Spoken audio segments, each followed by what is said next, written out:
My system seems to be malfunctioning. It has me referring to Naruto as Li Xiaoyao and Sasuke as Lin Yuyu.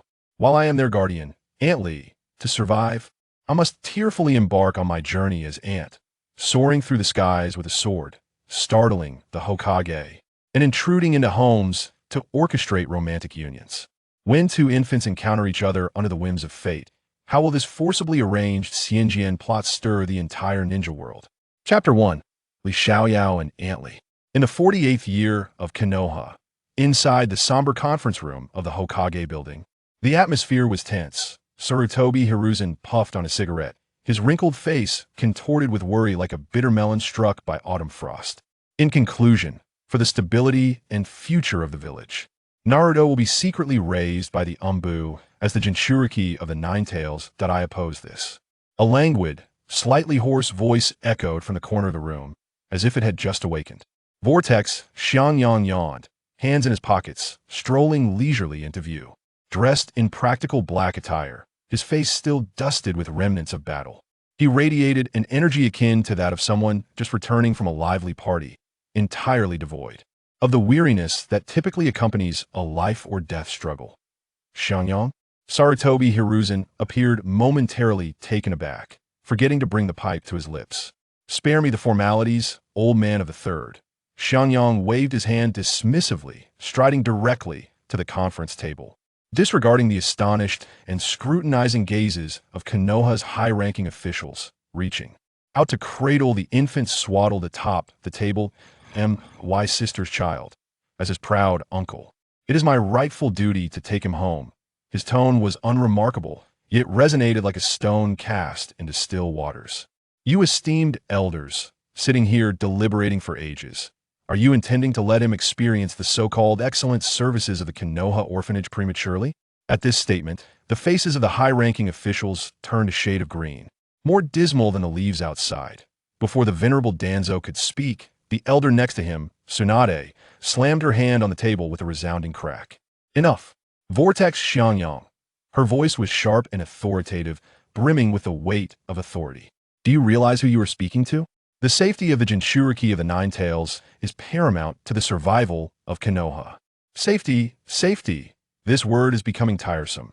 Xiangyang audibly dug at his ears, exuding impatience. I, Vortex Xiangyang, the last survivor of the Vortex clan, currently the captain of Konoha's sealing class, and the only blood relative of Vortex Naruto. He paused, his gaze slicing through each person present like a knife. Is this arrangement not sufficient? Is the safety factor not high enough? If it isn't, shall I fabricate an even more impressive identity for you on the spot? Or do you, Elder Tsunade, believe your understanding of sealing technique surpasses that of the Vortex clan and wish to personally reinforce this S-class seal? You, Tsunade's face shifted between shades of green and white, her body trembling with rage. Xiangyang dismissed her entirely, his focus entirely on the infant swaddled before him, a small child with a radiant head of golden hair. It would be disingenuous to say he felt no sorrow. After all, this was the only bloodline left from his sister, with whom he had shared over 2 decades, and her husband, who always radiated warmth like the sun.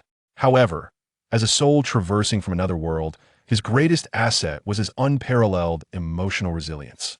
Having witnessed tragedies and stories from another realm, he had grown somewhat numb to such feelings.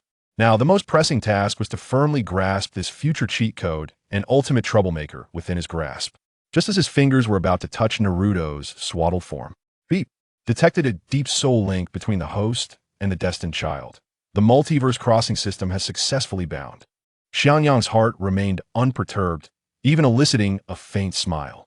Here it comes, the late but never absent standard golden finger of a transmigrator, finally arriving. Matching the current worldview. Match successful. The current worldview has been locked as the legend of the sword and fairy one. Xiangyang, wait a moment. What is this legend of the sword and fairy? What connection could this possibly have with a ninja world, where one rolls dumplings, also known as the eye legend? Has the system contracted a virus straight out of the factory, leaving it muddled? Newbie task issued. Detected that the destined child Li Xiaoyao is orphaned, alone, and in a state of extreme anxiety. Please host Aunt Li, Vortex Xiangyang, promptly fulfill the role of guardian, providing Li Xiaoyao with a maternal embrace, allowing him to feel the warmth and security of family. The playful smile on Vortex Xiangyang's face abruptly froze. Li, Xiaoyao, Aunt Li, he, Vortex Xiangyang, a tall man standing at 1.83 meters, sculpted abs from diligent practice, recognized as Konoha's most eligible bachelor, with female admirers lining up from the village gates to the borders of the Land of Fire. And now, he is referred to as Aunt Li. System, come out here. I, Xiangyang, hereby vow to seal you within the toilet with 360 unique sealing techniques from the Vortex clan. Xiangyang, seeing him lost in silence, staring intently at the child, Sarutobi Hiruzen's expression shifted to one of concern. On what grounds should we believe you possess the strength to protect Naruto from the covetous eyes, both within and outside the village? This question served as a bucket of cold water, forcibly pulling Xiangyang back from the brink of internal collapse. Meanwhile, the system's emotionless electronic prompt echoed once more in his mind. Task time limit, 60 seconds. Failure to complete the task will randomly strip the host of an important bodily function. Countdown begins. 59, 58, 57. Damn, Xiangyang cursed internally, but his expression transformed in the blink of an eye. He instantly shed all traces of laziness and defiance, adopting an expression of profound sorrow, brimming with overflowing affection, as if he might weep at any moment tightly. Embracing Naruto in the swaddled, he rubbed his cheek against Naruto's chubby face, his voice choked with emotion, filled with a depth that could bring tears to listeners' eyes. Naruto, my poor nephew, from now on, Uncle will be your mother. No, your father. You are my entire world. The little Naruto, clearly startled by his sudden, almost hysterical enthusiasm, paused for a moment before bursting into loud, piercing cries. Beep. Newbie task maternal embrace has been exceeded. Emotional rendering is exceptionally on point. The performance is convincing, successfully breathing vibrant life into the Aunt Li character. Reward granted. Sword flight technique, beginner level. Boom! A mysterious, utterly foreign power, not of the chakra system, surged through his limbs and bones in an instant. The chakra within him ignited like never before, fitted with a turbocharger from another world, roaring and operating in a wholly new manner he had never understood.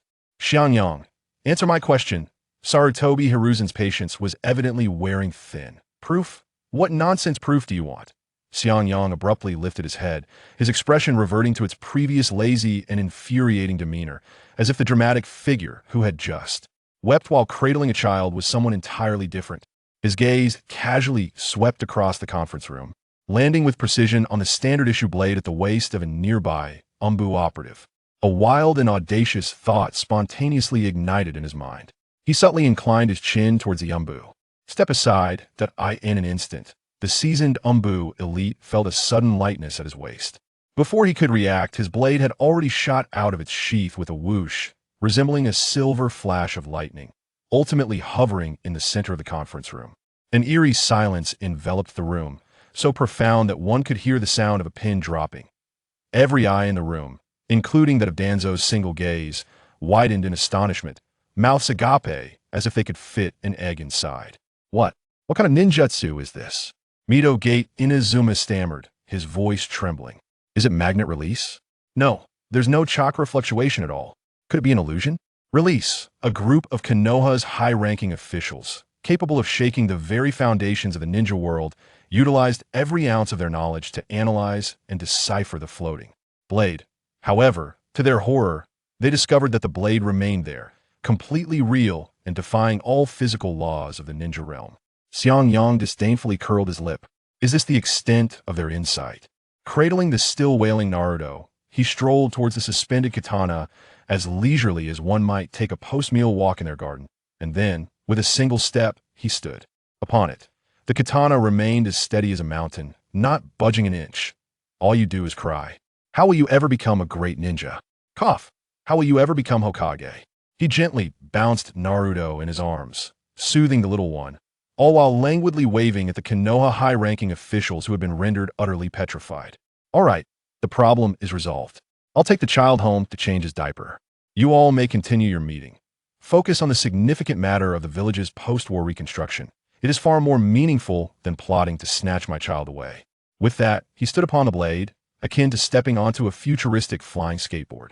Amidst the dazed, shocked, and utterly shattered expressions of the high-ranking officials, he nonchalantly soared towards the wall. With a resounding crash, the sturdy wall bore the imprint of a human-sized hole, cold air rushing in from the breach, stirring the documents on the table. After a long, protracted silence, Sarutobi Hiruzen shakily picked up his fallen pipe from the ground, murmuring in a dazed tone, "Did he just fly out on a sword?" No one could answer him. The worldviews of everyone present had crumbled into irreparable fragments. Chapter 2. The Heartfelt Iron Pot and the Hammer of Fate. Uzumaki xianxia, standing upon the katana borrowed from the Umbu, sliced through the night sky of Konoha in a manner that was both profoundly unscientific and utterly devoid of ninjutsu, eliciting ghostly expressions from the high-ranking officials that he had little desire to enter through the front door. After all, he had just created a hole in the Hokage building's wall. So what did it matter if he made another at home? With a booming crash, countless fragments of stone and wood exploded outward as xianxia, cradling Naruto, descended with precision into the center of his living room.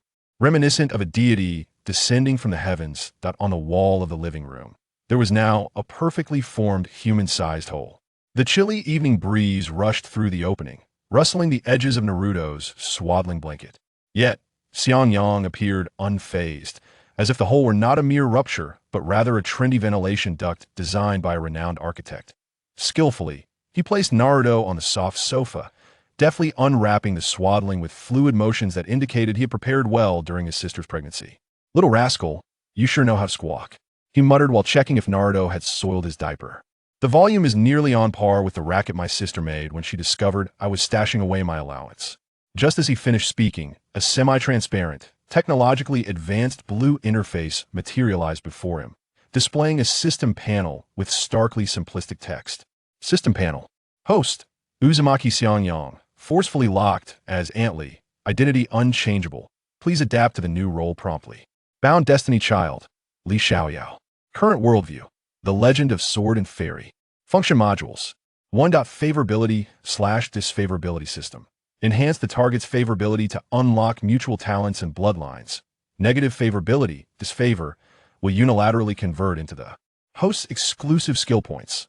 Note, favorability changes are settled immediately, and earned rewards are not rescinded. 2. Skill point marketplace. Skill points can be used to purchase skill pills, to enhance skill proficiency, and special items in the marketplace, unlockable upon achieving specific plot points. 3. Destiny alteration system. Modify the predetermined fates of original characters. Based on the extent of change, the system will reward the host with corresponding skills or items. From the sword and fairy world, Xiangyang's gaze became fixated on the glaring words Auntie Li, as if glued to them by super adhesive. The parentheses containing unchangeable further exacerbated the twitching in the corners of his eyes. System, come out. I believe we can have a fruitful discussion. He attempted to communicate amicably within his mind. Setting aside whether this yellow-haired child is indeed Li Xiaoyao, I see significant room for negotiation regarding the title Auntie Li. How about calling me Hero Xiangyang instead, or Brother Xiangyang would suffice. If all else fails, I could begrudgingly accept Uncle Xiangyang. The system panel remained unresponsive, akin to a shoddy pirated software lacking any customer service or feedback interface beyond its predetermined functions.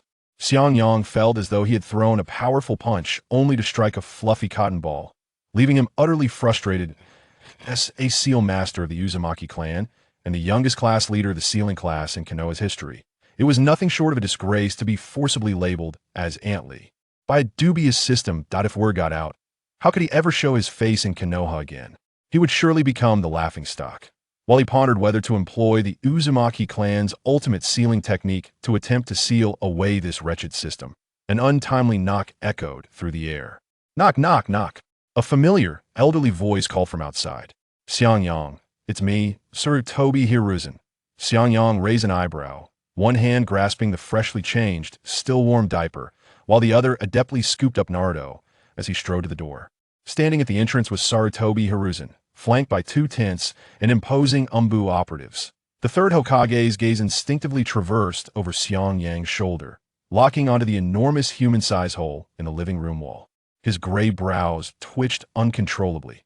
Your wall, it's a new design. With an unwavering demeanor and a composed heart, Xiangyang elegantly flicked his wrist, sending the damp diaper soaring through the air in a flawless, parabolic arc with a resounding thud. It landed precisely in the garbage bin by the door. This is what we call breaking and then establishing a form of avant-garde performance art that you seem to misunderstand. He glanced at the squirming Naruto in his arms, regarding the third Hokage with an expression that conveyed, "Are you truly so idle? Lord Third, your late-night visit. Are you here to apply for a nanny position?" The corner of Sarutobi Hiruzen's mouth twitched violently. He resolved to temporarily disregard the whole and the suffocating sarcasm from xianxia. "I merely came to verify the technique you employed in the meeting room." What exactly was it? His tone was unusually grave. Is that ability to fly while standing on a sword a newly developed secret technique of your Uzumaki clan? If so, the village must register it immediately. Which one? Xiangyang feigned ignorance, wearing an expression of innocence that suggested he couldn't comprehend the inquiry.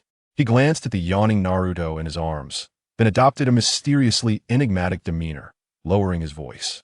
"Oh, you mean that one that is quite remarkable, an ultimate secret passed down through generations of the Uzumaki clan, accessible only to the core members of the family."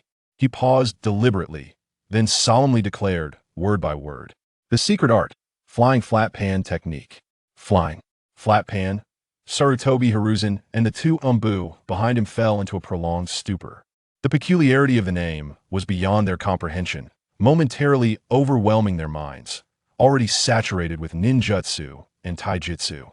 Indeed, Xiangyang's expression turned as serious as if preparing for battle, as he began to concoct an elaborate explanation on the spot. The principle behind this technique is exceedingly complex. It requires an understanding of sealing techniques elevated to the divine realm. Then, using one's own chakra as fuel, a profound resonance must be achieved on a soul level with any metallic object, thereby enabling flight. He sighed deeply, his demeanor shifting to one of profound melancholy and weariness. Ordinary individuals cannot master it. Even those with exceptional talent risk exploding on the spot due to unstable chakra control. You see, the reason our Uzumaki clan is so sparsely populated should now be clear to you. There's a reason behind it. Sarutobi Hiruzen remained skeptical. Yet, recalling the bizarre and unreasonable sealing techniques of the Uzumaki clan, including those capable of sealing time and space, he pondered that perhaps there was some truth to this. He cast a deep glance at Xiangyang, ultimately resigning himself to abandon further inquiry. "Naruto, I entrust you to him." At that moment, a raucous uproar erupted just outside the door. "Hand over that demon fox. That cursed child must be dealt with immediately. The sacrifice of the fourth Hokage must not be in vain. Konoha cannot harbor such a threat." A villager's sharp, hate-laden voice shattered the tranquil night. Sarutobi Hiruzen's expression darkened instantly, preparing to confront the villagers, whose minds were clouded with hatred. Lord Third, Xiangyang, however, interposed his hand, wearing a cryptic, teasing smile. "Come now, don't be too hasty to leave. Observe the simplicity of our Konoha's folk, and allow me to demonstrate our Uzumaki clan's unique style of handling such troubles." With that, he cradled Naruto and strode confidently outside. There, dozens of agitated villagers surrounded his home, brandishing torches and pitchforks. As they beheld the golden-haired infant in Xiangyang's arms, their eyes filled with unmistakable fear and deep-seated loathing. Xiangyang surveyed the crowd, grinning widely, revealing a set of teeth that gleamed eerily in the firelight. "Well now, why are you all gathered at my doorstep so late at night? Hosting a party?" He raised Naruto high, as if showcasing a rare treasure. "What are you staring at? Have you never seen a living S-rank strategic sealing object before?" His tone suddenly turned icy, reminiscent of a Siberian chill. "Step aside, clear the path. I must remind you, this eel is currently quite unstable. Should I accidentally jostle it, even a slight leak of chakra could lead to..." Boom! "If that happens, it won't be my concern." At his words, the previously agitated crowd erupted into chaos. The front row of villagers, terrified, scrambled backward, creating a sizable safe zone around him in a panic. Ding! Negative favorability from villager A, -1. Congratulations, host, you have gained 1 skill point. Ding! Negative favorability from ninja B, -1. Congratulations, host, you have gained 1 skill point. Ding! Negative favorability from bystander C, -1. Congratulations, host, you have gained 1 skill point. In an instant, Xiangyang's mind was inundated with notifications as if a torrent of messages had been unleashed. TSK, the villagers of Konoha are truly hospitable, he remarked, feeling quite satisfied as he reveled in the thrill of collecting rents. The system's emotionless voice intruded at an inopportune moment. System detected a critical plot point and has automatically issued the main quest. The Fateful Encounter. Quest description. As a qualified Auntie Li, you must clear all obstacles from your nephew Li Xiaoyao's path to growth. Ensure he encounters his destined her, Lin Yuru, at the crossroads of fate, thus initiating a tumultuous love-hate relationship that transcends social status. Xiangyang stared at the quest description, his mouth twitching uncontrollably. Li Xiaoyao and Lin Yuru? Given her tsundere personality and her connection to Naruto, Lin Yuru couldn't possibly be Sasuke. Could she? Love-hate relationship? He glanced down at the gurgling Naruto in his arms, and then recalled the Uchiha clan's young master, Sasuke, who was still clad in his diaper. Two wobbly infants entangled in such dramatic emotions. System, you must have read some third-rate melodramatic romance novel, and your programming has gone awry.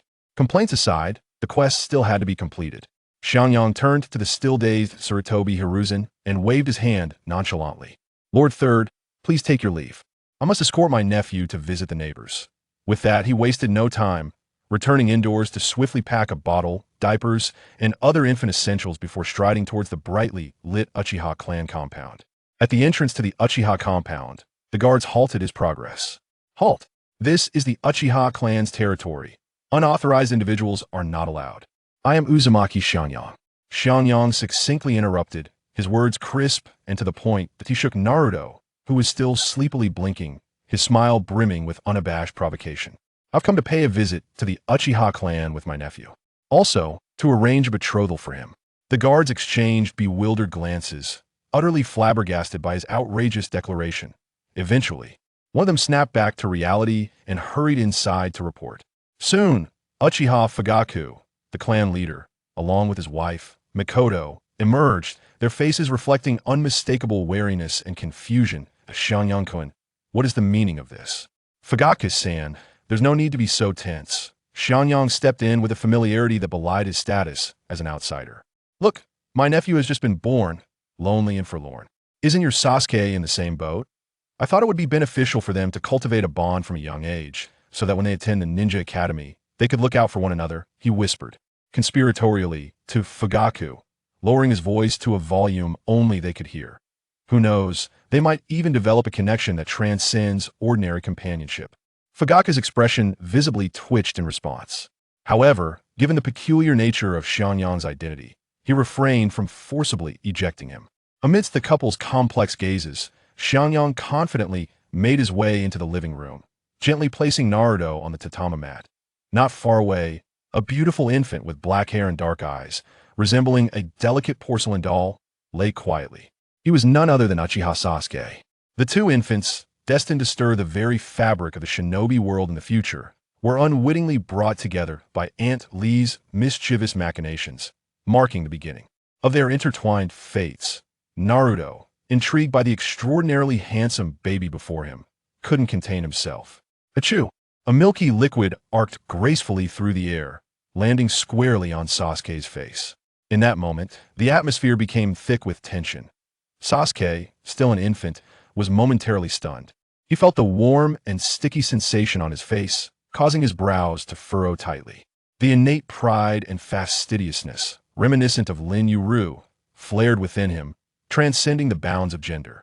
The next instant, a thunderous wail erupted from Naruto. It turned out Sasuke had summoned all his strength to lift the toy rattle shaped like a fan and struck Naruto on the forehead. Bang! The sharp sound resonated throughout the silent living room. Sudden task. The provocation of the vixen, your Li Xiaoyao, has been bullied by the unreasonable Lin Yuru. As a competent Auntie Li, you must immediately defend your child's dignity. Option A. Sternly reprimand Lin Yuru and seek justice for Li Xiaoyao. Task reward.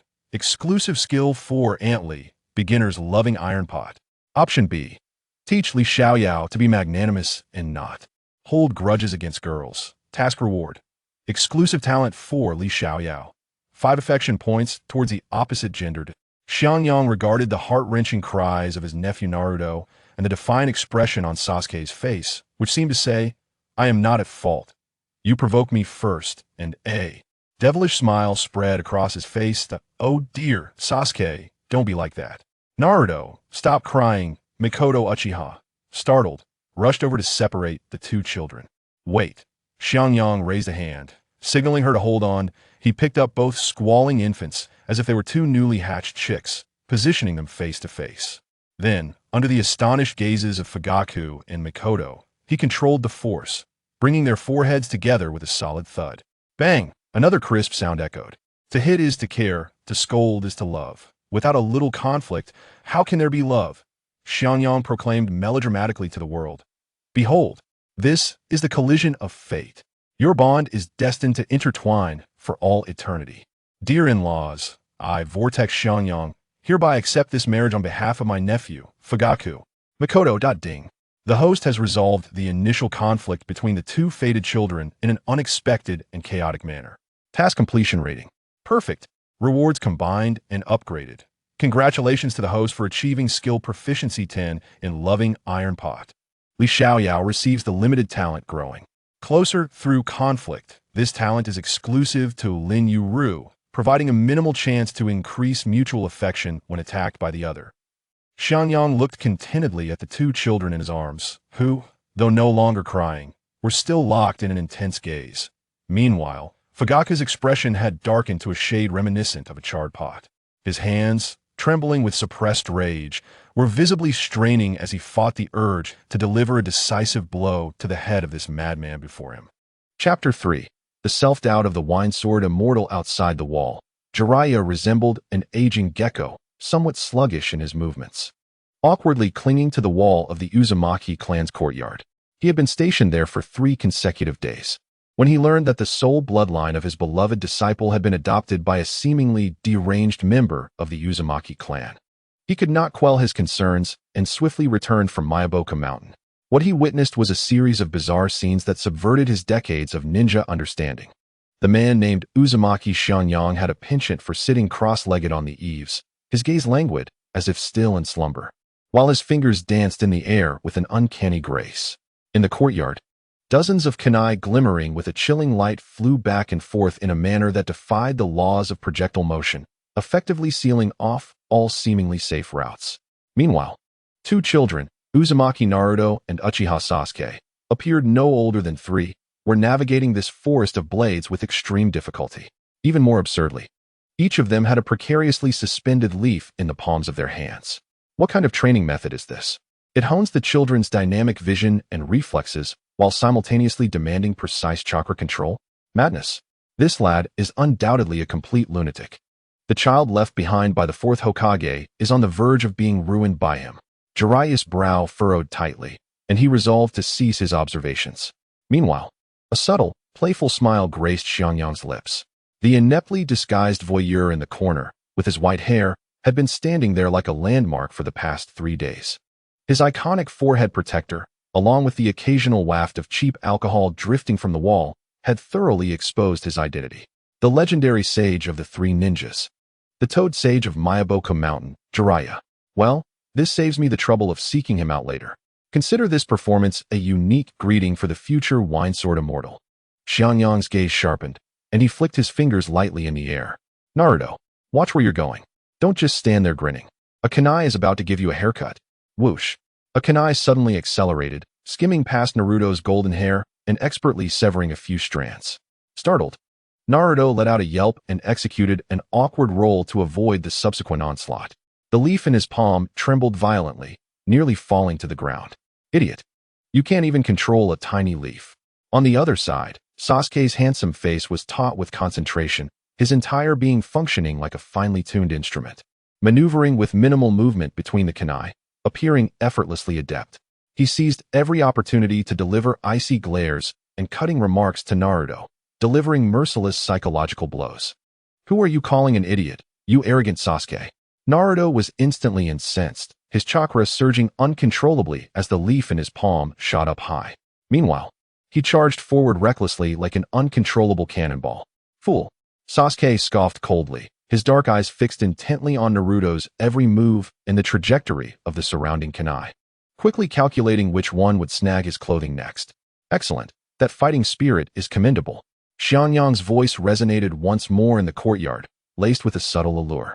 Naruto, show your indomitable spirit. Sasuke is watching. Don't let him underestimate you. He then turned his gaze toward Sasuke. Sasuke, what good is merely observing? Unleash your true strength and make it clear to him that the gap between you two is an insurmountable chasm. Xiangyang's nonsensical sage-speak had now transformed into a unique directive for Naruto and Sasuke. Upon hearing their names, Naruto and Sasuke seemed to be infused with boundless vigor. Sasuke's proud, competitive spirit, characteristic of the Uchiha clan, was ignited. No longer content with mere evasion, he began to anticipate the kunai's trajectories, searching for shorter, more extreme, and challenging routes to break through. Naruto, too, refused to be outdone, utilizing the Uzumaki clan's immense chakra and beast-like combat instincts to navigate perilous situations. Ding! Naruto and Sasuke, under extreme pressure, completed high-intensity cooperative training, deepening their bond and increasing mutual affection by 15. Reward. Unlocked learning permissions for Shushan Basic Sword Technique, enhancing the swordsmanship talents of both Uzumaki Naruto and Uchiha Sasuke slightly. Xiangyang nodded in satisfaction, contemplating how to arrange the next phase of the Demon Ceiling Tower quest for these two youngsters. Just then, he sensed an overwhelming chakra outside the wall that could no longer be contained. Ding! Detected key plot character, Wine Sword Immortal. Critical mission issued. Acknowledgement of the Immortal. Mission description. Please demonstrate to the Wine Sword Immortal that your teaching methods surpass his imagination, allowing him to witness the true potential of Naruto and Sasuke. Upon successful completion, reward, signature skill of the Wine Sword Immortal Wine Goddess Curse, entry level. A torrent of profound information regarding wine surged into Xiangyang's mind, prompting him to glance instinctively toward the wall's corner. He seemed to catch a whiff of the distinct pungency of cheap alcohol emanating from the large gourd. Enough for today. Time to rest. Xiangyang snapped his fingers, and all the kunai in the air swiftly returned, embedding themselves neatly into the ground behind him. The two youngsters, utterly exhausted, plopped down on the ground, panting like two drenched puppies. In the next moment, a white figure descended from the sky like a specter. Jiraiya executed a graceful somersault, landing steadily on the ground, feigning drunkenness while holding his iconic large gourd. Ahem. What lessons are you imparting to these children? Child abuse is not a practice we leaf ninjas should endorse, is it? Upon seeing this sudden stranger, Naruto tilted his head in curiosity. Sasuke, however, immediately sprang to his feet, adopting a defensive stance and instinctively positioning himself in front of Naruto. Xiangyang floated down from the eaves, a composed smile illuminating his face. Ah, it is the esteemed Wine Sword Immortal passing by. I have long admired your reputation. I was merely teaching them a bit of the Uzumaki clan's ancestral self-defense techniques. Nothing to be overly concerned about. He deliberately emphasized the pronunciation of Wine Sword Immortal. Jiraiya's pupils constricted sharply, the facade of drunkenness dissipating by a third in an instant. What Wine Sword Immortal? Who does this kid think I am? Come on, no need to catch your breath. Xiangyang clapped his hands, completely disregarding the astonishment etched across Jiraiya's face. Two little mud monkeys, drenched in sweat, immediately ceased their panting and exchanged defiant glances. They swiftly rose from the ground, hastily wiping their faces with their sleeves. The voice of Xiangyang, accompanied by a hint of unprecedented solemnity, resonated. Let us present to this distant drunken uncle the fruits of your training over the past few days. Naruto and Sasuke shared a glance, instantly forging a silent understanding between them. Their small bodies straightened up abruptly, standing tall. They then executed the opening stance of the Shushan Basic Sword Technique in perfect synchrony. Though their movements were light and their strength minimal, they displayed an undeniable precision, imbued with an ineffable rhythm of the Tao. Finally, the two little ones concluded their performance, striking a final pose with their left hand forming a sword gesture while their right hand's index and middle fingers pointed skyward. With flushed faces, they summoned all their strength, their voices ringing clear and bright, filled with childlike innocence, as they shouted in unison, "Ride the sword on the wind, vanquishing demons across the realms." At that moment, a nearly invisible cyclone, composed entirely of chakra, arose from the tips of their fingers. Though small, It was as sharp as a blade, emanating a chilling aura that sent shivers down one's spine. Jiraiya, with the cork of the wine gourd he had been using to feign drunkenness, was startled as it popped out.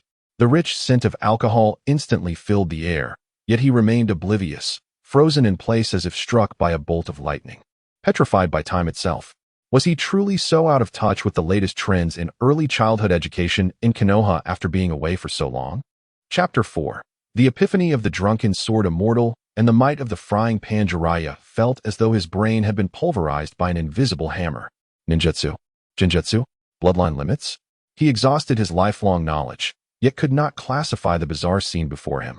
He understood the nature transformations of chakra. Wind could slice, and lightning could pierce. But those required hand seals, refinement, and a highly concentrated form of chakra to achieve such effects.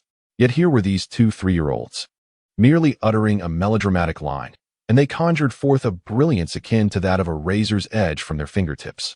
It was neither wind nor lightning, but a pure essence, distilled to its utmost refinement. This completely contradicted the laws of energy conservation in the ninja world. Moreover, as a practitioner of sage mode, he could even sense the presence of natural energy. Ride the sword on the wind, vanquishing demons across the realms, Jiraiya muttered, savoring the ancient phrase. Where had this child unearthed such an archaic tradition? Was it a remnant from the era of the Sage of Six Paths? Yuzuki's xianxia floated down from the eaves, landing soundlessly, like a feather. He ignored Jiraiya's ghostly expression and casually approached, patting him on the shoulder. Drunken sword immortal, have you discerned it? Xianxia's tone carried an appreciation of keen insight. This is the true ultimate inheritance of our Uzumaki clan. Jiraiya jolted. Sage inheritance? He recalled the toads of Mayaboko Mountain. That could indeed be termed sage arts. Yet the scene before him was entirely distinct from any sage system he knew. Just as he grappled with his confusion, Xianxia discreetly activated the recently acquired divine wine spell. There were no lights, no sounds, no fluctuations in chakra, yet he felt the flow of natural energy. Suddenly, Jiraiya shuddered, as if struck by an electric current. He incredulously looked down at the wine gourd that had accompanied him for many years. In that instant, he felt the gourd was no longer an inanimate object. It had come alive. The liquid within seemed to possess vitality, transforming from mere liquid into a torrent of power that resonated with his very bloodline. He even experienced the illusion that with a single thought, the wine could unleash cataclysmic force. It was an unprecedented soul resonance achieved through his connection with the wine. Ding! The drunken sword immortal senses the call of the way of wine, generating a strong resonance with the host's educational philosophy. Favorability level 30. The host and the drunken sword immortal gain an enhancement in the Shushan sword technique, as well as an upgrade in the divine wine spell. System shop unlocked. Purchase of Sage Wind Cloud Body Technique. Drunken Immortal Moonlit Steps. The task of earning the sage's recognition has been greatly exceeded. Rewards include an increase in proficiency of the divine wine spell and the unlocking of Jiraiya's exclusive talent, Heroic Spirit of Wine, in a state of inebriation. Ninjutsu power slightly increases, and chakra recovery speed accelerates. A series of system notifications flooded Xianxia's mind, causing his smile to deepen with inscrutable intrigue. Jiraiya's expression transformed entirely. The charade of drunkenness and the vigilance of clandestine observation faded, replaced by an almost fervent desire for exploration. As if a seeker had finally glimpsed a fragment of the truth, he grasped Xianxia's arm with such force that he nearly crushed the bones, his voice trembling with excitement. What was that just now? Was that feeling ninjutsu? It is both the Tao and the art, Xianxia replied nonchalantly, brushing off his hand while keeping an air of mystery. If you are interested, why not stay and witness it for yourself? I won't leave, Jiraiya declared without a moment's hesitation. Before I understand this so-called sage path, I will not budge. He was, after all, one of the legendary Sannin, with a thick skin comparable to castle walls. In pursuit of this new power system, he would gladly set up camp in the yard if necessary. Very well, Xianxia shrugged indifferently, turning to retrieve 2 small porcelain vials from his pocket, pouring out 2 pills exuding a faint aroma. Here you go, you two. You performed admirably today. This is your reward. He handed the pills to Naruto and Sasuke, my specially crafted strength-enhancing pills. They will help you grow taller. Naruto swallowed without hesitation, smacking his lips. Sweet. Sasuke, however, eyed Xianxia warily, then glanced at Jiraiya, ultimately succumbing to Naruto's eager gaze, and took a small bite. In the next moment, a miracle occurred. The fatigue born of extreme training vanished, and their sore muscles rejuvenated with newfound vigor. Even more astonishingly, they felt a surge of clarity in their minds. The previously awkward sword techniques they had practiced now appeared vividly, as if they had rehearsed them 1,000 times. Naruto instinctively assumed an opening stance, his movements flowing gracefully, 10 times more refined than before. Sasuke's eyes lit up as his body naturally turned, twisting at the waist for a basic thrust that surprisingly generated a faint sound of slicing wind. This scene was witnessed in its entirety by the hurriedly arriving Sarutobi Hiruzen and 2 Yanbyu members. The footsteps of the third Hokage halted at the courtyard entrance. What did he see? 2 exuberant 3-year-olds and a disciple of his, Jiraiya, whose eyes sparkled as if he had discovered a new continent, completely oblivious to his original purpose for returning. For a moment, Hiruzen found it difficult to discern whether Xianxia had gone mad or if Jiraiya had succumbed to madness alongside him. Xianxia. The voice of the third Hokage brimmed with suppressed anger. What are you doing to Naruto? And Jiraiya, as a senior of the village, are you just going to let him run rampant? Calm down, Lord Third. You might burst a blood vessel, Xianxia replied innocently. I am conducting scientific, systematic, and inheritable physical training. Inheritance? Sarutobi Hiruzen clearly did not believe him. Indeed, Xianxia, unfazed, produced an ancient, wrinkled scroll from his robe, carefully unfurling it. Behold, this is the heirloom of our Uzumaki clan. In the bygone days, the esteemed first Hokage presented my grandmother, the venerable matriarch of our family and the original Jinchuriki of the Nine Tails, with a report titled Feasibility Study on Enhancing Physical Abilities Through Unconventional Postures, affectionately known as the Insights on Physical Training. I merely refined and propagated its principles. Sarutobi Hiruzen, filled with skepticism, seized the scroll and cautiously unfurled it. The scroll bore a myriad of bizarre stick figures, depicted in various contorted and physically impossible postures. Beside these figures, in the flamboyant calligraphy of the first Hokage, Senju Hashirama, were enthusiastic annotations. Ah, this posture is splendid for physical enhancement. Mito, this is amusing. Let us practice together. Ha ha ha. This movement resembles a great monkey. Hiruzen fell silent, as did Jiraiya, who leaned in for a glance, equally speechless. Given their understanding of the first Hokage, and the collective insight of Konoha's elite regarding that whimsical god of the ninja world, it was indeed within the realm of possibility that he could indulge in such antics. Trembling, Hiruzen meticulously rolled the scroll back and returned it to the sunlit figure, feeling as though his worldview had been shattered within mere moments.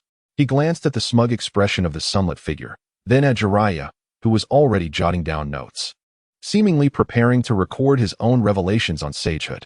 Ultimately, he could only muster a few words through clenched teeth. Be cautious. Chapter 5. The fateful encounter and the bloodline of Nuwa. Time flew by, and 3 years passed in the blink of an eye. The rear mountains of Konoha had been unilaterally renamed by the sunlit figure as the Demon Ceiling Tower. Their courtyard, which had undergone multiple expansions and was filled with an array of peculiar training equipment, had evolved into the headquarters of Mount Shu. The 5-year-old Naruto Uzumaki and Sasuke Uchiha became the only disciples of Mount Shu. The great hero Naruto is here, the wicked shall not thrive, was Naruto's battle cry, while Sasuke's retort was simply, last place.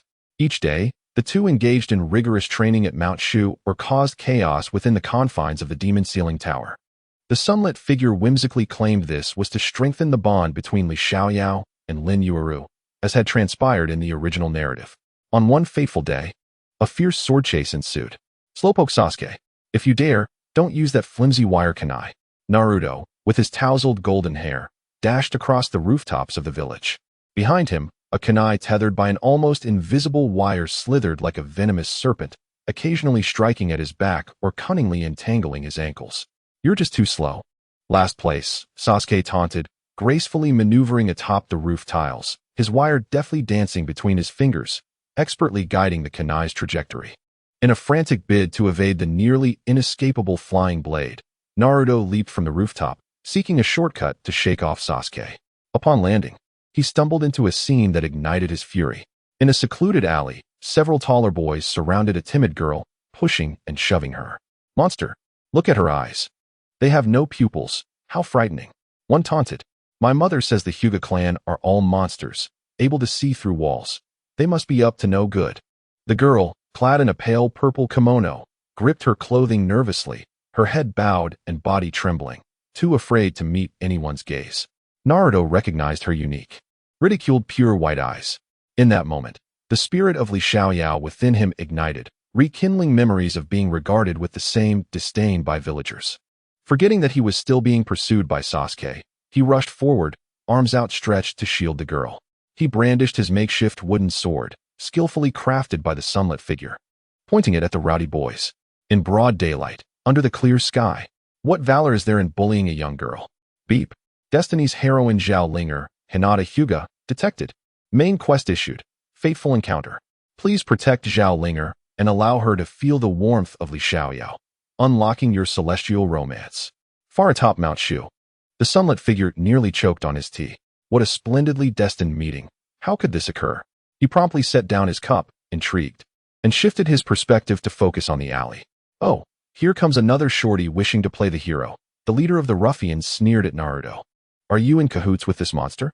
I am Naruto, the great hero, Naruto proclaimed, puffing out his chest and shouting with all his might, if you don't leave, I shall enact justice.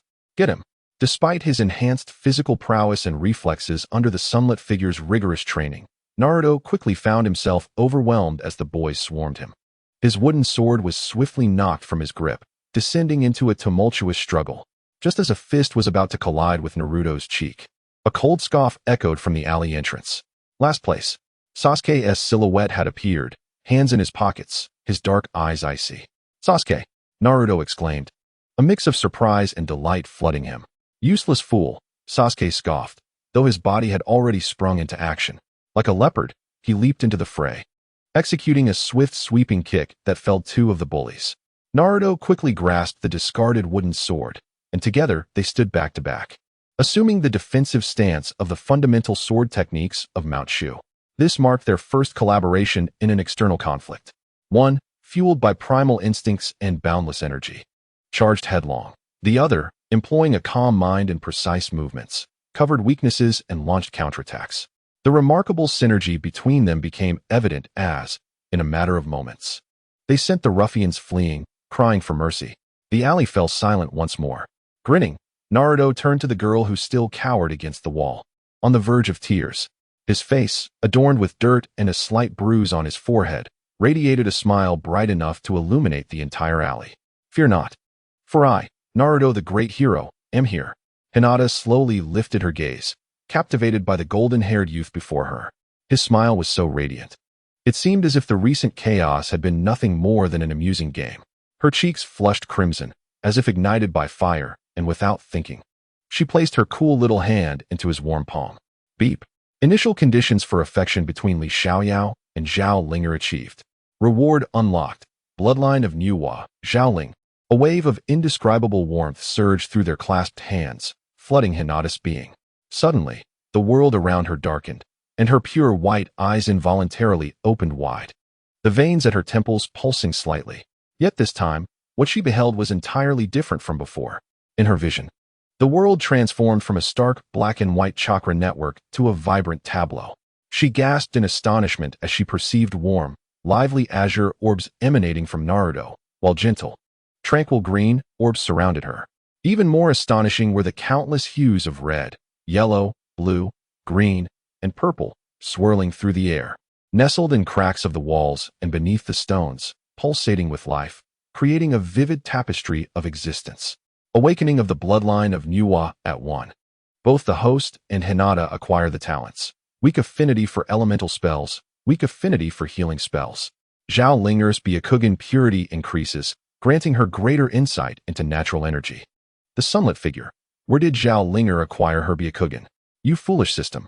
This sudden influx of vast, incomprehensible information crashed upon young Hinata's mental defenses like a torrential flood, overwhelming her senses. She let out a short gasp, her eyes rolled back, and her body collapsed limply, falling directly into the bewildered arms of Naruto. Hey, what happened to you? Naruto exclaimed in panic. You idiot, you scared her faint. Sasuke frowned as he approached, just as the two children were at a loss for what to do. Several figures rushed in with the sound of wind cutting through the air. Leading them was Hayashi Hyuga, the clan leader of the Hyuga family.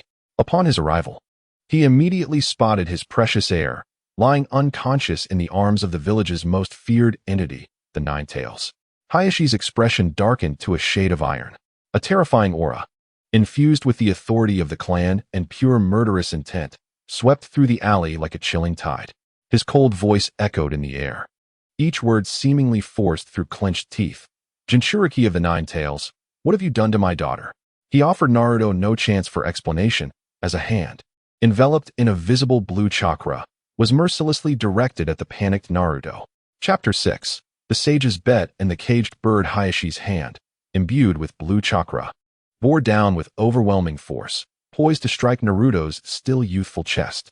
The air in the alley seemed frozen by this murderous intent, leaving Naruto paralyzed in fear, nearly forgetting the weight of Hinata in his arms. A deafening clang erupted, resonating through the narrow passageway as if it could shatter stone. Contrary to the anticipated scene of carnage, a plain, blackened iron pot, even slightly greasy at the bottom, appeared out of thin air, acting as a most steadfast shield before Naruto. Hayashi's formidable strike met the pot, producing a resonant hum under the immense pressure, yet that was all. I say, clan leader Hayashi, a languid yet chilling voice emerged from behind him. Uzumaki Kosuke had appeared, effortlessly holding the iron pot that had just performed its miraculous feat, while his other hand casually ruffled Naruto's spiky golden hair, which stood on end from fright. In broad daylight, laying hands on a little hero who just saved your daughter. Word might spread that the Hyuga clan is a group of unreasonable brutes. With Kosuke's arrival, the atmosphere in the alley shifted dramatically. Hayashi abruptly withdrew his hand, his gaze darkening as he fixed it upon the unexpectedly materialized member of the Uzumaki clan. The Hyuga ninja behind him immediately assumed combat stances, their Byakugan activated and fixating on Kosuke. Kosuke Uzumaki, my daughter has fainted because of him. Is it wrong for me to seek justice on her behalf? Hayashi's tone was as cold as ice. Justice? Kosuke retorted, as if he had heard the greatest joke of all time. He pointed the pot's handle toward Hinata, still unconscious in Naruto's embrace. Look closely. She merely fainted from the overwhelming reality of the world she witnessed for the first time. It has nothing to do with the so-called demon fox you speak of. As he spoke, a system panel quietly appeared before him. Side quest, liberation of the caged bird. Task description. The fated heroine, Zhao Linger, suffers from her family's prejudice and constraints. Please assist her in breaking the shackles of destiny and proving her worth. Defeat the fated adversary, Kai E. Hyuganiji, in 1 year to grant her true freedom. Task reward. Sage Technique Revival Spell, Beginner. Significantly increases the host's awakening degree of the Nuwa bloodline with Zhao Linger. Seeing Kai E correspond to Niji, Kosuke's eyes flickered with realization. This flawed system certainly knew how to arrange tragic characters. The reality of the world? Hayashi clearly did not believe this narrative. He snorted, his gaze toward Hinata filled with unmistakable disappointment. A waste is a waste. Unable to withstand even this minor shock, protected by an outsider. What a disgrace to the Hyuga clan. The words waste struck like venomous daggers into the hearts of the 3 children present. Naruto's body stiffened, an inferno of anger igniting in his azure eyes. Sasuke, who had remained silent, clenched his fists, his nails digging into his palms. He thought of his father, of the ever-looming shadow of genius named Itachi. Oh, Kosuke keenly sensed the emotional shift. A playful smirk curved his lips. Since clan leader Hayashi deems your daughter a waste, how about we make a wager? He stepped forward, shielding the 2 children behind him, locking eyes with Hayashi's frigid Byakugan. You entrust this waste to me for 1 year. Just 1 year. After that, during the Hyuga clan's year-end competition, let her face your so-called genius cousin, Hyuganiji, in a fair match. Upon hearing this, shock rippled through the crowd. Even the Hyuga clan members behind Hayashi wore incredulous expressions. Would they really let a girl who hadn't even attended the Ninja Academy challenge the child prodigy of the clan? Was Kosuke out of his mind? You? Hayashi's face twisted into a mocking expression, disbelief etched across his features. On what grounds? On the grounds that I can transform her. On the grounds that I understand true sage arts. Kosuke hoisted the iron pot onto his shoulder, his demeanor radiating audacious confidence. Should Hinata lose, I, Uzumaki Kosuke, will never step foot into the Hyuga clan grounds again. And I will willingly offer all my knowledge on the 4-symbol seal and the 8-trigram seal from the Uzumaki clan. The mention of the Uzumaki clan's sealing techniques made Hayashi's pupils constrict sharply. This was a temptation that no ninja village, nor any major clan, could refuse. But Kosuke's tone shifted abruptly, his eyes sharpening like blades. However, if she wins, you Hayashi Hyuga must publicly apologize to Hinata and acknowledge that your educational methods have been fundamentally flawed. Furthermore, you shall never interfere with her training and life for any reason. The air in the alley became utterly still. This was no mere wager. It was a high-stakes gamble concerning the Hyuga clan's dignity, the leader's authority, and the future of the inheritance. Hayashi stared intently at Kosuke, as if searching for a crack in his seemingly carefree facade. Yet all he saw was profound confidence. After a long pause, he forced out a single word through clenched teeth, "Fine," with a wave of his hand. The clan members behind him cautiously stepped forward to retrieve Hinata from Naruto's arms. "I shall await the spectacle of your folly in a year." With that icy declaration, Hayashi led his clan away, disappearing from the alley without a backward glance. "Hey, that white-eyed uncle, what is your daughter's name?" Naruto shouted in the direction they had departed, concern etched across his face. The only response was the silence of the air. "Her name is Hinata Hyuga," Sasuke coldly interjected. Breaking the silence.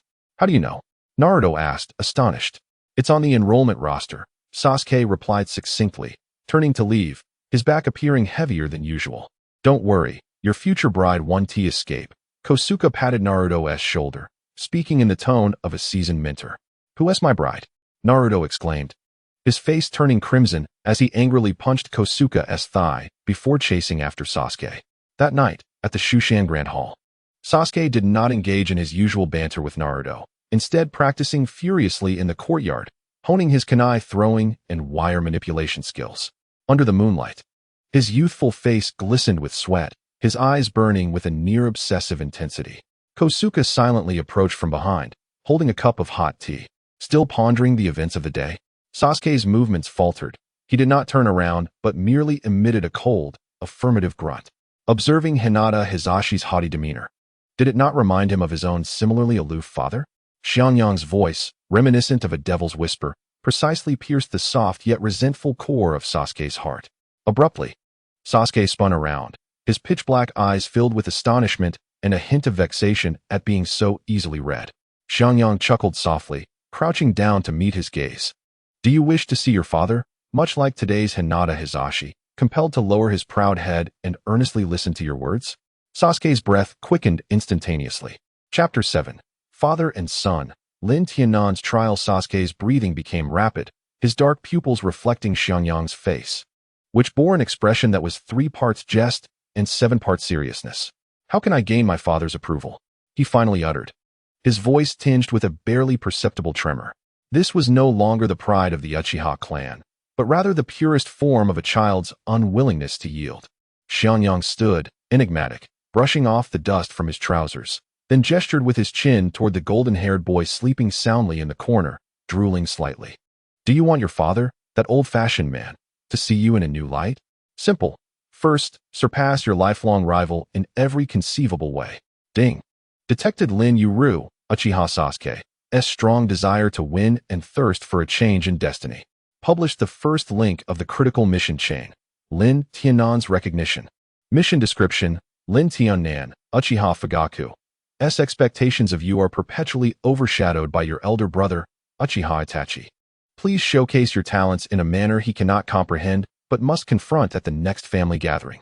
Hint: Li Xiaoyao, Naruto Uzumaki, is your best sharpening stone. Mission reward: Dragon Slaying Technique, entry level, greatly enhancing the swordsmanship talents of the host, Lin Yuru, and Li Xiaoyao. Good heavens. The system has even assigned Lin Tiannan's identity to Uchiha Fugaku. Then what of Itachi? Xiangyang's thoughts briefly diverged before he conveyed this audacious plan to Sasuke. Sasuke clenched his fists, refraining from inquiring about the dragon slaying technique. He only understood 4 words: surpass my brother. I shall do it. From that day forth, the intensity of training at the Shushan headquarters escalated from hell mode to purgatory mode. Xiangyang proposed a training regimen that would cause any ninja school instructor to suffer a heart attack, based on the transformation of chakra properties. Attempt to merge the so-called sword energy. Pay attention, sword energy is the essence of our immortal practitioners. Xianxia wielded a small wooden stick, sketching crooked diagrams upon the ground. It involves infusing the wind and lightning within you into the sword, then shooting it out with a swish. Understand? Naruto and Sasuke exchanged bewildered glances. Don't understand? That is precisely the point. If you did, it wouldn't be called a mortal practice. Thus, the courtyard became a daily spectacle of chaos. Idiot Naruto, are you chopping wood? Chakra must be concentrated, concentrated. You're not supposed to fling the wooden sword like a raisin gun. Bang! Naruto's wooden sword exploded into a cloud of splinters due to an excess of wind chakra, splattering Sasuke in the process. Can you keep your distance from me? Sasuke wiped his face, cautiously directing a faint stream of lightning chakra toward the sword tip. Who are you calling an idiot? My power is just too immense. Do you understand? Meanwhile, Xianxia assumed the role of a premium player, holding 2 bottles of skill elixirs as rewards from the system. Sasuke, don't lose heart. Here, open your mouth. The Raikiri skill elixir will make your head buzz with inspiration. Naruto, you should have one too. The wind-release peppermint candy will cool your ardor. Don't always think you can achieve everything at once. Under this high-pressure environment and the stimulation of potions, miracles truly transpired. One afternoon, in an attempt to evade a tricky steel wire attack from Sasuke, Naruto desperately swung his sword, inadvertently unleashing a rush of wind chakra. A half-meter long, nearly tangible azure blade of air shot forth from the wooden sword, slicing through the courtyard wall with a piercing howl. Silence enveloped the scene as everyone stood still. Did I actually do it? On the other side, Sasuke, spurred by the event, closed his eyes and concentrated all his mental energy on the lightning chakra at his fingertips. No longer was it a violent infusion, but a meticulous compression and shaping. Ziz! A multitude of fine blue arcs of electricity erupted along the blade of his wooden sword. Crackling ominously, the entire sword transformed into a blade of lightning. In the Uchiha clan's main residence, the annual family gathering bore an atmosphere as somber as a memorial service. Uchiha Fugaku sat in the primary seat, exuding an air of authority without uttering a word. Beside him was the 8-year-old Uchiha Itachi, who already possessed the demeanor of a seasoned jonin. Sasuke, Fugaku spoke, drawing the attention of all present. It is time for you to showcase the fruits of your training. Begin with your shuriken technique. Sasuke stepped out from the crowd, but did not retrieve the shuriken from the side. Instead, under the astonished gazes of his clan, he called toward the entrance. Hey, idiot, come in. As soon as he spoke, a golden head poked in, clutching a rice ball that Xianxia had given him. What do you want, arrogant Sasuke? I haven't finished my meal yet. Naruto muttered in dissatisfaction. The entire Uchiha residence erupted in uproar. Isn't that the Nine-Tails Jinchuriki? The son of the clan leader, associating with such an ominous figure. Fugaku's face darkened like the bottom of a pot, ready to explode, but Sasuke preemptively interjected. His voice calm yet clear, resonating throughout the hall. Father, the shuriken technique is exceedingly mundane. Today, I wish to engage in a duel with Naruto to demonstrate my true power to you. Nonsense. Fugaku slammed the table. However, Sasuke merely drew his wooden sword with composure. Naruto understood the situation, quickly swallowing the rice ball and also drawing his wooden sword, positioning himself opposite Sasuke. Since this is Sasuke's request, a gentle voice interjected. It was Itachi. Father, perhaps we should allow them to try. Fugaku glanced at Itachi, then at his younger son, whose eyes shone with stubborn determination. Ultimately, his face remained grim, yet he acquiesced. In the center of the courtyard, Naruto and Sasuke faced each other from a distance. No seals, no tactics. Merely the purest intent to battle. Wind release, immortal technique, great windmill sword. Naruto bellowed, a name he had whimsically concocted. He gripped his sword with both hands and swung it forward. A colossal azure wind blade, accompanied by a howling force, surged toward Sasuke. Lightning release, immortal technique, 1,000 birds, sharp gun. Sasuke equally announced an incomprehensible technique name, wielding his sword with one hand. The lightning at the sword's tip surged rapidly, transforming into a swift blue bolt that precisely targeted the heart of the wind blade. Within the eyes of every Uchiha clan member, including Itachi and Fugaku, the azure wind and blue lightning collided with a thunderous roar. Boom! The violent explosion kicked up a storm of dust, its power rivaling that of a standard B-rank ninjutsu. Several nearby Uchiha clan members were knocked back by the force, their faces filled with disbelief. As the dust settled, the two small figures knelt on the ground, panting heavily, evidently drained of their strength. A draw. Yet, the entire Uchiha residence fell into a profound silence. Fugaku rose to his feet, not regarding the crater left in the wake of the explosion nor the gasps of his kin. He merely stared intently at his younger son, who was covered in dirt, gasping for breath yet striving to maintain an upright posture, his gaze reflecting a question. Did you see that? For the first time, the stern expression that had remained unchanged for eons on Fugaku's face cracked, sinking into a prolonged silence. Ding! The mission for Lin Tiannan's recognition has been completed. Yang stood outside the crowd, contentedly receiving the system rewards. His gaze swept over the agitated throng, locking eyes with Itachi Uchiha, who stood in a corner, equally astonished as he observed his younger brother. Chapter 8. Encountering Genius, a dimensional strike from the Sword of Immortality after the chaos in the Uchiha estate subsided. Itachi took the initiative to approach his brother for the first time. Sasuke, supported by clan members, stubbornly pushed them away, wiping the blood from the corner of his mouth with his sleeve, his chest heaving violently. What was that? Itachi inquired, referring to the atypical duel that combined ninjutsu and taijutsu. Swordsmanship of Mount Shu, Sasuke declared, puffing out his chest. Despite feeling utterly exhausted, his tone brimmed with unprecedented pride. You wouldn't understand. Itachi remained calm, observing his younger brother, who had always chased after him but now wielded a power he could not comprehend. Was this power beneficial or detrimental to Sasuke? He felt compelled to meet the source directly, Vortex Yang. In the courtyard of the Mount Shu headquarters, Yang lounged leisurely on a deck chair beneath the eaves, engrossed in a first edition of Intimate Paradise, occasionally exclaiming with admiration. At the entrance, two figures appeared silently. Leading was Itachi Uchiha, accompanied by a gentle-looking boy with slightly curled black hair, Shursui Uchiha. Ah, what a rare visit, Yang remarked without lifting his head, as if he had eyes on the back of his head. The pillars of the Uchiha clan gracing my humble abode. What brings you here? Checking the water meter? Itachi and Shursui exchanged a glance, confirming a shared realization. This individual had anticipated their arrival all along. Shursui spoke first, assuming his habitual role as a mediator. Yang-kun, we mean no harm. We're merely curious about the changes occurring in Sasuke. Curious? Yang turned a page of his book. Curiosity is commendable. It suggests your ninja mentality has not entirely stagnated. There's hope yet. This statement rendered Shursui's smile momentarily stiff.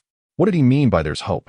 We wish to understand what you have taught Sasuke, Itachi interjected directly. Though his Sharingan remained inactive, an invisible pressure enveloped the atmosphere. To teach him how to win honorably. To silence your rigid father. What's the issue with that? Yang closed his book and sat upright. He regarded the two prodigies before him, feeling an inner amusement. Prodigies? In the face of the multiverse traversal system, prodigies are merely naive lambs, destined to shatter their own understanding and fervently contribute to goodwill. Ding. Detecting key characters? Itachi Uchiha and Shursui Uchiha. System database search initiated. Match failed. Designated as important plot NPC. Side mission released. The shock of genius. Mission description.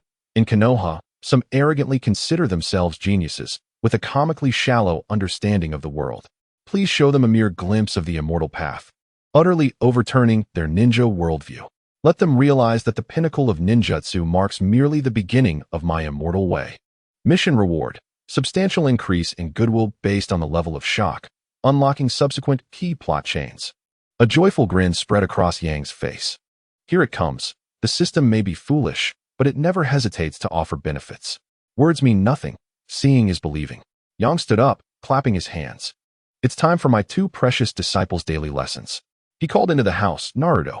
Sasuke, wake up and get ready. Soon, the two youngsters emerged, rubbing their eyes. What are we practicing today, Uncle Yang? Naruto yawned. Today, we shall tackle something advanced. Yang snapped his fingers, and suddenly, hundreds of shuriken tied with wires shot forth from the walls, suspended in midair. We will practice chakra nature transformation in the midst of this shuriken barrage. The first to get hit will miss dinner.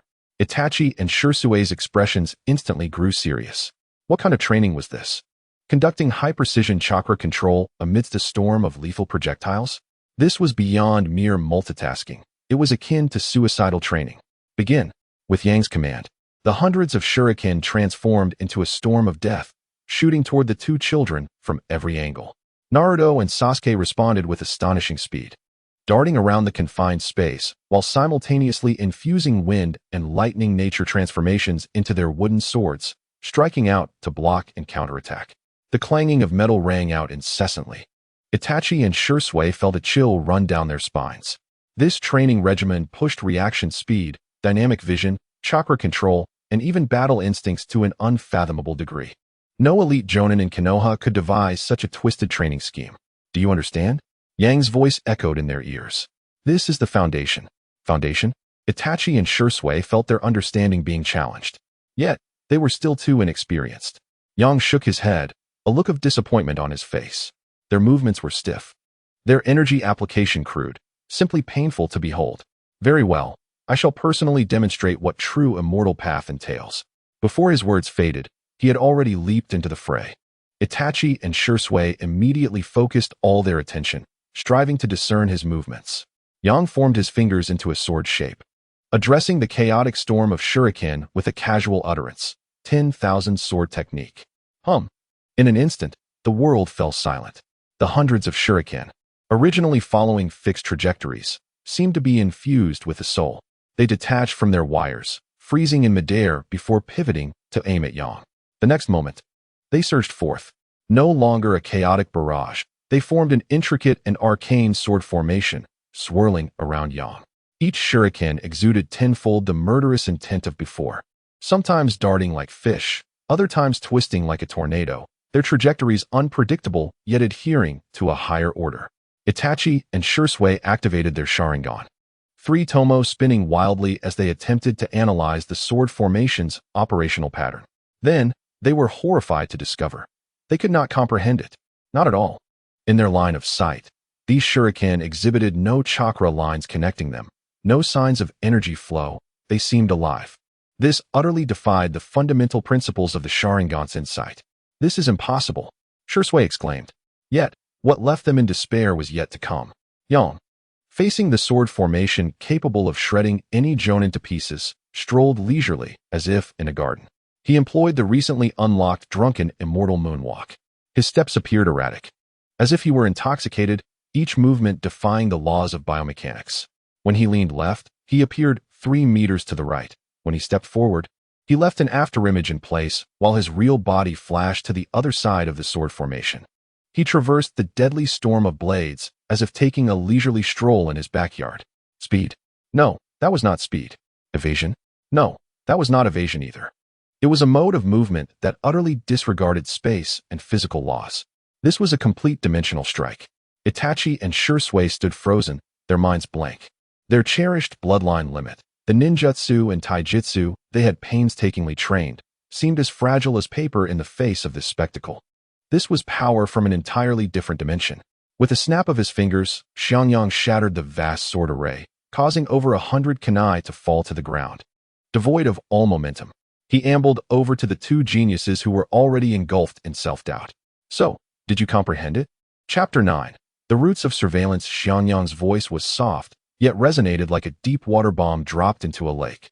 The worldviews of Uchiha Itachi and Uchiha Shisui were collapsing with unprecedented efficiency, only to be violently reconstructed. Do you understand? The mere 2 words sent the minds of the 2 most exceptional Uchiha geniuses into a state of paralysis. Understand what? The figures soaring through the air, the sword light dancing under the moon, the power he referred to as the sage path, entirely transcended the chakra system. All of it seemed like a divine miracle, brutally tearing apart the ninja worldview they had built over the past decade. If such a phenomenon could be easily comprehended, they should be in paradise, discussing the essence of the world with the legendary sage of 6 paths, rather than standing here, questioning whether they were trapped in an absurd dream. Itachi's Sharingan had activated without him noticing, the 3 tomo spinning wildly as he attempted to decipher the events that had just transpired. There were no traces of chakra, no flow of energy. That man was like the sovereign of this realm, his words manifesting reality, commanding all to his will. This was not merely a technique. It was a rule. Beep. Uchiha Itachi's worldview is severely impacted, leading to an intense craving for the essence of the sage path. Favorability 50. Beep. Uchiha Shirsue's perception is crushed dimensionally, resulting in absolute trust in the host's mystery and power. Favorability 50. The system's notifications echoed in his mind, and a smirk broadened across Xiangyang's lips. Indeed, the quality of these crops was exceptionally high, thriving splendidly. The essence of it all was a journey of companionship and growth. He sauntered back to his recliner, slumping down like a puddle of mud, exuding a deep-seated lethargy that starkly contrasted with the earlier image of the transcendent swordsman, as if everything had merely been an illusion. Enough! Xiangyang's languid voice shattered the silence of the courtyard. Stop doubting your existence, looking like two overcooked shrimp, all red.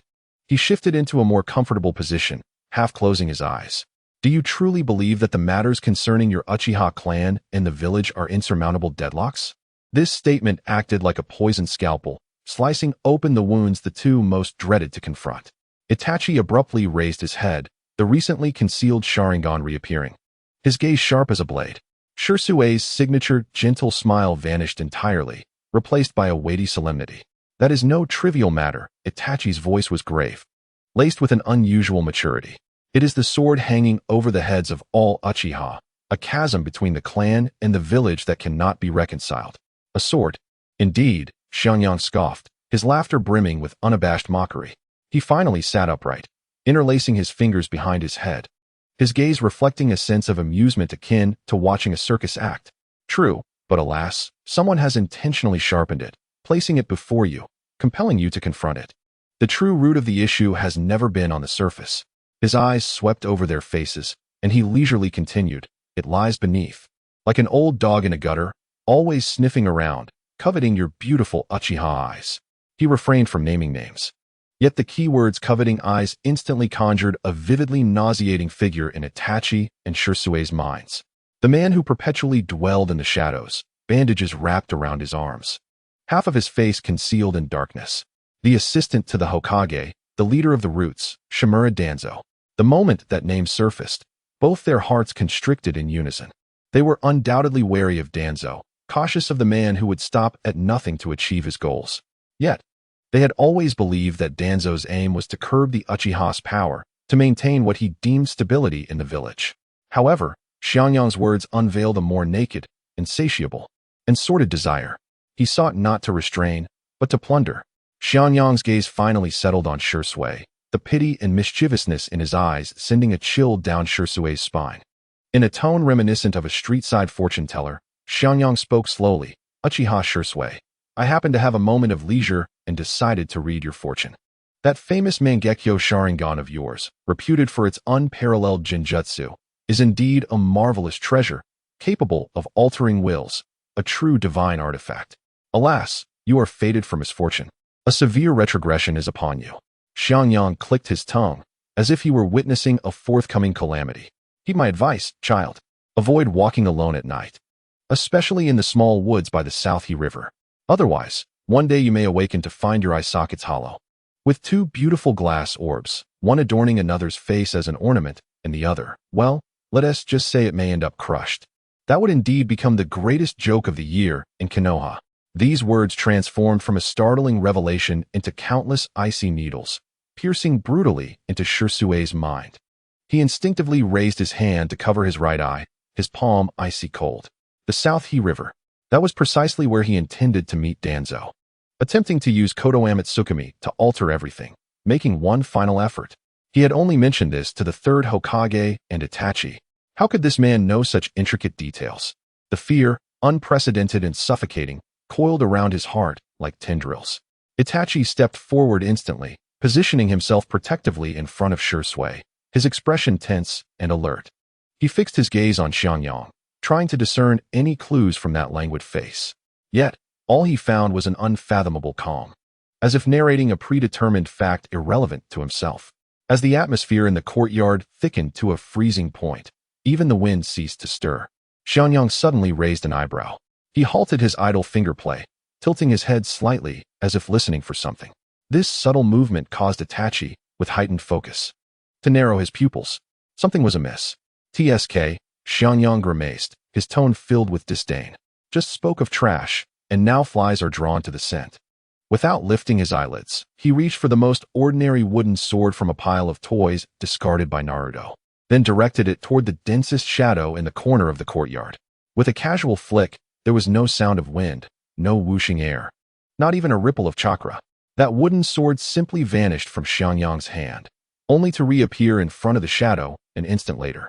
With a soft thud, almost indistinguishable from a mere illusion, the weapon pierced through the flesh of a dark figure that stumbled forth from the shadows, the wooden sword having impaled him directly through the center of his chest. The violent force obliterated his heart along with his ribcage. His white mask, adorned with a bizarre totem, cracked open at that very moment, revealing a face filled with sheer horror and incomprehension. His hands remained poised for hand seals, yet he would never be able to initiate another technique. A root ninja, Itachi and Shursui spun around, their pupils dilating in shock. They had been utterly oblivious to any presence. With their perceptive abilities, honed through years of undertaking S-rank missions, how could they have allowed an enemy to approach so closely without any reaction? What sent chills down their spines and caused their souls to tremble was Xiangyang's nonchalant flick. That is neither ninjutsu, nor taijutsu, much less jinjutsu. It is not an attack. It is a decree, a divine proclamation that disregards distance, space, and even the laws of physics. Xiangyang leisurely stood up, brushing off his pants as if removing non-existent dust. He cast a glance at the cooling corpse on the ground, his tone as flat, as if he were commenting on the weather. You see, it has come just as I said. To resolve the issue, one must first cleanse this space of its filth. The cold body served as a testament to the chilling prophecy. The insidious gaze confirmed the warning of predation. There were no more coincidences. All luck, hesitation, and naivety were shattered before the sight of this corpse. Itachi and Shursui exchanged a glance. In each other's eyes, they perceived the same shock, fear, and an unprecedented resolve born from being cornered. It became clear that the path they had steadfastly pursued, the balance they sought within the cracks, was nothing but a farce in the face of true, unmasked malevolence. The true jesters were they themselves, and the man before them, this lazily infuriating man, possessed an incomprehensible power and saw through the obscured truths they could not. He was the only variable, the sole method to break the deadlock. Itachi slowly dispelled his Sharingan, his tense body relaxing. He pondered for a moment, seemingly weighing the most crucial decision of his life. Finally, he raised his head, looking at Xiangyang, his voice dry yet remarkably clear as he inquired, "What should we do?" By uttering this question, he relinquished all authority. Shursui silently stepped forward, standing shoulder to shoulder with Itachi. No longer hesitating, they both bowed deeply to the man who had returned to his reclined position. No words were spoken, but this gesture spoke volumes. Ding! A deep bond has been established with key figures Uchiha Itachi and Uchiha Shursui. The wheels of fate have entirely deviated from their original course. Reward: the host has acquired the skill Heavenly Perception entry level, enabling passive detection of malevolence and prying within a designated range. A refreshing sensation surged into Xiangyang's mind, amplifying his senses instantaneously. The footsteps of passers-by on the street beyond the courtyard wall, the languid sound of the neighbor's fat cat yawning, even the rustling of leaves swayed by the distant wind, all became strikingly vivid. He regarded the two individuals before him, who had finally resolved to become his top-tier instruments, and a cold smile crept into his heart. Excellent. Danzo, the game prepared for you has now begun. You are the first monster to be eradicated from the map. Chapter 10. The descendant of Nuwa beneath the demon-locked tower. Time flew by, and more than half a year had passed in the blink of an eye. In the secret training grove forcibly claimed by Uzumaki Xiangyang and unilaterally named the demon-locked tower, the atmosphere had grown remarkably abstract. The forest was no longer filled with the songs of birds and fragrant flowers. Instead, it emanated a sharp, almost imperceptible ambience. Ordinary beasts had long since vacated, and even the boldest of birds instinctively soared 100 meters higher when traversing this territory, fearing some unseen entity might strike them down. Xiangyang had never intended to teach Hinata even a fragment of the Hyuga clan's gentle fist. What a ludicrous notion it would be to have the proud descendant of Nuwa learn that rigid, intricate, and antiquated martial art. It would be nothing short of a crime. For the past 6 months, he had instructed Hinata to do but one thing: sit cross-legged, close her eyes, and feel. The focus was on indulging in a delightful slumber. Awakening stronger. Thus, Hinata's Byakugan underwent a remarkable transformation, evolving from a black and white television to the pinnacle of 8K full-color HDR. Under the continuous enhancement of her Nuwa bloodline, those once deemed useless white eyes by her father had transcended their former limitations, no longer merely a biological tool for perceiving chakra pathways. In her vision, the world was deconstructed into its most elemental forms of energy. The wind manifested as flowing azure light points, the earth as solid yellow particles, and even the emotions within human hearts glowed with distinctly different auras. At this moment, in the clearing of the Demon Lock Tower, a unique third subject was unfolding. Hinata stood quietly at the center, her eyes closed, her long eyelashes fluttering. She had exchanged her cumbersome kimono for a specially tailored blue and white outfit designed for ease of movement, her dark hair tied neatly into a ponytail. She resembled a slender bamboo, tranquil yet brimming with strength.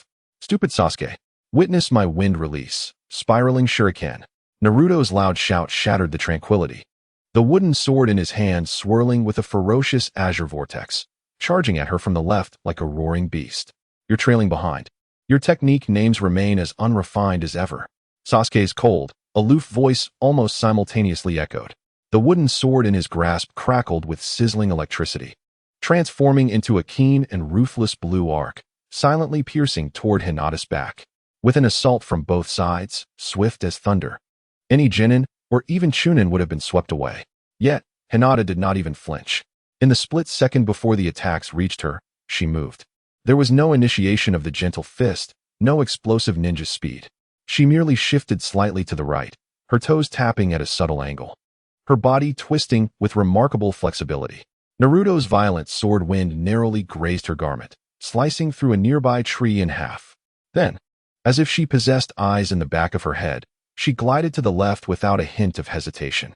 Sasuke's assured lightning strike barely passed through the spot where she had just stood, leaving behind a sizzling black hole in the ground. Each of her evasions perfectly grazed the edges of the attack's judgment, neither too fast nor too slow.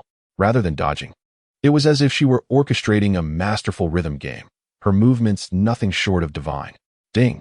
Zhaolinger, Hinata Hyuga, has experienced a significant enhancement in her Nuwa bloodline's activation under the coordinated pressure from Li Xiaoyao, Uzumaki Naruto, and Lin Yuru, Uchiha Sasuke. Awakening Level 5. Reward. The host and Hinata unlock the Skill 5 energies returning to origin, entry level, allowing gradual absorption of natural energy for self-recovery.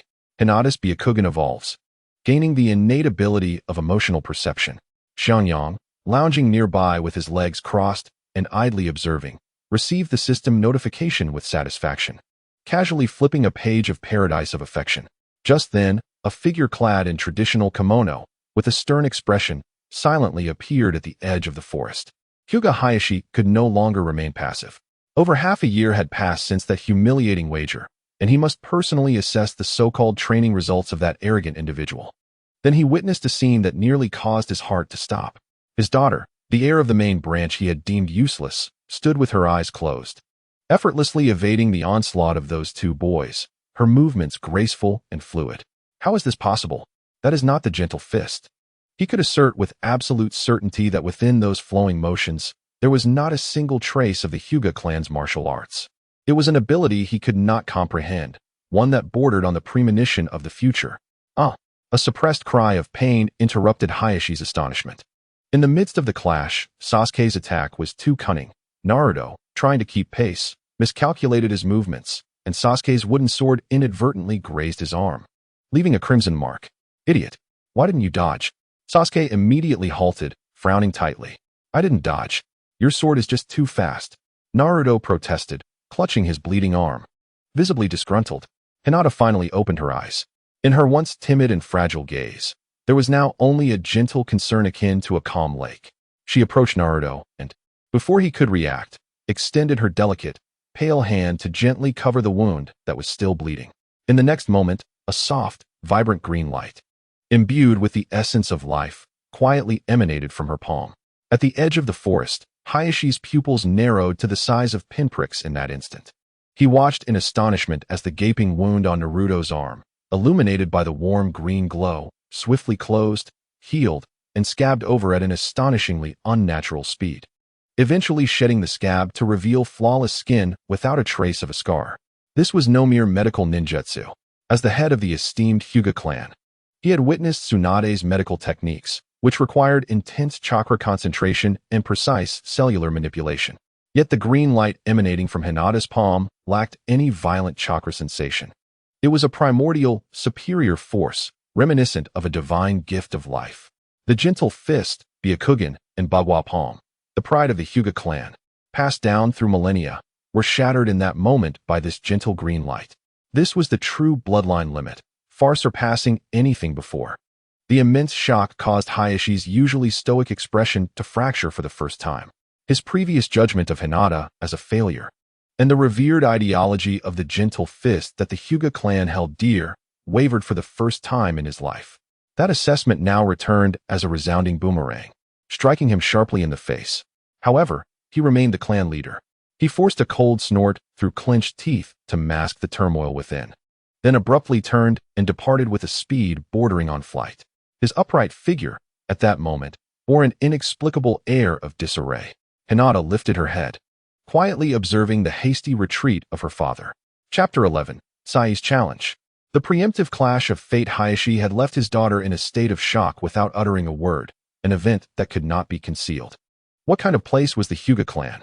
Its rules were as rigid as an iron barrel, yet gossip flourished in crowded spaces. News spread like a mouse with legs, scurrying through the cracks of the clan's walls overnight. The tales, embellished and exaggerated, became almost mythical. Did you hear? The clan leader went to observe the eldest daughter as training and was rendered speechless by an unheard-of technique. What technique? Isn't the eldest daughter incapable of mastering even the gentle fist? Who knows? It said that a madman from the Uzumaki clan taught her some sort of sage art. With a wave of his hand, the earth shook. Is that true? The clan's eldest daughter, after half a year with a madman, has undergone a transformation? These rumors reached Niji's ears while he was practicing his gentle fist in the courtyard, performing thousands of strikes. Sweat dripped down his handsome face, soaking into the ground beneath him. He paused, his white eyes devoid of emotion, reflecting a deep-seated indifference. Sage art. He scoffed softly, his voice low yet imbued with unyielding certainty. It was merely a fabrication by the main family to preserve their ludicrous dignity. A cautious companion from the branch family asked, but Niji, several people claim to have seen it. They say Hinata is, failure is always failure. Niji wiped his sweat with a towel, his tone as frigid as winter's steel. This is fate, like the mark on my forehead. It was destined from the moment of my birth. She and I are both caged birds. Hers is made of gold, while mine is forged of iron. Nothing more. He determined to pierce through this lie himself. He would show everyone how stubborn and unshakable fate truly was. Days later, during a training session involving the entire Hyuga clan, the opportunity presented itself. An elder was explaining the essence of the gentle fist while the younger generation practiced below. Hinata stood quietly in a corner of the crowd, no longer timid as before, though still not particularly noticeable. Suddenly, Niji stepped out from the ranks and bowed to the elder in the main seat. Elder, I have a request. All eyes turned towards him. Speak, the elder said, stroking his beard. Niji's gaze, sharp as an ice-forged blade, pierced directly towards Hinata. I wish to spar with Lady Hinata, to offer guidance and assess her recent training progress. The word guidance was heavily emphasized, brimming with overt provocation. A murmur of shock rippled through the crowd. The genius Niji was openly challenging the so-called failure of an eldest daughter. All eyes, brimming with expectations, malice, and concern, suddenly focused on Hinata. Instinctively, she clenched the hem of her clothing, her knuckles turning white, her heart pounding uncontrollably. The overwhelming dread of being scrutinized by so many nearly suffocated her. But at that moment, a memory flashed in her mind, of a golden-haired fool's encouraging shouts and a rogue uncle's phrase. What's there to be afraid of? Just do it. Taking a deep breath, she quelled her anxiety with the coolness that surged from her heart. She lifted her head, her pure white eyes meeting the gaze of the multitude. Unwavering for the first time. I accept. Her voice was quiet yet clear, reaching every ear present. Under the distant shade of a tree, Xianxia yawned, the familiar mechanical sound of the system echoing in his mind. Ding. Side quest. Key note of the caged bird's liberation triggered.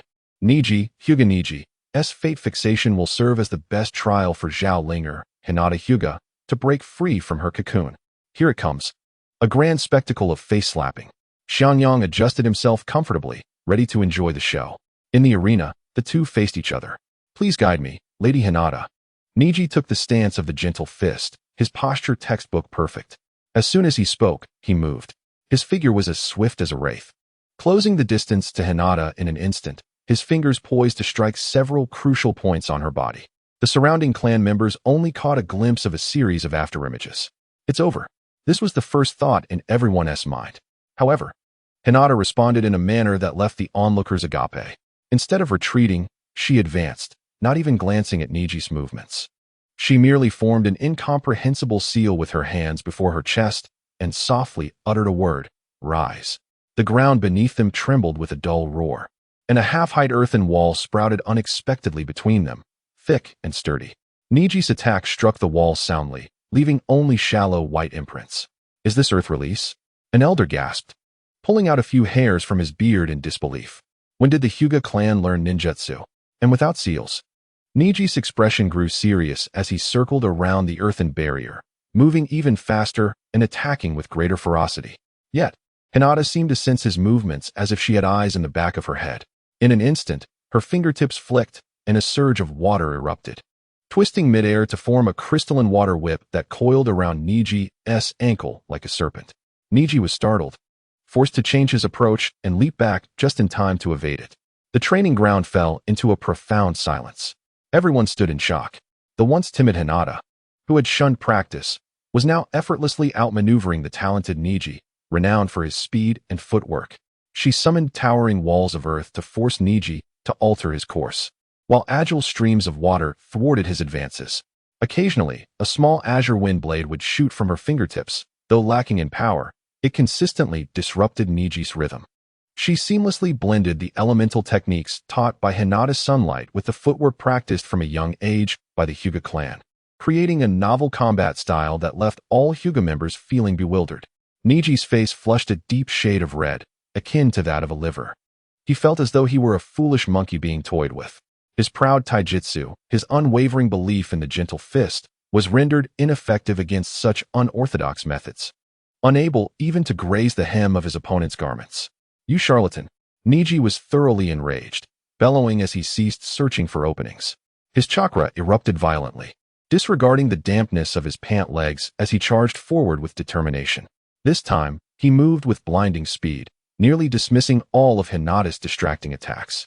Just as his fist, imbued with overwhelming power, was about to land, Hinata remained oddly calm. Activating her Byakugan, she clearly perceived the chaotic flow of Niji's chakra, disturbed by his fury, and even sensed the discontent and agitation within his heart. She softly intoned, "Heavenly return." Niji's heart jolted. This was the ultimate defense of the Hyuga clan. However, the anticipated 360-degree chakra explosion did not materialize. Hinata began to spin, but what surrounded her was not pure chakra. Rather, it was a flexible vortex woven from light azure wind and soft blue water. This vortex appeared neither fierce nor aggressive, but rather beautiful. Niji's fist struck heavily against this vortex. There was no resounding clash. Instead, it felt as though he had plunged into a thick, viscous cotton cloud. The formidable force capable of shattering stone dissipated upon contact, redirected by an inexplicable rotational force. He was propelled backward by a gentle yet irresistible power, stumbling on the ground and leaving 7 or 8 unsteady footprints before managing to regain his balance. He lifted his gaze, his expression a mix of confusion and disbelief. Hinata halted her spinning, standing quietly as the wind-water vortex dissipated. She looked at the dazed Niji and spoke in a tone that was both calm and resolute. "Brother Niji, fate is not immutable." This battle was ultimately interrupted by the elders, leaving no definitive victor. Yet, Hinata's performance had detonated like a bomb, creating tidal waves throughout the entire Hyuga clan. Chapter 12. The Might of Sage Arts. Defense against the heavenly gods. Shimura Danzo's patience was finally shattered by the proverbial straw known as Hinata Hyuga. The outrageous confrontation within the Hyuga clan had already become the latest jest among the higher echelons of Konoha. A discarded waste, trained by that rogue from the Uzumaki clan for half a year, could wield an unheard-of sage technique to trounce the genius of the Hyuga clan. This news had caused Danzo's aged visage to twitch for several days. He sensed a whiff of chaos, a stench he loathed, one that indicated a departure from the game board. Uzumaki sunlight, this unforeseen variable, was eroding his carefully laid plans in a manner he could not comprehend. He could no longer afford to wait. A summons issued in the name of the third Hokage was delivered into the hands of Uchiha Shisui. In the dense forest of Nanjechuan, under a moonless sky with a chilling wind, even the buzzing of insects carried a sense of foreboding. Danzo stood with his hands clasped behind his back, like a chilling statue in a clearing of the woods. Behind him, a dozen elite root members, adorned with ominous masks, emerged from the shadows, their chakra taut like a bowstring, encircling Shisui, who had come alone. Shisui, you are a clever child. Danzo's tone dripped with condescending approval. You must understand that for the stability of Konoha, certain sacrifices are necessary. The glory of the Uchiha must be preserved through greater means. He slowly extended his hand, palm upwards, exuding an air of undeniable authority, as if a deity were demanding a sacrifice. For the sake of Konoha, relinquish your eyes. Shisui stood at the center of the encirclement, his face betraying neither surprise nor fear, but rather a hint of empathy that startled Danzo. Just as the root ninjas prepared to strike, a languorous voice unexpectedly shattered the silence of the forest. Ah, Elder Danzo, good evening. Is this grand display meant to invite my friend to a feast? Quite the unique setup, though it seems the offerings are a bit misplaced. Before he finished speaking, the ground began to tremble violently. The surrounding trees, once silent, sprang to life. Countless resilient vines, invigorated like serpents on stimulants, erupted from the earth with an unreasonable ferocity. They did not target Shisui. Instead, they ensnared the elite root members with alarming precision and a twisted sense of humor, binding them into various poses and hanging them from the trees, swaying gently in the night breeze. One unfortunate soul, ensnared by the vines around his neck, appeared like a freshly unearthed white radish, with only his head protruding. Uzumaki sunlight ambled out from behind a large tree, carrying his signature black iron pot. Behind him, Uchiha Itachi's silhouette emerged silently, forming a perfect flanking position with Shisui. Sunlight tapped the pot's rim with his shoulder, gesturing towards the unfortunate radish with sincerity as he addressed Danzo. You see, I call this environmentally friendly wood release, scientifically known as all things are soldiers, completely natural, pollution-free, perfect for aerating the soil, and you can even grow some organic vegetables. Quite splendid, wouldn't you agree? Danzo's expression darkened instantly, turning as black as the bottom of the pot. Uzumaki sunlight. Uchiha Itachi, do you intend to betray the village? Ah, how could I dare? Sunlight dug at his ear, feigning disdain. I detest being unfairly accused. But you, Elder Danzo, at your age, still acting like a child snatching candy, have you no shame? Danzo's eyes twitched furiously. He realized the plan had been completely exposed. Words were futile. Without hesitation, he tore the bandage from his right arm, revealing a row of crimson three-tomo Sharingan to the air. He ripped the ruined bandage from his face, unleashing a prepared Sharingan that spun wildly. Izanagi. He intended to use this ultimate forbidden technique to forcibly rewrite the reality of his ambush. However, someone was faster than him. Danzo, before using something stolen, it's best to read the instructions. Shisui's voice was soft, as his kaleidoscopic Sharingan patterns spun grotesquely under the moonlight. This was the surprise prepared for Danzo, informed to him in advance by sunlight. The strongest Jinjutsu, Kodo Amitsukami. Activate.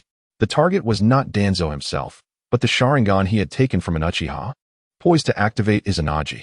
In the next moment, the Sharingan Danzo had prized as his trophy suddenly spiraled out of control. It not only failed to activate Izanagi, but instead injected the absolute will to protect Konoha into Danzo's own consciousness in the most twisted manner. Ugh! Danzo grunted as if struck by lightning. In his mind, he saw the ambition he had pursued all his life to become Hokage, labeled as the greatest threat to Konoha. He witnessed the very root he had established become a malignant tumor that must be eradicated. The Sharingan he had intended to use to activate the forbidden technique deemed him the one whose reality needed rewriting.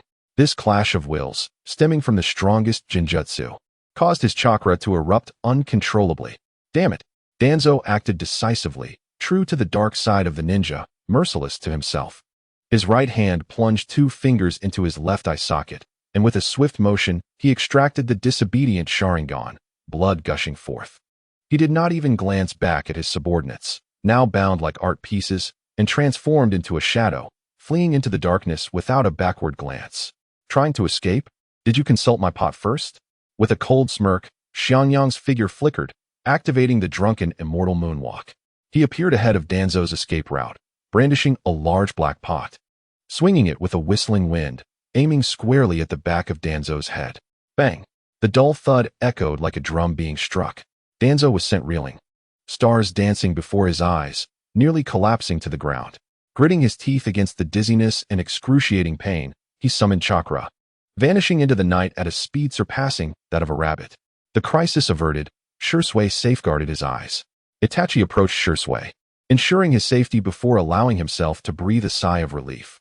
Xiangyang weighed the pot in his hands, grimacing slightly as he noted a few strands of Danzo's white hair stuck to the bottom. TSK, he ran quite fast. The old coot has a head of iron. He glanced in the direction Danzo had fled, a cold smirk playing at the corners of his mouth. All right, don't let him rest. Tonight is merely about collecting interest. While he is weak, we shall take his life. The game has just begun. Chapter 13. The Third Hokage's Decision. The Rebirth of Uchiha in the Forest. Only Danzo's bloodied eyeball remained, defiantly glaring at the moon like a cheap horror movie prop. Xiangyang stepped closer, disdainfully nudging it with his toe. TSK. Trash belongs in the trash can. He turned to Shisui and the composed Itachi, flashing them a grin. Strike while the iron is hot. Come, let us eradicate the evildoers. Before he finished speaking, he charged ahead with the black pot, his demeanor resembling that of a ruffian heading to smash a neighbor's window rather than an assault on Konoha's darkest department. Itachi and Shisui exchanged glances, silently following. They felt that since they met this man, the narrative had veered wildly off track, with no chance to turn back. The entrance to the root base was exceedingly concealed. Xiangyang did not enter through the front door. Instead, he circled to the top of the base and stomped on the ground, as if performing a shamanistic dance. Up! A deep, rumbling sound erupted from beneath the ground, as numerous thick roots burst forth like a frenzied crew of excavators, violently tearing the ceiling of the base apart. Boom! Moonlight and dirt cascaded down, illuminating the bewildered faces inside the base. Enemy attack. What is happening? Is the sky falling? The root ninjas, well-trained, prepared to retaliate. Yet, before they could even form hand seals, they felt a tightening at their feet. The roots, having just ripped apart the ceiling, sprouted countless slender vines that acted with uncanny precision, binding each root ninja into various contorted shapes. The bindings were particularly devious, targeting their armpits and waist, causing those ensnared to struggle in vain, writhing in pain that left them internally injured. Let us go, through the VIP passage.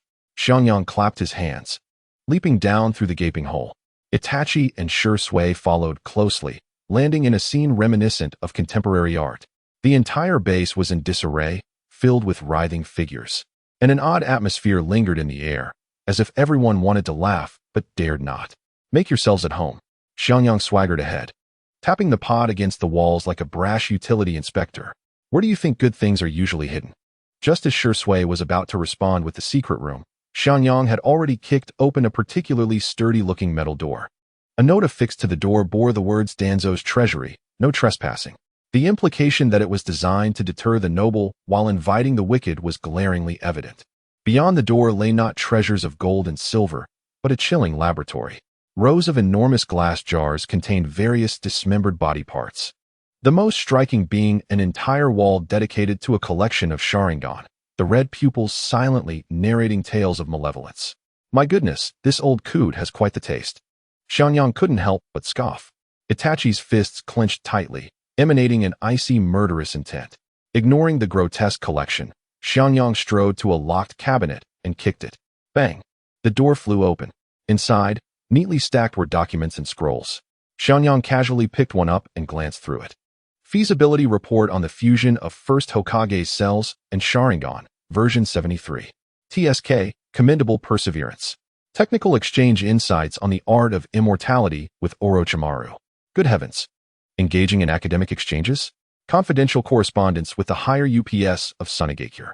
Minutes of contact with the Umbu of Awagakure. Wow, quite a broad scope of operations. Even delving into international trade. Each document served as irrefutable evidence that could condemn Danzo 1,000 times over. Xiangyang tossed a stack of the most critical evidence to Shisui. You two keep an eye on things here. Don't let any of those twisted ones escape. Itachi, go summon the highest-ranking official from your village and tell him his troublesome child has caused a mess. Have him come quickly to clean up. Itachi nodded and vanished from sight in an instant. In the Hokage's office, Sarutobi Hiruzen was nursing a headache over a pile of documents while puffing on his pipe. Suddenly, Itachi appeared before him without warning. Third Hokage, the fruit of Danzo's labor is ripe. I suggest you taste it personally, lest it rot on the ground. The pipe slipped from Sarutobi's lips, clattering onto the desk. When he arrived at the root base with Itachi, witnessing the overturned roof, comrades bound in absurd positions, and the horrifying collection in the laboratory, his weathered face could no longer maintain its composure. Xianxia leaned against a glass jar, leisurely flipping through Danzo's diary, greeting Sarutobi warmly upon his arrival. Ah, Third Hokage. You've come. Your old friend has quite the peculiar hobby. Human collection? And he even keeps a diary, though the handwriting leaves much to be desired. Sarutobi ignored Xianxia's taunts, trembling as he picked up each incriminating document. The more he read, the paler he became, his body swaying with each revelation. Betrayal, collusion, human experimentation, each accusation struck him like a dagger to the heart. How dare he? When pushed to the brink, people can do anything. You've driven him too hard. And now you've backed yourself into a corner. Xianxia tossed the diary onto the table. Is this enough? Sarutobi fell silent, the office filled only with his heavy breaths. He knew Danzo was a necessary evil, but he had never imagined the darkness had rotted to such depths. Now, the issue lay before them. Xianxia tapped the table, drawing everyone's attention. The Danzo project has thoroughly collapsed. If it continues, all of Konoha will be buried alongside it. Here, I have a plan B. A solution that allows both the Uchiha and the village to survive. Would you care to hear it? Sarutobi lifted his gaze, his bloodshot eyes filled with apprehension. Speak. It's simple. Xianxia extended a finger, proposing that Uchiha Fugaku, Itachi's father, personally submit a request for reforming the police force, breaking the rule that only Uchiha can serve, and opening recruitment to the entire village. Competence shall prevail. Moreover, the headquarters of the police force should be relocated from that remote corner back to the village center. What does this mean? It signifies a willingness to embrace change. This not only provides the Uchiha with a way out, but also saves face for you as Hokage. As for Danzo, Xianxia shrugged, that's your family matter. How you choose to deal with him is up to you. Sarutobi gazed at this young man, whose unorthodox speech cut to the heart of the matter, and then glanced at the resolute expressions of Itachi and Shursui. He understood that the sky over Konoha was about to change. He picked up the scroll detailing all of Danzo's crimes and slowly rose to his feet, his hunched back seeming to straighten a little in that moment. I agree. He spoke each word with deliberate clarity, his voice hoarse yet imbued with an unwavering resolve. In the name of the Hokage, I shall deliver the highest form of judgment upon Danzo. The news reverberated back to the Uchiha clan, igniting a tempest of outrage within the family. In the ancestral hall, the clamor nearly threatened to uproot the very roof. What? Collaborate with those civilian ninjas? Fugaku, have you lost your mind? Moving the police force headquarters away? That would be akin to self-mutilation. Uchiha Fugaku sat at the head, his expression as stony as water. Itachi and Shursui flanked him, their Sharingan silently observing the rowdy clansmen below, the invisible pressure silencing even the most radical elders. Fugaku slammed his hand on the table, rising with fervor. Enough. Times have changed, my lords. Clinging to that paltry pride will surely consign the Uchiha to the annals of history's refuse. He seized a scroll containing the reform proposal he had long prepared and presented it to Itachi. Go forth, and let all of Konoha witness the new will that belongs to the Uchiha. Chapter 14. Prelude to a New Era. The lament of the caged bird. The skies over Konoha transformed overnight. The news of Shimura Danzo's defection struck like a boulder cast into a pond, sending ripples throughout the ninja world. The S-rank wanted poster issued by Konoha featured Danzo's sinister visage, accompanied by a litany of charges that could serve as wrapping for feet, each sufficient to tarnish Konoha's reputation. Yet, curiously, aside from the initial shock, the villagers quickly regained their composure. For another, more revolutionary matter was subtly yet unmistakably shifting the atmosphere in Konoha. The Uchiha police force, once an aloof bastion exclusive to the Uchiha, now displayed a brand new recruitment notice at its entrance, welcoming all villagers. In an instant, Konoha erupted with excitement. Ninjas of various backgrounds, filled with curiosity, skepticism, and even disdain, eagerly took the application forms. At the eye of the storm lay the Hyuga clan's training ground, where the atmosphere was so tense it could freeze the air. This was the formal confrontation between Hinata and Niji. Hyuga Hayashi sat in the main seat, flanked by the Elder Council, their faces taut like dried orange peels. Surrounding them, the branch family members formed a dense circle, enveloped in silence. Niji stood in the center, clad in his pristine training attire, his expression as hard as iron. He gazed at Hinata across from him, his pure white eyes reflecting years of pent-up resentment and obsession. Hinata, adorned in the traditional garb of the Hyuga clan, stood in stark contrast to her kin, her posture devoid of the soft fist stance, arms relaxed by her sides, embodying a bamboo that had been cleansed by rain, calm yet upright. Begin. The elder's voice barely faded when Niji transformed into a flash of white lightning, charging towards Hinata. 8 trigrams, 64 palms.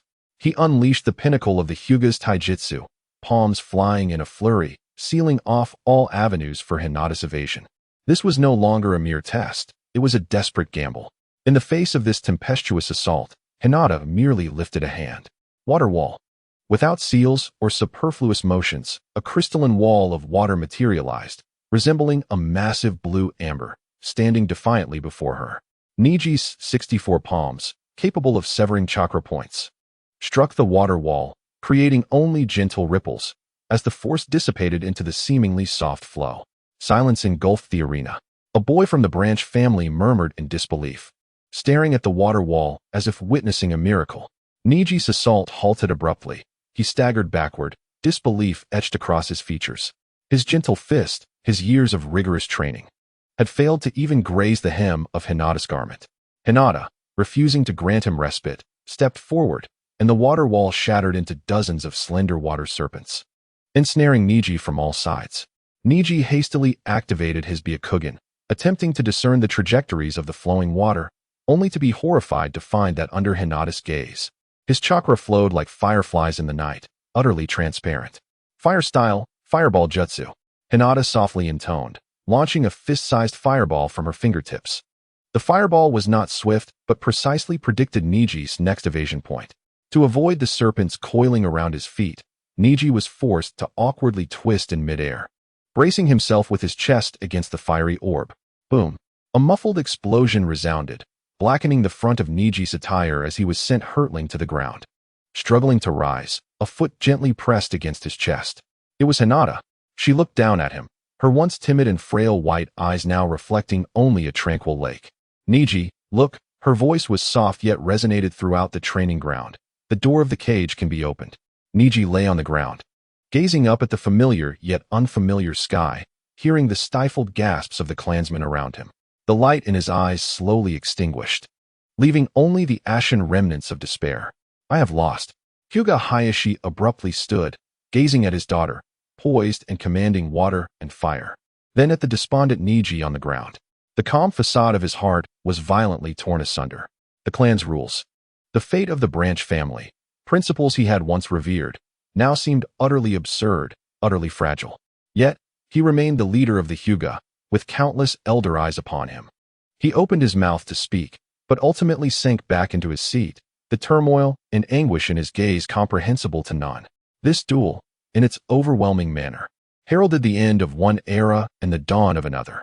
In the 6 years that followed, the atmosphere in Konoha subtly shifted. Under the misguided leadership of Uchiha and the iron-fisted governance of Itachi, the Uchiha truly began to train lower ninjas. Initially, the children assigned to Uchiha Jounin returned home with sullen faces, lamenting that their teachers were too fierce and too proud. Yet gradually, the villagers discovered that the Uchiha ninjas were merely tough in words, yet diligent and responsible in training.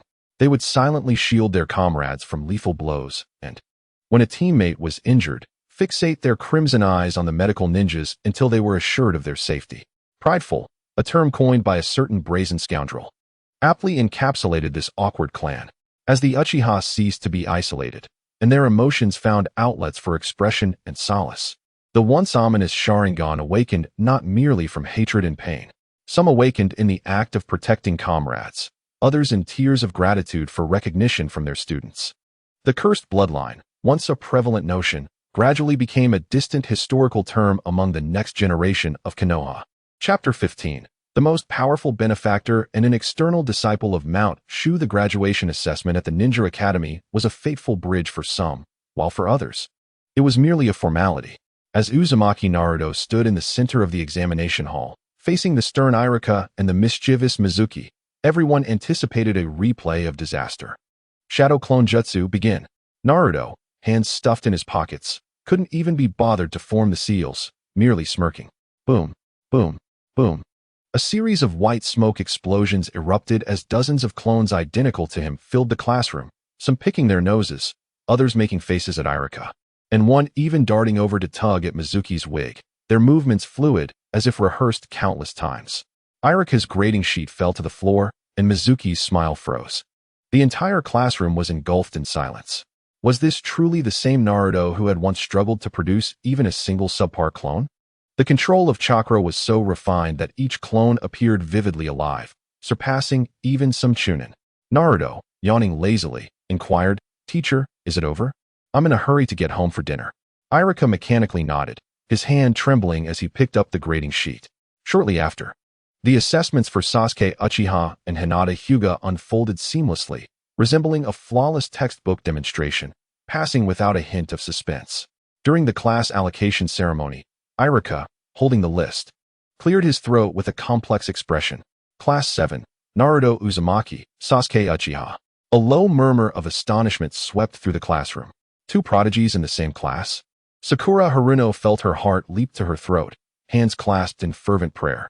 "Haruno Sakura," she exclaimed, nearly leaping in joy. Happiness arrived unexpectedly as she found herself in the same class as Sasuke-kun. Yet, Iruka had not finished reading. And Hinata Hyuga. What? At this moment, not just Sakura but the entire class was bewildered. A four-person team? And they had combined three of the most elite newcomers with an ordinary girl who excelled in theoretical classes but struggled in practical ones? What kind of decision was this from the third Hokage? The smile on Sakura's face froze. She glanced at Naruto, who once lagged behind but now radiated a confidence she couldn't comprehend. Then at Sasuke, still bearing that breathtakingly cool facade. Lastly at Hinata, quietly sitting there like an unfathomable whirlpool. She suddenly felt like a husky lost among wolves, the atmosphere around her feeling increasingly out of place. Meanwhile, a certain lazy uncle basking in the sun on the rooftop heard a familiar mechanical voice echo in his mind. Ding. Main quest issued.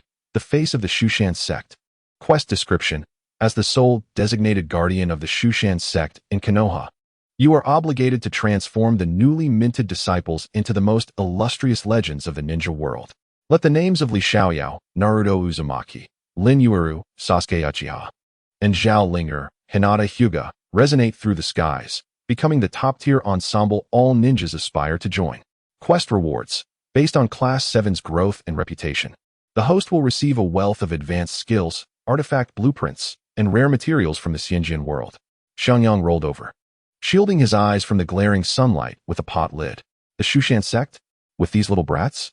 Top-tier ensemble? It seems more like a top-tier amateur troupe to me.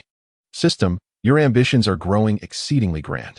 The four members of Class 7 were taken to the rooftop, waiting for a full 3 hours until their guiding Jonin, with silver hair and an appearance of having just awakened, finally appeared at the railing. "Hello, everyone. I am your guiding Jonin, Kakashi Hatake. My first impression of you? Well, let us say you seem like a bunch of bored little kids." As soon as he finished speaking, a notification popped up on Xiangyang's system panel. Key figure detected. Senior brother Su Chongqing of Shushan, Kakashi Hatake. Triggering side quest. Sect trial. Impress Su Chongqing. Quest description. Impress Su Chongqing during the exercise, making him recognize the power of Shushan's mystical arts.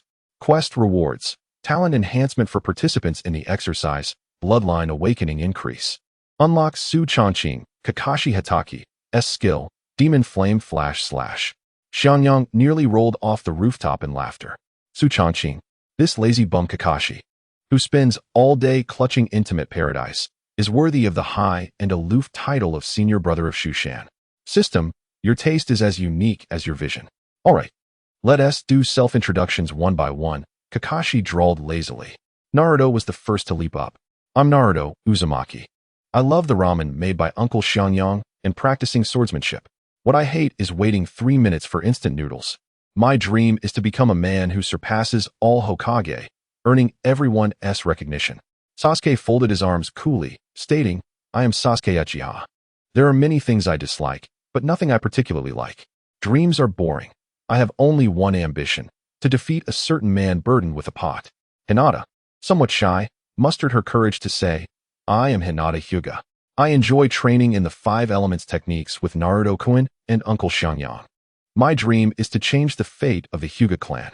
When it was Sakura's turn, she glanced at Sasuke, her cheeks flushing. I'm Sakura Haruno. I have no dislikes, but there is someone I like. My future dream is. Kakashi, after hearing this, rolled his eyes, sensing significant issues with this cohort of students. Good, very distinctive self-introductions, he clapped his hands. Tomorrow morning at 5. We'll gather at Training Ground 7 for a survival exercise. By the way, a word of advice. It's best not to eat breakfast, or you might end up regurgitating it. The next day, at the training ground, Naruto, Sasuke, and Hinata each had a luxurious bento, relishing their meal. While Sakura sat there hungry, obediently waiting. Kakashi arrived yet again fashionably late, causing the 3 to twitch at the sight. He produced 2 bells. The rules are simple. If you can snatch a bell from me before noon, you pass. If you can't, not only will you miss lunch, but you'll also be tied to a post and sent back to ninja school for a do-over. But teacher, there are only 2 bells. And there are 4 of us, Sakura raised a question. Exactly, which means at least 2 of you will be eliminated. You can use any means necessary, including killing me. Kakashi's tone dripped with the condescension of an adult towards children. As soon as the exercise commenced, Sakura dashed out first. She needed to prove herself. She was not the extraneous one. However, reality was harsh. She couldn't even touch Kakashi's sleeve before being outsmarted by a simple substitution technique, and the next moment, she found herself firmly bound to a wooden post. Kakashi's voice drifted from behind a tree. First out. You were too focused on appearances to see even the most basic traps. You're unfit to be a ninja. His cold words shattered Sakura, as she finally comprehended the vast chasm between herself and the other 3. Meanwhile, Naruto, Sasuke, and Hinata stood still, not moving an inch. They merely shifted positions, forming the most stable triangular formation. Hey, you 3 aren't planning to move, are you? If you don't, time will run out. Kakashi leapt down from the tree, observing them leisurely. The trio remained silent, but their intentions had long been etched into their bones through countless hours of training together. Kakashi found it somewhat dull and decided to take the initiative. As he moved, the ground beneath him suddenly turned muddy, a sticky force slowing his steps. It was Hinata. She stood with her hands at her sides, having made no hand seals. An instant release of earth style and water style, without seals. Kakashi's heart jolted. Just as he was distracted, Naruto charged forward. I'll go first, Yuru. He grinned, calling out a nickname exclusive to Sasuke. Sasuke's forehead twitched, but he refrained from arguing. Naruto's figure became a blur, not in a straight-line burst typical of body flicker techniques, but rather a whimsical motion, as if riding the wind. Xianfeng Yuntai technique. So fast, Kakashi's Sharingan spun wildly, barely capturing Naruto's trajectory. He abandoned evasion, deciding to confront the reckless boy head-on, intending to teach him a lesson. As their distance closed to within a meter, Kakashi finally discerned it. Naruto's fist was enveloped in a thin layer of swirling azure energy, an unmatched aura of sharpness that was no ordinary chakra. It was a purer, more primal energy, imbued with a destructive penetrative force. Kakashi's body bristled with goosebumps, a shudder originating from his very soul, causing a momentary stiffness in his movements. Chapter 16. The Battle for the Bell, a Lesson in Sorcery. The surge of azure energy struck Kakashi, an experienced jonin, with an unprecedented sense of incomprehension. It was not chakra, yet it was more refined than the purest chakra. Its sharp essence seemed less about striking him and more about slicing through him at a molecular level. Bang! Kakashi's instinct for battle transcended thought. He abandoned the notion of taking the hit, and, with a swift flick of his wrist, intercepted with a kunai enveloped in chakra. The overwhelming force he anticipated never came. Naruto's fist dissipated like smoke upon contact with the kunai. A faint. Alarm bells rang in Kakashi's mind. Yet, an even more lethal threat approached from his blind spot. Sasuke had inexplicably materialized to his left, fingers poised together, A flickering thread of purple lightning, more concentrated than Chidori, danced at his fingertips, aimed directly at the knot securing the bell at Kakashi's waist. Chi sword points to lightning. This technique was unreasonably swift, entirely bypassing the hand-sealing process. Kakashi forcefully twisted his body, awkwardly leaping backward, as the lightning grazed the hem of his clothing, leaving a deep, charred hole in the ground. Regaining his stance, his three-tomo Sharingan whirled frantically, attempting to decipher the events that had just unfolded. He could not comprehend. Completely baffled. The trajectories of these two youths' attacks had completely deviated from the combat understanding he had cultivated over more than 2 decades. There were no hand seals, and the flow of chakra was so perplexing that even the Sharingan could not predict it. He could see their movements, but could not foresee their next steps. As if reading a book written entirely in gibberish. TSK dodged it. Naruto pouted, returning to his original position. Sasuke let out a cold snort, remaining silent. Yet the positioning between the two shifted subtly, instantly altering the dynamics of attack and defense. Before Kakashi could fully recover from the earlier scare, the ground beneath him unexpectedly turned slick and muddy. He nearly stumbled. It was Hinata, that girl who had been quietly observing from the rear. Her hands clasped behind her back. With her Byakugan activated, she could perceive every subtle twitch of Kakashi's muscles, every flow of chakra, with crystalline clarity. She was like a master chess player, conveying information to Naruto and Sasuke through simple gestures without entering the fray herself. The sporadic bursts of earth spikes and the sudden descent of vines from above, while not particularly powerful, always emerged at the most inconvenient of times, perfectly interrupting his rhythm and restricting his movements. What was this? This was no mere genin. These were 3 elite shinobi working in perfect harmony, their abilities complementing one another. Just as Kakashi felt like a puppet being toyed with, a languid voice echoed in the minds of Naruto, Sasuke, and Hinata simultaneously. This was Uzumaki Kosuka, providing real-time guidance through a peculiar mental link. I ask you all, have you had your fun? Stop dawdling. I have a personal task for you. Master S trial. Subdue Su Changqing. Show him what true cultivation is, what a dimensional strike entails. Finish this quickly. I've prepared dinner. Receiving the directive, the trio's atmosphere shifted. There was no choice left. Naruto flexed his wrists, initially desiring to prolong the play. Sasuke's fingertips glowed with lightning once more, swift and decisive. Kakashi was thoroughly incensed by these youngsters. He felt his dignity being mercilessly ground into the earth. He resolved to no longer hold back. Since he wished to witness true power, Kakashi raised his left hand sharply, gripping his left wrist with his right. As a torrent of ferocious energy began to coalesce, ZZZT, a chorus of 1,000 birds' shrill cries shattered the tranquility of the training ground. As resplendent lightning converged in his palm, forming a sphere of cataclysmic energy. Raikiri. This was the S-rank jutsu that had made him renowned. A force capable of cleaving through lightning itself. However, in the face of this formidable technique that could instill terror in any adversary, a clear disdain flickered across Sasuke's face. Raikiri? He coldly remarked, his voice low yet resonant in everyone's ears. Before my Shushan's, Raijin's spell. It is but a child's play. Before his words could settle, Sasuke extended his right hand, devoid of the chaotic clamor of Chidori, enveloped instead in an eerie silence. A sword composed entirely of purple lightning, half a meter long, materialized in his grasp, solid as reality itself. The lightning sword was quiet, stable, and elegant, yet harbored a destructive aura 100-fold more terrifying than Raikiri. Kakashi's Raikiri, in comparison, appeared merely as a noisy, immature toy. His movements froze, his mind blank. What on earth was this?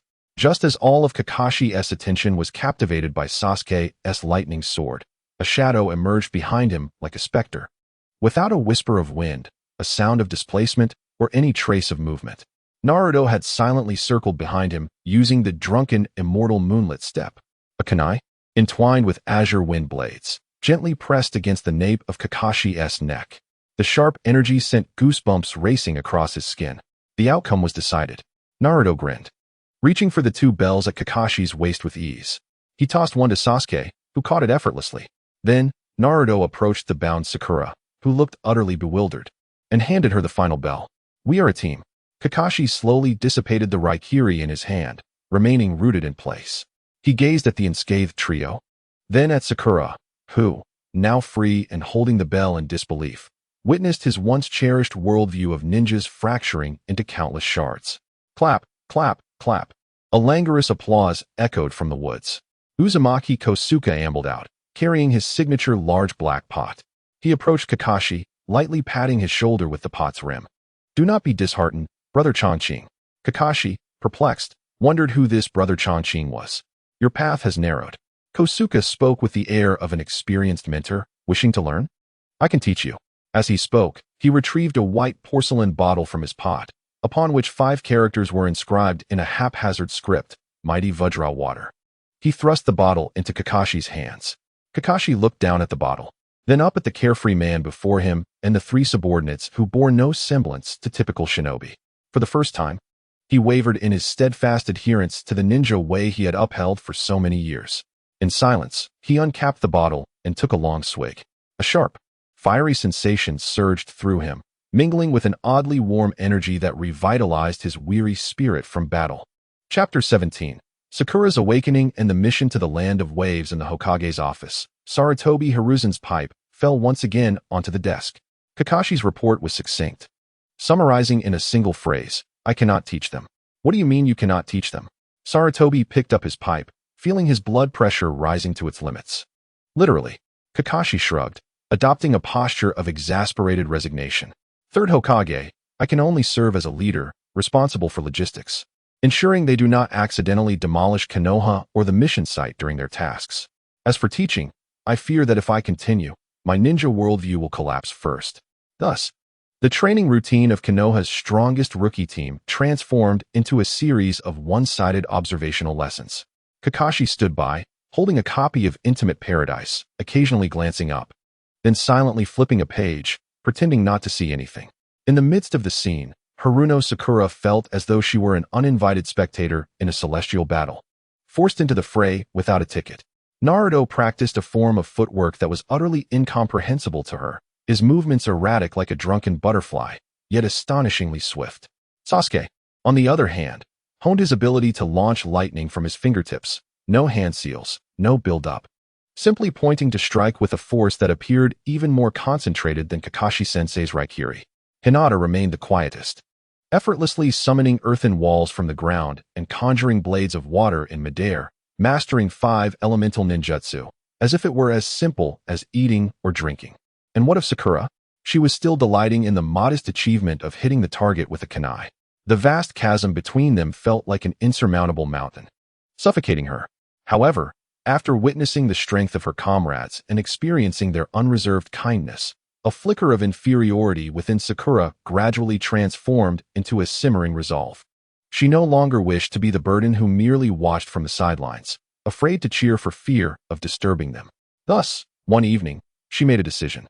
She strode directly to the small courtyard that Naruto referred to as the Shushan base. Inside, the ever-cheerful Xianxia was humming an off-key tune while stirring something in a large black pot, a mysterious aroma mingling with the scent of herbs wafting through the air. "Xianxia, uncle," Sakura summoned her courage. Xianxia turned, his expression unfazed upon seeing her. "Ah, it's Sakura. Have you eaten? Would you care to try my newly concocted tonic?" Sakura gazed into the pot at the bubbling, oddly colored contents and swallowed hard. Instead of responding, she approached Xianxia and knelt before him, her knees buckling. "Please, guide me in my training." Xianxia paused his cooking, not offering her assistance, but instead observing the determined look on her face. Ding. Detected key character, Anu, Haruno Sakura. Character traits, simple-minded, possesses a unique affinity for rare herbs, emotionally delicate, an ideal candidate for dual cultivation of poison techniques and elixirs. A system prompt flashed through Xianxia's mind as he regarded Sakura with a smile. "Want to learn my form of sage arts? You must be prepared. My training is not akin to the child's play at the Ninja Academy. I am ready." Sakura lifted her head, her face resolute. "I no longer wish to hold everyone back." "Very well." Xianxia tossed his spatula into the pot. "However, Naruto and Sasuke's combat techniques are not suited for you." He retrieved 2 thick tomes from inside and tossed them before Sakura. One was Introduction to Basic Alchemy, and the other Comprehensive Herbal Identification. "Your theoretical scores are perfect, indicating a sharp mind and excellent memory. Leave the fighting to those simple-minded fellows." Xianxia knelt down, meeting Sakura's gaze. You have a passion for flora? And since Sasuke and the others lack such talent, this is the most fitting sage art for you. He pointed to the two books. Do not underestimate them. Mastery could allow you to save a dying person with a single leaf or bring down a shadow-level powerhouse with a drop of dew. A single thought can save a life or take one. Such skills far surpass mere destruction. Sakura looked at the seemingly mundane books, as if glimpsing an entirely new world. She said nothing further, simply cradling the tomes to her chest and bowing deeply to xianxia. Days later, Team 7 received their first official mission, escorting bridge builder Tazuna to the Land of Waves, a seemingly ordinary C-rank task. Along the way, Naruto was as exuberant as a monkey. Sasuke maintained his aloof demeanor at the rear. Hinata quietly walked beside Naruto, while Sakura eagerly immersed herself in the comprehensive herbal identification. Kakashi led the group, feeling less like a seasoned jonin and more like a kindergarten teacher supervising a field trip with a gaggle of misfit children. As they passed a puddle, Kakashi halted. However, before he could issue a warning, chaos erupted. Two figures sprang from the water, their chain-like iron claws whipping toward Kakashi. "Sensei, watch out!" Sakura cried. Kakashi did not even activate his Sharingan, trusting in his students. As expected, before he could intervene, Sasuke coldly scoffed, "Boring trick," and without even glancing back. He casually drew his fingers like a sword, unleashing a concentrated violet lightning bolt. Sword point technique. The lightning struck one of the assailant's chains with precision, sending the mist ninja crashing into a tree, unconscious. Meanwhile, Naruto merely exhaled gently, sending an almost invisible wind blade slicing through the air. The other mist ninja's iron claws were severed, and before he could comprehend what had transpired, Naruto had kicked him to the ground. The entire sequence unfolded in under 2 seconds. Two mid-chunin level foes were swiftly subdued, leaving Tazuna and Sakura in stunned silence. Kakashi yawned nonchalantly. Just then, Hinata approached. Observing the fallen mist ninja struggling to rise, she formed a simple hand seal. Cleansing spell. A soft white light enveloped the ninja, erasing all dirt and blood, rendering him pristine. Strangely, the fierce expression on his face softened, transforming into that of a contrite child who obediently knelt on the ground. "We were hired by Gato to eliminate the bridge builder." The other unconscious ninja was roused, and under the influence of the cleansing spell, both divulged their information with ease. A misjudgment in task level. This was at least a B-rank mission, possibly even an A-rank. Kakashi's demeanor turned serious. "Mr. Tazuna, you have concealed the truth from us. If you cannot provide a reasonable explanation, I propose we terminate the mission and return to the village." "No." Tazuna fell to his knees, pleading. "Please, Gato controls all shipping in the Land of Waves. This bridge is our only hope. We cannot give up." Naruto was the first to step forward, indignant. "Since we accepted the mission, we must protect the client to the end. That is the way of Shushan." "Idiot." Sasuke shot him a glance. "I just don't want to lose to you on this task." Hinata moved beside Naruto, gently tugging at his sleeve, her action clearly indicating her stance. Kakashi sighed as he looked at the three resolute youths. "All right, the majority rules. The mission continues." Just then, the air around them turned damp and chilly, an ominous fog enveloping them without warning. A bone-chilling aura of murderous intent descended upon all present, causing Sakura and Tazuna to feel as if they were suffocating, trembling uncontrollably. A tall figure emerged from the mist, shouldering a disproportionately large executioner's blade. It was Momochi Zabuza. Ding. Detected key character, Water Demon, Momochi Zabuza. Side quest issued. Subdue the Water Demon. Quest description. This formidable water creature, Momochi Zabuza, seems quite interested in your disciples, as the guardian of the Shushan sect. Demonstrate to him who reigns at the top of the food chain. Capturing him could serve as the future guardian beast of Shushan. Once again, the system in Xiangyang's mind began its antics. A mist ninjutsu? Kakashi lifted his headband, his three-tomo Sharingan beginning to spin as he prepared for a fierce battle. However, Hinata performed an unexpected action that surprised everyone. She closed her eyes. When she opened her eyes once more, her pure white pupils seemed to contain the swirling of countless galaxies. The world around her underwent a profound transformation, as the dense fog morphed from an obstruction to a realm composed of countless faint blue orbs of water-like energy. Within this domain, the vast flow of chakra from Zabuza was as clear as a torch in the night, every subtle shift laid bare. "Don't be anxious, Kakashi-sensei," Hinata whispered softly. In his mist, I can see more clearly. Chapter 18. The Eye of the Mist and the Immortal Sword Tactics. Zabuza's mist was a realm of slaughter. Kakashi's Sharingan had limited efficacy in such an environment, and he was prepared to risk his life for information. However, Hinata's seemingly casual remark was like a stone cast into stagnant waters, instantly solidifying the tense atmosphere. In his mist, I can see more clearly. What does that mean? Kakashi was momentarily taken aback. Even Zabuza, hidden within the fog, paused in surprise. A young girl from the Hyuga clan dared to utter such words in his hidden mist jutsu? Audacious. Kakashi-sensei, Hinata's voice remained calm, yet suffused with undeniable confidence. Please focus on protecting Tazuna-san and Sakura. Leave this to us. She did not even glance back, her complete attention devoted to the watery domain before her. Naruto, to your left, directly in front of you, 3 steps away, strike the air with your most ordinary straight punch. Sasuke, to your right rear, at a 45-degree angle. Is also an empty space. Use your chakra sword. The commands were succinct, even somewhat perplexing. Yet Naruto and Sasuke hesitated not at all. All right. Naruto grinned, slightly sinking his body, and unleashed a standard straight punch.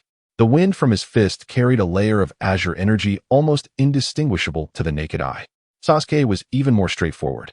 Not altering his stance, he merely raised his right hand, his index and middle fingers together, releasing a thread of condensed purple lightning. 2 attacks, one of wind, one of lightning, shot toward 2 unrelated locations within the mist.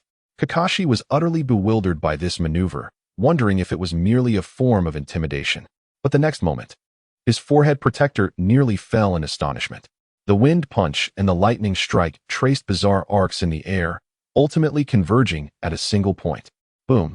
A muffled explosion ensued as the powers of wind and lightning entwined, forming a small, yet highly unstable vortex of energy. The vortex erupted, violently dispersing the dense fog in that small area. A tall figure staggered into view. It was Zabuza. A charred hole had been torn in the front of his shirt, evidently struck by the earlier inexplicable combined attack. How is this possible? Zabuza, bracing himself against his executioner's blade, wore an expression of disbelief. His pride in silent assassination techniques felt utterly ridiculous in the face of such all-encompassing, unreasonable foresight. Every movement, every intention of his had been laid bare to the opponent. His killing intent, his concealment skills, had turned into a mockery. It must be that little Hyuga. Zabuza's gaze locked onto Hinata, his Byakugan dismissing the notion. The Byakugan cannot possess such capabilities. As a seasoned rogue ninja, Zabuza quickly assessed the threat posed by the 3 young ninjas, recognizing it far surpassed that of Kakashi. They needed to be dealt with first. No, wait. The strongest among them must be incapacitated first to undermine their morale. In an instant, Zabuza altered his strategy. His figure flickering as a water clone surged toward the 3 young ones, while his true form darted at Kakashi with greater speed. Your opponent is me. Water release, water prison technique. Kakashi reacted swiftly, his Sharingan spinning as he instantly copied the jutsu, sending forth a water clone of his own. Yet Zabuza's objective had never been combat. It was control. Water surged from all directions. Kakashi, unable to evade, found himself ensnared within a massive water sphere. Copy Ninja Kakashi. Enjoy your cool respite there. Zabuza sneered, one hand maintaining the water prison. Once I deal with your prized students, I shall take my time with you. Kakashi-sensei. Sakura and Tazuna turned pale with fear. Hey, uncle, did you get it wrong? Naruto crossed his arms behind his head, a look of amusement on his face. You've trapped our strongest support captain, who will shout 666 for us now. Idiot. Sasuke's forehead twitched with annoyance. How could he still be joking at such a time? We must conclude this swiftly. Naruto shouted. Aunt Xianxia said, in a fight, we must use a swarm tactic. Behold my Shushan sword chi clones. Bang, bang, bang. A series of smoke bursts erupted as dozens of Narutos appeared on the scene. These clones, more ethereal than ordinary shadow clones, shimmered with a faint blue light, yet moved with astonishing speed, screeching as they charged towards Zabuza from all directions. Boring tricks. Zabuza swung his executioner's blade, cleaving through several clones with each stroke. While these clones dissipated upon contact, their sheer numbers and fearless tenacity momentarily overwhelmed him. Just as Zabuza found himself beleaguered by the clones, Hinata, previously quiet, finally made her move. She slowly raised her right hand, her fingers poised, aiming at the hand sustaining the water prison. In her vision, a thick conduit of chakra extended from Zabuza's body, connecting to the water prison, ensnaring Kakashi. And Xiangyang had said, "The essence of chakra is the union of physical and mental energy, brimming with the breath of life, categorized within the element of wood." Hinata recited those revolutionary theories in her mind. Since the 5 elements counter each other, metal overcomes wood, thus employing the sharpest metallic spiritual energy could sever it. Metal element technique, metal severance. A thread of invisible, razor-sharp spiritual energy shot forth from her fingertips, silently slicing toward the chakra conduit. Almost simultaneously, Sasuke sprang into action. He leapt high into the air, conjuring in his palm a blade of purple lightning, more refined than Chidori, more elegant than Raikiri. "Before my Shushans, Thunder God incantation. Your water cage is but a joke." Sasuke's voice was cold and arrogant, the lightning sword radiating an aura of annihilation as it struck down upon the water prison. Crack! The water prison shattered. Zabuza's body jolted as he felt his chakra being forcefully severed by a brutal force, the backlash rendering him momentarily paralyzed. In the exchange of skilled combatants, victory and defeat hung by a thread. Seizing the opportunity, Kakashi lunged forth, his kunai, entwined with lightning, viciously slashing across Zabuza's chest. Blood splattered. Zabuza collapsed heavily to the ground, gasping for breath. Defeated, inexplicably and utterly humiliated. Just as Kakashi prepared to finish him off, several shuriken whizzed through the air from the depths of the mist, accurately striking critical points on Zabuza's neck. Zabuza's body froze, slowly collapsing. A masked youth silently appeared on the scene. "You are from the Mist's Pursuit and Ambush Unit?" Kakashi inquired. "Indeed, you are correct. He is dead." The boy's voice was cold, devoid of any emotion. "I am here to handle the rogue ninja's remains." "Bastard!" Naruto seethed with rage. "How can you treat your own comrade like this?" He clenched his fists, ready to charge forward. "Naruto-kun, wait." A gentle hand grasped his arm. It was Hinata. Naruto turned back to see Hinata, her eyes closed, her brow furrowed in concentration. In Hinata's perception, the masked boy bore no trace of murderous intent. Her recently awakened Niwa bloodline allowed her to vaguely sense the purest emotions of others. From him, she felt a similar obsession to protect someone and an unfathomable sorrow. Upon opening her eyes again, Hinata spoke with conviction, "He is not dead. That person is saving him." The declaration shocked everyone present. The masked boy, known as Haku, paused momentarily, looking deeply at Hinata through his mask. He did not refute her words. Instead, he lifted the lifeless body of Zabuza and vanished into the thick mist in a matter of moments. That evening, at the home of Tazuna, Sakura was exuberantly comparing the herb identification compendium while searching for the plants mentioned in the book within the nearby woods. For the first time, she felt she was no longer a useless burden and could be of assistance to everyone. Hinata accompanied her, hoping to find some herbs for treating scrapes. As they turned around a small thicket, they both halted in their tracks. In the moonlight, a boy without a mask was crouched on the ground, carefully gathering a medicinal herb. His face was strikingly beautiful, embodying an androgynous allure. It was indeed Haku, the boy who had been pursuing them earlier. He seemed to sense their presence and lifted his head. The three exchanged glances, and the air was devoid of hostility, filled only with the faint fragrance of herbs and an intriguing curiosity. Chapter 19, Universal Astonishment. Is this what you call medical ninjutsu? The atmosphere beneath the moonlight was peculiar. Sakura, clutching the freshly acquired herb identification compendium, felt like an unwitting bystander intruding upon a mysterious ritual.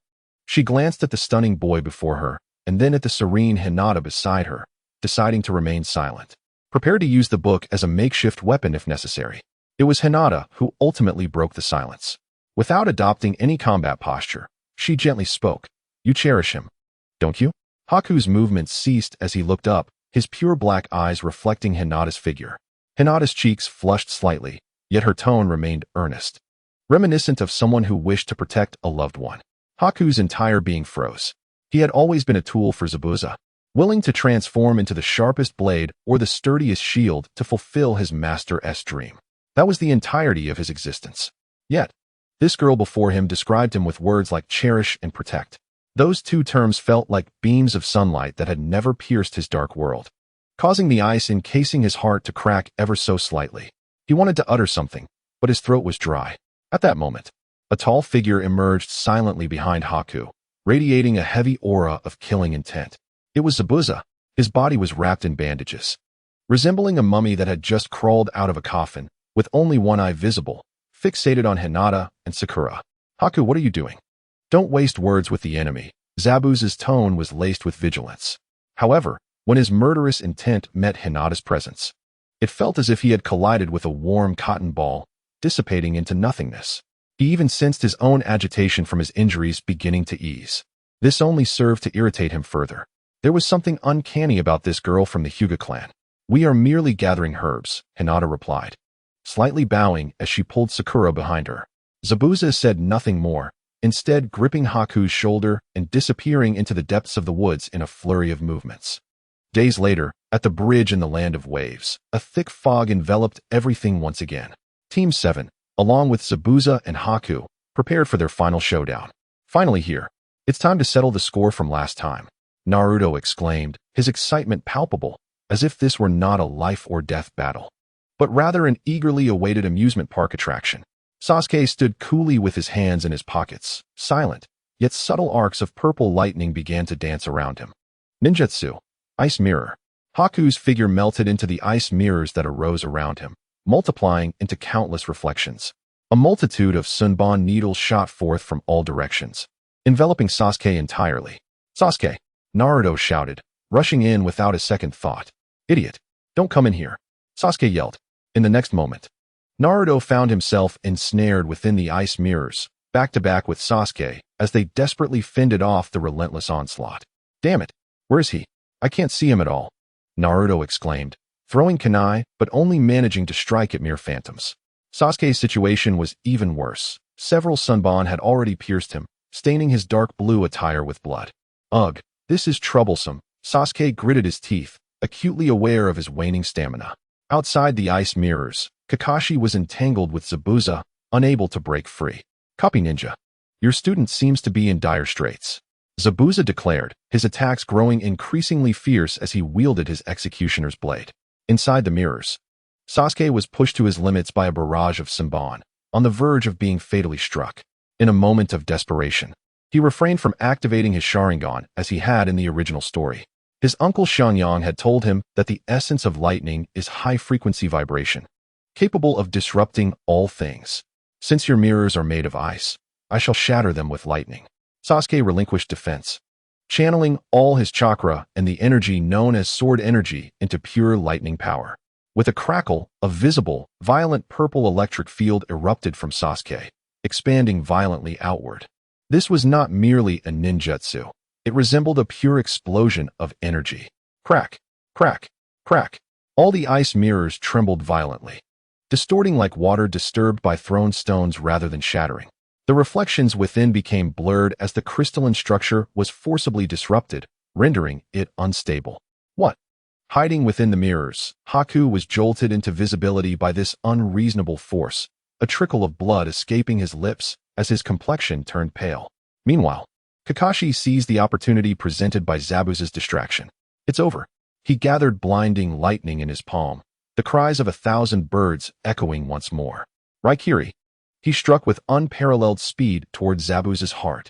Just then, a figure charged forward without hesitation, positioning themselves in front of Zabuza. It was Haku. Uft. Kakashi's hand pierced through Haku's chest. Time seemed to freeze in that moment. Kakashi's hand trembled as he clearly felt the sensation of life rapidly ebbing away. Zabuza's dream is my dream. Haku's face bore a hint of relief as he slowly collapsed into a pool of blood. Zabuza stood frozen, his eyes wide in shock and confusion, unable to comprehend the unfolding events. Ha ha ha. A harsh, nauseating laughter shattered the somber atmosphere. The stout Kato swaggered in with over 100 ruffian warriors, displaying his dominance. What a touching scene. Zabuza, your tool broke while trying to protect you. He approached Haku's fallen form, disdainfully kicking his body with his toe. Such a pity, such a beautiful face. The kick felt as if it had struck Zabuza's heart. Trembling, he lowered his gaze to Haku, lying in a pool of blood, his body growing cold. An indescribable sense of regret and fury brewed within him like a volcano. Naruto was also enraged. You bastard. Bastard? Kato laughed as though hearing the funniest joke. I am the boss. I pay you. and you fail the mission. Now your tool is broken. What use are you to me? Get them. Kill them all, along with these leaf ninjas.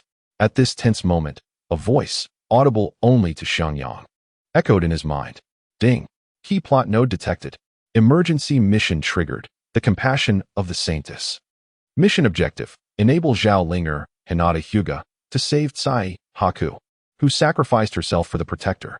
Mission description. As a descendant of Nuwa, how can one stand idly by in the face of death? Let the world witness the miracle of life and the dignity of a healer. Mission reward. Significant enhancement of Nuwa's bloodline purity, unlocking the ultimate healing technique. The resurrection spell. Xiangyang, concealed behind a distant tree, observed with keen interest through his binoculars. Upon hearing the system prompt, he immediately transmitted the order via mental link. Hinata, stop watching and unleash your power. Receiving the command, Hinata disregarded the surrounding tension. She moved past the stunned Naruto and Kakashi, gradually kneeling beside Haku, who lay gravely injured. Gently, she placed her hands over the gaping, bleeding wound in Haku's chest. Zabuza suddenly lifted his head, hoarsely shouting, "What are you going to do with his body?" Hinata remained silent. In the next instant, a brilliant, gentle green energy, brimming with life, surged forth from her palms like a tidal wave. The radiance was so pure that all present felt as if they were basking in a spring breeze. Even the murderous intent in their hearts was significantly dulled. The metallic scent of blood was replaced by a refreshing aroma of greenery. Everyone was astonished.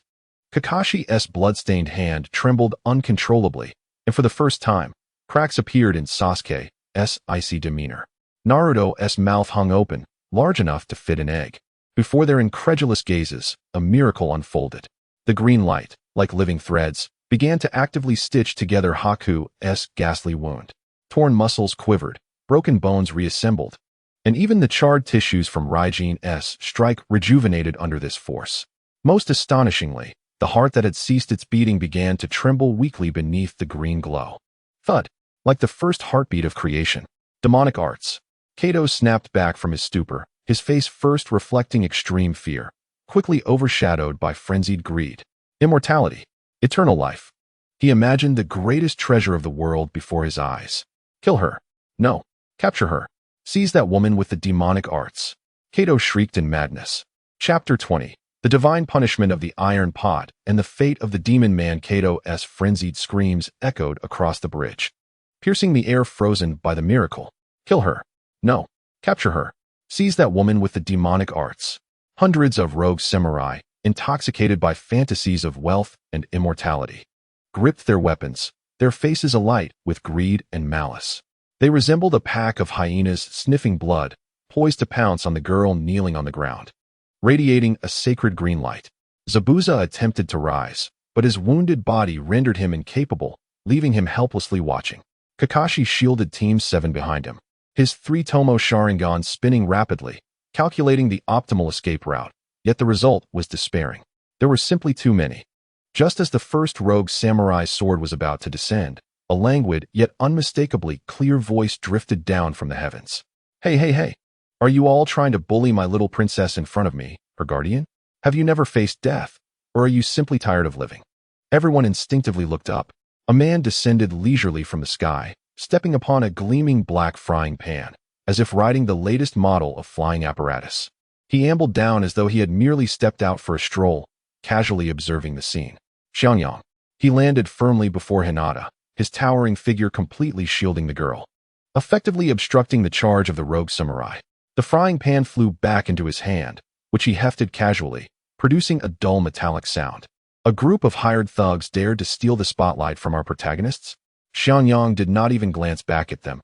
He simply waved dismissively, his tone nonchalant. Go back and collect your pay. The large black pan was released. It did not create a rushing wind, but transformed into a pure black lightning bolt, striking through the crowd in a manner that defied the laws of physics. Bang!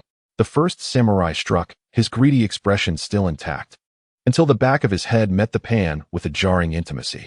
He uttered no sound, his eyes rolling back as he collapsed, frothing at the mouth. The frying pan did not touch the ground. After hitting its first target, it seemed to possess a will of its own, ricocheting at a strange angle toward the second target. Bang! The third. Bang! Ultimate technique. flying frying pan technique. The ensuing 10 seconds became an indelible nightmare for all present. That frying pan wreaked havoc like an invincible ball, wreaking havoc upon the 100-strong assembly like a pinball in a pinball machine. Each impact struck precisely at the back of the head, delivering just the right amount of force to cause instant unconsciousness, yet sparing their lives. The cacophony of impacts, bone-crushing sounds, and bodies hitting the ground wove into a bizarre symphony. On the bridge, the sound of bodies falling replaced the battle cries. Naruto stood agape, momentarily forgetting what he intended to say, instinctively feeling that this technique was far more impressive than his shadow clone jutsu. Sasuke's cool demeanor shattered completely. He could not comprehend the trajectory of the pan, which was even more irrational than his lightning. He had just utilized the principles of lightning to break the ice mirrors, believing he had a deeper understanding of energy. Yet, this frying pan defied logic, physics, and even ninjutsu. What in the world was this? Kakashi's Sharingan struggled to track the pan's trajectory, and he began to bleed from his eyes due to information overload. In his vision, the pan's path was utterly chaotic. It appeared on one side one moment, and the next, it was behind him, as if jumping through different spatial dimensions. He painfully closed his eyes, consumed by a singular thought. I give up. This thing cannot be copied or learned. Farewell. It will never be learned in this lifetime. As the last rogue samurai fell, the bridge was strewn with bodies, lying in perfect alignment like a field of harvested wheat. The troublesome frying pan wobbled back, finally hovering before Kato, the only one still standing. The bottom of the pan hovered less than an inch from his brow, the residual heat singeing his eyebrows, filling the air with the acrid smell of burnt protein.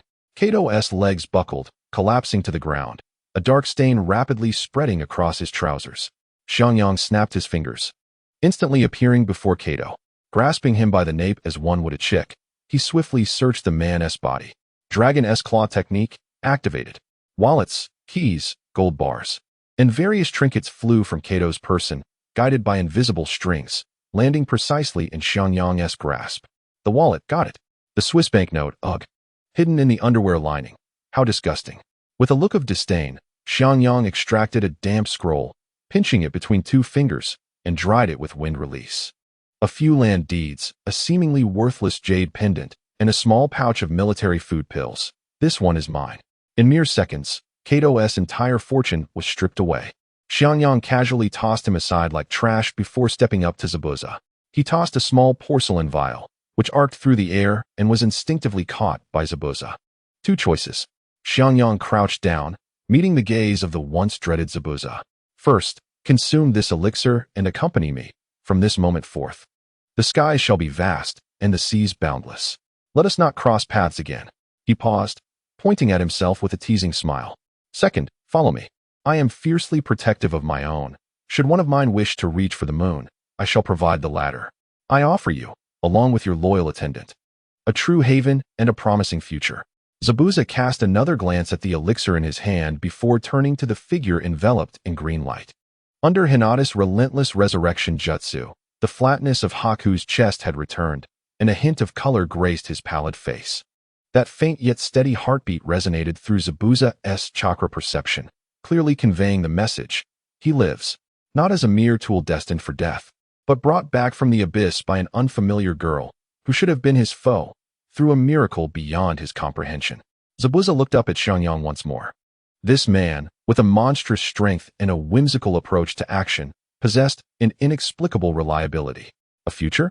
Did this rogue ninja even have one? Perhaps. By following this man who defied the laws of physics, there truly existed a possibility. His body trembled, not from pain, but from a long-buried emotion. Summoning every ounce of strength, he dragged his bandaged form before Xianxia, kneeling on one knee amidst the astonished stares of onlookers. I, Momochi Zabuza, pledge my service to you. Ding. Side quest, subjugate the water beast. Perfectly completed. Quest evaluation, SSS. The host triumphed without bloodshed, winning over with virtue, physical, displaying the formidable might and expansive heart of the Shushan Guardian. Quest rewards. Mastery of water elemental techniques. The host's understanding and application of water jutsu significantly enhanced. Special reward. Unlocking the Shushan exclusive structure, the Demon Locking Tower, initial form. Demon Locking Tower can be used to imprison, seal, or transform enemies or beasts. Note: creatures placed within may have a chance to be purified by Xianxia's celestial energy, reforming into guardian beasts or servant disciples. Specific effects are for the host to explore. A flurry of system notifications flashed through Xiangyang's mind, and he nodded in satisfaction.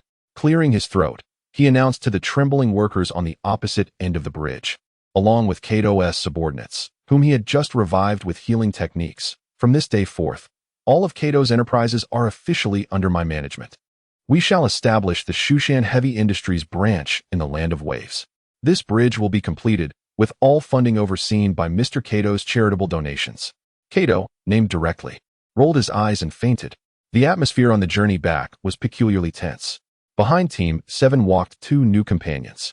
Zabuza, bearing his executioner's blade, walked silently like a devoted bodyguard. Meanwhile, Haku, now able to walk, quietly followed Hinata, several times attempting to express his gratitude, yet unsure how to articulate his debt of life. Kakashi felt as though his worldview was being subjected to relentless friction. Observing Xiangyang at the front, he felt he was not merely leading a C-rank mission, but witnessing the violent acquisition of a multinational corporation.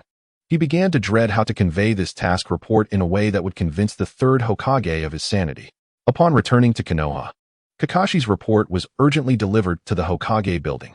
This fantastical account reportedly caused the third Hokage to shatter his beloved crystal ball, triggering a seismic event in the office. Meanwhile, as Team 7 enjoyed a fleeting period of peace after their successful mission, far away in Sunagakure, the winds stirred. A red-haired boy, burdened by a massive gourd, slowly opened his bloodshot, emotionless eyes. Chapter 21. The awakening of Xianxia's senior disciple in the Hokage's office. The ash in Sarutobi Hiruzen's pipe had cooled. As he perused Kakashi's report, he felt his blood pressure plummeting on a perilous roller coaster ride. The handwriting was as haphazard as ever, yet the content was more absurd than any forbidden scroll. Regarding the C-rank mission in the Land of Waves, later reclassified as A-rank 1, Team 7 members Naruto Uzumaki and Sasuke Uchiha, without hand signs, instantaneously defeated the rogue ninja Momochi Zabuza. 2. Hinata Hyuga utilized an unknown healing technique to successfully revive the lifeless rogue ninja Haku. 3. The mission's client, Kato, along with over 100 samurai, was systematically defeated by advisor Xiangyang with a single skillet within 10 seconds, without any casualties. Sarutobi Hiruzen set down the report and rubbed his aching temples. He recalled the scene from years past when Danzo had defected and Xiangyang had turned the entire root base upside down. Juxtaposed with the fantastical imagery of flying skillets and resurrection described in this report, it seemed that the era was racing forward on a path he could no longer comprehend. Perhaps he truly was aging. At that moment, Hatake Kakashi sat on his tatami mat, holding an empty porcelain bottle labeled Mighty Vajra water. He sensed the transformation occurring within him. The long-standing depletion caused by excessive use of the Sharingan was gradually being replenished by a new energy. This energy was gentle yet filled with an indescribable resilience and vitality, flowing like a spring stream through his desiccated meridians, nurturing everything. This was not chakra.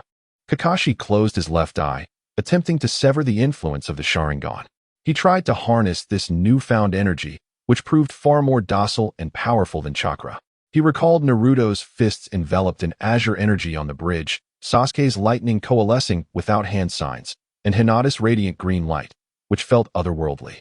His Raikiri, his copied techniques, now seemed like relics from a bygone era before these youngsters. The combat style dependent on the Sharingan had reached its limits. This so-called copy ninja, who had imitated thousands of jutsu, realized he had unwittingly been shackled by the very eye itself. True power lay not in imitation, but in creation. Kakashi rose, solemnly placing the book Ika Paradise, which had accompanied him through countless nights, back on the shelf. He made a decision that would alter the course of his life. He sought to discover the true path. In that moment of resolve, while Xiangyang was at home pondering how to cultivate sweeter watermelons using wood release, a system notification echoed in his mind. Ding! Detection of Xianxia's senior disciple Su Changqing, Hatake Kakashi, wavering in his resolve, on the verge of breaking through the illusions and returning to the right path. Issuing sect task, Xianxia's transmission of the way. Task objective, guide Su Changqing, Hatake Kakashi, into the fold, impart the orthodox breathing techniques of Xianxia, aiding him in shedding dependency on external forces the Sharingan, and reconstructing his foundation. Task description: as the guardian, you bear the duty to illuminate a lamp for the wayward senior disciple. Help him comprehend what it means to truly command one's fate, free from celestial constraints. Eyes. Task rewards: unlock the formula for Shushan's concentration pill. Xiangyang set down the watermelon with a grin. The fish had taken the bait. A knock echoed at the door of the Uzumaki residence. Xiangyang opened the door to find Kakashi, whose face bore the weight of enlightenment. Ah, if it isn't our Konoha technician, Kakashi. What brings you here today? Finished your task report? Ignoring Xiangyang's jest, Kakashi bowed deeply, his tone earnest and unprecedentedly serious. Xiangyang-senpai, I seek your guidance on the matter of sagehood. I wish to learn true power. Please teach me. Leaning against the doorframe, Xiangyang idly cleaned his ears. Teach you? I'm afraid I'm rather busy. In my household, Naruto, Sasuke, Hinata, and Sakura are all still in their infancy, leaving me little time to attend to you, the left-behind child. Kakashi's body stiffened momentarily, yet he did not relent. I can pay the tuition, or I can do anything. Oh, are you willing to forsake your Sharingan? Yang inquired, intrigued. This question pierced Kakashi's heart like a sharp blade. To abandon the Sharingan was tantamount to relinquishing everything that defined the copy ninja Kakashi. He remained silent for a considerable duration. Then, he slowly raised his hand, seemingly poised to remove his forehead protector. All right, I was merely jesting, Yang interrupted, halting his movement. With that expression, one might think I was coercing you into something unsavory. Come inside. Kakashi followed Yang into the courtyard. Yang imparted no techniques nor revealed any profound incantations. He simply pointed to a tree in the yard and casually remarked, "Do you see that leaf about to drop?" Kakashi nodded. "Go, make it float." With what? Kakashi instinctively inquired. With your heart, your mind, with anything in your being apart from chakra, Yang yawned. I'm going to prepare a meal. Return when it has floated. With that, Yang turned and entered the kitchen, leaving Kakashi in bewilderment. What kind of teaching method is this? Kakashi stood beneath the tree, fixating on the withered yellow leaf. Habitually, he attempted to channel chakra, utilizing his most exquisite control to envelop the leaf. The leaf remained utterly still. He then tried to summon the nascent sage power within him. Yet that energy was too docile, refusing to heed his command, akin to a rebellious child. An hour passed. Then two. The sun began to descend, and beads of sweat formed on Kakashi's forehead. He exhausted every conceivable method, yet the leaf stubbornly clung to the branch, seemingly mocking his impotence. Frustration began to brew within him. Why? Why could Naruto and the others manipulate that power with such ease? At that moment, Yang emerged from the kitchen, a plate of freshly made mapo tofu in hand. Seeing Kakashi still wrestling with a leaf, he couldn't help but scoff. I say, Master Brother, are you foolish? Are you trying to slay it with your gaze? Kakashi retorted, what do you think the Sharingan is? An omnipotent wish machine? You once used it to copy ninjutsu, and now you wish to use it to levitate objects? Its essence lies in observation, analysis, and replication, not in creation. Yang plopped down on the steps, nibbling on a piece of tofu. You have relied on it for so long that you've forgotten how to use your own mind to think, how to use your body to feel. What you need to do now is not to control nature, but to comprehend it, to engage in dialogue with it. Dialogue? Kakashi mulled over the word. Yes, dialogue. Yang pointed at the leaf. You think it wishes to fall because it has withered, but from another perspective, does it not also wish to gaze upon the sky before it descends? The wind yearns to sway it. Gravity seeks to pull it down. The sunlight desires to warm it. The entire world interacts with it. And you? You only think, I want you to float. Yang's words struck Kakashi like a lightning bolt, clearing the fog in his mind. He closed his eyes, no longer fixating on the leaf nor attempting to summon any energy. He emptied himself, attuning to the flow of the wind, the warmth of the sunlight, the pulse of the earth beneath his feet. For the first time, he realized how vibrant this world truly was. He felt the sage energy coursing within him, no longer a foreign entity but a harmonious extension of the natural energies surrounding him. He gently extended his consciousness outward. No commands, no coercion, just a silent greeting. Hey, would you like to float a little longer? In the next moment, the withered leaf quivered gently, detaching from the branch. It did not plummet. Instead, it hovered before Kakashi, defying the laws of gravity, suspended in midair. A gentle breeze caressed it, making it sway lightly, as if engaged in a silent dance. Kakashi opened his eyes, captivated by this seemingly trivial yet miraculous scene, utterly astonished. An unprecedented sense of fulfillment and joy, originating from the depths of his soul, flooded his heart. Meanwhile, at the entrance of Kanahagakure, a lively atmosphere began to unfold. Young shinobi from Sunagakure, carrying enormous gourds, mysterious teams adorned with sound village headbands, and ninjas from various small countries were all arriving, each with their own intentions, stepping into this land poised for a storm. Do you sense it? Yang finished his last bite of tofu, glancing toward the village. The Chunin exams are about to commence. A wave of experience packages, no friendly guests, are on their way. Kakashi offered no reply. He merely extended his hand, allowing the suspended leaf to gently rest in his palm. Chapter 22. The fated encounter and the cheating sage. Art. The news of the Chunin exams rippled through Kanahagakure like pebbles cast into a pond, creating waves both subtle and significant. For most villagers, it was merely another festive gathering. Yet for Uzumaki Yang, it signified the arrival of a plethora of fresh experience packages on their way.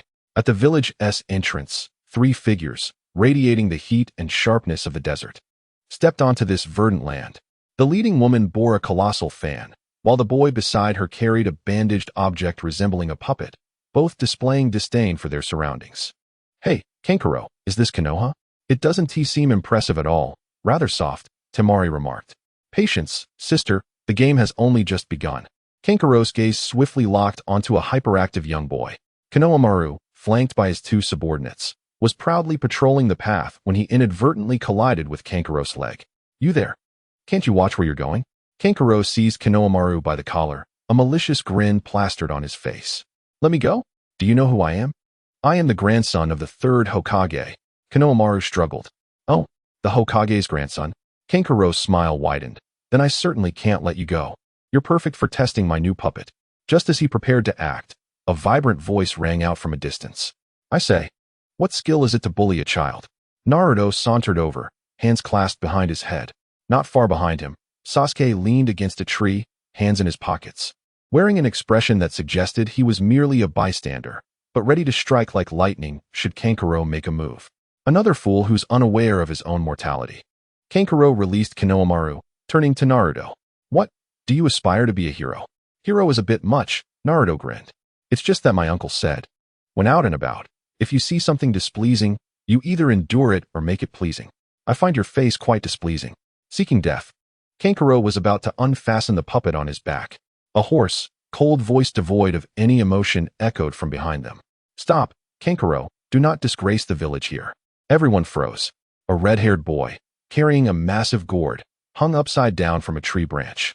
Beneath his crimson hair lay a pair of lifeless, bloodshot eyes. He remained there silently, a suffocating aura of murderous intent enveloping the area. For the first time, Naruto and Sasuke's expressions turned serious. This guy is strong. The chakra emanating from him was cold, violent, and reeked of blood, as if it were a collective of countless vengeful spirits. Gaara descended gracefully from the tree, approaching his companions without a single glance at Naruto. Let us go? At that moment, a gentle female voice resonated. Are you in pain? Hinata Hyuga had arrived here unbeknownst to me. She did not gaze at Gaara, but rather at the immense gourd behind him. Gaara's footsteps came to a halt. He slowly turned his head, and for the first time, his emotionless eyes focused on a singular individual.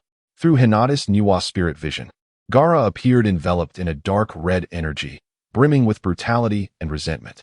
The source of that energy resided within the gourd, where a colossal phantom of a raccoon, composed of sand, was roaring furiously.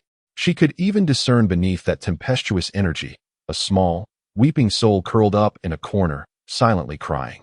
The profound loneliness and despair elicited a deep sense of sympathy within her. Gaara remained silent, casting a profound glance at Hinata. His gaze no longer pure malice but tinged with a hint of confusion, a sentiment he was previously unaware of. In the distance, a guardian peering through binoculars heard a voice from the system. Ding. High concentration of spiritual energy detected. Species, spirit beast of sand. Potential, excellent. Side quest released. Subdue the guardian spirit beast. The host can tame it and place it in the first level of the demon ceiling tower. After purification by the Shushan celestial chi, it can become an outstanding guardian beast, responsible for clearing fallen leaves in the courtyard. Xiangyang nearly spat blood in disbelief. Clear the fallen leaves? You want Shikaku to sweep the floor? Has the system been infected with a virus? This is a Jinchuriki, a strategic weapon, not a pet Pokemon. The system fell silent for a moment before quietly updating a note on the panel. Note: this spirit beast has a volatile temperament. It's advisable to give it a beating before reasoning with it. Xianxia, speechless, lowered the binoculars. The first round of the Chunin exam, the written test. The examination hall was filled with genin from various villages, the atmosphere heavy with tension. The proctor, Ibiki Marino, bore a face marred by scars, a formidable psychological deterrent. The exam rules were straightforward, a total score of 10, with 1 point deducted for each wrong answer, until no points remained. Cheating resulted in a 2-point deduction for the first infraction. If caught 5 times, both you and your teammates would lose the right to take the exam. Ibiki's words intensified the already grave atmosphere in the hall. Sakura stared at her test paper, beads of cold sweat forming. The questions were far beyond the capabilities of a mere genin. This was not a test of knowledge, but a trial of information gathering, essentially, cheating. Around her, the candidates displayed their various talents. Some used puppets to steal answers. Others employed secret techniques to manipulate insects for information, while some activated their Sharingan to replicate the actions of others. The examination hall resembled a grand exhibition of ninja cheating techniques. However, Team 7's demeanor was decidedly out of place. Naruto and Sasuke simultaneously received their test papers and promptly began answering the questions. They sat upright, their faces devoid of any unnecessary expression, as if they were not tackling the Chunin exam, but merely solving basic arithmetic.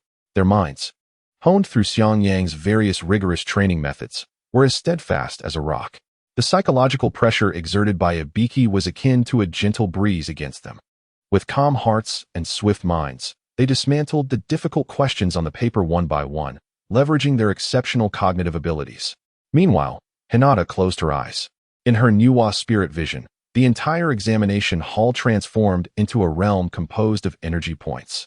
Each candidate and proctor appeared as a humanoid emanating different colored auras. She could clearly discern several Chunin disguised as candidates, their auras steady and potent. When a candidate's gaze fell upon the correct answer, their aura would emit a subtle, nearly imperceptible wave of recognition. Conversely, when they looked at an incorrect answer, their aura would exhibit a repulsive ripple. Hinata's task was to identify those Chunin serving as sources of answers and observe the fluctuations in their auras to deduce the correct responses. This transcended mere cheating. It was a higher-dimensional approach to directly gleaning the standard answers. The most remarkable among them was Sakura, though she appeared somewhat anxious. Her fingers deftly manipulated a small piece of incense beneath the table. This was a trinket from Xiangyang's beginner's alchemy guide, a calming fragrance. Of course, Xiangyang had provided her with an improved formula. A faint aroma, reminiscent of grass and wood, quietly wafted from her, centering around her. The candidate to her left, who was attempting to use a hair to connect to a small mirror to sneak a peek at the answers of the top student ahead, suddenly felt his eyelids grow heavy and his mind foggy upon catching a whiff of the scent. His hand trembled, causing the mirror to drop to the ground. "You there? Out." The proctor appeared immediately. The candidate to her right, preparing to use a secret technique to communicate with a teammate, found his mind blank upon inhaling the aroma, utterly forgetting the code word, and broke out in a cold sweat. Even the proctors supervising their area felt a bit dazed, inexplicably finding Team 7's little imps particularly endearing and honest, instinctively shifting their gaze away. Sakura's head hung low, a confident smile tugging at her lips. Combat prowess? Perhaps I still have a long way to go, but when it comes to manipulating hearts and minds, I am a professional. Time ticked by. Ibiki observed the myriad cheating techniques unfolding below and glanced at the answers he had planted. Everything was under control. Just then, a hand shot up. "Report, I am finished." It was Naruto Uzumaki, followed closely by another raised hand. "Me too." It was Sasuke Uchiha. Shortly after, Hinata and Sakura also set down their pens. The 4 of them had completed the test almost simultaneously and then rested their heads on the desks, drifting into a daydream. Ibiki's brow furrowed. He approached Team 7 and picked up their papers. The handwriting was neat, and nearly all the answers were correct. "This is impossible." Ibiki retreated to the shadows and whispered to a masked Umbu operative. "Is there any evidence of cheating from Kakashi's Team 7? The Umbu replied, "Report. No signs of cheating detected. They seem to have completed it based on their own abilities." Ibiki looked at the 4 little imps, who were beginning to look bored. a twitch passing over his scarred face. The second exam, the Forest of Death. The second round of the Chunin exam took place at the 44th Training Ground, commonly known as the Forest of Death. The trees were as thick as city walls, and the air was saturated with a damp, decaying scent. Rumored to be home to more venomous insects and ferocious beasts than there were candidates. The proctor, Anko Mitarashi, made an exaggerated entrance, attempting to instill a sense of intimidation among the rookie genin. "Welcome to my territory, little ones." Anko flicked her coat, pointing to the entrance sealed by barbed wire behind her. "For the next 5 days, you will be competing to seize the heaven and earth scrolls. Remember, there are no rules inside. Anything goes. If you die, don't blame me for not warning you." She produced a stack of waivers, indicating everyone should sign. Most candidates felt the weight of pressure, the atmosphere thick with tension. Yet, Team 7's demeanor was remarkably incongruous. Naruto yawned. Sasuke was meditating, Sakura checked her spice pouch, and Hinata was observing which plants were suitable for tea brewing. Anko's gaze swept over these four anomalies, and upon seeing their picnic-like expressions, her eyebrows raised. Kakashi's team of little imps is either genuinely foolish or extraordinarily powerful. Begin the exam. As the gates opened, dozens of small teams rushed in, scrambling to find cover. Class 7 ambled in, as if they were merely taking a leisurely stroll in a forest park. "All right, let's get to work." Naruto flexed his wrists, pondering the speed record. His uncle had mentioned that if they could complete the task in half an hour, they would enjoy a feast upon their return. Sasuke scoffed, "Cut the chatter, slowpoke." "Hinata, locate them." Hinata closed her eyes, a faint, almost imperceptible greenish glow enveloping her. Nua's spirit vision activated. In her perception, the entire Death Forest transformed into a three-dimensional map. Every chakra source, or spiritual energy source, was vividly apparent. She could even discern the emotional states of others, whether they were anxious, frightened, or self-assured, by the fluctuations in their auras. To the southeast, 1,200 meters away, a trio was stationed, armed with the Book of Heaven. Hinata pointed in their direction. Their auras were restless, their strength mediocre. Yet they had set up their traps quite effectively. Traps? Naruto rubbed his hands together, eager to test his newly learned techniques. "Sasuke, I'll take the lead this time. Suit yourself." Both of them propelled themselves forward simultaneously. Naruto was enveloped in a swirling stream of azure energy, his speed surging. He was like a gust of wind. Sasuke, on the other hand, was crackling with minute arcs of electricity, darting between the trunks at an incredible pace, his form reduced to mere afterimages. Senjutsu Wind Body Technique, Lightning Body Technique. Their target was a squad of genin from the Rain Village, who were perched atop a tree, believing themselves well concealed. "Here they come, it's those Konoha rookies. Get ready to snatch their Book of Earth." No sooner had the words left their lips than a whirlwind of azure energy swept before them. "Hello, time to check the meter." Naruto grinned widely. The Rain Ninja team was taken aback, immediately hurling shurikens. Naruto did not evade. With his fingers formed into a blade, he slashed through the air. Sword technique, Wind Slash. A visible wave of azure sword energy erupted, sending all the shurikens flying. The residual force cleaved a deep gash into the tree trunk before the three of them. What ninjutsu was that? No hand seals. The Rain Ninja captain was bewildered. Before he could react, a flash of lightning surged past. Sasuke appeared behind him, his finger poised at the nape of the captain's neck. Lightning Curse. A subtle current surged into the Rain Ninja captain's body, rendering him paralyzed as he plummeted from the tree. The other two Rain Ninjas attempted to form hand seals to retaliate, but Naruto's finger was already pressed against their foreheads. Sleep tight. The skirmish concluded in less than 10 seconds. Naruto rummaged through their possessions, retrieving the Book of Heaven, and waved it at Sasuke. "Done. Let's wrap it up." This was far simpler than the training course my uncle devised. Sasuke brushed the dust off his hands. "Too weak. They didn't even qualify to make me break a sweat." Observing this unfold from the monitoring room, the Chunin examiners fell into a collective silence. What had just transpired? Wind release? Lightning release? No, they hadn't even performed hand seals. What was that azure light? A chakra blade? It seemed unlikely, too swift. Were these genin? The combat style of Class 7 had entirely transcended their comprehension. It was not ninjutsu, but rather an incomprehensible supernatural phenomenon. Meanwhile, in a shadowy hollow of the forest, a pair of serpentine vertical pupils slowly opened.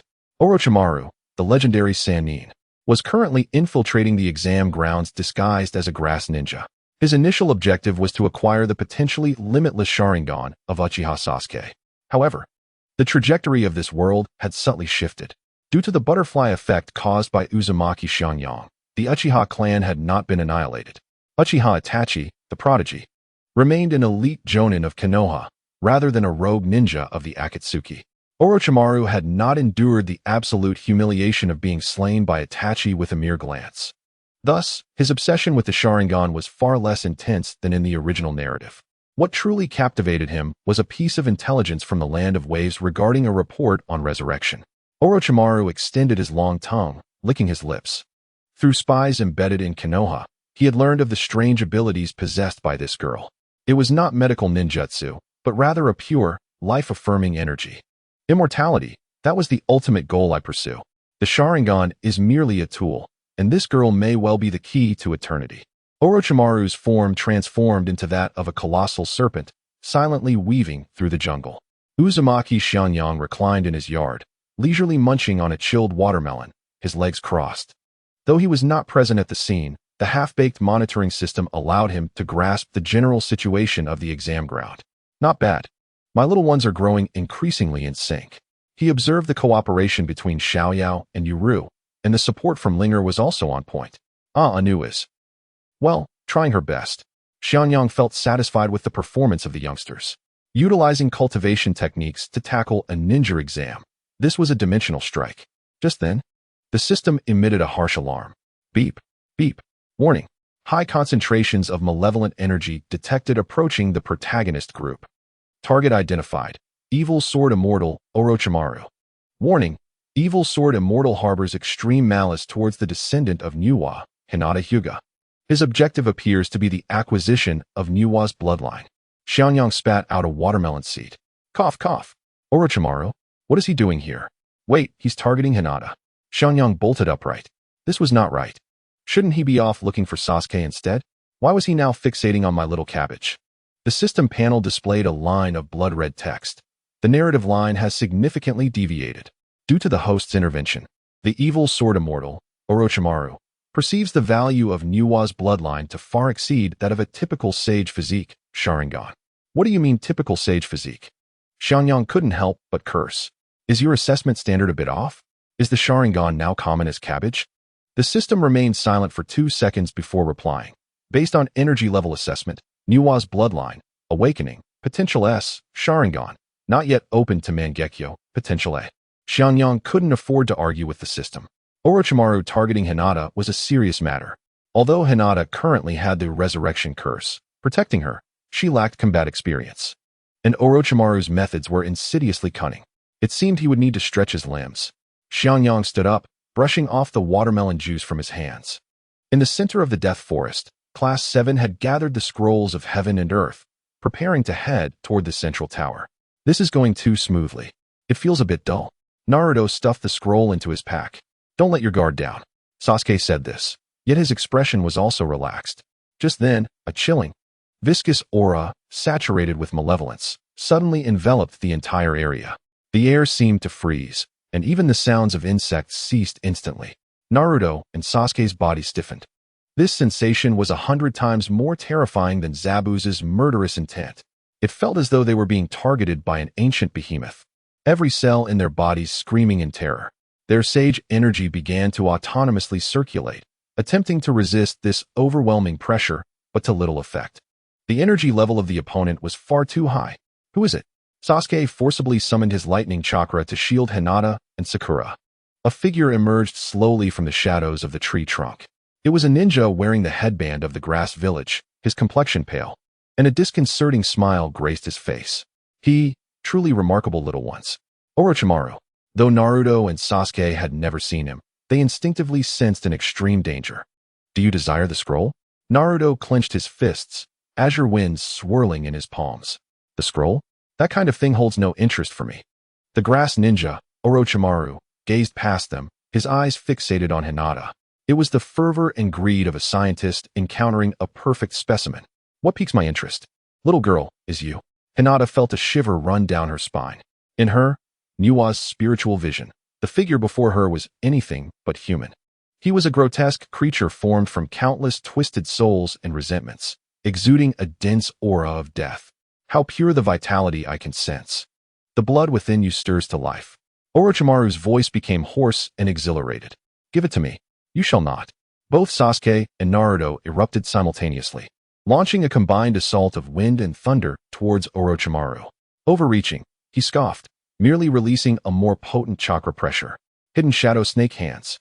Countless venomous snakes surged forth from his sleeves, instantly ensnaring Naruto and Sasuke, violently tossing them away, crashing against several trees. Though they were protected by sage power and remained unharmed, they found themselves unable to break free in the short term. Just as Sakura attempted to produce her spices, a mere glance from Orochimaru froze her in place, fear rendering her immobile. Now, before Hinata, there were no obstacles remaining. Come, let me witness what is so special about your so-called divine power.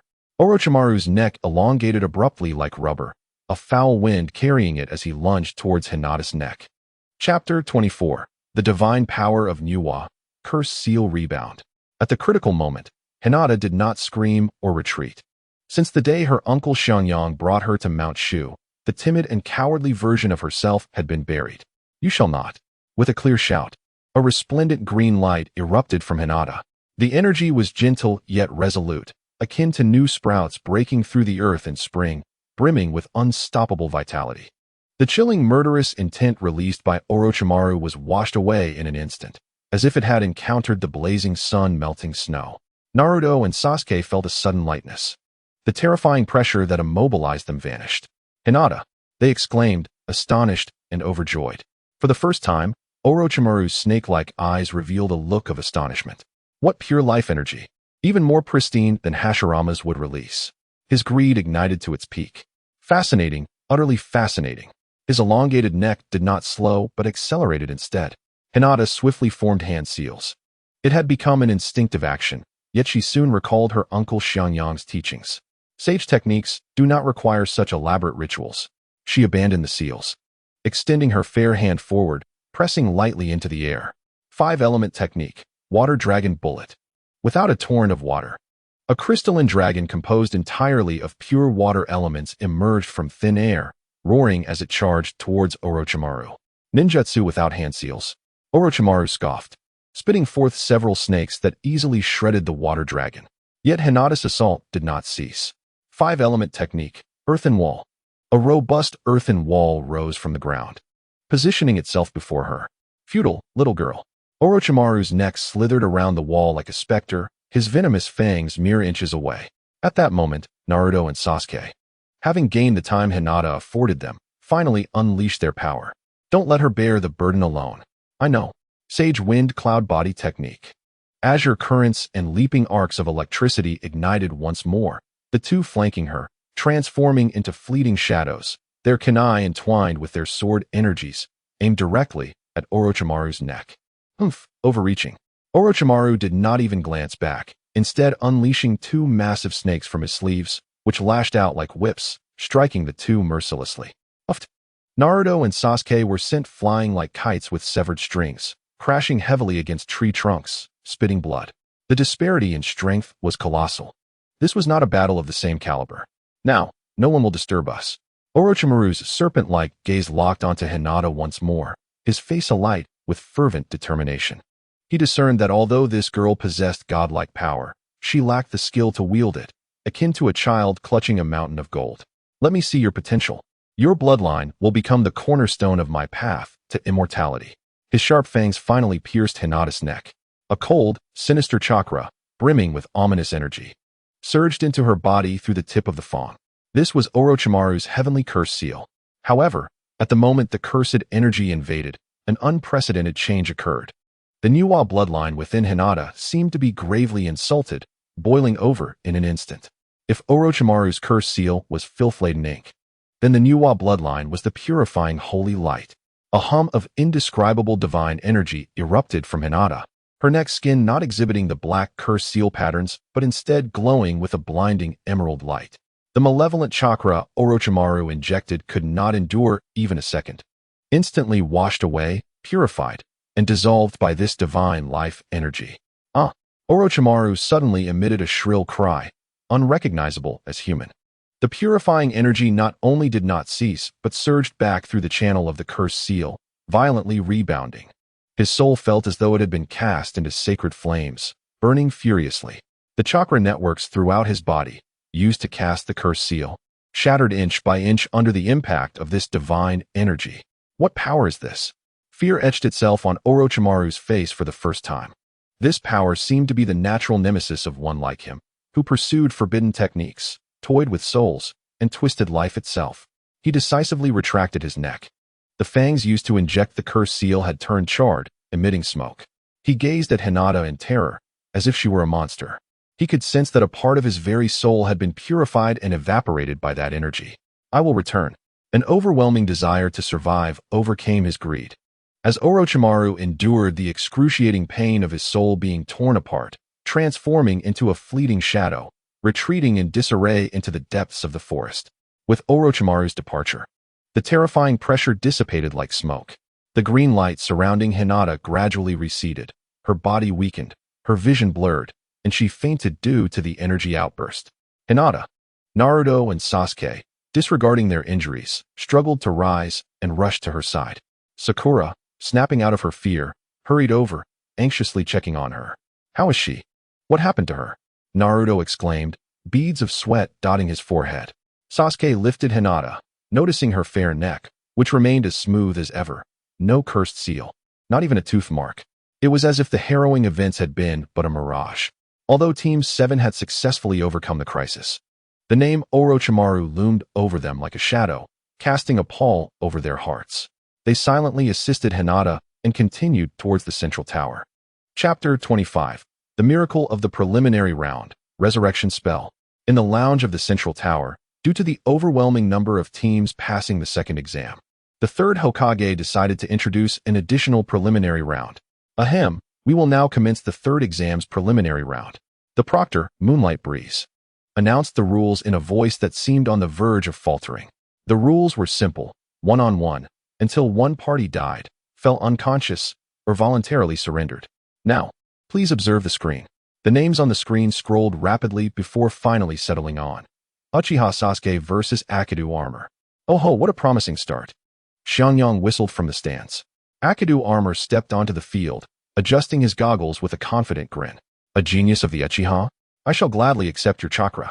Sasuke strolled leisurely into the arena, hands in pockets, not even sparing him a glance. The match begins. Akidu Armor lunged forward like a tiger descending a mountain, aiming straight for Sasuke's chest. This is his secret technique. Merely by making contact with the opponent, he can absorb their chakra. However, he missed. Sasuke's figure drifted back like a feather, effortlessly evading the attack. Senpu, Yuntaijutsu. Can he escape? The crimson armor accelerated once more. Yet, Sasuke remained still, extending his right hand. His index and middle fingers aligned, and pointed into the void at the charging crimson armor. It is over. A barely perceptible arc of electricity leaped at his fingertips. Kissword, lightning. The crimson armor felt a sharp tingle in his chest. A piercing pain coursed through his entire body, and he lost control. Collapsing forward and landing face down before Sasuke, unconscious. Silence enveloped the arena. Victory belongs to Uchiha Sasuke. Even the cough of the moonlit gale ceased. Kakashi in the stands struggled to steady the copy of Intimate Paradise in his hands. What was that? No hand seals, not even a discernible chakra fluctuation. He merely pointed. Sasuke brushed off non-existent dust, coolly turning to leave the arena, the entire episode lasting less than 10 seconds. Soon, the screen rolled again. Naruto Uzumaki versus Kiba Inuzuka. It's my turn. Naruto cracked his knuckles and leapt into the arena. Ha ha ha, your luck has run out, the underdog. Kiba and Akamaru atop his head shouted in unison, declaring they would dispatch him in a minute. A minute? Naruto dug at his ear. That's too long. I have a ramen date with Sasuke and Hinata. I'm in a hurry. You brat. Beast clone. Kiba and Akamaru instantly transformed into two identical Kiba figures. Fong over Fong. Two rapidly spinning tornadoes, fueled by a force that could tear through anything, converged upon Naruto from both sides. In the face of this ferocious assault, Naruto executed an action that left everyone dumbfounded. He staggered and swayed as if intoxicated, each time narrowly dodging the attacks in the most comical of manners. Drunken immortal moonwalk. What on earth is he doing? Is he possessed? Can't hit him. Completely off target. Kiba grew increasingly frantic, flaws apparent in his attacks. Now is my chance. Naruto grinned, his body suddenly straightening. Fingers forming a blade, and he swept through the air. Sword technique, wind torrent. A stream of azure energy manifested, morphing into a small tornado that preemptively ensnared the two Kiba figures. Kiba and Akamaru spun through the air several times before being violently flung out of the arena, landing in disarray. The victor, Naruto Uzumaki. Once again, the arena fell into an eerie silence. These kids, each one more bizarre than the last. Next up is Sakura Haruno's match against the sound ninja, Saku. Little girl, just concede. I don't want to crush such a delicate flower. Saku aimed his palm at Sakura, the center dark like a gaping void. I'd like to say the same to you. Sakura retrieved a small pouch from her ninja tool bag and gently squeezed it. A colorless, odorless powder floated towards Saku on the wind. Just as Saku prepared to attack, he suddenly felt his arm grow weak, unable to exert force. What is happening? It's paralysis powder, Sakura explained with a smile. Now, try this. She tossed another small bottle, which shattered at Saku's feet, releasing a pool of corrosive dark green liquid that sizzled against the ground. Alarmed, Saku retreated. But due to his paralyzed arm, he stumbled and fell backward. But that's not all. Sakura formed hand seals, her only mastered jutsu. Shadow clone technique. 3 identical Sakura figures appeared, each holding a small pouch, surrounding Saku from 3 directions, rhythmically shaking their pouches. Hey, don't come any closer. Saku squirmed desperately on the ground, ultimately succumbing to the combined onslaught of powders, foaming at the mouth, utterly incapacitated. The victor, Sakura Haruno. The expression of the moonlit gale was now numb. Xianxia nodded in satisfaction from the stands. Not bad, not bad. A new talent for toxins is beginning to show. In combat, it is not always necessary to engage physically. If it can be resolved with wit, one should never resort to violence. After several uneventful matches, the atmosphere in the arena suddenly grew tense. On the screen, 2 names made everyone hold their breath. Rock Lee versus Gaara. It has finally arrived. Xianxia sat up straight. Lee shed his weights, the terrifying mass crashing to the ground, causing gasps from the crowd. The battle commenced. Lee transformed into a green flash, instantly breaking through Gaara's sandy defense and landing a kick to his face. This marked the first time Gaara had been attacked since the battle began. The arena erupted. Yet Gaara's expression remained unchanged, the sand armor flaking away to reveal unscathed skin beneath. Is that all? Lee, undeterred, pushed his speed to the limit, activating the Lotus technique, but was still deceived by the sand clone. I have no choice but to use that.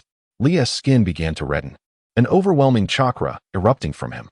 The 8th gate, the opening of the life gate, open. The opening of the wound gate, open. His strength and speed surged once more. Lee's figure moving too swiftly for the eye to follow. The Lotus. A torrential storm of attacks finally shattered Gaara's sand armor. However, it also enraged the creature from the desert. Why? Why do you all resist me? Gaara's roar was filled with endless malice. Then die. Sand coffin. The sand, seemingly alive, morphed into a colossal hand, seizing the exhausted Lee. Sand burial. The sound of bones fracturing echoed throughout the venue. Lee fell to the ground like a rag doll, his left arm and leg twisted at unnatural angles. Medical ninjas rushed onto the scene, checking briefly before shaking their heads in despair. It's over. He has multiple compound fractures and severed chakra pathways. His ninja career has come to an end. Lee. Gai-sensei let out a heart-wrenching wail. A sense of despair enveloped the arena. At that moment, a figure descended from the stands. It was Hinata Hyuga. Hinata? Naruto was taken aback. Stop. No unauthorized persons are allowed in the arena. The examiner attempted to prevent her. I can save him. Hinata's voice was soft, yet carried an undeniable strength. She approached Lee's side, squatting down slowly, placing her hands on his mangled arm. In the stands, Hayashi Hyuga sprang to his feet. Nonsense. What does she think she is doing? The next second, he witnessed an unforgettable sight. A radiant, pure, and overwhelmingly life-affirming green light erupted from Hinata's palms, completely enveloping Lee. Resurrection spell. That was not medical ninjutsu. It was a miracle of life.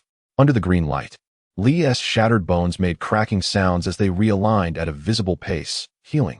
His pulverized flesh and tissue rapidly regenerated as if time were rewinding. The arena fell silent. All were left speechless by the miracle before them. Gaara's scarlet pupils constricted violently, his gaze fixed on Hinata, the sacred life energy invoking within him a primal fear and a hint of confusion. As the light faded, Hinata's complexion paled, clearly drained, although Li remained unconscious. His breathing stabilized, and the most grievous of his injuries had healed significantly. His ninja journey was not over yet. After Hinata spoke, her body weakened, and she was caught by the timely rush of Naruto and Sasuke. Guy-sensei rushed to Li's side, feeling his steady life force. And this iron-willed man could no longer contain himself, kneeling on the ground, tears streaming down his face. Chapter 26. The special training of Mount Shu and the approaching storm. The preliminary rounds of the Chunin exam have concluded, igniting a fervor throughout Konoha. All thanks to Hinata Hyuga's miraculous healing techniques. During the month-long rest period before the finals, the atmosphere in the Uzumaki clan's courtyard grew increasingly peculiar.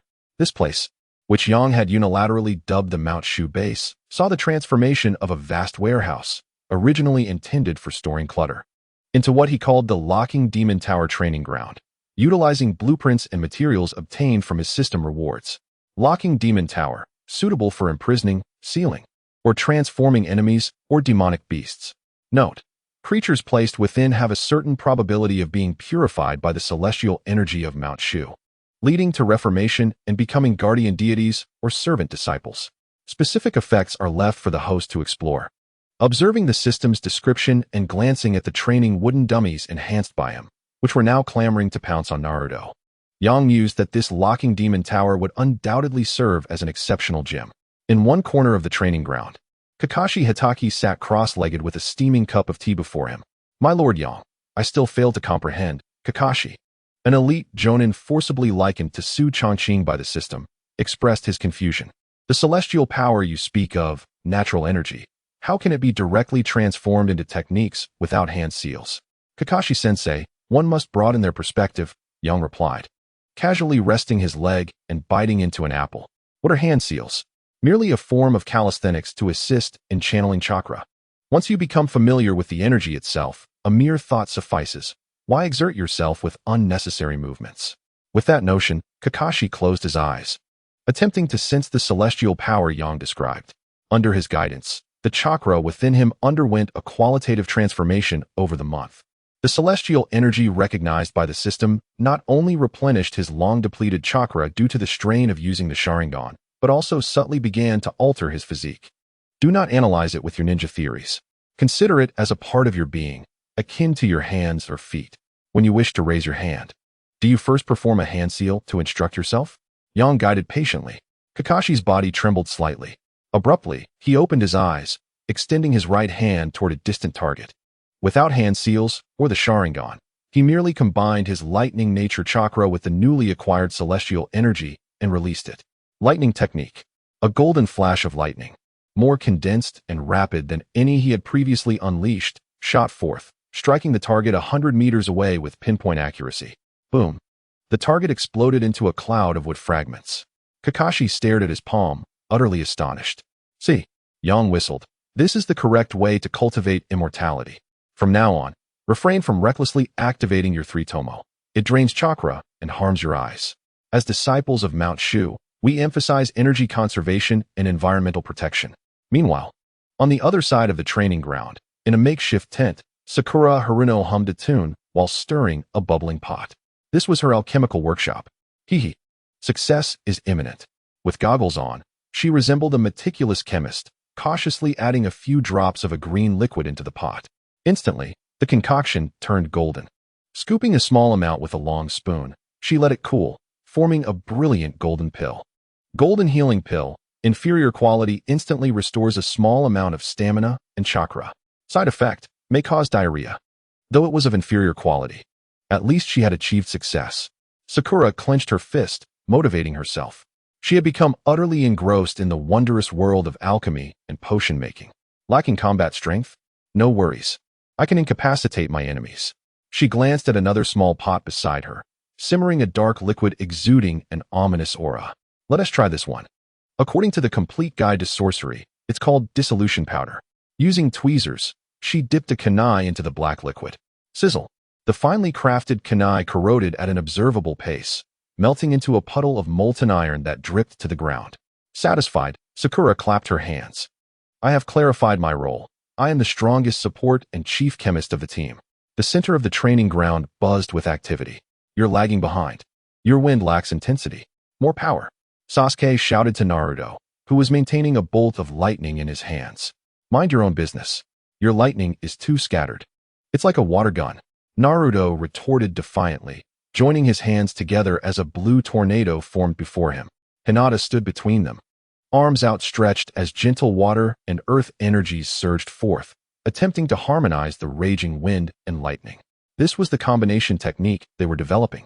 Water release, gentle water formation. Earth release, solidification barrier. Hinata's supportive spells acted as a binding agent, forcibly enveloping Naruto's and Sasuke's powers. Wind and lightning combined. Spiral flash, super rumble technique. Naruto shouted a nonsensical name. Shut up. You'll ruin it. Sasuke scolded. The blue and purple energies, with Hinata's mediation, awkwardly fused into a highly unstable energy sphere, wobbling as it flew away, ultimately crashing into a distant wall with a muffled pop, dispersing like a puff of air. The three exchanged glances and sighed simultaneously. Let us try again. Yang watched these lively youths, amused to the point of dropping his apple. To be young and full of vigor is a wonderful thing. He reclined back in his chair, leisurely closing his eyes. System upgrade complete. Heavenly Sight has been upgraded from passive alert mode to active monitoring mode. You can now oversee the entirety of Konoha Village as if viewing a map. Friendly reminder. Peeping into women's baths will result in an electric shock punishment. Your system is becoming increasingly cheeky. Yang couldn't help but retort. I'm not Jiraiya, that old pervert. With a thought, he activated the upgraded version of Heavenly Sight. In an instant, a map of Konoha Village appeared in his mind, depicted as an energy network. Each ninja manifested as a moving light point. He navigated the map like a real-time strategy game. The third Hokage was in his office, gazing into a crystal ball. Even the old man has it tough. Kakashi was comforting a dejected guy. How heartwarming. The Uchiha clan leader was in a meeting? Uchiha meetings are always numerous. As he aimlessly scanned, suddenly, an unusual energy fluctuation caught his attention. In a concealed underground base, two powerful energy sources were clandestinely meeting. One of them, he recognized, the Kazekage of Sunagakure, Maki. The other was cold, sinister, filled with a twisted vitality. Orochimaru. Yang immediately focused his auditory senses. The plan remains unchanged. A raspy voice emerged, that of Orochimaru, disguised as the fourth Kazekage. On the day of the exam, I will signal, the sand and sound ninjas will strike simultaneously. Maki's voice wavered. Kazekage, must we go this far? This will incite war between our two nations. Fortune favors the bold, Orochimaru sneered. Konoha, this great tree, has already begun to rot. Once the third is slain, I shall become the new Hokage. The benefits for Sunagakure will far exceed your expectations. Maki fell silent. Orochimaru continued. My primary target is the third. As for the girl from the Hyuga clan with the mysterious bloodline, I will personally handle her amidst the chaos. Her body is crucial for my research on immortality.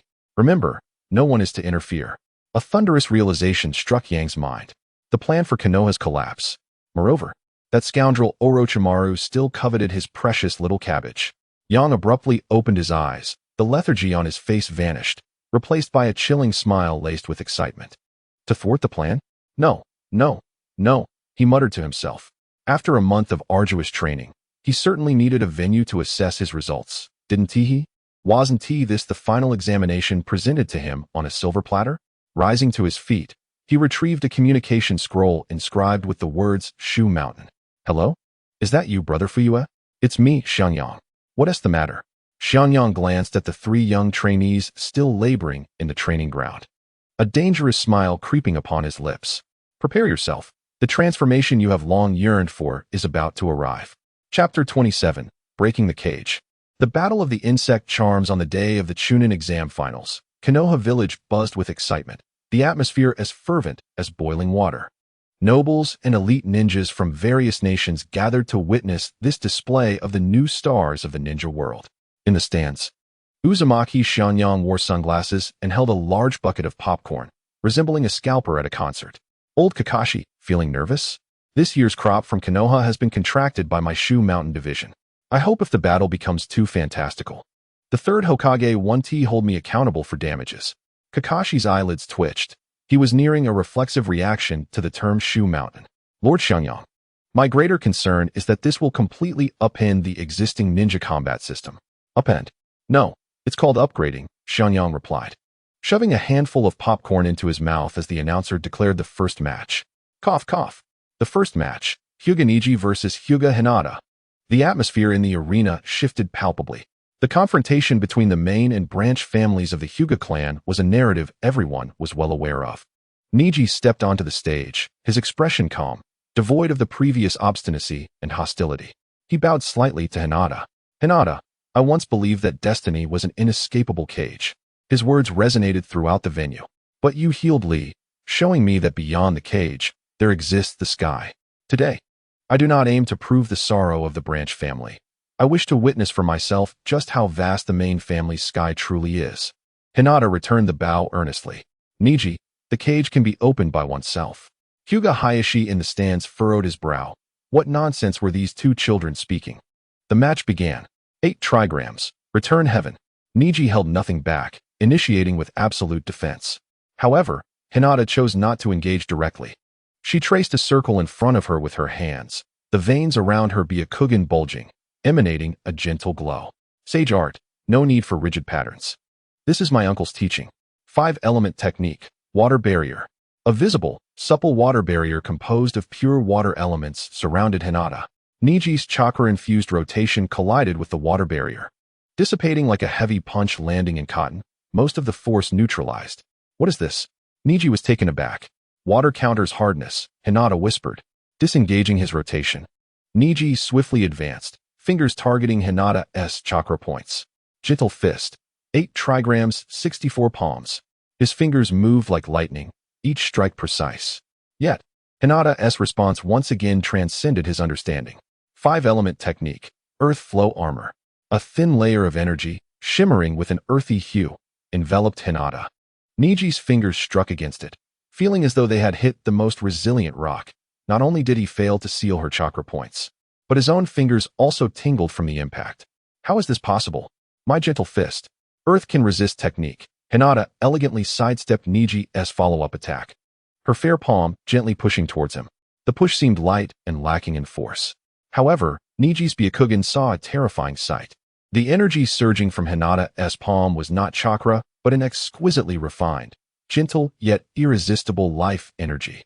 Guanyin charm break. Neji instinctively attempted to defend with his rotation, but it was too late.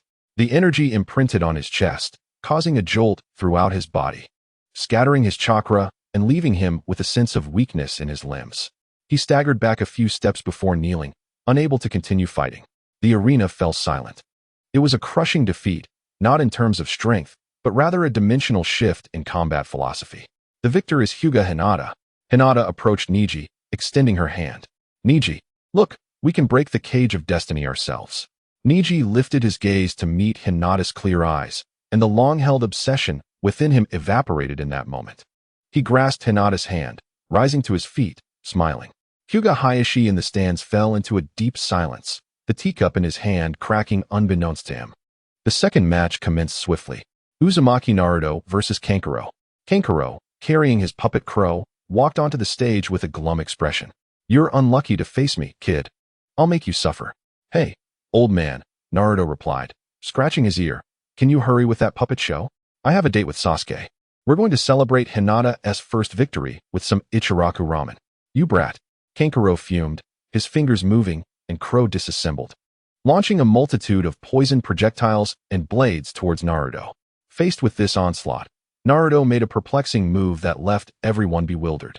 He swayed unsteadily, his steps erratic, as if he were intoxicated, twisting his body comically at the most precarious moments, dodging every projectile with ease. Drunken, immortal moonwalking. What is he doing? Dancing? Missed. Completely missed. Kankuro's expression soured further. He maneuvered his puppet, but felt as though he were battling a phantom. Now, Naruto grinned widely, standing upright and forming a sword with his fingers, swiping at Kankuro's body, who was still flustered trying to control his puppet. Sword technique, whirlwind. A stream of blue energy materialized, accurately striking Kankuro, lifting him into the air, spinning him around several times before violently throwing him out of the arena, landing in a heap. The victor is Uzumaki Naruto. Xianxia in the stands laughed heartily, slapping his thigh. Did you see that? That's what we call professionalism. Capture the king before the thief. Why bother with the puppet when you can take down its master directly? Next came a match that sparked little interest among many. Haruno Sakura versus Yamanaka Shino. Go, Sakura! Naruto shouted from the stands. One's a theorist, and the other raises bugs. What's the appeal of this match? Murmurs arose among the audience. Shino adjusted his sunglasses, speaking monotonously. I suggest you concede. My insects do not wish to harm women. I wish to say the same to you, Sakura replied, pulling a small charm from her ninja tool pouch, smiling brightly. Yamanaka, your insects are intriguing, but my little ones can explode. The logic was lost on Shino. Furrowing his brow, the match began. Secret technique. Insect sphere. Shino spread his hands wide. A dark swarm of parasitic insects surged towards Sakura. Faced with a sight that would terrify anyone with a fear of insects, Sakura remained calm, scattering the powder from her charm before her. Special insect attraction powder. Infused with honey and nectar, enjoy your feast. The aggressive swarm of parasitic insects, upon sensing the aroma, became disoriented, turning upon themselves in a frenzy for the powder. Shino's body stiffened. He had never encountered such a situation before. But it wasn't over. Sakura pulled out several small bamboo tubes from another pouch, removing the caps and tossing them forward. Go, my explosive insects.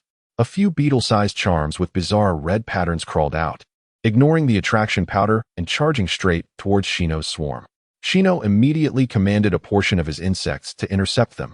However, the moment the parasitic insects made contact with the explosive charms, boom, boom, boom, a series of small explosions erupted, and to my astonishment, the explosive insects indeed self-destructed. The blasts were not powerful, but the accompanying green shockwaves caused a multitude of parasitic insects to convulse and plummet from the air. My insects. For the first time, Shino's expression changed. What kind of technique is this? I've never heard of it. Xiangyang on the stands proudly explained. This is called science. No, it's called witchcraft. Anu's chemical talent is truly remarkable. Shino took a deep breath, channeling more chakra, as an even greater number of parasitic insects surged from within him, engaging in a fierce micro-battle against the various functional insect types summoned by Sakura. There were soft-shelled insects releasing paralyzing toxins and skeletal insects spewing corrosive liquids, creating a scene of bizarre spectacle. Ultimately, Shino's reserve of parasitic insects was depleted, and Sakura's insect companions were exhausted as well. Both of their chakras running low, they exchanged breathless glances. The announcer declared, both sides have exhausted their chakra. It's a tie. Shino approached Sakura and said earnestly, Haruno Sakura, your insect techniques have completely transformed my understanding of these creatures. After the match, I hope to exchange insights with you. Sakura puffed out her chest proudly. Absolutely. The atmosphere in the arena had been ignited after several intense battles. The announcer cleared his throat, gazing at the final names frozen on the screen. His expression turned grave. Next match. Uchiha Sasuke versus Gaara of the Sand Village. No sooner had he spoken than the gigantic gourd on Gaara's back began to emit ominous sounds, the sand within seeming to come alive, stirring restlessly. In the center of the arena, Gaara's massive gourd quivered uneasily, sand oozing from its opening like a venomous serpent coiling around his feet.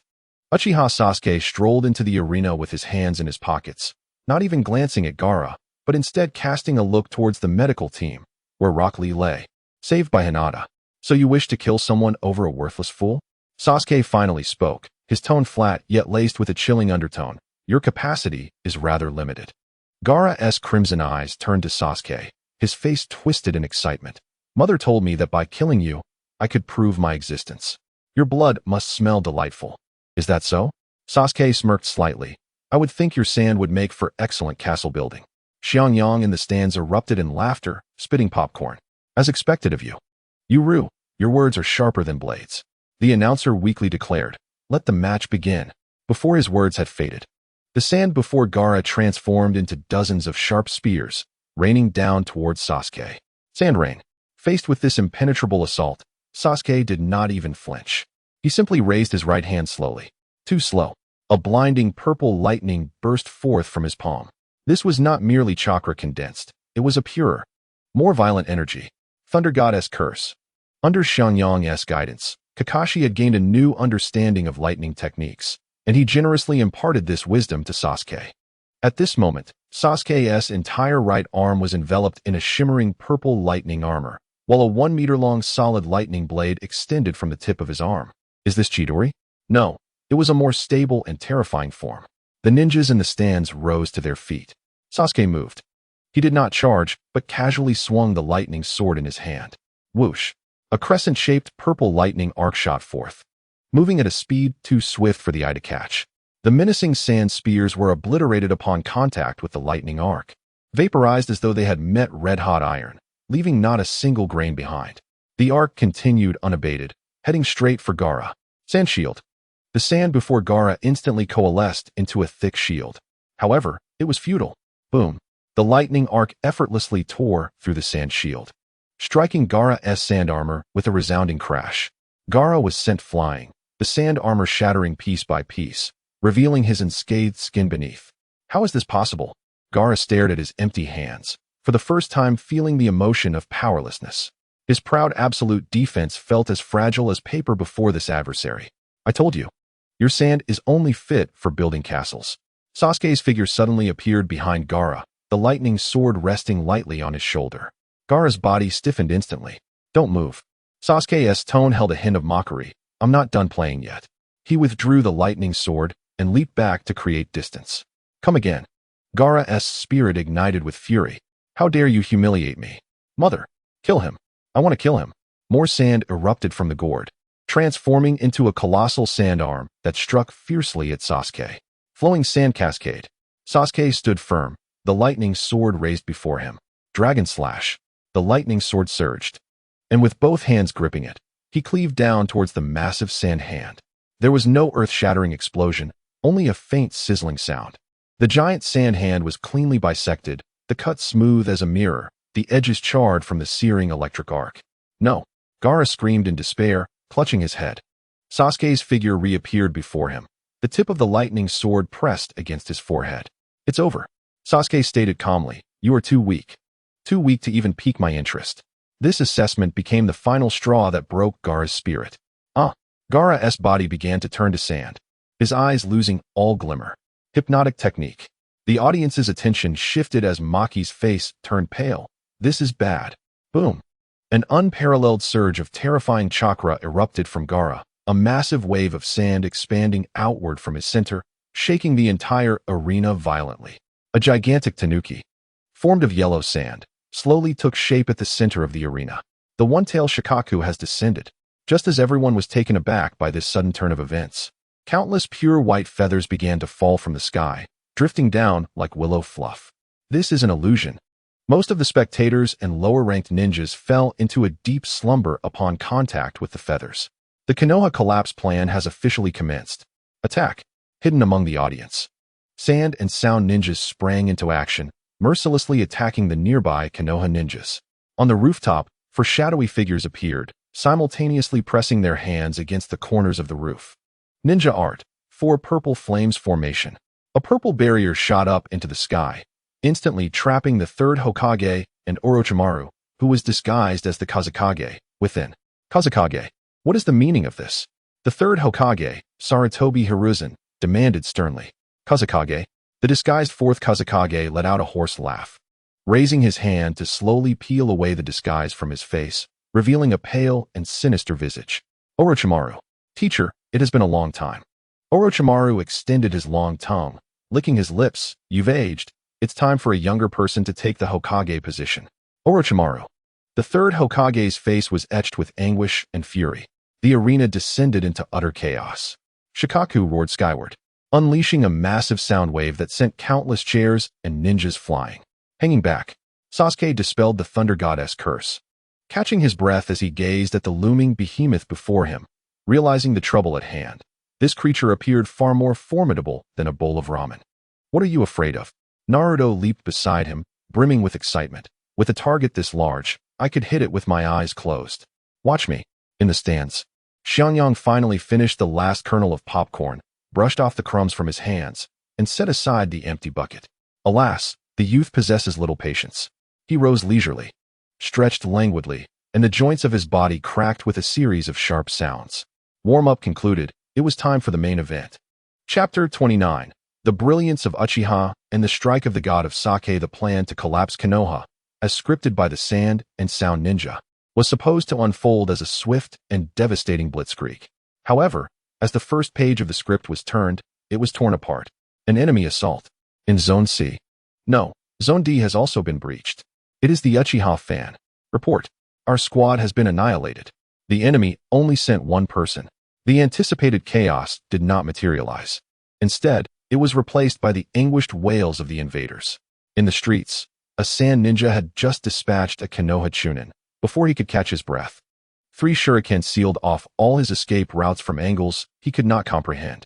He looked up to behold a pair of cold, 3-tomo Sharingan. You dare to be reckless in Konoha, mere fodder? Itachi Uchiha's voice was devoid of inflection, as if merely stating a fact. Elsewhere, Shursui Uchiha glided through the battlefield like a specter. With each activation of his body flicker technique, a group of enemies fell, none able to discern his movements throughout.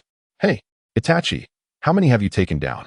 Shursui effortlessly dispatched another squad of sound ninja, even finding time to chat over short-range communication. Not many, 37.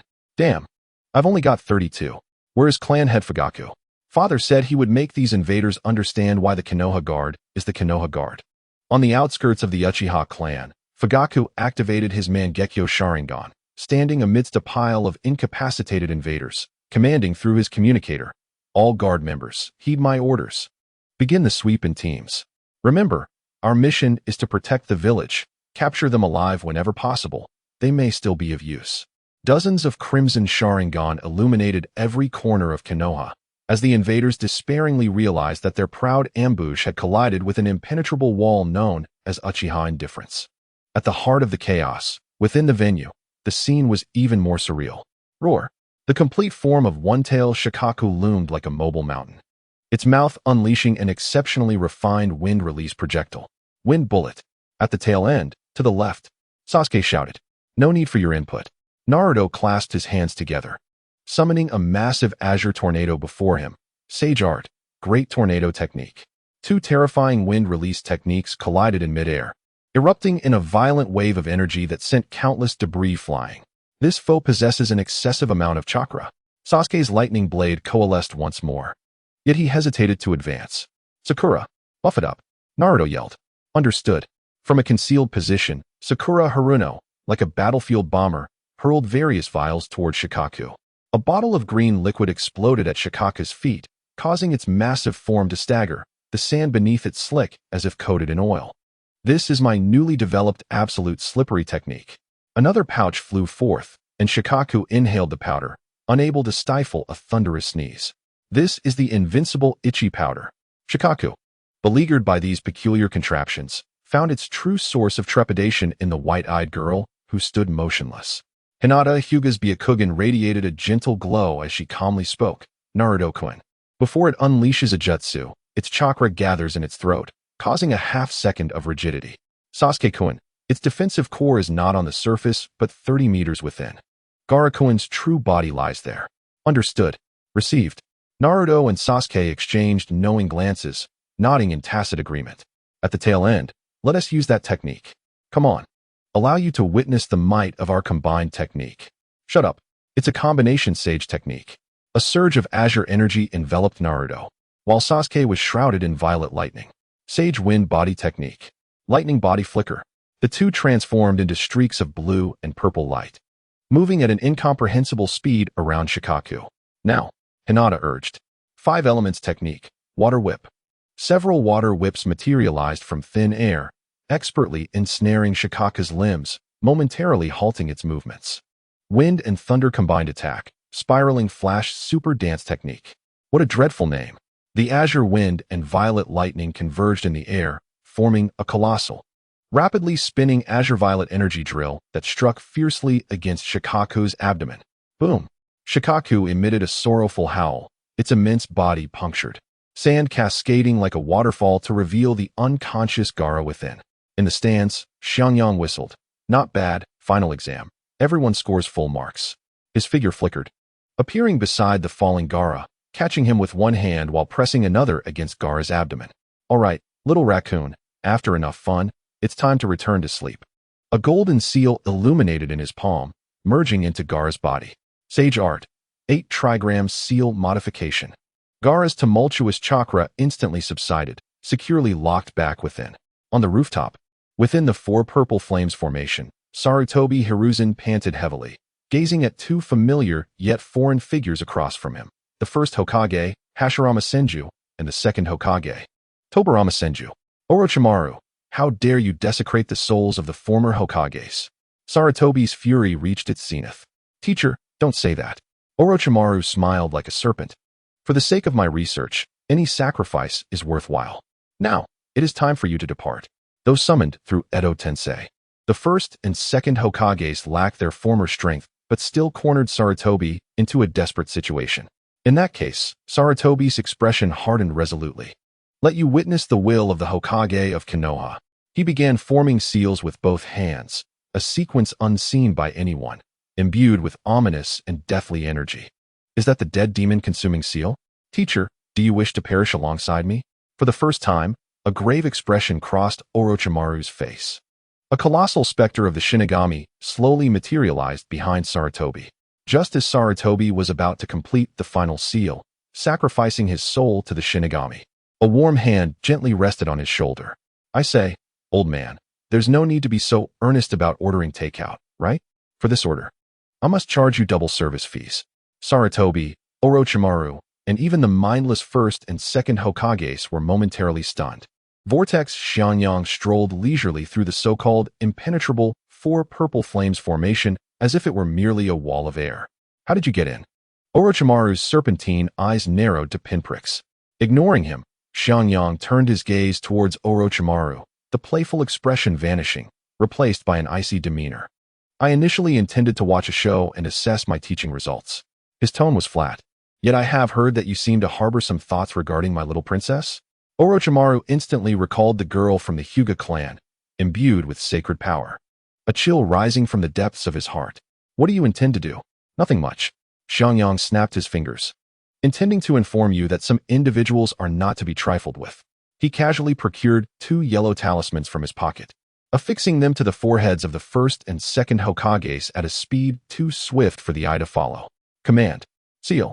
The 2 formidable Edo Tensei bodies instantly ceased all movement, their malevolent chakra dissipating rapidly, as if confronting a nemesis, ultimately reverting to mere dust scattered across the ground. What kind of sealing technique is this? Orochimaru was utterly flustered. All right, the flies are dealt with. Xiangyang gently rolled his neck and unfastened a massive wine gourd from his waist. Now, it is your turn. He pulled out the stopper and took a hearty swig. A rich aroma of alcohol instantly enveloping the air.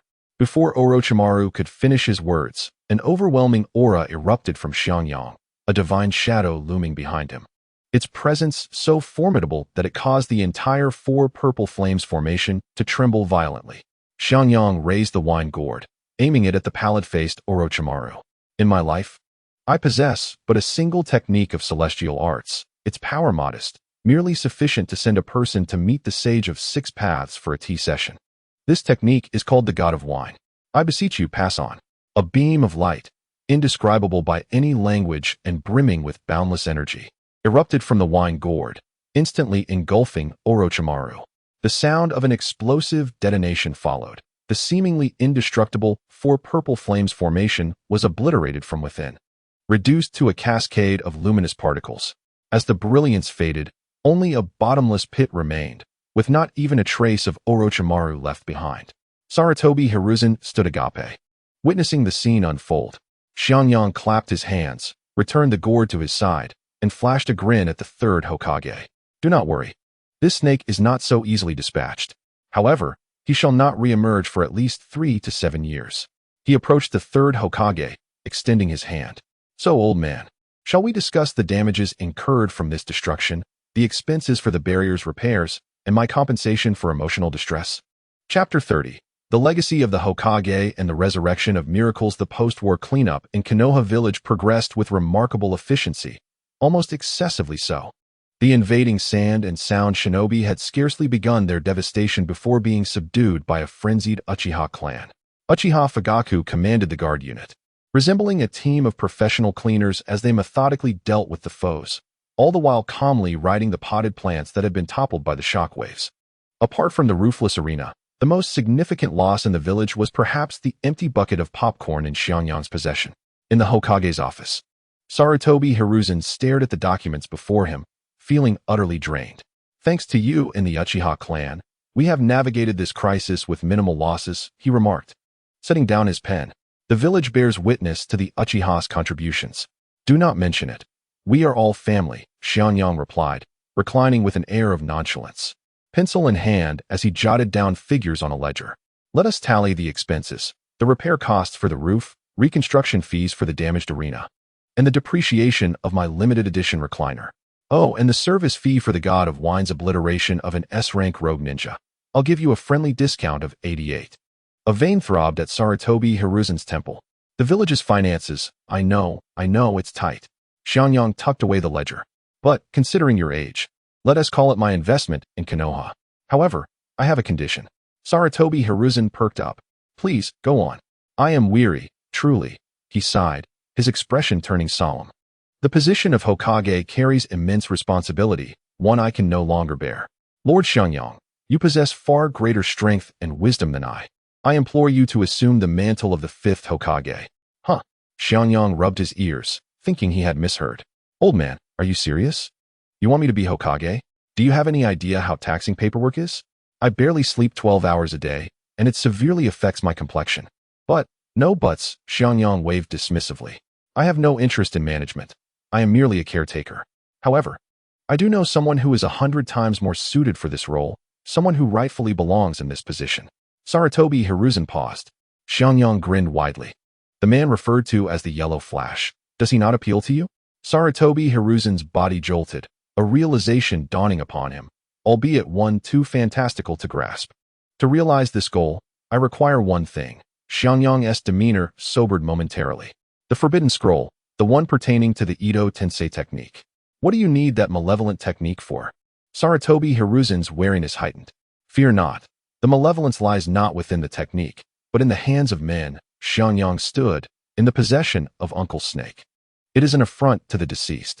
Yet in my hands, it shall serve as a means for a family reunion surprise party. By the way, I will also need 2 high-quality living sacrifices. He closed his eyes, activating the heavenly sight and earthly hearing. The energy threads of the entire Konoha unfurled in his mind. Oh, I found them. 2 adorable white figures hidden beneath the Southie River, bursting with energy, perfect for a disposable power bank. Xiangyang's figure vanished from his spot. Sarutobi Hiruzen stared at the empty office, speechless for a long while. The world seemed increasingly incomprehensible. In a concealed underground chamber of Konoha village, Jiraiya and Sarutobi Hiruzen stood on the sidelines, their expressions tense as they observed Xiangyang in the center. Before him lay 2 bound and sealed white zetsus, struggling against their restraints. Xiangyang, what on earth are you planning? Jiraiya could not help but inquire. Edo Tensei is one thing, but have you summoned us here to show? Watch closely, Xiangyang interrupted, producing an ancient whirlpool mask from his robe and placing it upon his face. He formed hand seals, executing a familiar one known to both Jiraiya and Sarutobi Hiruzen. Shiki Fujin, release. He has lost his mind. What is he attempting to achieve by activating the Shiki Fujin? Jiraiya gasped. A colossal, ominous figure of the Shinigami manifested behind Xiangyang, its mouth agape, revealing countless struggling souls within. Hey, big guy. Xiangyang called over his shoulder to the Shinigami. Spit out that blonde-haired one inside you, will you? The Shinigami, of course, would not heed his command. It extended its arm, inscribed with curses, reaching for Xiangyang's soul. You're asking for trouble. Xiangyang smirked, swiftly extending his hand. Flying dragon-seeking cloud hand. None could discern what transpired in that instant.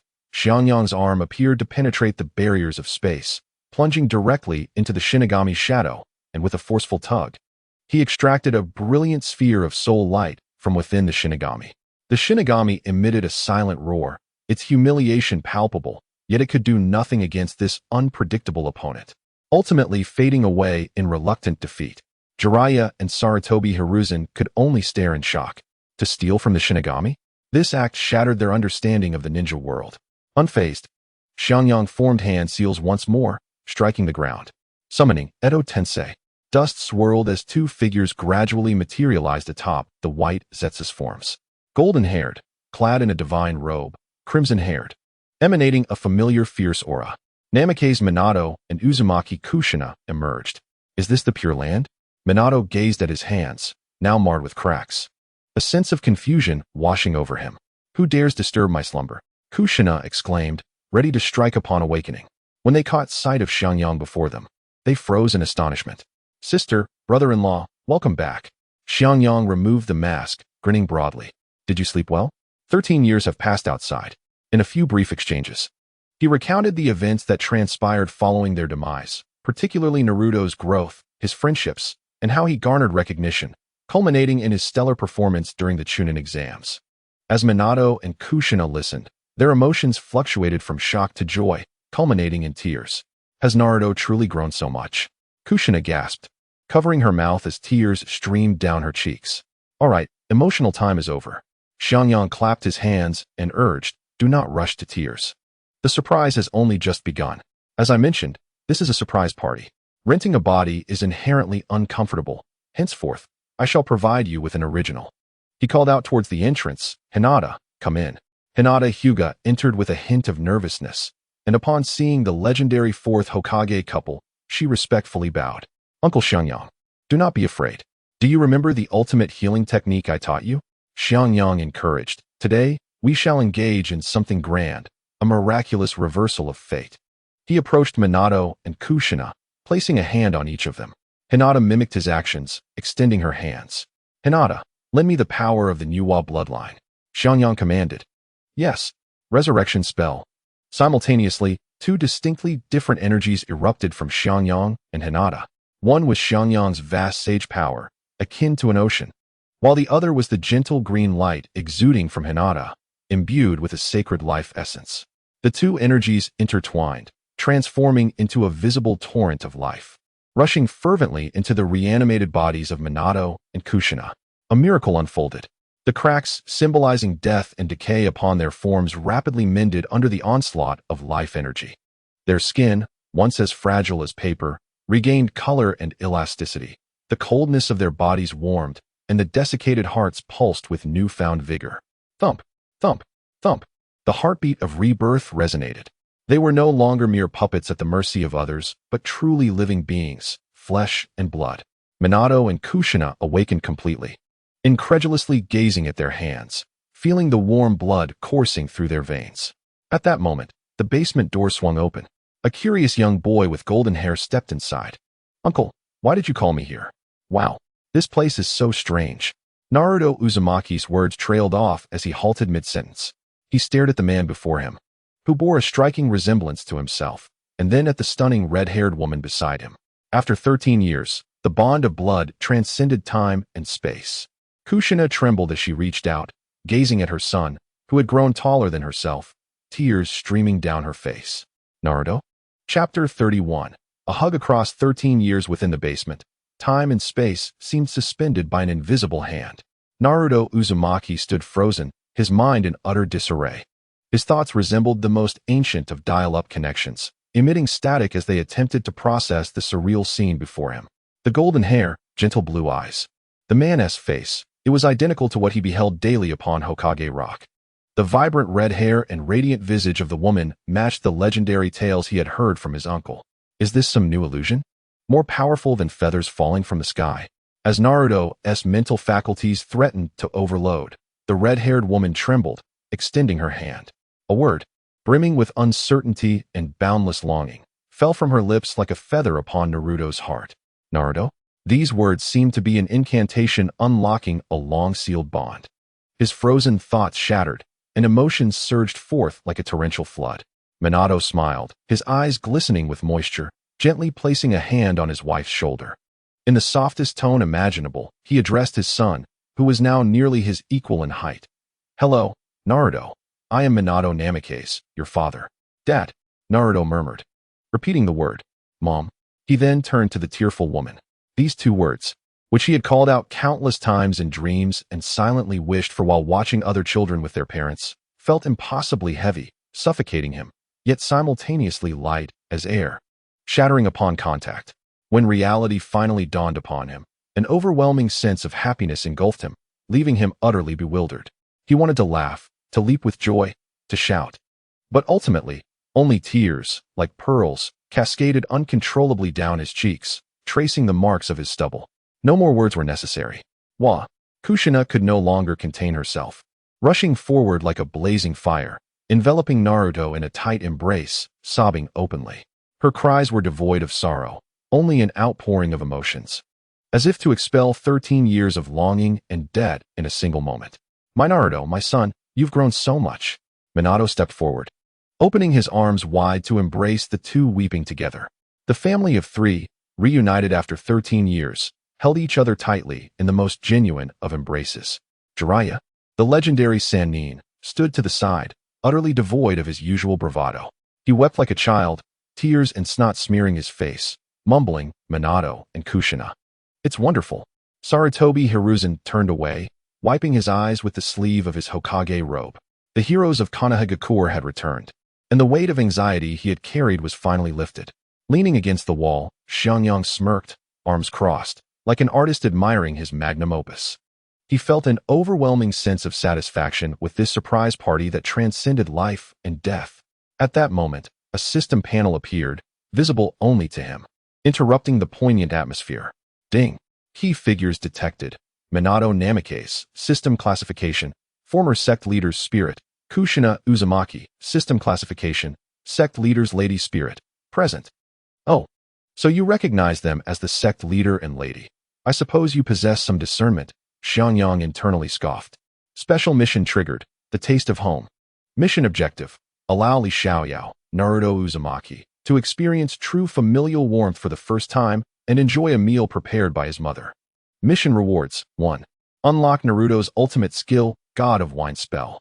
2. Substantial enhancement of Naruto's God of Wine spell talent. 3. Xiangyang Uzumaki receives a new title, the strongest matchmaker, part-time caregiver. Xiangyang's smile abruptly froze.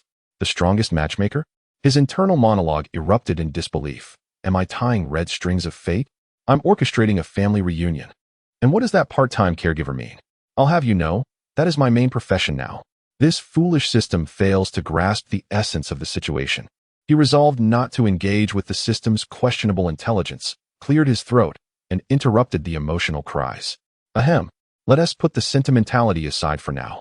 Tears 1T fill our stomachs. He turned to the still sniffling Kushina, feigning skepticism as he remarked, Sister, have you not cooked in 13 years?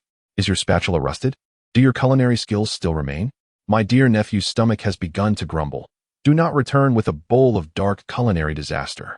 With a single remark, he successfully sent Kushina's emotions on a roller coaster ride. She abruptly wiped her tears, released Naruto, and placed her hands on her hips. The legendary blood-red chili pepper instantly revitalized. What nonsense! Are you questioning my culinary prowess, Uzumaki Kushina? I shall have you know, my cooking is second to none. She puffed out her chest, beaming at Naruto. Naruto, wait right here. Mother will return to prepare the most delicious ramen in the world. You shall know the taste of a mother's love. Tears still glistening in his eyes. Naruto beamed the brightest and most radiant smile he had worn in 13 years. He vigorously nodded, mustering all his strength to respond with the loudest and happiest affirmation of his life. Okay. That night, the courtyard of the Uzumaki residence was ablaze with light. The long dining table was laden with an abundance of delectable dishes, yet at the center, a large pot of steaming, aromatic tonkatsu ramen commanded attention. Naruto, eat more. This chashu is specially made by me, and this soft-boiled egg is homemade. The soup must be finished. It is a manifestation of a mother's love. Kushina had transformed into a relentless provider, continuously placing dishes into Naruto's bowl, as if intent on pouring all 13 years of maternal affection into this meal. Naruto, ever eager, stuffed his cheeks to the brim, resembling a hoarding hamster, garbling praises of how delicious it was. Sitting nearby, Minato observed his wife and son with tender eyes, a satisfied smile adorning his face. Occasionally, he would offer Kushina a bite of food, earning a sweet, playful eye roll in return. Hinata gazed at the scene with gentle warmth, her heart swelling with joy for Naruto. This felt more like home than the Hyuga estate ever had. Jiraiya, taking a hearty swig of sake, marveled at the sight, exclaiming, "Ah, this is what home is." Before he could finish his thought, a bottle narrowly missed him. "Jiraiya-sensei, do not corrupt my son at the dinner table," Kushina admonished. Sunlight lounged comfortably in a chair, sipping tea, relaxed. "How does it feel, brother-in-law? Is it still an adjustment on your first day back in the world?" Minato replied with a smile, "It feels like a dream." "Thank you, Sunlight." "Family is family," Sunlight waved off. "But you must hasten to reclaim your position as Hokage. I am weary of this acting uncle role." Naruto lifted his head from his ramen, broth still clinging to his lips, glancing from his father to his mother, and finally to his laid-back uncle. He slurped a noodle and beamed foolishly. Chapter 32. The Return of the Fourth and the Tremors of the World the next day. Konoha experienced a political earthquake. Sarutobi Hiruzen stood by the window of the Hokage's office, clad in simple attire rather than the ceremonial robes that symbolized supreme authority. He summoned all the village's high-ranking officials, including 2 elder advisors and the heads of prominent clans. "Effective immediately, I resign from the position of third Hokage." His calm declaration detonated like a bomb in the conference room. "Third Hokage, this cannot be. The village has just faced invasion. We cannot do without your leadership." Elder advisors Nara Shikaku and Mito Gates and were the first to voice their opposition. Hiruzen raised a hand for silence. "I am old. Konoha requires a more vigorous leader." Amidst the murmurs and speculations about the next Hokage being either Jiraiya or someone else, the office door swung open. A golden-haired man entered. Draped in a white ceremonial robe embroidered with red flames, the words "Fourth Hokage" emblazoned on his back, shimmering in the sunlight. The entire room fell silent, every movement halted, as minds collectively short-circuited, unable to process the sight before them. Namikaze Minato, the hero who should have perished 13 years prior, stood alive before them. "Hello, everyone. I have returned." Minato offered his trademark gentle smile. Hiruzen cleared his throat and announced the absurd yet irrefutable official narrative crafted overnight by Uzumaki Sunlight. The fourth Hokage and his wife did not perish 13 years ago. Rather, they undertook an S-class top-secret mission regarding a dimensional threat. Now, the hero has returned. Those present were shrewd enough to discern the far-fetchedness of this excuse. A mission to another dimension? Why not claim they were off mining on the moon? Yet, no one dared to voice their doubts, for the reasoning was unassailable. And it was the best explanation available. I, Uchiha Fugaku, on behalf of the Uchiha clan, wholeheartedly support the return and reinstatement of the fourth Hokage. A steady voice shattered the silence. Fugaku was the first to step forward, his determination unwavering. Behind him, several Uchiha elders bowed in agreement. This act solidified a new political landscape. From being a suspect in a massacre to a guardian of the village, and now the first clan to support the fourth Hokage. The Uchiha status drastically transformed in mere days. The villagers of Konoha soon erupted with the news of this monumental return. What? The fourth Hokage has returned. I knew it. The yellow flash couldn't possibly die so easily. My youth has returned. The entire village basked in a fervent joy, the shadows of recent invasion swept away, and smiles radiated from every face. Morale soared to unprecedented heights. In the Hokage's office, Minato and Fugaku engaged in a historic dialogue. Thank the guard team for their efforts. Minato remarked. You flatter me, Hokage-sama. Protecting the village is the duty of the guard team. Two men, once positioned on shaky ground, found common ground in amicable discussion. They reached a high level of consensus on matters such as the expansion of the guard's authority, the employment of Uchiha clan members within the village, and future collective defense against external threats. Thus, a powerful and stable political alliance was born. However, the backdrop of this historic meeting was somewhat discordant. Uzumaki Sunlight lounged casually on the Hokage's guest sofa, his feet propped on the coffee table, engrossed in Jiraiya's Ika paradise. I must say, brother-in-law, your paperwork is rather slow.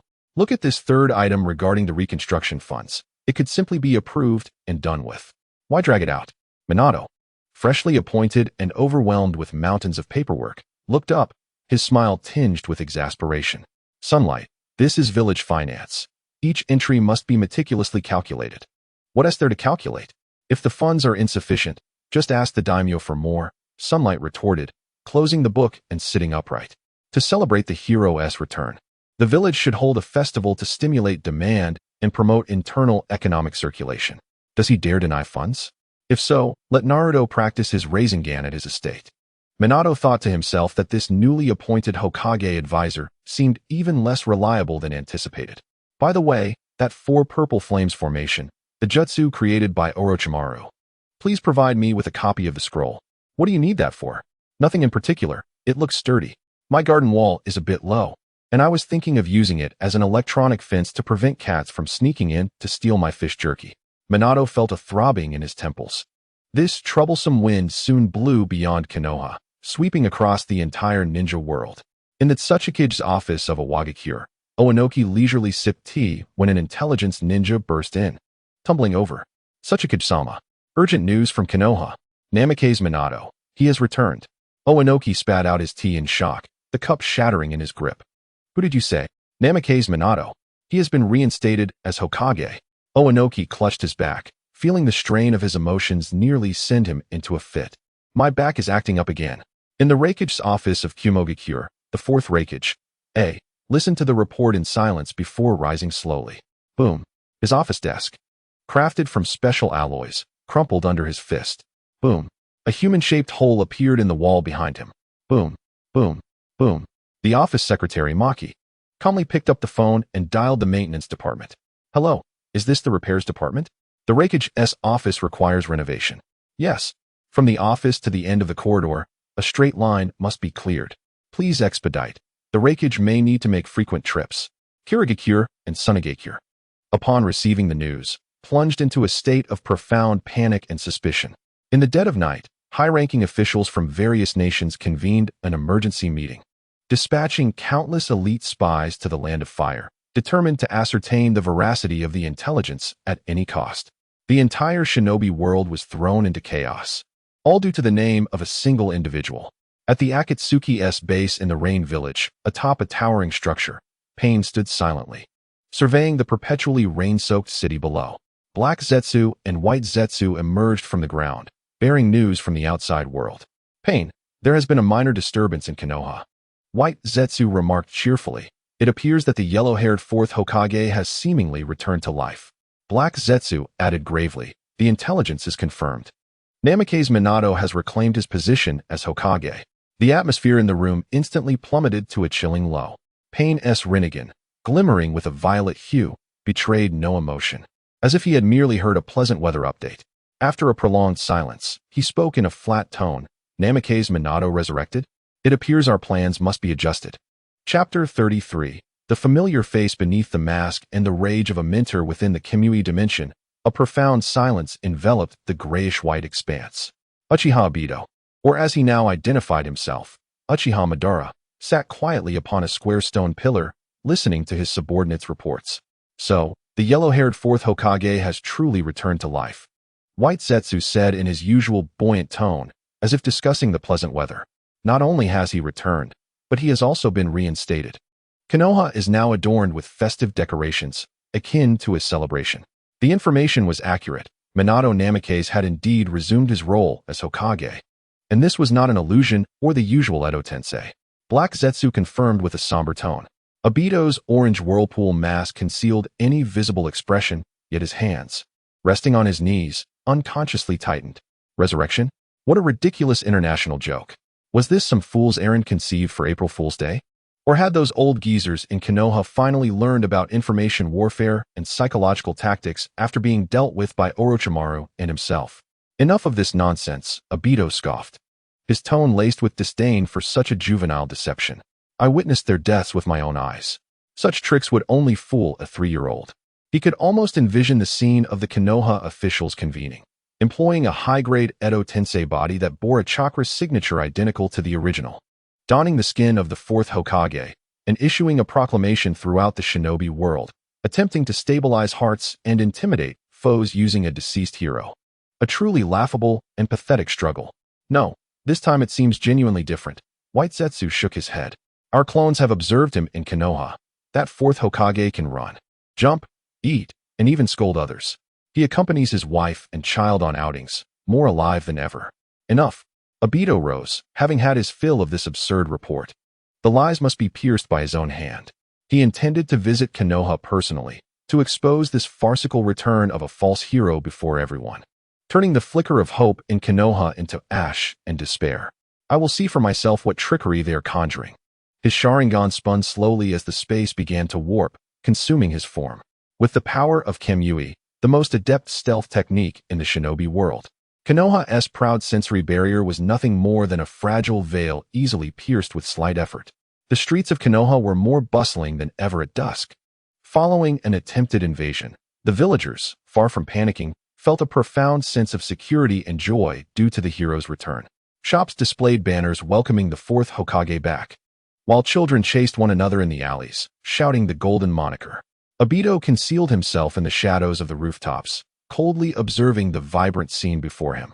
What a blinding sight. Soon, he located his target. At the end of the street, a family of 3 strolled leisurely. A golden-haired man, a red-haired woman, and a golden-haired boy who bore an uncanny resemblance to the man. Namikaze Minato, Uzumaki Kushina, and Uzumaki Naruto. They walked together, the setting sun casting elongated shadows behind them.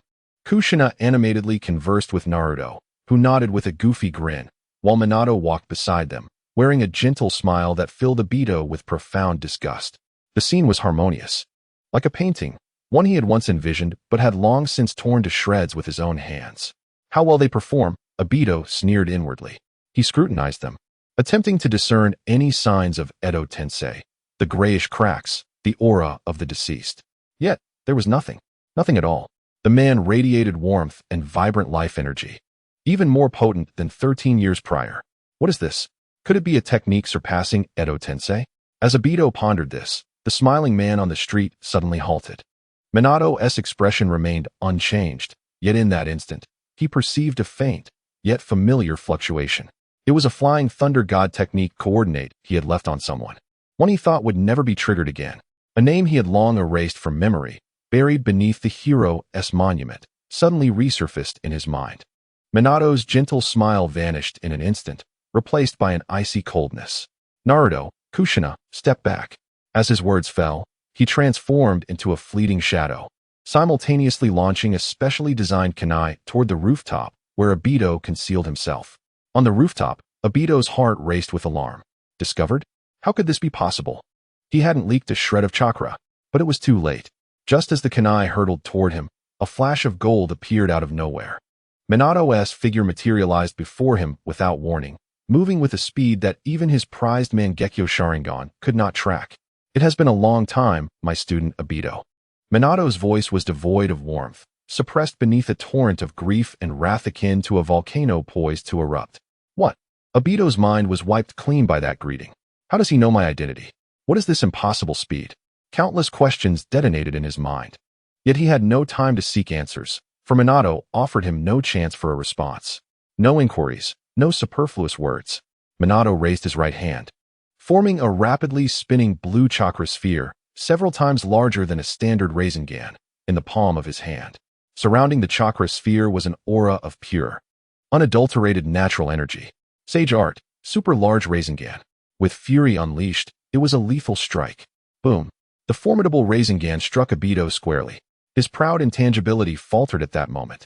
Or rather, Minato's attack speed surpassed the neural reflexes required for him to activate his intangibility. The violent force not only shattered his hastily formed defenses, but also obliterated his signature orange whirlpool mask, reducing it to fragments like an eggshell struck by a hammer. The shards flew in all directions, revealing a face that was half handsome and half twisted, grotesque beneath the mask. The searing pain forced a muffled scream from Obito's lips. He felt several ribs crack, his insides churning into chaos. In this fleeting moment between life and death, the instinct to survive overshadowed all else. His right eye's kaleidoscope abruptly contracted, unleashing its final power. The fabric of space twisted, forcibly dragging his beleaguered body away from the scene. Standing atop the roof, Minato did not pursue. He gazed silently at the shattered remnants of the mask below, as well as the fleeting visage, both familiar and alien, that had just vanished. A profound sorrow and a sense of betrayal engulfed him, akin to being submerged in icy waters. His body trembled slightly, unable to suppress the tumultuous emotions. Why must it be you, Obito? Meanwhile, in the distant realm of Kimyui, Obito clutched his bloodied chest, crashing heavily to the ground as he gasped for breath. Chaos, madness, suffering, and disbelief filled his kaleidoscopic Sharingan. The teacher was real. That man had truly returned. Chapter 34.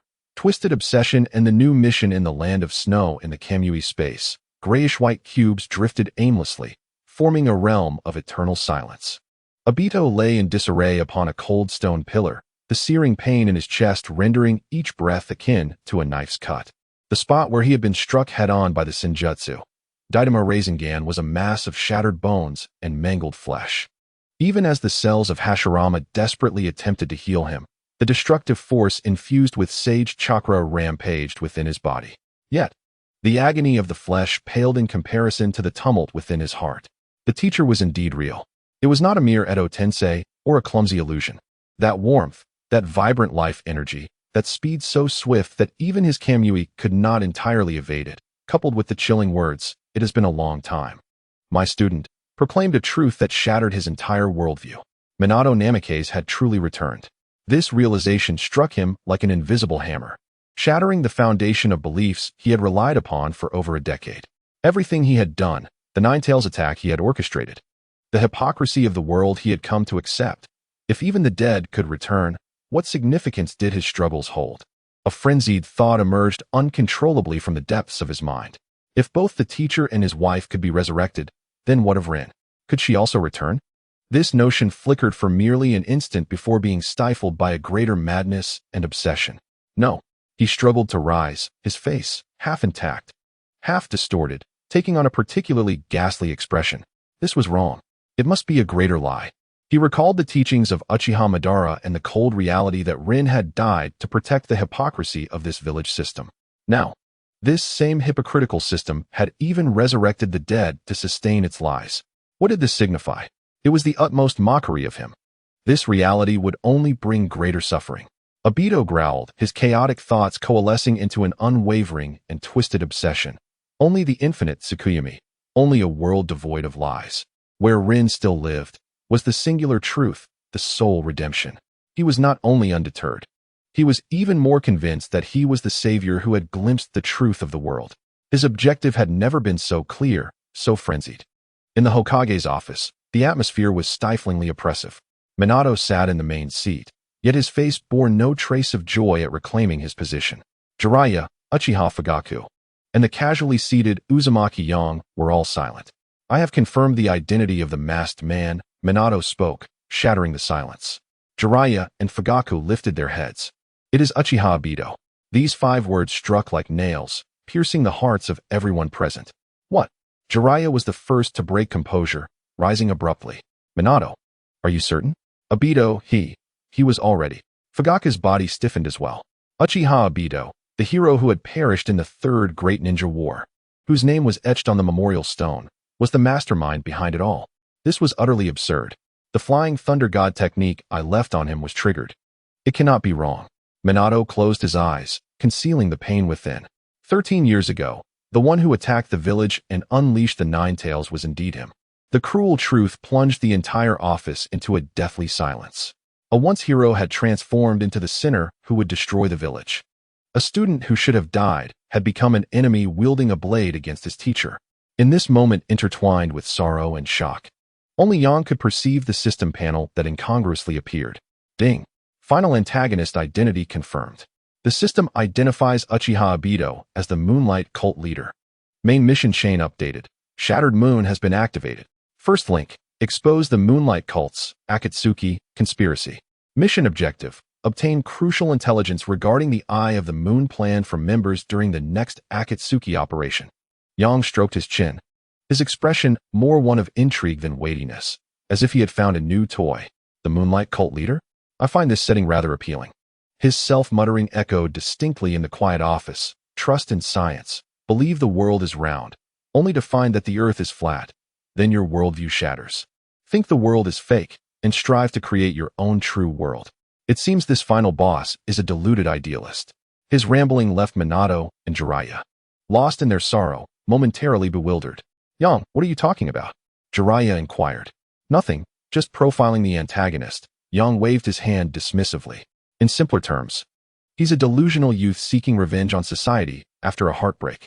Dealing with such individuals requires not reasoning, but physical therapy. Once you beat them to the point of questioning their existence, they'll naturally awaken. Minato, Jiraiya, Fugaku, although they did not fully comprehend. They felt an inexplicable sense of reason in his words. To lift the village from this oppressive atmosphere and to provide the recently battle-hardened genin with genuine training, Minato resolved to redirect attention to the normal operation of the village. Knock, knock, knock. The office door was rapped upon. Come in. A middle-aged man in a suit, resembling an agent, entered with an anxious expression. Hokage-sama, I am Asama Santayu, the agent for Miss Fujiwara Yuki. Our film crew is heading to the Land of Snow to complete the final part of our filming, but the situation there is tumultuous. We wish to commission the ninjas of Konoha for protection. Minato perused the mission scroll and nodded. A B-rank mission, escort a famous actress to complete a film shoot. He turned to Kakashi. This task will be entrusted to your Team 7. Understood, Kakashi replied. Soon, Naruto, Sasuke, Hinata, and Sakura were summoned to the office. Wow. Filming in the Land of Snow. Are there lots of delicious foods? Naruto's eyes sparkled at the mention of the task. Idiot, the focus is the mission, not the food. Sasuke retorted with his usual aloofness. I've heard the scenery in the Land of Snow is beautiful, Hinata murmured, her face alight with anticipation. Sakura had already begun to fantasize about being in close proximity to her idol. Leaning back on the sofa, Young waved at the youngsters. Go on, go on. Young people should travel more and experience the world. I shall remain here. Naruto immediately asked, Huh? Uncle, you're not going? I shall not. I must stay in the village to oversee your fourth Hokage's work, preventing him from neglecting his duties due to romantic pursuits. Minato's hand trembled as he processed documents, inadvertently causing the pen to draw a long black line across the page. Beneath the thriving facade of Konoha, a new team imbued with fresh strength and hope officially assembled. At the village gate, Team 7 stood ready for departure. Destination, the Land of Snow. Naruto raised his fist and proclaimed with great energy, set sail. The group, filled with excitement and confidence for the unknown journey ahead, embarked toward the snow-covered realm, blissfully unaware of the tempest of intrigue surrounding the throne, treasures, and conspiracies awaiting them. Chapter 35. The first encounter with snow and the unconventional battle. The vessel bound for the Land of Snow broke through the floating ice and gradually approached the shore. The biting cold wind, laden with snowflakes, struck every individual, enveloping the world in a shroud of oppressive white and gray. The female lead, Fujikaze Yuki, wrapped herself tightly in a thick coat, her beautiful visage betraying a deep-rooted resistance and negativity, indifferent to her surroundings. Wow, is this the Land of Snow? It's freezing, Naruto exclaimed, his breath crystallizing in the frigid air. But in such a cold place, there must be the most delicious hot ramen in the world. Idiot. This is a mission, not a culinary expedition, Sasuke retorted, hands tucked into his pockets, smirking slightly, yet instinctively moving closer to Sakura, trying to shield her from the wind and snow. Hinata adjusted her scarf and softly remarked to Naruto, Naruto-kun, that Miss Yuki seems quite upset. Her innate sensitivity allowed her to perceive the profound sadness and fear concealed beneath the actress's icy exterior. Scratching his head, Naruto's chivalrous instincts urged him to address the melancholy beauty. He stepped closer to Fujikaze Yuki, flashing what he believed to be his brightest smile. Big sister, don't always wear such a stern face. Look how pure and clean the snow is. A smile can take years off. Fujikaze Yuki didn't even bother to respond and walked past him, uttering a single word, boring. Naruto stood frozen in disbelief. Sakura rushed over and pulled him away, exclaiming, Naruto, you fool. Don't disturb Miss Yuki. I just wanted to make her a bit happier. Naruto pouted in grievance. Just as the crew began unloading filming equipment to proceed to their designated location, an unforeseen event occurred. Boom. A thunderous explosion shattered the tranquility of the snowy expanse, creating a large crater as snow and ice flew in all directions. 3 uniquely clad ninjas, adorned in chakra armor, appeared like specters atop a distant snow hill, accompanied by a throng of armed snow ninjas. Leading them was a man named Wolf Fong Avalanche, brandishing a massive claw, who laughed arrogantly. Princess Fuka, how delightful to see you. Come with us, princess. Both Naruto and Sakura were taken aback. The agent, Asama Santayu, quickly positioned himself in front of Fujikaze Yuki, shouting, Who are you?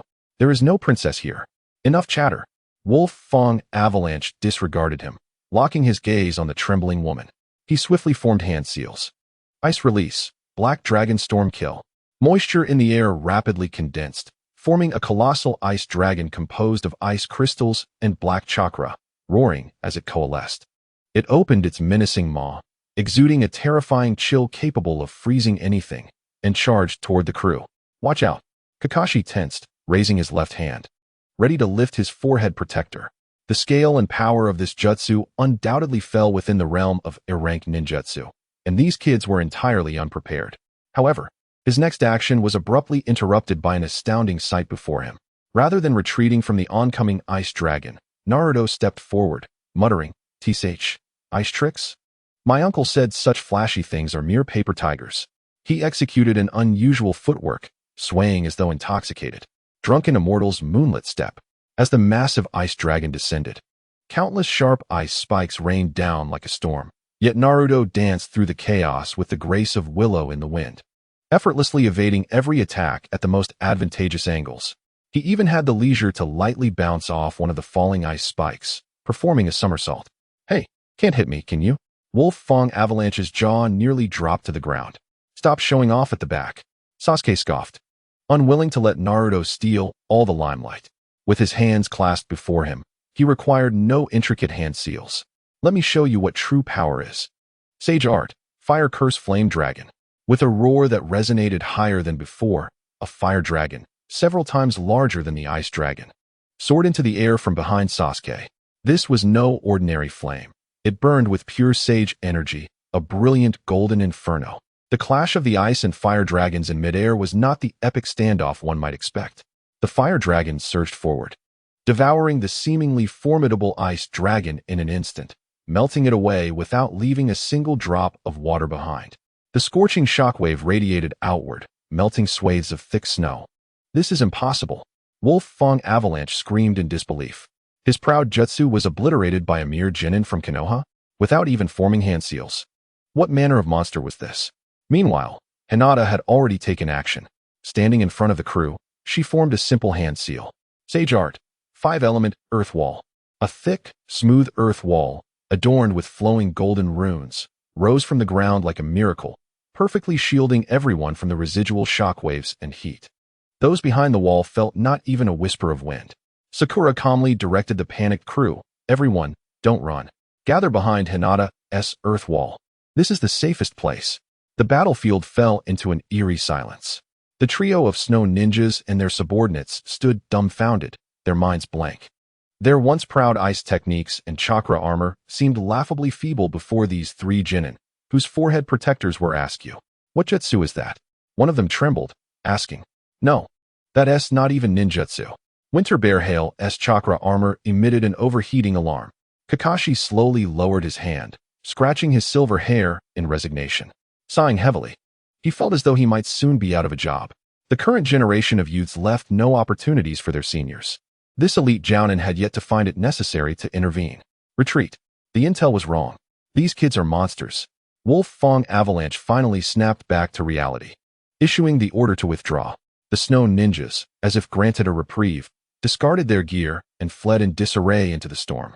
In the distance, atop a snow-covered castle, the current dictator of the land of snow, Fukanudo, observed everything through a massive telescope. His face bore no anger at the defeat of his subordinates. Instead, it radiated extreme greed and excitement. To unleash such power without hand seals, is it not ninjutsu, but another form of energy? Fascinating, utterly fascinating. He licked his dry lips, his eyes gleaming with madness. "Go, relay my orders." He commanded the guard beside him, at all costs, capture the princess and those Konoha brats alive. They will be my most perfect experimental subjects. On the snowy plains, Naruto, hands on his hips, shouted toward the fleeing snow ninjas, "Hey, don't run. I haven't even begun to fight seriously." Sasuke scoffed dismissively. "Dealing with such weaklings is a task I can handle alone. I don't need you tagging along." Chapter 36. The Princess's Shackles and Nuwa's Compassion. The battlefield after the battle lay in ruins. The wall summoned by Hinata, the Sage Art 5 Elements Earth Barrier, stood firm. Its surface smooth as a mirror, radiating a faint golden glow. This stood in stark contrast to the distorted landscape around it, reshaped by the molten flames of a dragon that had since refrozen. The crew members trembled as they peeked out from behind the earthen wall. gazing at the trio of unscathed youths who were bickering playfully over whose technique was more impressive, collectively lost in a philosophical reverie of self-identity and purpose. Kakashi paid no mind to the noisy students, instead walking slowly toward the actress who had remained frozen in place throughout the ordeal. "Now, shall we converse?" Kakashi spoke in a calm tone, addressing the princess of Windflower Snow. The word princess struck her like a stone cast into an icy lake, sending ripples of panic across her previously impassive visage. "I don't know what you're talking about. I'm not a princess," she exclaimed, turning to flee into the swirling snow. Lady Snow, her agent, Asama Santayu, grasped her arm, tears streaming down his face. "Stop running away. They are the ninjas from Konoha sent to protect you. They are our hope." Memories flooded back like a tidal wave. The image of her father fallen in a pool of blood, the usurper Windflower's maniacal laughter, and her own frantic escape from her homeland. Windflower Snow sank to the ground in anguish, cradling her head in her hands, burying her face in her knees as muffled sobs escaped her. She did not wish to be a princess, nor to bear the weight of national enmity. All she longed for was to be an ordinary actress, living in a fictional world devoid of pain. Naruto could no longer bear to watch. He strode purposefully to Snow's side, his previous jesting demeanor replaced by an unprecedented seriousness. "Hey, big sister." Snow did not lift her gaze. "I can't imagine what it feels like to be a princess. It must be incredibly difficult," Naruto said, scratching the back of his head as he struggled to articulate his thoughts. "But my uncle taught me that a true person, whether male or female, does not run away when faced with challenges. Avoidance solves nothing." He pointed toward the distant, elusive ice castle. "Your country, your people, are surely waiting for your return. What does it say about you to hide here?" His impassioned words, however, only incited a fiercer resistance from Snow. She abruptly raised her head, tears glistening in her eyes, her words sharp as icicles. "What do you know? You're just an ignorant child. You haven't witnessed your loved ones being slain. You haven't been betrayed by an entire nation.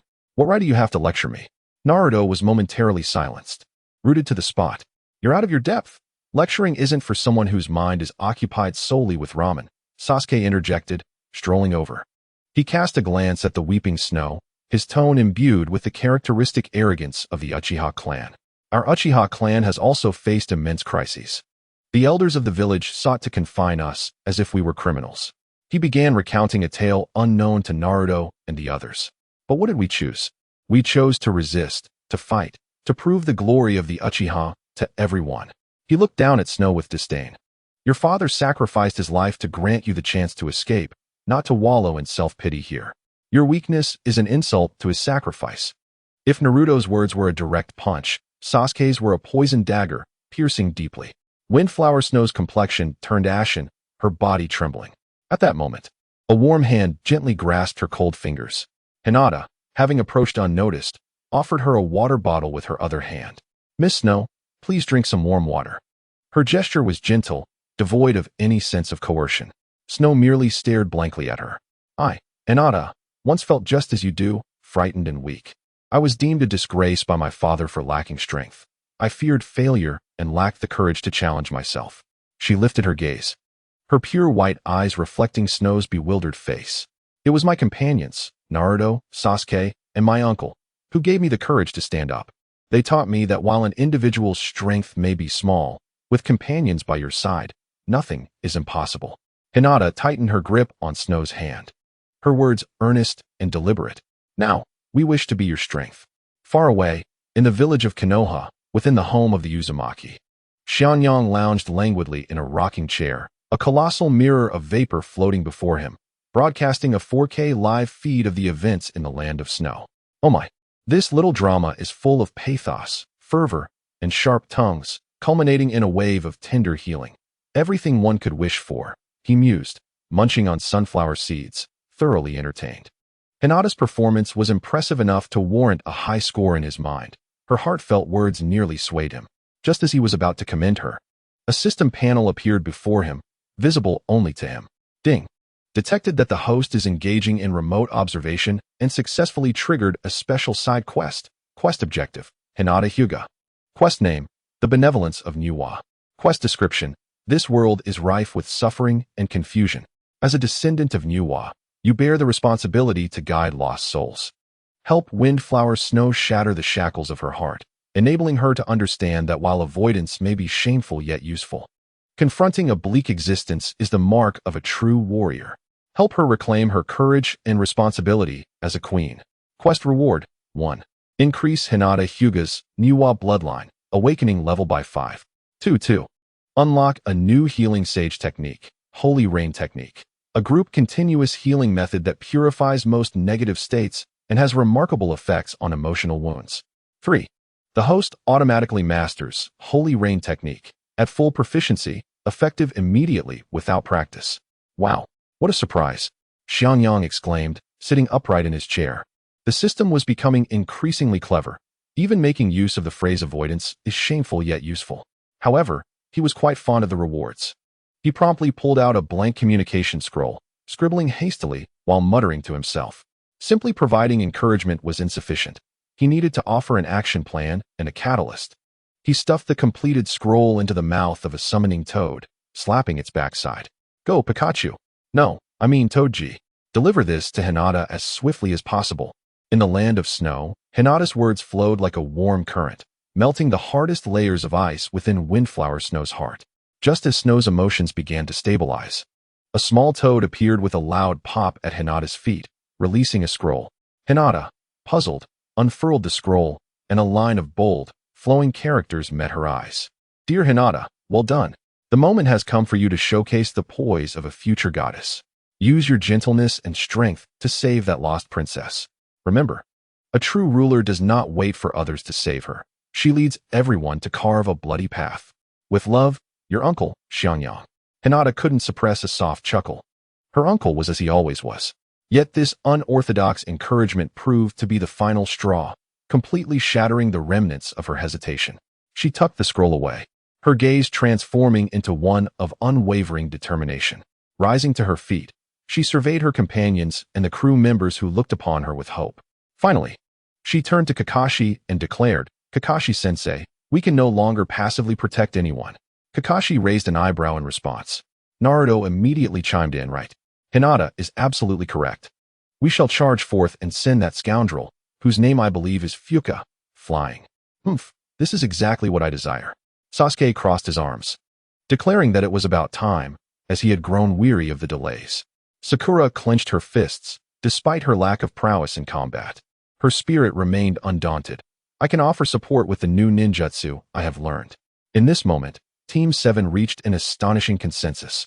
They would take the initiative and strike directly at the heart of the enemy. Fuka, standing in awe, observed the group of youngsters, whose average age barely exceeded 13. The confidence and vitality emanating from them were unlike anything she had ever witnessed. Our target is the castle of Fuka. Naruto raised his fist high, shouting with vigor. We will reclaim everything that belongs to the princess. Chapter 37. Assault on the Ice Fortress and the overwhelming power of Sage Arts. The castle of Fuka loomed like a colossal beast lying in wait on the icy plains, standing ominously. Yet, before the extraordinary youths of Team 7, what was considered an impregnable fortress merely resembled a puzzle awaiting intellect to dismantle it. They eschewed any conventional route and approached the castle directly beneath a steep ice wall. This is the place. Hinata closed her eyes, her soft bangs moving as if in a breeze. In her perception, the entire internal structure of the castle, the distribution of mechanisms, and even the movements of every patrolling guard transformed into a remarkably clear three-dimensional diagram, slowly rotating in her mind. Niwa's spirit vision. This was a new ability born from the awakening of Niwa's bloodline, merging the Byakugan with Sage Arts, effectively granting her an omniscient advantage on the battlefield. The southeastern corner, third floor, bears the weakest defenses, with two parallel ventilation ducts wide enough for all of us to pass through. At the end of the duct lies the central heating room of the castle, where only 2 guards are stationed, and judging by their chakra flow, they should be dozing off. Hinata spoke calmly and confidently, as if reciting an all-too-familiar map. Dozing off? Such a lackadaisical work ethic deserves our intrusion. Naruto rubbed his hands together in anticipation. Kakashi adjusted his forehead protector with a sigh. All right, this is the plan. Sasuke, you will lead the way. Naruto, ensure the safety of Princess Koyuki and the others. Sakura, be ready to provide support at any moment. Move out. Understood. Sasuke's response was succinct and resolute. In the next moment, a layer of flickering purple lightning enveloped his form, and he transformed into a blur, silently ascending the ice wall and seamlessly merging into the ventilation duct entrance indicated by Hinata. Lightning body technique. Inside the castle, two snow ninjas clad in heavy chakra armor leaned against the warm duct, dozing off. One of them had just lifted a sake bottle to take a swig when, suddenly, he was struck at the back of his neck with a deft blow. He collapsed without a sound. Hey, what? The other snow ninja barely began to speak when a flash of purple lightning zipped past him, sending him to join his comrade in unconsciousness. Sasuke emerged from the shadows, brushing off his hands with an expression of disdain. Without even the most basic vigilance, these enemies are hardly worth my time. Behind him, Naruto gently levitated Princess Koyuki and several core members of the crew, utilizing Sage Wind technique to follow like phantoms. The wind-based Sage arts skillfully altered the airflow around them, effectively erasing all traces of their footsteps, breaths, and even scents, achieving true stealth. They encountered no obstacles until they arrived at the central hall of the castle. Who goes there? Two figures descended from above, blocking their path. It was none other than the previously humiliated Winter Bear and the Crane Wing. You brats from Konoha again. Winter Bear roared, clearly still irked by their earlier defeat. This time, he would not allow you to pass. Kakashi-sensei, leave this to me. To everyone's surprise, it was Sakura who volunteered, stepping forward from the back of the group, her face alight with eager excitement.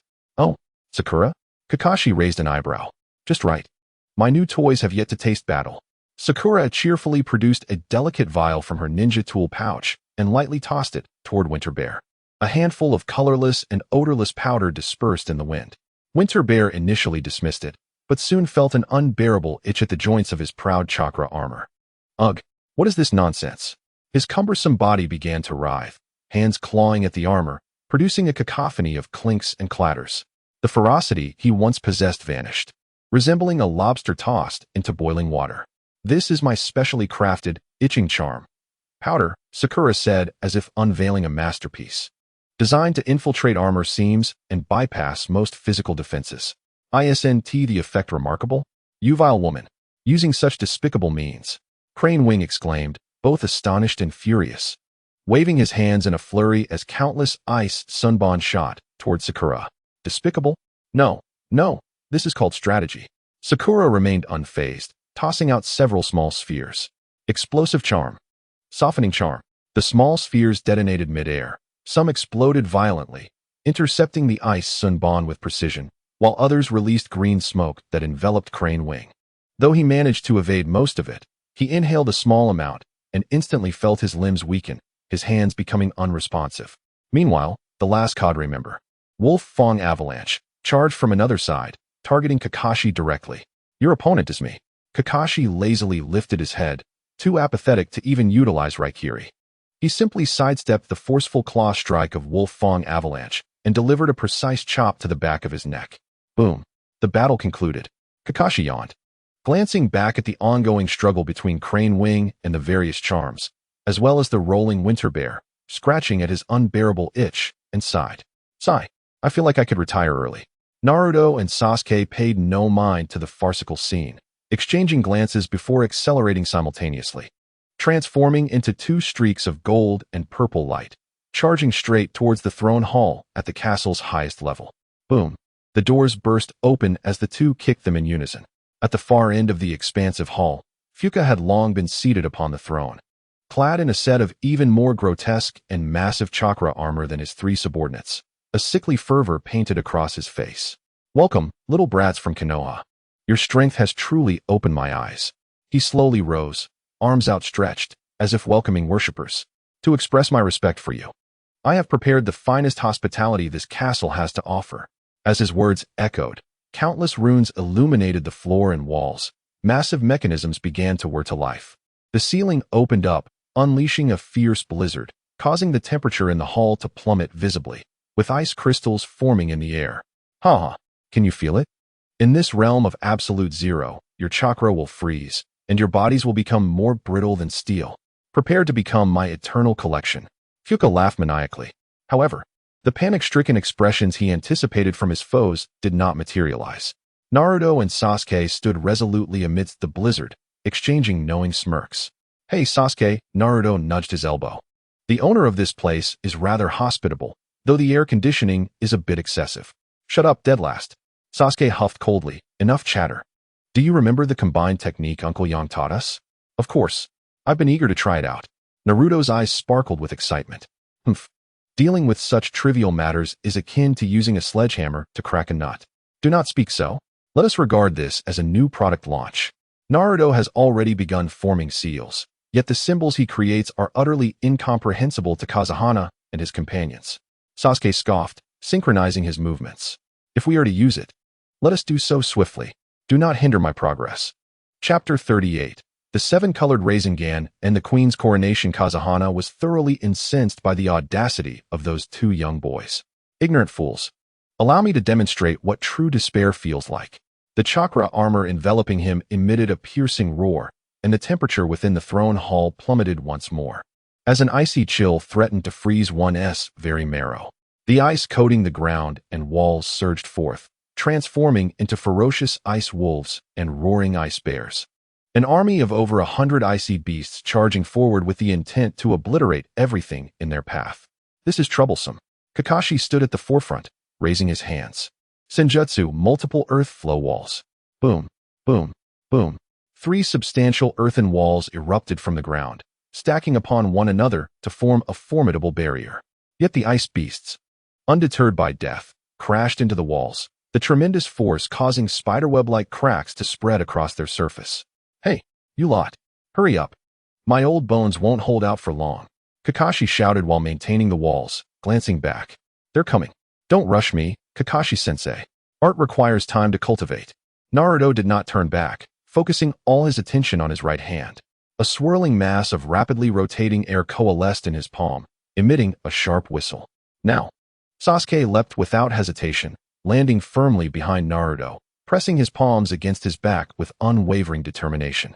Bringing up the rear, here it comes. My specialties, fire and lightning. Crimson flames infused with sage energy and wild violet lightning chakra surged into Naruto, who channeled it into the vortex forming in his right hand. Buzz. The once azure whirlwind was instantaneously tinged with red and purple, becoming wildly unstable, as if it might explode at any moment. At that moment, Hinata hurriedly approached. Positioning herself before the two, her hands glowing with a gentle luminescence, softly covering the volatile energy sphere. Naruto-kun, Sasuke-kun, there's my contribution as well. Verdant life energy, azure water energy, and robust earth energy flowed into the tempestuous sphere like gentle streams, tenderly yet irresistibly merging with the chaotic energy. A miracle transpired. The sphere, which seemed poised to wreak havoc, calmed instantly upon receiving Hinata's infusion. It no longer bore a singular hue, instead radiating a dreamlike spectrum of colors. The green of wind, the red of fire, the purple of lightning, the blue of water, the yellow of earth, the vibrant green of life energy, and at the core, a point of pure, sacred golden light born from the harmonious amalgamation of their powers. A warm and divine aura emanated from the seven-colored orb, and wherever it spread, Kazahana's once mighty blizzard realm met its match, ice crystals melting away, the frigid atmosphere retreating, creating an illusion of spring's warmth within the hall. Kakashi, holding the earth walls, turned to witness the spectacle, utterly dumbfounded. Does this resemble a Rasengan? The orb you've conjured appears far from fearsome. Wow, we did it. How beautiful, Naruto exclaimed excitedly, gazing at the masterpiece in his hands. This is the combined strength of the three of us. Sasuke, though silent, wore an expression that betrayed his admiration. Kazahana's maniacal laughter caught in his throat. What in the world is that? A sorcery? He could not comprehend the warm and potent energy that transcended his understanding of chakra and ninjutsu. Hey, old man over there. Are you ready to face the consequences of our camaraderie? Naruto lifted the seven-colored orb high, his voice booming as he began to chant. Listen well. The name of this technique is, he inhaled deeply, summoning all his might to bellow. Senjutsu combined Rasengan flash dance roar, fourth style. Sasuke stumbled, nearly losing his balance. Idiot. Can't you think of a more conventional name? How utterly embarrassing. You don't understand. The longer the name, the greater the power. It's common knowledge. Naruto disregarded Sasuke's grumbling, pouring every ounce of energy into this unprecedented technique, a testament to their combined strengths, and hurled it towards Kazahana. The orb flew at a leisurely pace, almost languid, like a soap bubble drifting through the air. How absurd! Kazahana roared, directing the remnants of the ice beasts to charge forth. However, upon contact with the radiant colors, the ferocious beasts were silenced before they could even cry out, melting away like ice cream meeting a hot iron, leaving no trace behind. Ultimately, the orb gently collided with Kazahana's chakra armor. There was no earth-shattering explosion, no violent shockwave. The seven-colored brilliance enveloped him like gentle waves, swiftly consuming Kazahana. In that radiant light, his fearsome armor, forged from hatred and technology, melted away like snow under the spring sun, dissipating into motes of light. In the wake of this warmth, a surge of power coursed through his body, cleansing his limbs and essence. The chaotic energies within him, wrought by his transformations, were purified and soothed by an irresistible force. Deep in his soul, twisted by hatred and ambition, he felt a tender touch, reminiscent of a warm hand. The laughter of his father, the care of his brother. Those beautiful memories he had desperately buried surged forth uncontrollably. I just wanted.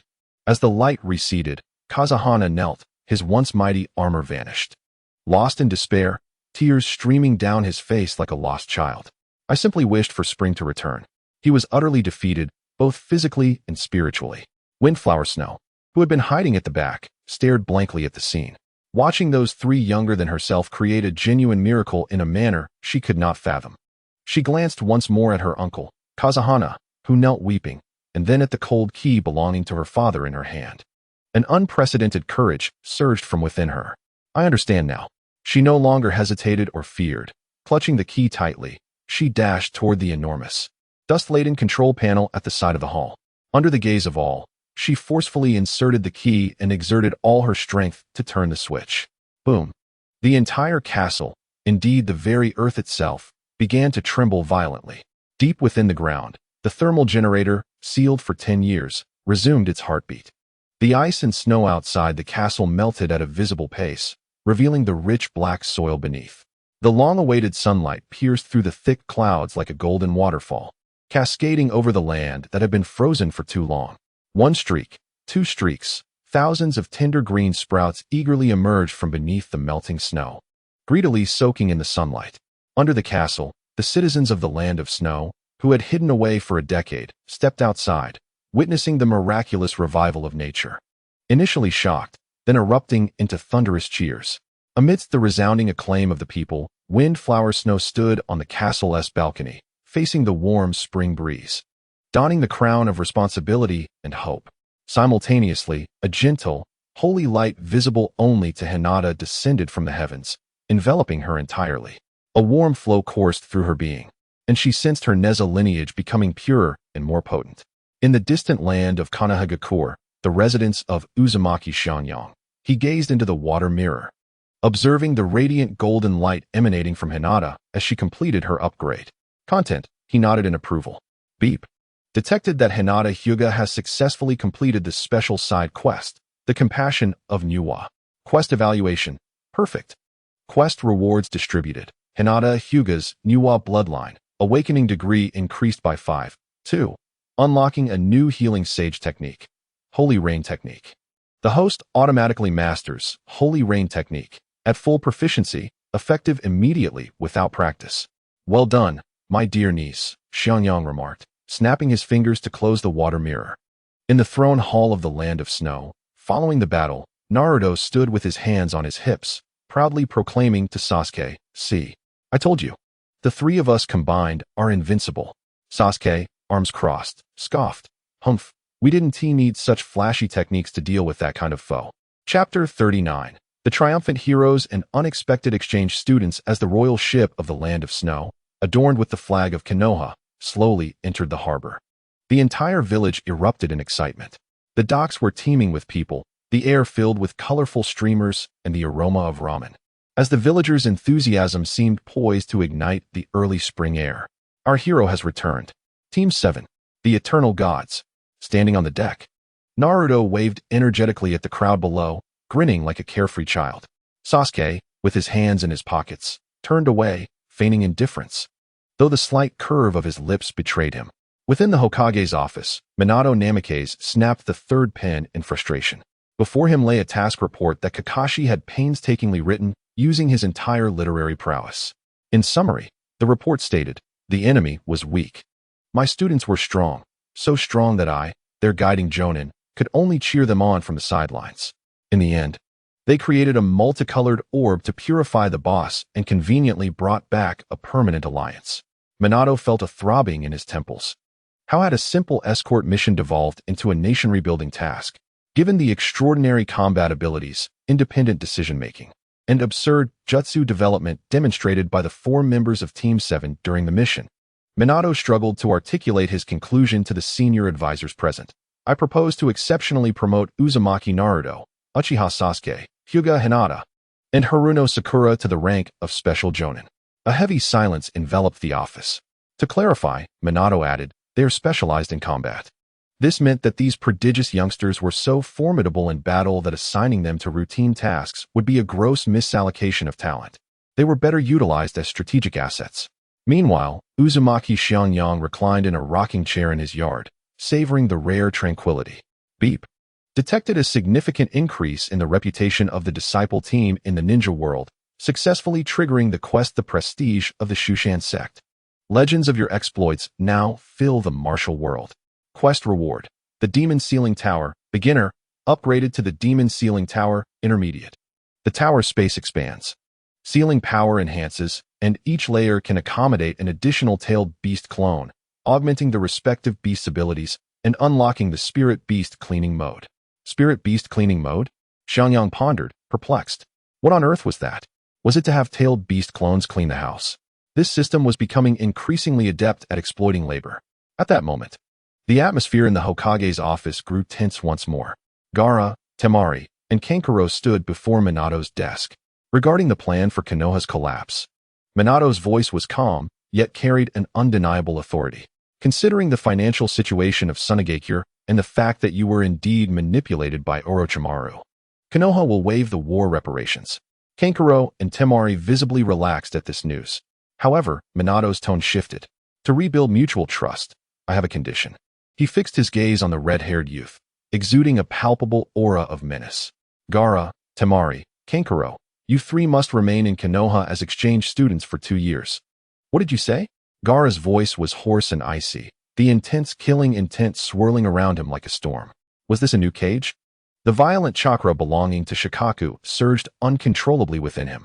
The office door swung open with a crash as Uzumaki Xiangyang entered, carrying his signature large black pot. "Oh dear. 4th Hokage, are we discussing something?" "Perfect timing.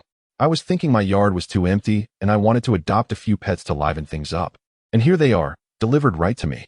He scrutinized the Sand siblings as if selecting produce at a market. "This red-haired one looks the fiercest, surely. He can guard the place. The one with the scroll can serve as a mobile storage unit. And that girl with the fan, well, she can fan the flames and assist with cooking." "You imbecile. What nonsense are you spouting?" Kankuro exploded. Xiangyang completely disregarded him and approached Gaara, allowing the almost tangible killing intent to wash over him. "Kid, your killing intent is impressive, but it's a bit hollow, isn't it? Overexerted your kidneys, perhaps?" Gaara's pupils constricted sharply, ready to strike, but a figure stepped in front of him. It was Hinata Hyuga.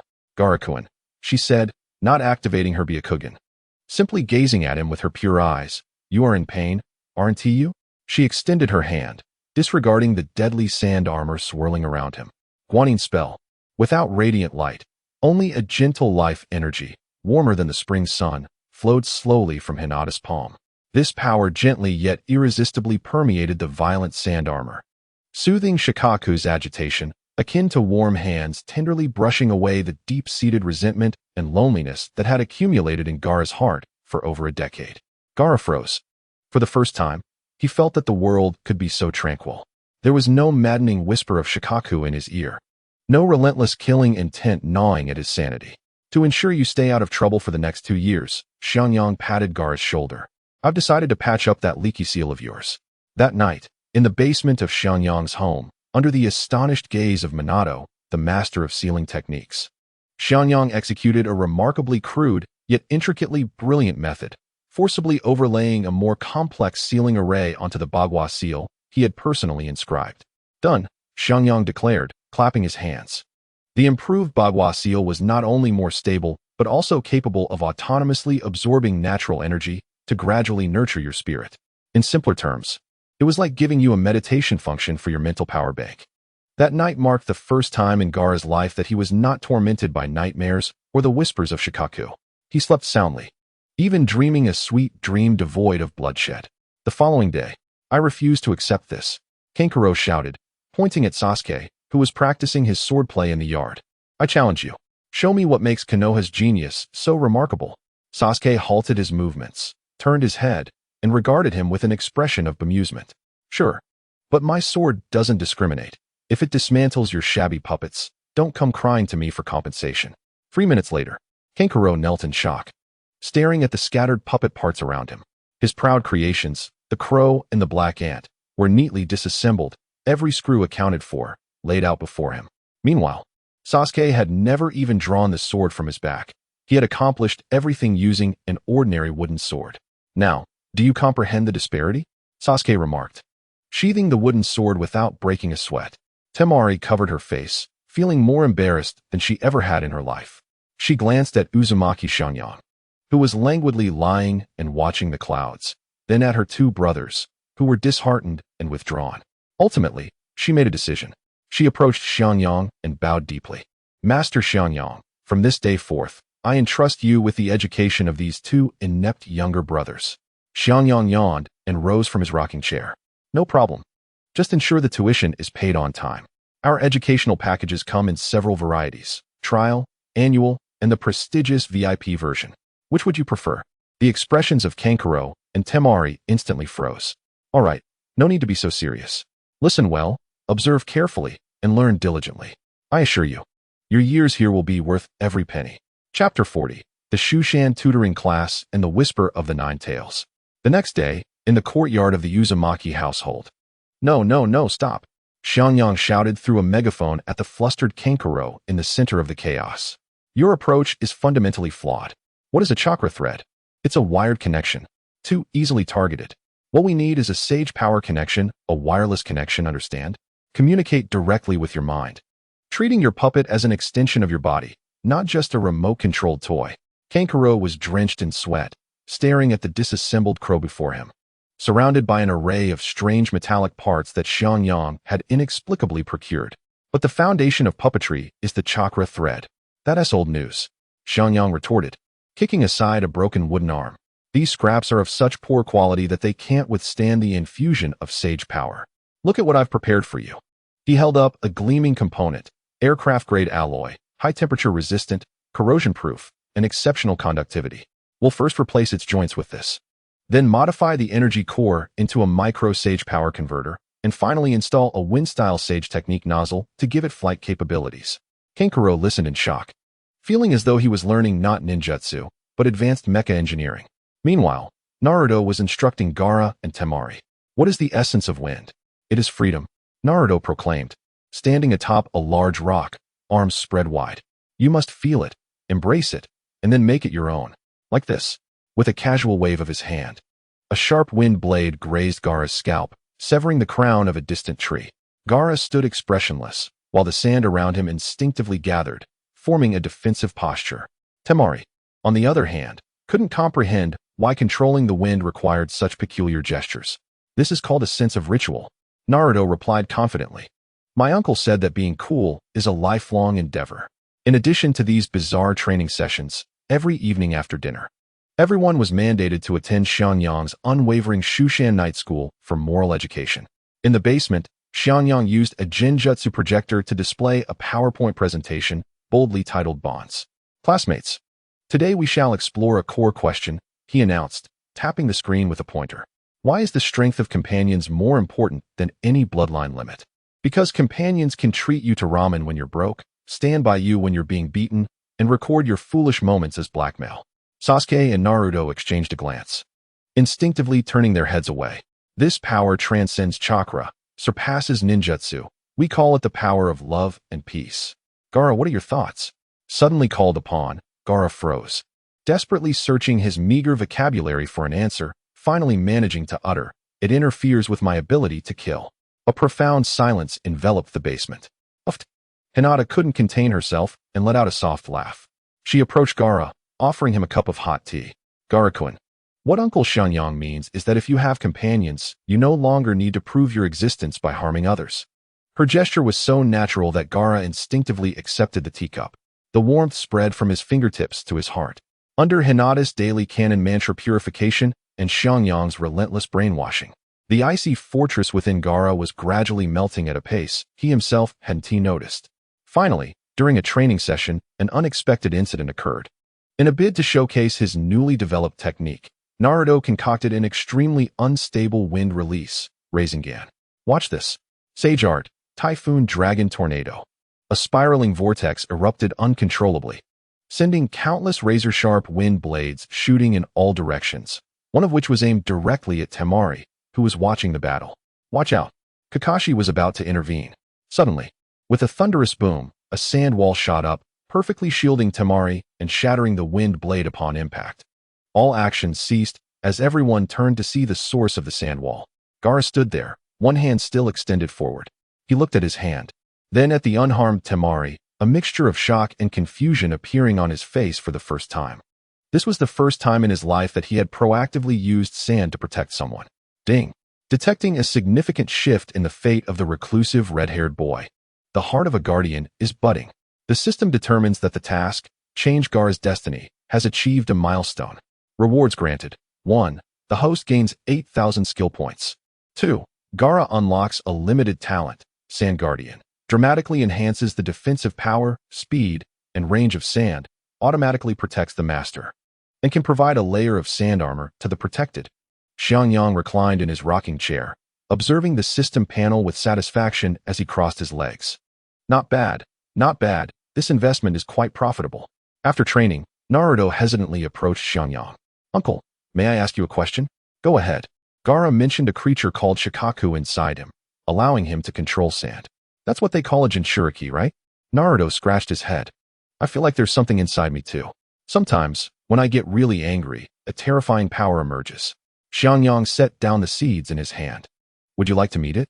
Without further explanation, he instructed Naruto to sit cross-legged and pointed a finger to his forehead. "Concentrate, look within, and seek the voice deep inside your heart." Naruto's consciousness blurred, and when he opened his eyes again, he found himself in a dark, damp sewer. Before him stood an enormous, rusted iron gate, adorned with a talisman inscribed with the word seal. Beyond the gate, a pair of enormous, blood-red beast eyes, filled with boundless hatred and cruelty, slowly opened. "Ha ha ha, my little host, you finally have the courage to meet me," a deep, sinister voice echoed throughout the space. "Come closer, child. Do you desire true power? Do you wish for everyone to fear you? It's simple. Just tear off this little piece of paper." The Nine Tails exuded malice and temptation, ready to relish the expressions of fear and greed on the little face before it. However, Naruto's reaction surpassed all its expectations. Not only did he not fear, but he also curiously approached the iron bars, clutching them with both hands, straining to see what lay within. "Wow, so big. Hello. I'm Uzumaki Naruto. Are you the one living inside me?" The Nine Tails' words of temptation caught in its throat. "You look like a fox. Your fur seems so soft." Naruto beamed with an almost blinding smile. "By the way, being alone in here for so long must be lonely, right?" With a thunderous crack, something exploded in the Nine Tails' mind, which had existed for over 1,000 years. Lonely? The word pierced through the thick armor it had built from hatred and arrogance, like the sharpest of blades. It has witnessed countless manifestations of greed, fear, and hatred among humanity, yet it has never encountered such a fool. The Nine Tails fell into a prolonged, deathly silence. Outside, Xiangyang observed everything through the heavenly sight and earthly hearing. A plan far bolder and more reckless than merely altering Gaara rapidly took shape in his mind. Merely seeking reconciliation would be insufficient. With such formidable combat potential, confining it within a cage to serve as a mere power source would be an utter waste. Xiangyang muttered to himself, devising a way to liberate it and invite it to partake in our luxurious banquet at Mount Shu. No, it must be a lavish feast. Meanwhile, on an inconspicuous tree outside Konoha, a white plant resembling a pitcher plant cautiously peeked out. Report to the main body. The situation has changed. The Jinchuriki of One Tail and Nine Tails seem to be acting strangely. Are they engaged in a tea party? A peculiar energy has manifested in Konoha, complicating our reconnaissance efforts. Yes, it's exceedingly potent. It feels as though discovery would mean death. Pain laid down the intelligence he was holding. The myriad unexpected variables introduced by the vortex of Konoha's xianxia had surpassed all anticipations. He commanded the shadow beside him, continue monitoring. Conan, expedite the recruitment of new members. We must advance our plans. Chapter 41. An unexpected visitor from the future in the backyard of the Konoha Mountain Division. The atmosphere was notably vibrant. Gaara sat upright, his small face tense, beads of sweat forming on his forehead. Before him, a small handful of golden sand floated midair, quivering as he attempted to consolidate it into diminutive flying swords under his sage power. No, Uncle Xiangyang, they always dissipate at the last moment, Gaara lamented. Do not rush. Think of it as rolling dumplings. First make them round, then flatten them, and finally elongate them. If all else fails, just imagine you are crafting dumplings filled with sand. Xiangyang leisurely advised from his rocking chair, casually snacking on seeds. Beside them, Kanjiro found himself in a more dire predicament. He was wielding a specially crafted screwdriver, attempting to install a miniature wind jet into the joint of a puppet crow. Steady now, crow, hold still. Don't move. With a decisive click, the component was secured. In the next moment, an uncontrolled whirlwind erupted from below the crow, launching it skyward, executing a dizzying 360-degree spin, creating a spectacular scene. Ah, my waist. Kanjiro clung to the crow's leg, spiraling into the air. Just as Xiangyang prepared to spit out the seed shell in his mouth, he abruptly halted. He slowly lifted his gaze towards the empty sky, his brow arching slightly. A strange, powerful force, wholly alien to this world, surged forth, crashing into the tranquil pond named Konoha like a brick, sending forth towering waves. The system panel in Xiangyang's mind fell into silence. Not even a single error code appeared. This fool, incapable of distinguishing between the Hokage and the Sage Sword, clearly exceeded its processing capabilities regarding the presence of these interdimensional intruders. All right, today's public lesson concludes here. A smirk danced at the corners of Xiangyang's mouth as he motioned to Kanjiro, who was still struggling with his puppet. You too continue your practice. I shall take a few youngsters to witness a grand spectacle, the VIP front row rock zone, no less. Before the words had fully left his lips, he vanished from sight. In the next moment, he reappeared at another training ground in the village, where Naruto, Sasuke, Hinata, and Sakura were engaged in a practice session of combination techniques. Stop. Everyone halt. Pack it up. Xiangyang interjected, seizing Naruto and Sasuke by the scruff of their necks. Come, I shall take you to meet two heavyweight guests. What guests? Who's coming? Naruto exclaimed, excitement written all over his face, his legs flailing in midair. TCH, another one of your boring tricks, Sasuke retorted habitually, though his body relaxed in acquiescence. Uncle Xiangyang, what is it? Sakura inquired, brimming with curiosity. Only Hinata, perceptive as ever, sensed an unusual undercurrent of battle intent hidden beneath Xiangyang's seemingly carefree demeanor. Meanwhile, in the forest outside Konoha, the fabric of space appeared to be forcibly torn apart. After a moment of distortion, two figures tumbled out, rolling several times before coming to a stop. The future Sasuke quickly regained his footing, pulling up the golden-haired boy beside him with an expression of utmost gravity. Boruto, heed my words. From this moment on, do not reveal our identities, and absolutely avoid any unnecessary interactions with this era's inhabitants. Our singular mission is to protect Naruto until that scoundrel Otsutsuki Kinshiki finds him. Understood, Master, Boruto replied, brushing off the dust from his clothing, aware of the seriousness of the situation. The two stealthily approached a towering water supply tower, the highest point in Konoha. However, when the future Sasuke's gaze fell upon the familiar street below, he felt as though he had been struck by a divine thunderbolt, freezing in place. On the street, several members of the Uchiha police force, adorned in uniforms emblazoned with the Uchiha fan emblem, were patrolling. Their expressions were solemn, their steps steady, maintaining order in the village. The police force still exists? His neck creaked like a rusty gear as he turned towards the nearby commercial street. Two figures, etched into his very soul, came into view. His mother, Mikoto Uchiha, was carrying a basket of groceries, laughing and chatting with the red-haired Kushina Uzumaki, discussing whether to prepare sukiyaki or tomato stew for dinner. They're alive? The blood and fire of that fateful night, the moonlight staining the clan grounds, the cold blade and cries of despair. Had it all merely been a distant and twisted nightmare? Mother. The future Sasuke's throat constricted as he uttered the two hoarse syllables, the indomitable rationality within him collapsing under the flood of familial affection. He could no longer concern himself with plans or warnings, seizing Boruto, still bewildered, and charging towards the Uchiha clan grounds like a frenzied beast. He needed to see with his own eyes if his father still lived. Stop. Two shadows materialized instantaneously, blocking their path like phantoms. They were two masked Umbu. One wore a weasel mask. The chakra emanating from him was so familiar it sent shivers through the future Sasuke's very soul, causing him to halt abruptly, leaving deep grooves in the earth beneath his feet. Brother? The voice of future Sasuke trembled uncontrollably as he gazed at the mask, as if wishing to see through it. The Umbu wearing the weasel mask, Itachi Uchiha, also froze momentarily. He beheld before him a man who resembled his younger brother, yet was more mature and weathered. With a purple rinnegan residing in his left eye, stirring a tempest of emotions within him. Slowly, he removed his mask, revealing a youthful yet composed face. Sasuke? What on earth is happening? The family drama unfolds swiftly, doesn't it? Already starting to recognize kin? A languid voice interjected from the side, as Xianxia approached with Naruto and the others, strolling as if they were in a park, perfectly shattering the suffocating atmosphere between the brothers. With a beaming smile, he stepped forward, completely disregarding the powerful aura emanating from future Sasuke, and patted him on the shoulder. Big Sasuke, don't be agitated. Come, greet little Sasuke. Look, you were just as cool back then, like someone owed you 8 million, a perfect mold. As he spoke, he nudged little Sasuke forward.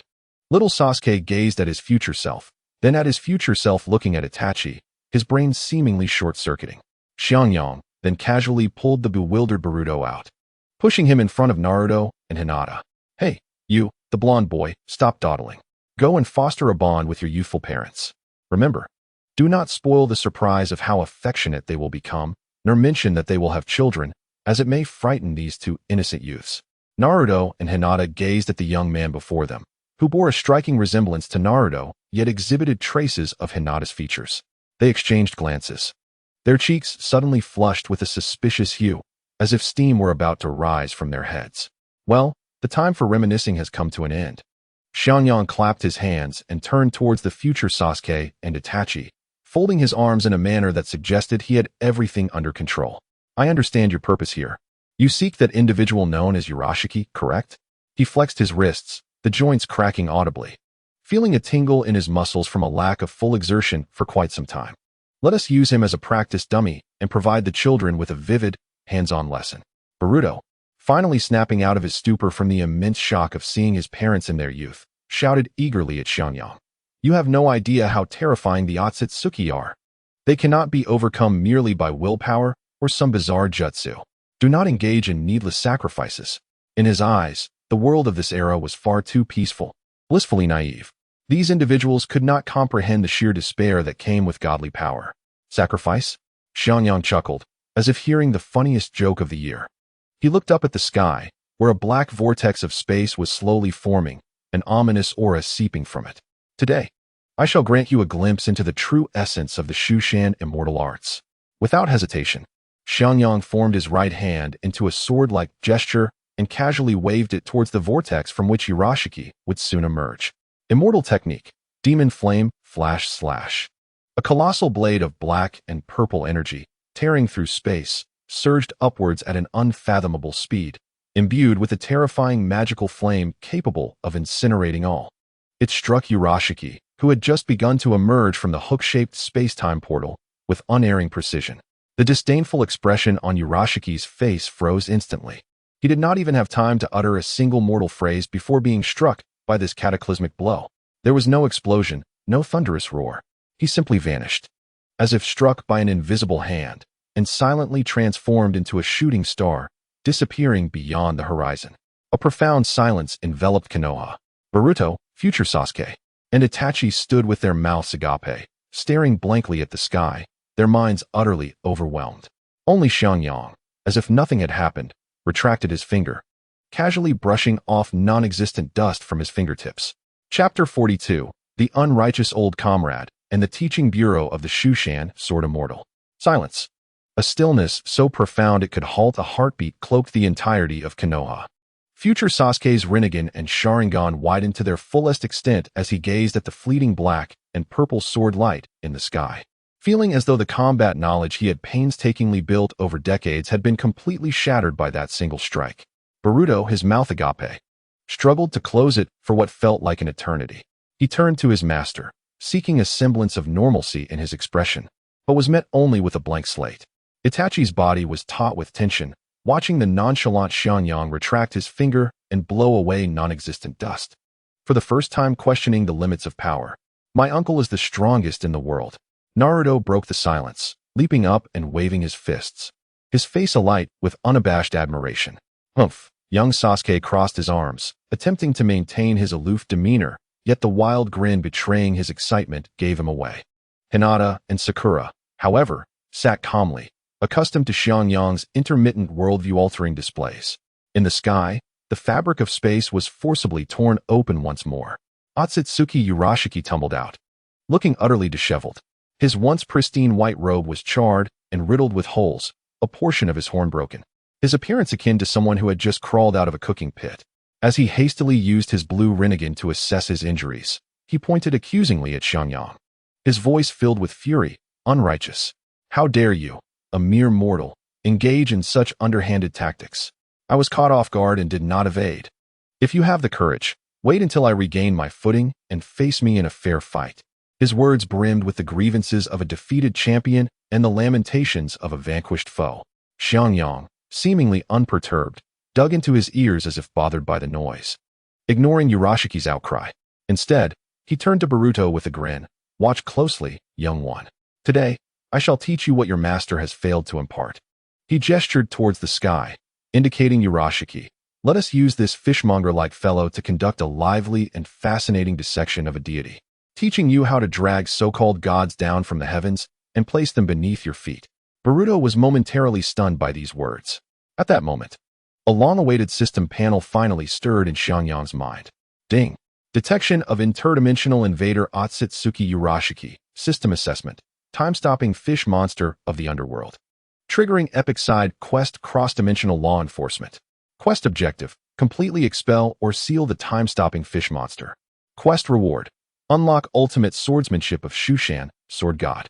Unlocks special item. Time-space beacon. Can be used for locating and traversing specified world coordinates. Time-stopping fish monster. Your naming skills remain refreshingly straightforward, Xiangyang mused internally, then beckoned towards the still cursing Urashiki in the sky. Come, I grant you the chance to strike first. As soon as the words left his lips, he pointed skyward and made a gentle slash. 10,000 sword technique. Instantly, hundreds of thousands of swords forged from pure celestial energy manifested, hovering in midair. Their tips aimed menacingly at Urashiki, illuminating the sky as brightly as day. The array of swords radiated an ominous aura, a spectacle far more magnificent than any S-rank jutsu. Go! At Xiangyang's command, the celestial rain of swords cascaded down like a torrent, shrieking as they tore through the air towards Urashiki. Mere tricks. Urashiki, facing an assault capable of leveling mountains, smirked disdainfully. His blue Rinnegan flickered, activating his most devious ability. Time reversal. Just as the multitude of light swords was about to make contact, the world seemed to be rewound. The onslaught of swords flew back at a dizzying speed, dissipating into mere motes of light in the air. Everything returned to before the attack. Unscathed, Urashiki, holding his fishing rod, looked down with an air of superiority and taunted, "Useless, mortal. Before time, all your power is but a joke." This rewind ability is indeed impressive, but alas, it has its limits in range and cooldown. Xiangyang remained unfazed, adopting a teacher's tone as he continued his evaluation. Since your minor trick has proven ineffective, allow me to show you something grander. He slowly formed an intricate seal with both hands, drawing forth the natural energy of the world. The winds ceased, and the clouds hung still. An invisible pressure descended from the heavens, causing a collective shiver among all present. Before their astonished gazes, a colossal sword of light began to coalesce above the heavy cloud cover, a weapon so immense it seemed to bridge the heavens and the earth, radiating a terrifying aura that judged all existence. Heavenly Sword. Slash. The giant's sword, imbued with the weight of judgment, descended slowly towards Urashiki. The speed was not swift, yet it sealed off all avenues, leaving no escape. Damn it! Pusher's expression changed dramatically as he activated time reversal once more, narrowly avoiding the cataclysmic strike of the heavenly sword just before its descent. Seizing an opportunity, he vanished in an instant and reappeared directly in front of Xiangyang. The red fishing rod in his hand transformed into a fleeting shadow, the hook aimed straight at Xiangyang's chest, attempting to snatch away the vast power within him. However, an inexplicable scene unfolded. The once unstoppable red hook, upon making contact with Xiangyang's body, seemed to encounter an incomprehensible existence. It frantically searched within Xiangyang, yet found not a trace of chakra, only an expanse of pure, boundless natural energy, more magnificent than the stars and seas combined. The hook was bewildered, unsure of what to steal. It was rendered ineffective. In that fleeting moment of Pusher's shock, Xiangyang moved. Tired of ninjutsu, it was time to experiment with physicality. He deftly retrieved the iconic, gleaming black pot from behind him, rich with stories. Then, from an angle that defied all ergonomic logic, he swung his arm vigorously, delivering a resounding slap. A crisp, thunderous sound echoed throughout the entirety of Konoha. The mighty Pusher, a deity of high stature, was met with this pan filled with love and peace, striking him squarely in the face. Stars danced in his vision as he spiraled like a kite with a severed string, ascending into the sky before crashing down with a thud, creating a perfect human-shaped crater on the ground, unable to rise for a long time. The arena fell into a profound silence once more. Xiangyang, holding the pot, leisurely approached the edge of the crater, looking down at the twitching time-stop fish, shaking his head. I gave you a chance, yet you proved useless. The warm-up is over. It is time to send you on your way. He casually discarded the pot that had accomplished such a feat and unscrewed the cap from a purple-golden wine gourd at his waist. A potent aroma, mixed with a terrifying, overwhelming energy wave, instantly filled the air.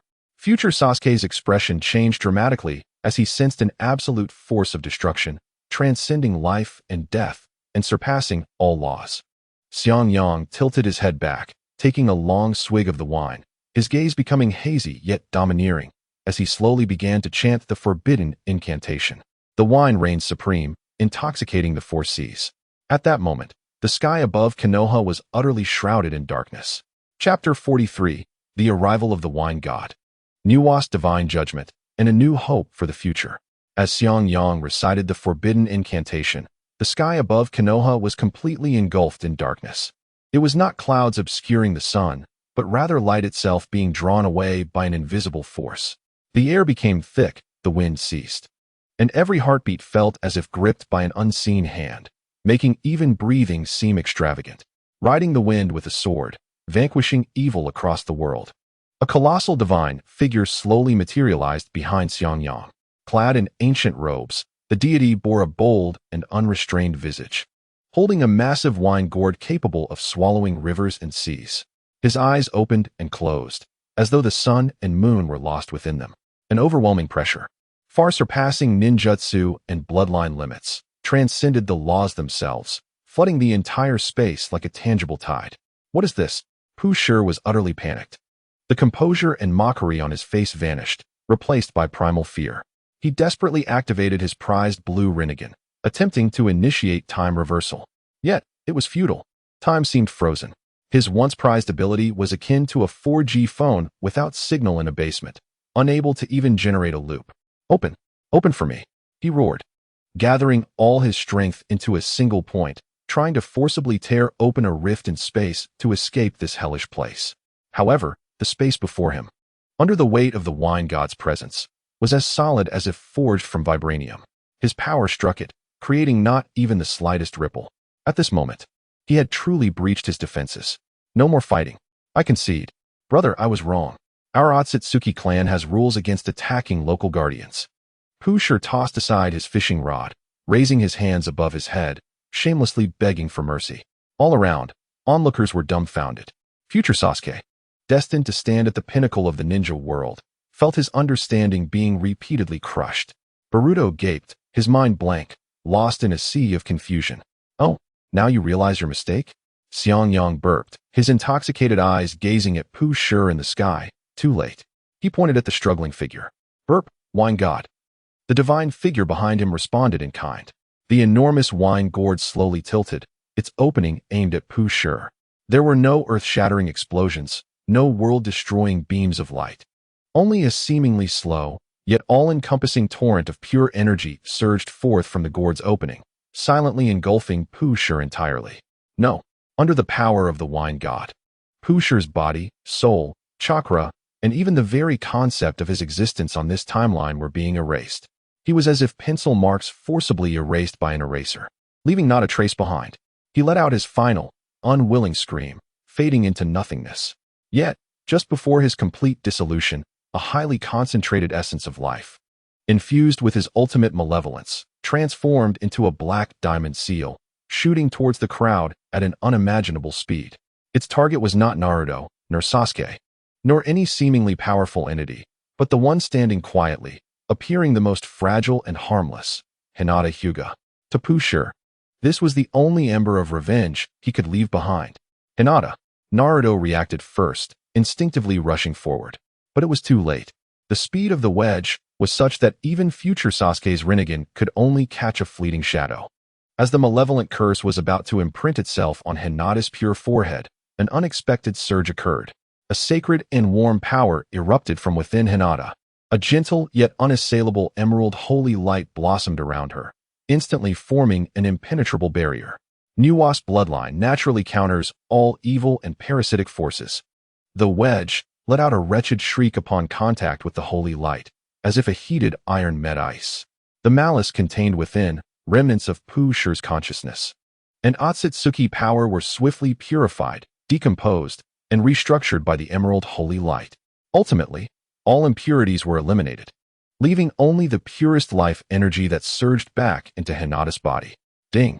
Detected Zhao Linger, Hinata Hyuga, purifying the high-level curse seal on the time-stop fish using her bloodline power. Nuwa's bloodline, awakening degree increased by 10. Current total awakening degree, 40. Congratulations to Zhao Linger, Hinata Hyuga, for unlocking the bloodline exclusive passive skill, Holy Body, immunity to most curses, toxins, and mental control effects. As the radiance dissipated, Hinata stood unharmed in place. Her Byakugan seemed even clearer and purer, and her aura had gained an ineffable sense of the sacred and ethereal. She touched her forehead in confusion, utterly unaware of what had just transpired. Wow, Hinata, you are amazing. Naruto rushed to her side, circling around her like a husky that had discovered a new world. I did nothing at all, and Hinata's cheeks instantly flushed with a rosy hue. Xiangyang let out a long belch, and the sound of task completion echoed in his mind. Ding! Epic side quest cross-dimensional law enforcement has been completed. Task evaluation. Perfect. Flawless. It's practically a textbook case of dimensional suppression. Task rewards distributed. 1.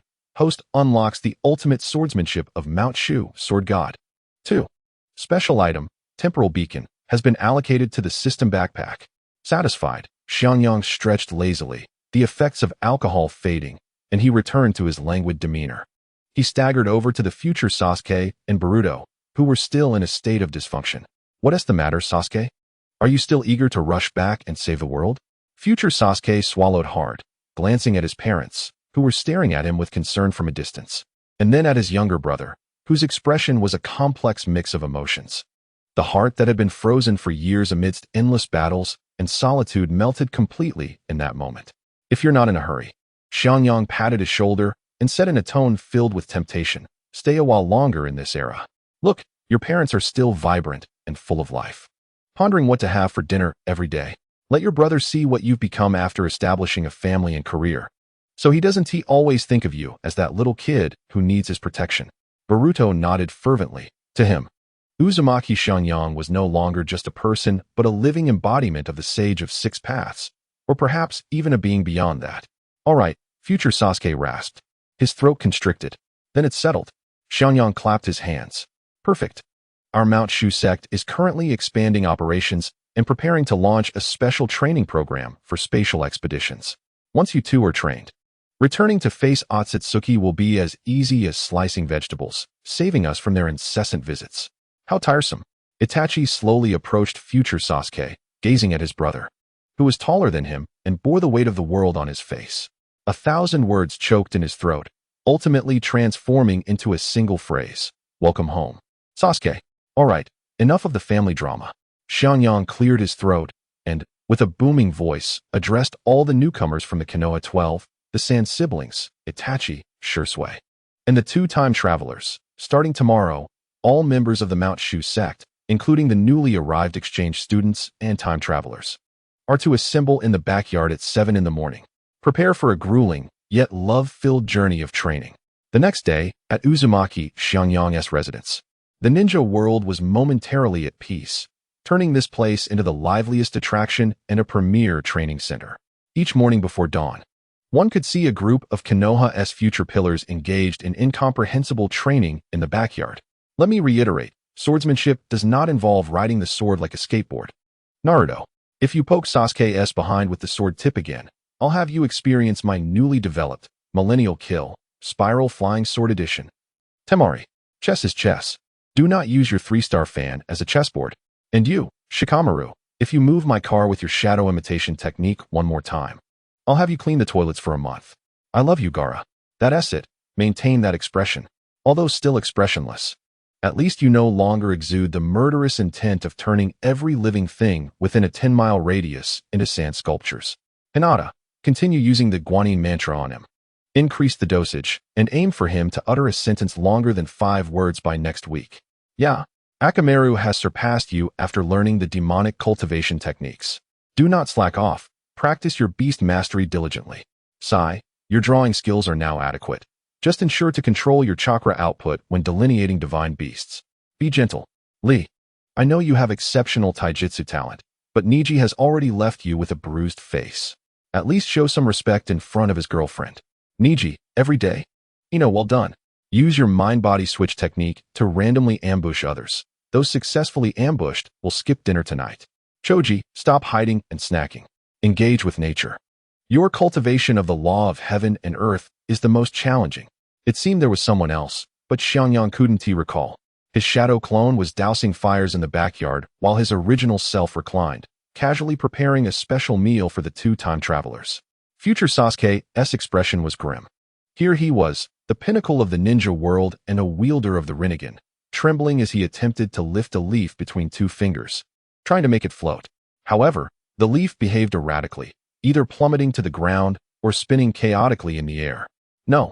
The chakra within you and your battle-hardened instincts are resisting the flow of sage power.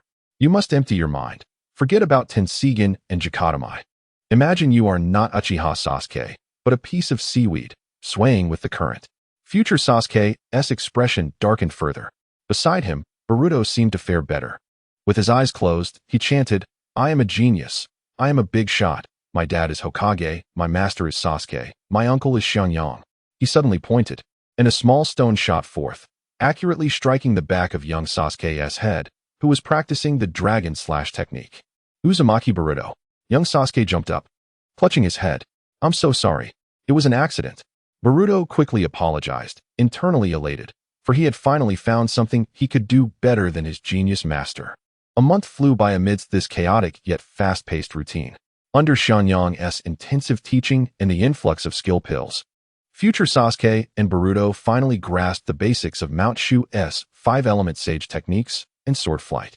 Although future Sasuke's sword technique resembled drunk driving and Boruto's elemental spells had a 50% chance of going awry, it was sufficient.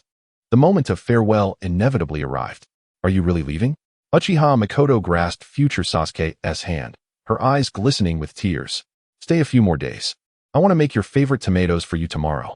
Uchiha Fugaku stood nearby, his stern demeanor unchanged, yet his shoulders had sagged slightly. Itachi patted his younger brother's shoulder, and an unspoken understanding passed between them. I must return. Future Sasuke gazed at the surreal warmth of the scene before him. His heart, once frozen, had melted, yet he was acutely aware that this place was not his own. His world, along with his family and comrades, awaited him. All right. It's not a life and death separation, Xiangyang interjected, approaching with a large bundle, which he promptly shoved into Boruto's arms. Here, local specialties to share with the kids back home. Curious, Boruto opened it to find 3 books as thick as bricks. Mount Shu's Sage Techniques, From Novice to Master, 3-year exam, 5-year simulation edition. Complete Guide to Mount Shu Swordsmanship, a comprehensive collection, and the correct use of witchcraft. Even Anu agrees. Remember, once you return, promote these materials. Don't always rely on your dad and your master to shoulder the burden. The Otsutsuki clan's ocular techniques and seals counter the chakra system. But sage techniques and swordsmanship operate on a different level. You must use magic to defeat magic, understand? Future Sasuke shivered, looking at xianxia. Finally perceiving the profound strategy hidden beneath the man's seemingly nonsensical behavior. Thank you. He earnestly expressed his gratitude. Time to go. Mom. Dad. I'll return and tell you how pure you were in your youth. Boruto waved his hand excitedly, eager to return and flaunt his newfound powers. In the future, Sasuke activated a space-time ninjutsu, and a pitch-black portal slowly opened before them. Just as the two stepped into the portal, their figures on the verge of vanishing. A faint glimmer discreetly flickered from xianxia's fingertip, silently adhering to the edge of the portal, swiftly recording the spatial coordinates of that world. Once matters here were settled, it would be time to explore other servers, xianxia murmured to himself. Meanwhile, in the dark and damp underground base of the Sound Ninja village, a pool of white liquid writhed on the ground, eventually coalescing into the shape of Orochimaru. His face was pale, the heavy toll on his soul having rendered him exceedingly weak. The mere thought of that man and the god of wine's insatiable shadow sent shivers deep into his being. Lord Orochimaru, you have finally returned, exclaimed Kinshiki, filled with excitement. Silence. Orochimaru hoarsely interrupted, not wishing to hear any sound at the moment. Just then, a commotion erupted outside the base. Who goes there? Kinshiki immediately became vigilant. 3 figures slowly emerged from the shadows. The one leading them, his face wrapped in bandages, revealing only a single emotionless eye, was Shimura Danzo, the man wanted by Konoha. Beside him were the oil user Tsurugi and Yamashiro Aoi. Ah, if it isn't Konoha's roots. What brings you from your damp basement to my gutter? Orochimaru licked his lips, his tone dripping with sarcasm. Orochimaru, we have all become strays. There is no need for such trivial banter. Danzo got straight to the point. I seek to discuss a collaboration. Collaboration? What can you offer me? Eternal life? Or perhaps greater power? I can offer you a chance for resurgence. Danzo's voice was laced with temptation. I know you harbor an intense hatred for that Uzumaki xianxia. As do I. That wretch has ruined everything for me.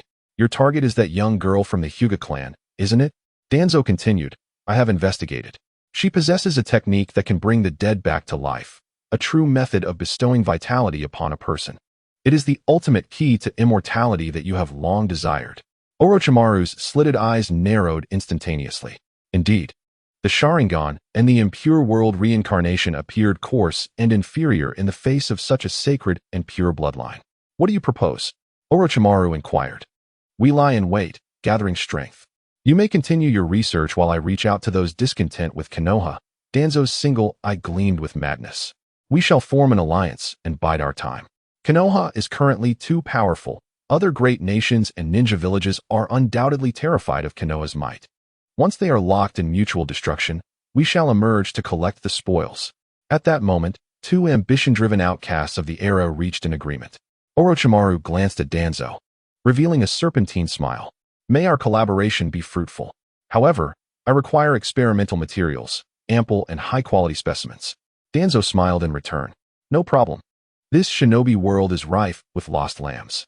Their gazes converged towards the direction of Konoha. Chapter 45. The Nine-Tails' Solitude and Reconciliation Behind Iron Bars in Konoha. After Sasuke and Boruto's departure, the village did not descend into desolation due to the absence of the 2 time travelers. On the contrary, under the watchful eye of Uzumaki xianxia, the commotion in his backyard nearly rivaled that of the village's market. Boom! A massive azure tornado spiraled upwards, careening uncontrollably towards the heavens, sweeping the laundry into a chaotic dance. Uzumaki Naruto, I instructed you to infuse your senjutsu into the sword, not to use it as a propeller. Xianxia's clone, adorned with a fluttering pair of undergarments, roared at Naruto, who was flailing midair. Exhausted after depleting his last vestiges of senjutsu, Naruto plummeted to the ground, landing heavily and gasping for breath. An overwhelming fatigue washed over him like a tide, his consciousness slipping into that familiar, dark, and damp sewer space. Behind a colossal iron grate, the massive orange-red fox lay sprawled, its scarlet eyes brimming with eternal hatred and mockery. "Back again, brat. Every time you nearly kill yourself. It's quite the sight," the Ninetales voice echoed in Naruto's mind. This time, however, Naruto did not react with fear or attempt to argue. He simply walked wearily to the cage, sat cross-legged, and met the creature's enormous gaze. "I must say, it's quite dark and damp here. It must be uncomfortable living in such conditions," Naruto initiated, his tone resembling that of a conversation with an old friend. The Ninetales paused, clearly taken aback by this unexpected opening. Spare me your nonsense. You're here to borrow my power, aren't you?" "No," Naruto shook his head, resting his hands behind his head against an invisible wall. "I'm just tired and seeking a place to rest, and perhaps find someone to chat with. A fox, no less." He began to ramble on. "Let me tell you about my uncle. He is simply inhumane. The training regimen he devised, I suspect, was modeled after Godzilla's standards. And Sasuke, that arrogant brat, manages to look cool at everything, showing off in front of me daily. Then there's Hinata. She is so kind.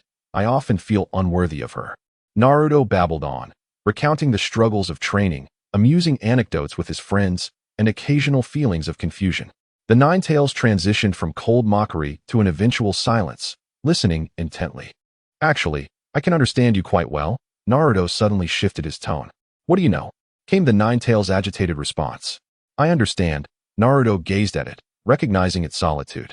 Being confined in such a dark place, unable to see or do anything, must be terribly lonely, right? I felt the same way when I was a child. The villagers avoided me, looking at me as if I were some filthy thing.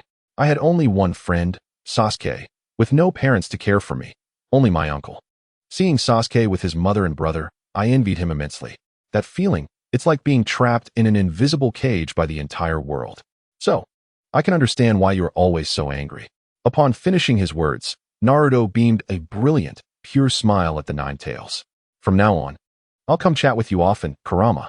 The name Kurama resonated like thunder echoing through time, reverberating deep within the Ninetales' soul.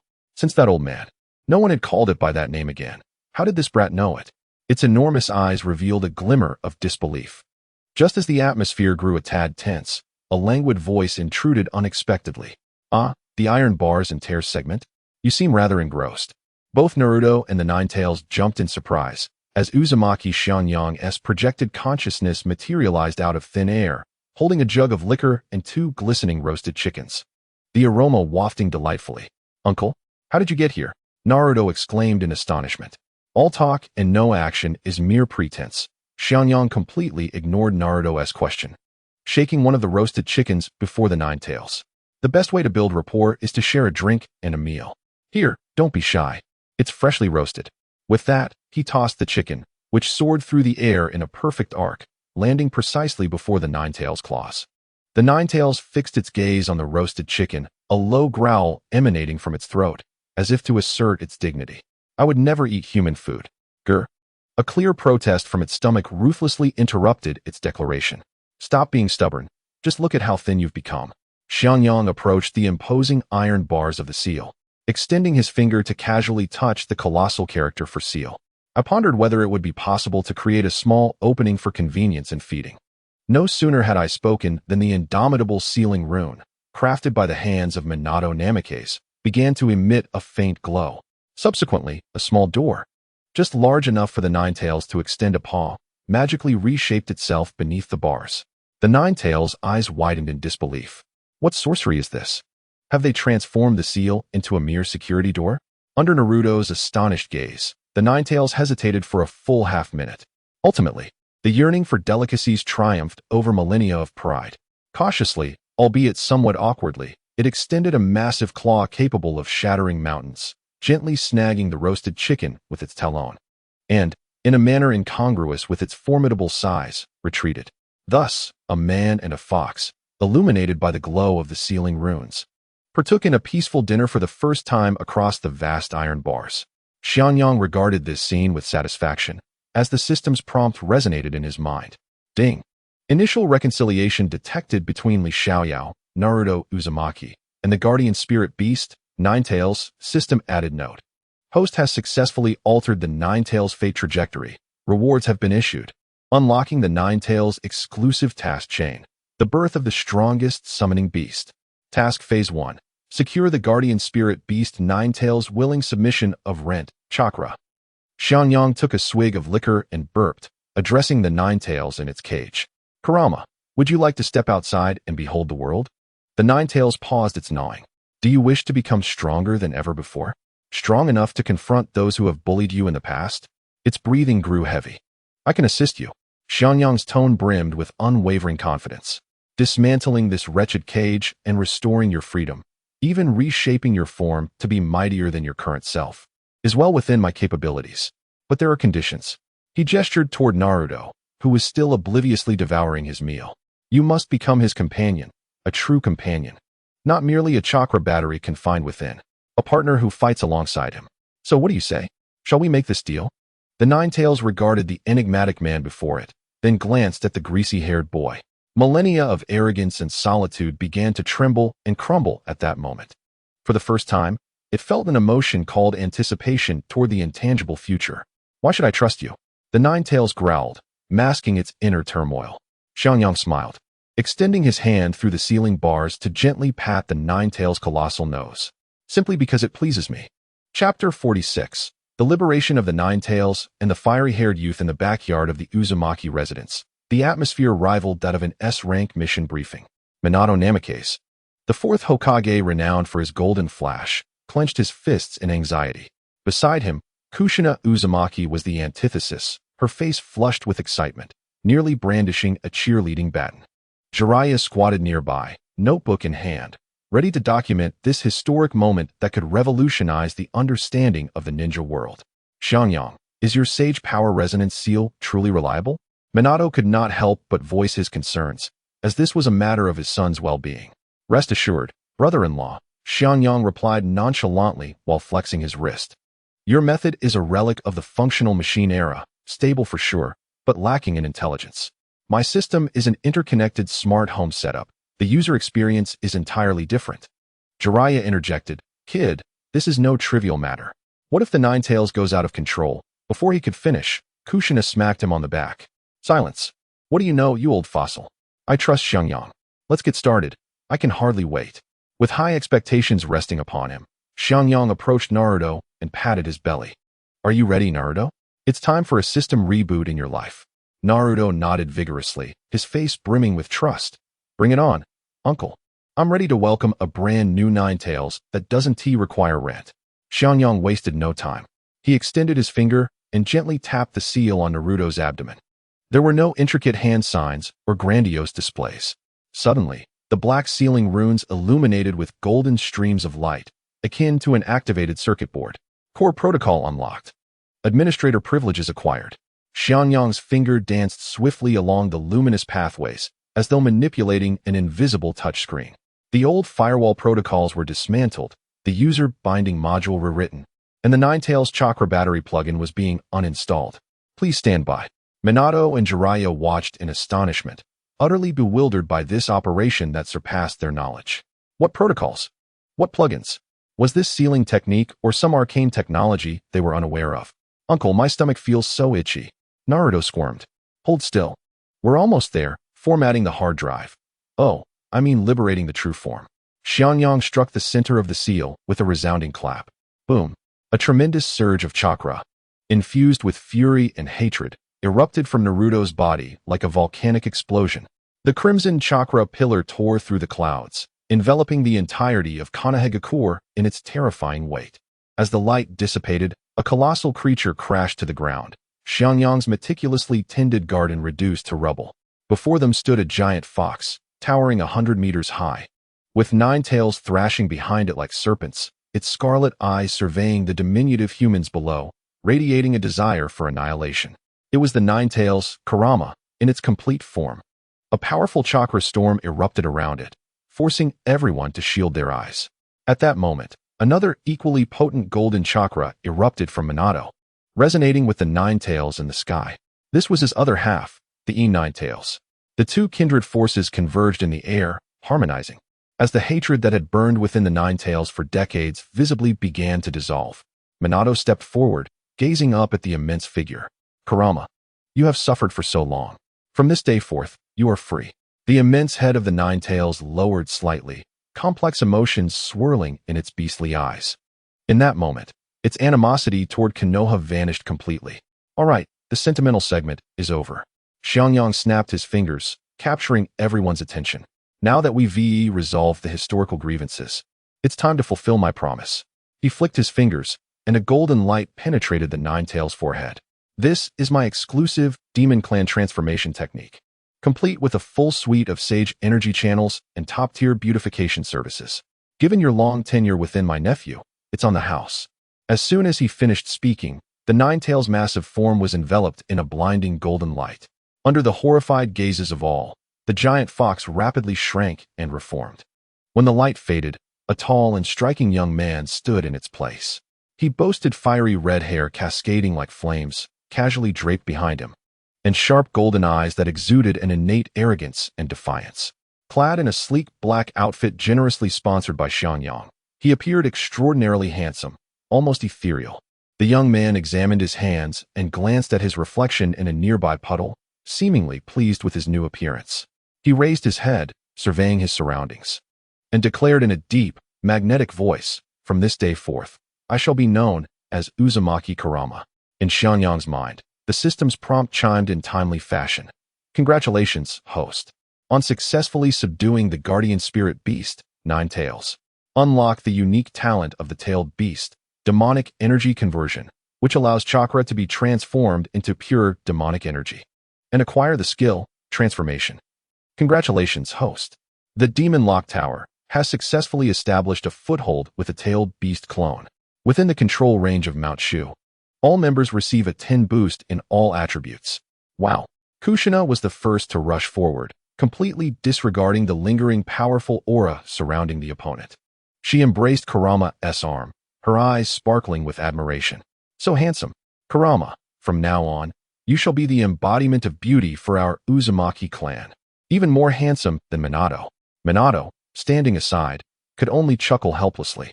Held so closely by a woman, the ancient Kurama was rendered stiff. Uncertain of where to place his limbs, his handsome face etched with bewilderment.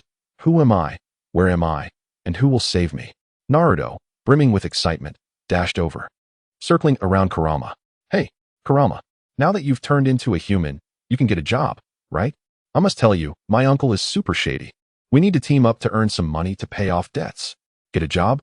Pay off debts? The once feared Kurama, the strongest tailed beast in the ninja world, felt a distinct vein throb on his forehead on the very first day of his newfound freedom and rebirth. It seemed that his future would not align with his expectations. Meanwhile, in the backyard, chaos ensued with the appearance of a red-haired youth. This liberating energy wave reached Gaara, who was diligently crafting a sand-flying sword in the front yard. Within his mental realm, a sandy-colored raccoon cat was rolling around frantically, letting out a heart-wrenching roar. Why? Why can that stinky fox go out and even turn into a human?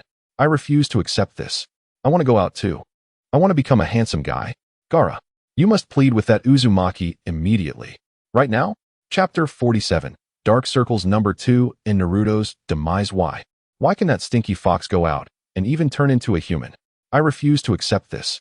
The sandy-colored raccoon cat, Shikaku, resembling a 3-year-old child robbed of his candy, rolled wildly in the endless sea of sand, raising a sandstorm that nearly overturned his entire mental space.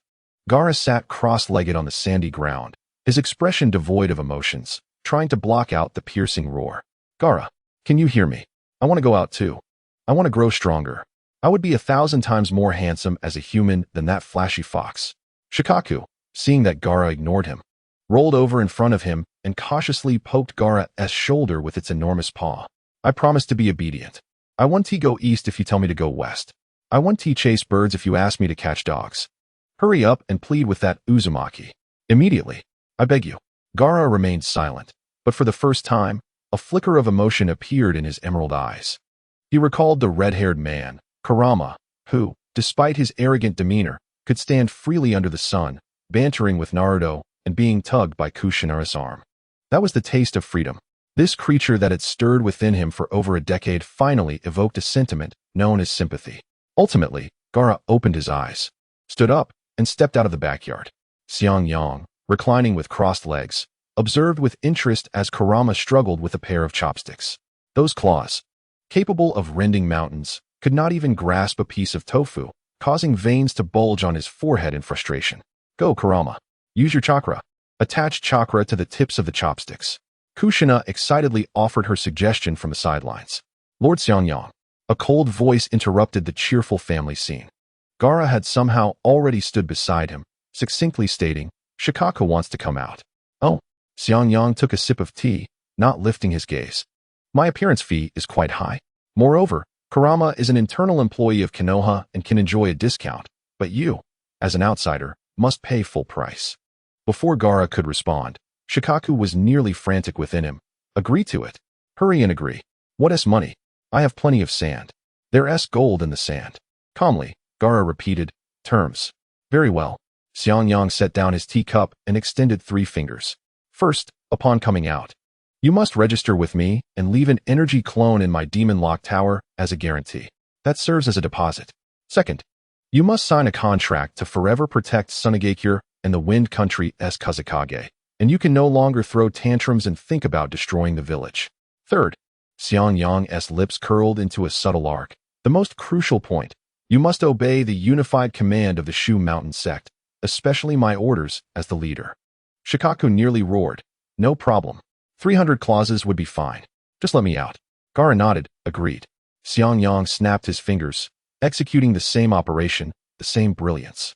When the light faded, a brand new figure appeared before everyone.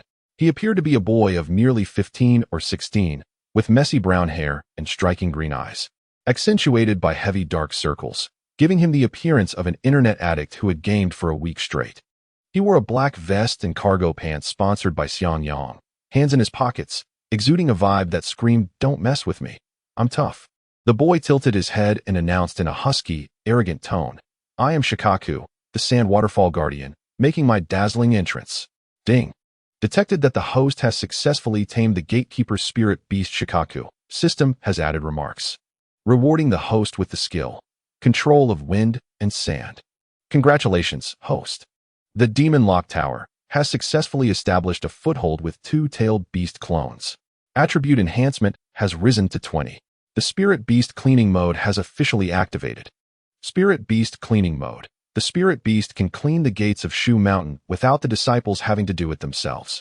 After waiting so long, I had expected the system to grant me something grand, but it turned out to be a pile of, well, never mind, it'll do. Xiangyang casually picked up a broom from the corner and tossed it in front of Shikaku. Your first task is to sweep the fallen leaves in the yard. This is a trial run of the Spirit Beast Cleaning Mode. Do it well, and there will be rewards. Shikaku, who had just been reborn and was ready to make a name for himself, was instantly petrified. He looked down at the plain broom in his hands and then up at Xiangyang's face, which displayed an air of entitlement, leaving him utterly dumbfounded. At that moment, a beam of sword light descended from the heavens, and Kakashi landed steadily. He immediately spotted a new boy with a powerful aura and an odd appearance in the yard, but he had grown numb to such sights. Lord Xiangyang, the Hokage has sent a command. Team 7 is to assemble urgently and prepare for a mission. Oh, what mission? A high-level distress signal has come from the land of ghosts.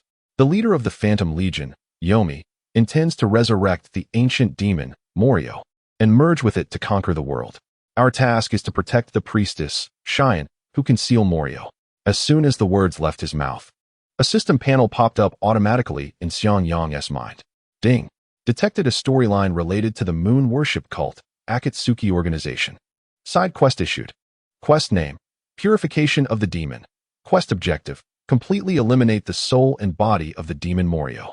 Quest reward, Zhaoling Hinata Hyuga, Nuwa Bloodline, awakening degree increased by 10. Unlock skill, Dream Return. Xiangyang raised an eyebrow. Another mission specifying Hinata. It seems the Nuwa bloodline possesses a natural restraint against such sinister entities. Mission.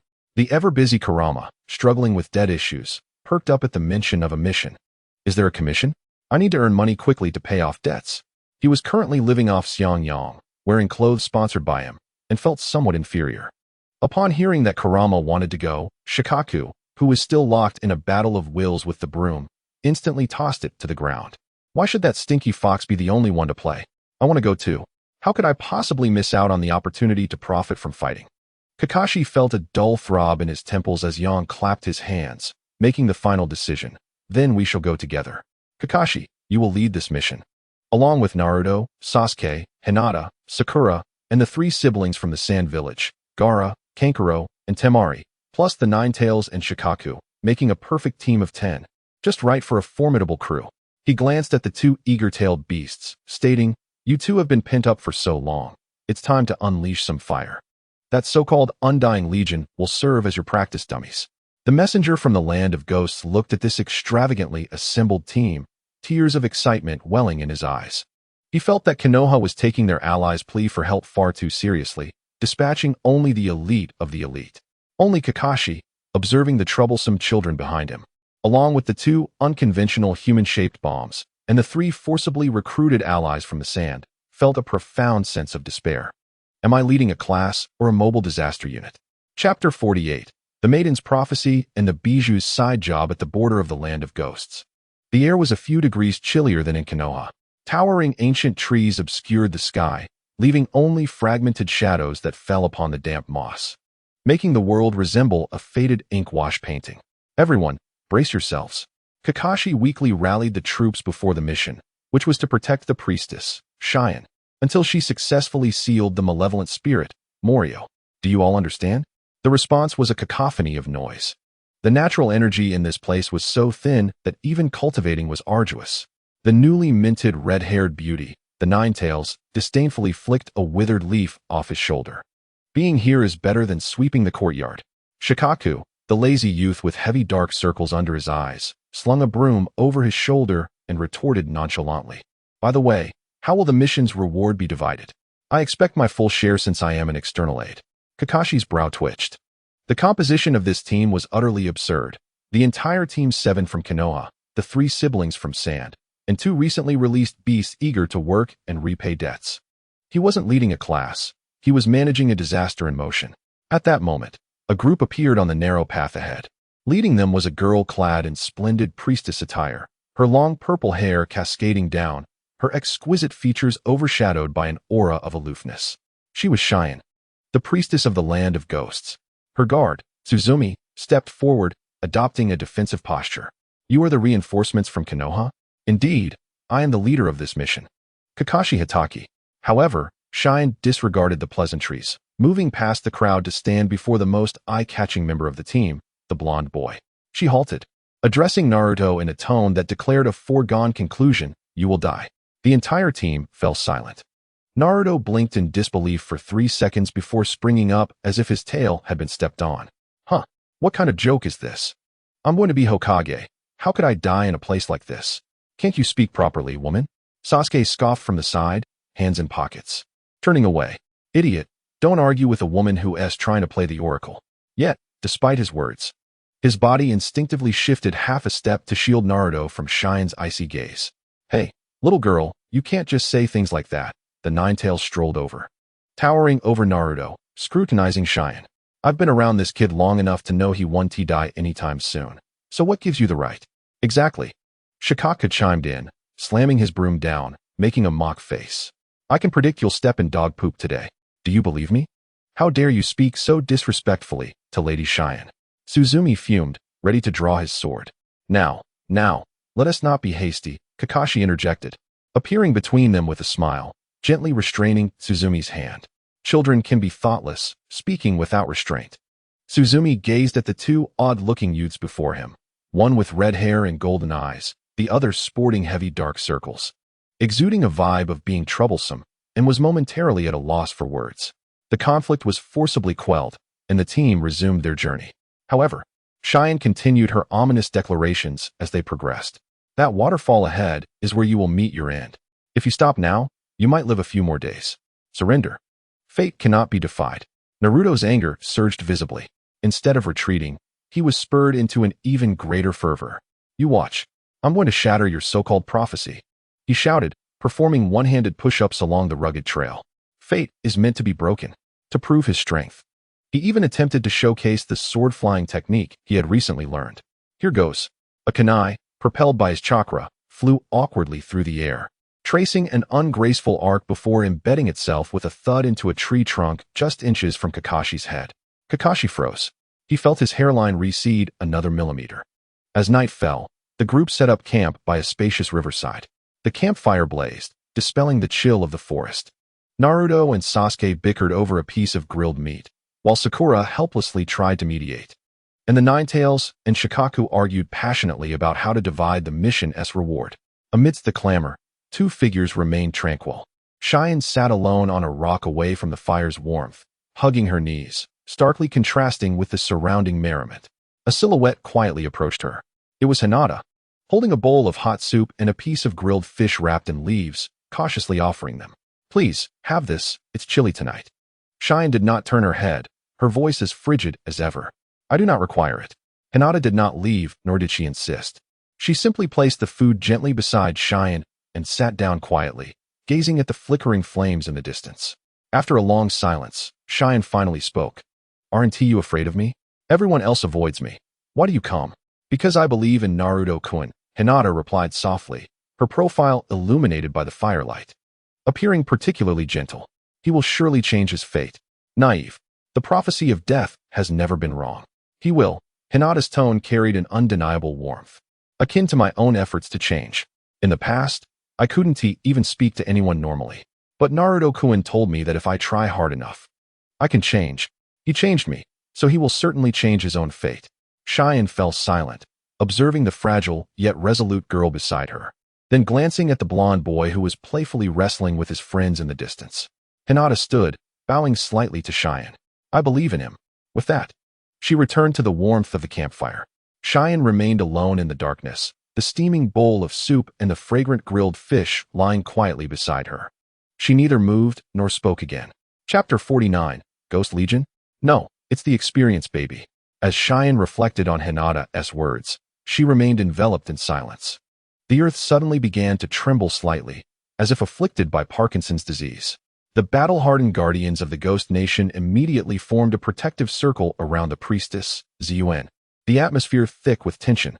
With a cacophonous crack, the ground split open, revealing grotesque fissures from which stone soldiers, composed of rock and resentment, emerged from the depths below. Their joints twisted, producing an excruciating sound of friction, while hollow eye sockets burned with eerie blue specter flames. "Prepare for battle," roared the captain of the guards, Suki, gripping the hilt of his sword tightly. Meanwhile, in Team Konoha, Naruto and Sasuke were just about to take their stances when two figures moved with greater speed. "Listen up, you dark-eyed rascal." The Ninetales, Kurama, flexed his wrists with a series of sharp cracks, declaring, "Whoever slays the most monsters tonight gets the roasted chicken legs." "Deal." Gaara, the Sand Guardian, shouldered a broom he had inexplicably acquired, grinning arrogantly. "Today, I'm going to show you what true sandstorm-style extermination looks like. Just wait for your fox fur to start weeping." Before his words could fade, the two figures had transformed into crimson and brown streaks, pouncing into the throng of stone soldiers like famished tigers.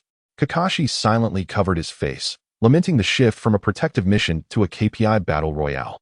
The Ninetales moved with such speed that he appeared as nothing more than a flash of red light, eschewing elaborate jutsu in favor of pure demonic energy concentrated in his fists, igniting with black-red flames. "One punch for each little one," he muttered cryptically, each blow landing precisely on the core of the stone soldiers. The once formidable rock crumbled before him like biscuits, shattering at a mere touch. And before the debris had settled, he was already at his next target. The entire process flowed seamlessly, a brutal yet elegant ballet of slaughter. On the other side, Gaara's approach was purely straightforward. "Ha! Turn to sand, all of you."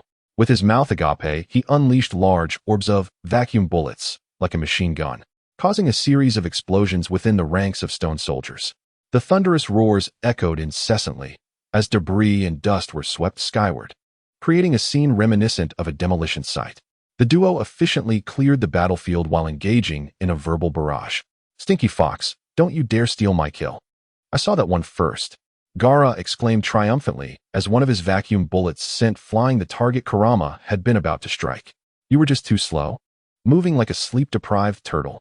Kurama shot back without turning, executing a swift kick that shattered 3 stone soldiers attempting to ambush Gaara. I'm helping you. So you want to be caught off guard by the riffraff, and then come crying to Gaara for a hug. Who asked for your help? I don't need it. Naruto and Sasuke exchanged bewildered glances, feeling as though they had become mere cheerleaders in this chaotic spectacle. This is absurd. We're the protagonists, aren't we? Why do we feel like we're just here to cheer you on? Damn it. You're too cunning. Leave a few for me. Naruto finally reacted, charging forward. With the wind at his feet, he activated Sage Art, Wind Body Technique, becoming extraordinarily light as he weaved through the tumultuous battlefield. Sword Technique, here I go. He formed a hand sign. A multitude of kunai enveloped in sage energy flew chaotically towards the stone soldiers. See, I can do it too, he boasted. Hands on his hips. Idiot, Sasuke scoffed, his face betraying disdain. However, his body responded honestly, hands in pockets, while his fingertips released concentrated lightning-infused chakra blades, each one precisely penetrating the gaps to strike down the stone soldiers overlooked by Kurama and Gaara, achieving a terrifying efficiency. He even found time to secretly tally his and Naruto's kill counts. In that moment, the battlefield morphed into a frantic competition among 4 individuals. Kakashi, observing this motley crew of misfits, felt a throbbing in his temples, already contemplating how to write the task report. Regarding property damage in the Ghost Nation, it is suggested that the costs be deducted in installments from the future mission commissions of the offenders, Kurama and Gaara.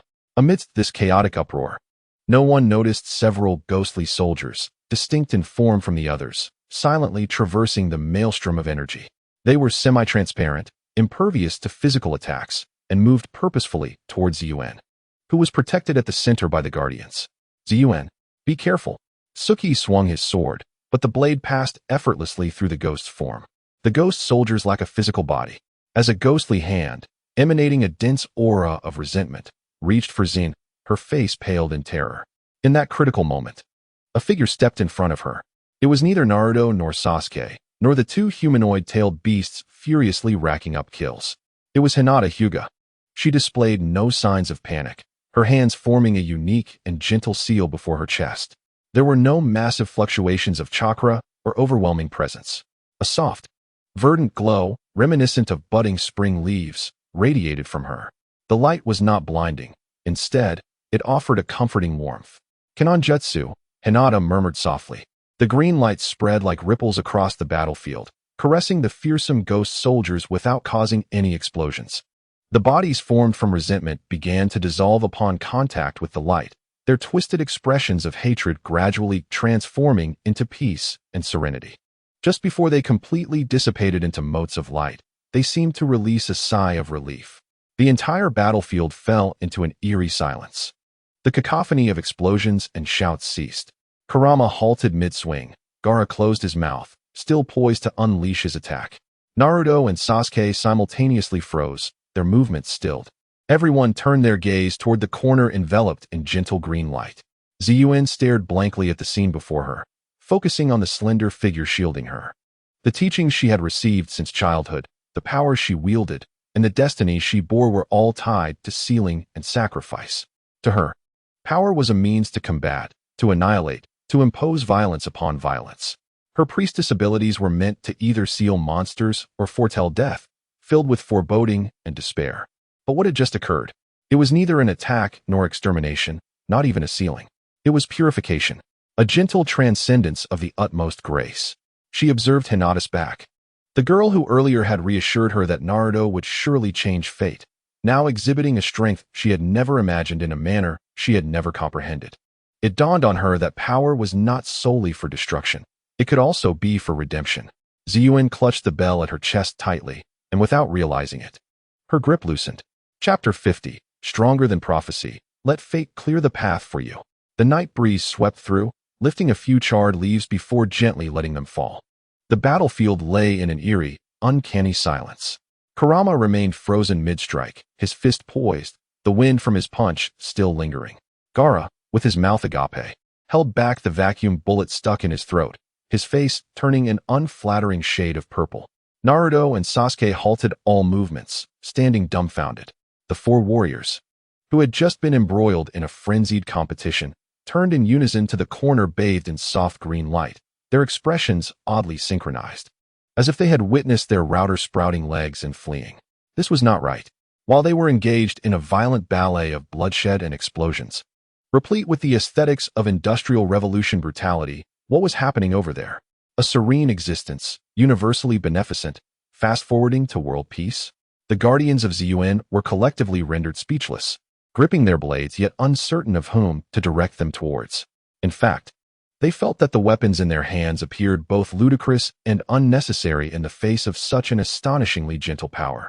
Ziyuan paid no heed to the suffocating atmosphere surrounding her. She navigated through the crowd, making her way directly to the one who had just saved her. She halted before Hinata, whose face, perpetually shrouded in frost, bore its first cracks, revealing the confusion and hesitation within. "What is that?" she inquired, her voice dry. The green light enveloping Hinata gradually dissipated as she shyly fiddled with the hem of her garment. "That is a ninjutsu taught by my uncle." "Ninjutsu?" Ziyuan echoed the unfamiliar term. "Yes, my uncle said this is a technique that utilizes natural energy, known as the cannon spell, specifically designed to purify malice," Hinata explained earnestly. Much like a diligent student reporting her learning progress to a teacher, Ziyuan fell silent. Purification. Not sealing, not annihilation, but purification. The ideologies instilled in her since childhood, the destinies she bore, were effortlessly shattered by this single word in that moment.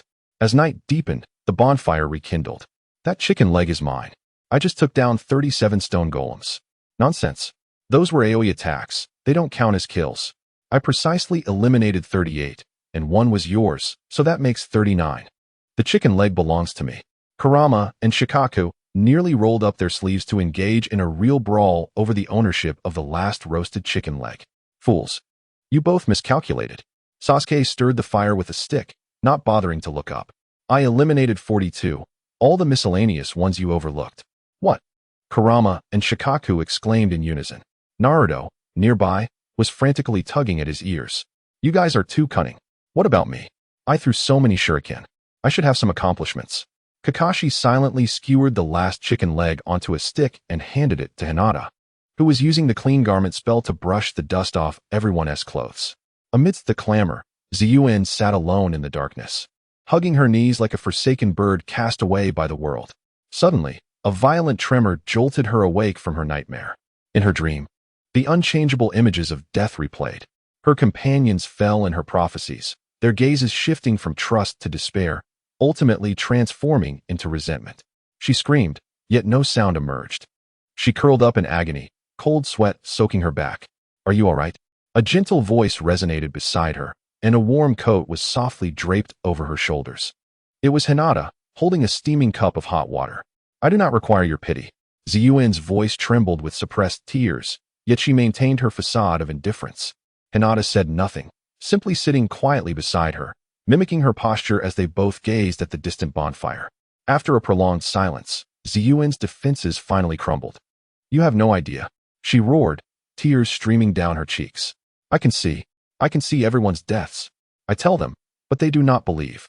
They die before my eyes, and then everyone calls me a monster that brings misfortune." She clutched her hair, despair saturating her voice. So I fell silent. I will no longer speak. I pushed everyone away with my indifference, so that it wouldn't hurt so much to watch them die. But why does it still hurt so much? She wept like a child, releasing years of pent-up fear and loneliness all at once. Hinata listened quietly until her sobs began to subside. "I understand," Hinata gently replied. Ziyuan lifted her tear-blurred gaze. "Because I too was once destined to be a failure." Hinata's tone was calm, as though recounting another's tale. "In my family, I am the heiress of the main branch, yet due to my timid nature, I was abandoned by everyone. My father said my fate was sealed. I could never become a competent ninja. At that time, I too believed my life would end that way. However, I met Naruto and my uncle xianxia." A soft smile graced Hinata's face as she continued. "They taught me that destiny is not a script written by others, but a pen that resides in one's own hand. Draw what you wish." She looked at Ziyuan, each word clear and resolute. "If prophecies cannot be changed, then become stronger than the prophecy, strong enough that even fate must yield to you." This statement resonated like a thunderclap in Ziyuan's heart. Stronger than the prophecy? Throughout her life, She had only considered how to fulfill the duties of a priestess, how to complete the sealing, how to accept her fated sacrifice. She had never contemplated opposing fate itself. She gazed at the girl before her, seemingly so fragile, yet exuding a warmth and brilliance akin to the sun. The icy aura surrounding Zuen began to melt away imperceptibly. She wiped her tears and looked at Hinata, for the first time revealing a pure and sincere smile. "Thank you, Hinata." Meanwhile, in a dark and damp underground altar, the flickering flames of countless candles cast ominous shadows upon the grotesque murals adorning the walls. Huang Quan was observing the events that had just transpired with great interest through a massive crystal ball. Upon witnessing Hinata purifying the ghostly soldiers with the cannon's spell and unraveling Ziyuan's emotional turmoil with her words, a ravenous expression spread across his sickly pale face. What a pure soul! What a perfect vessel! That will be the most exquisite offering to Lord Morio. He emitted a neurotic laugh, echoing throughout the altar. Your plan seems to require a little assistance. A deep, playful voice suddenly rang out in the vast altar. Huang Quan's laughter abruptly ceased as he spun around.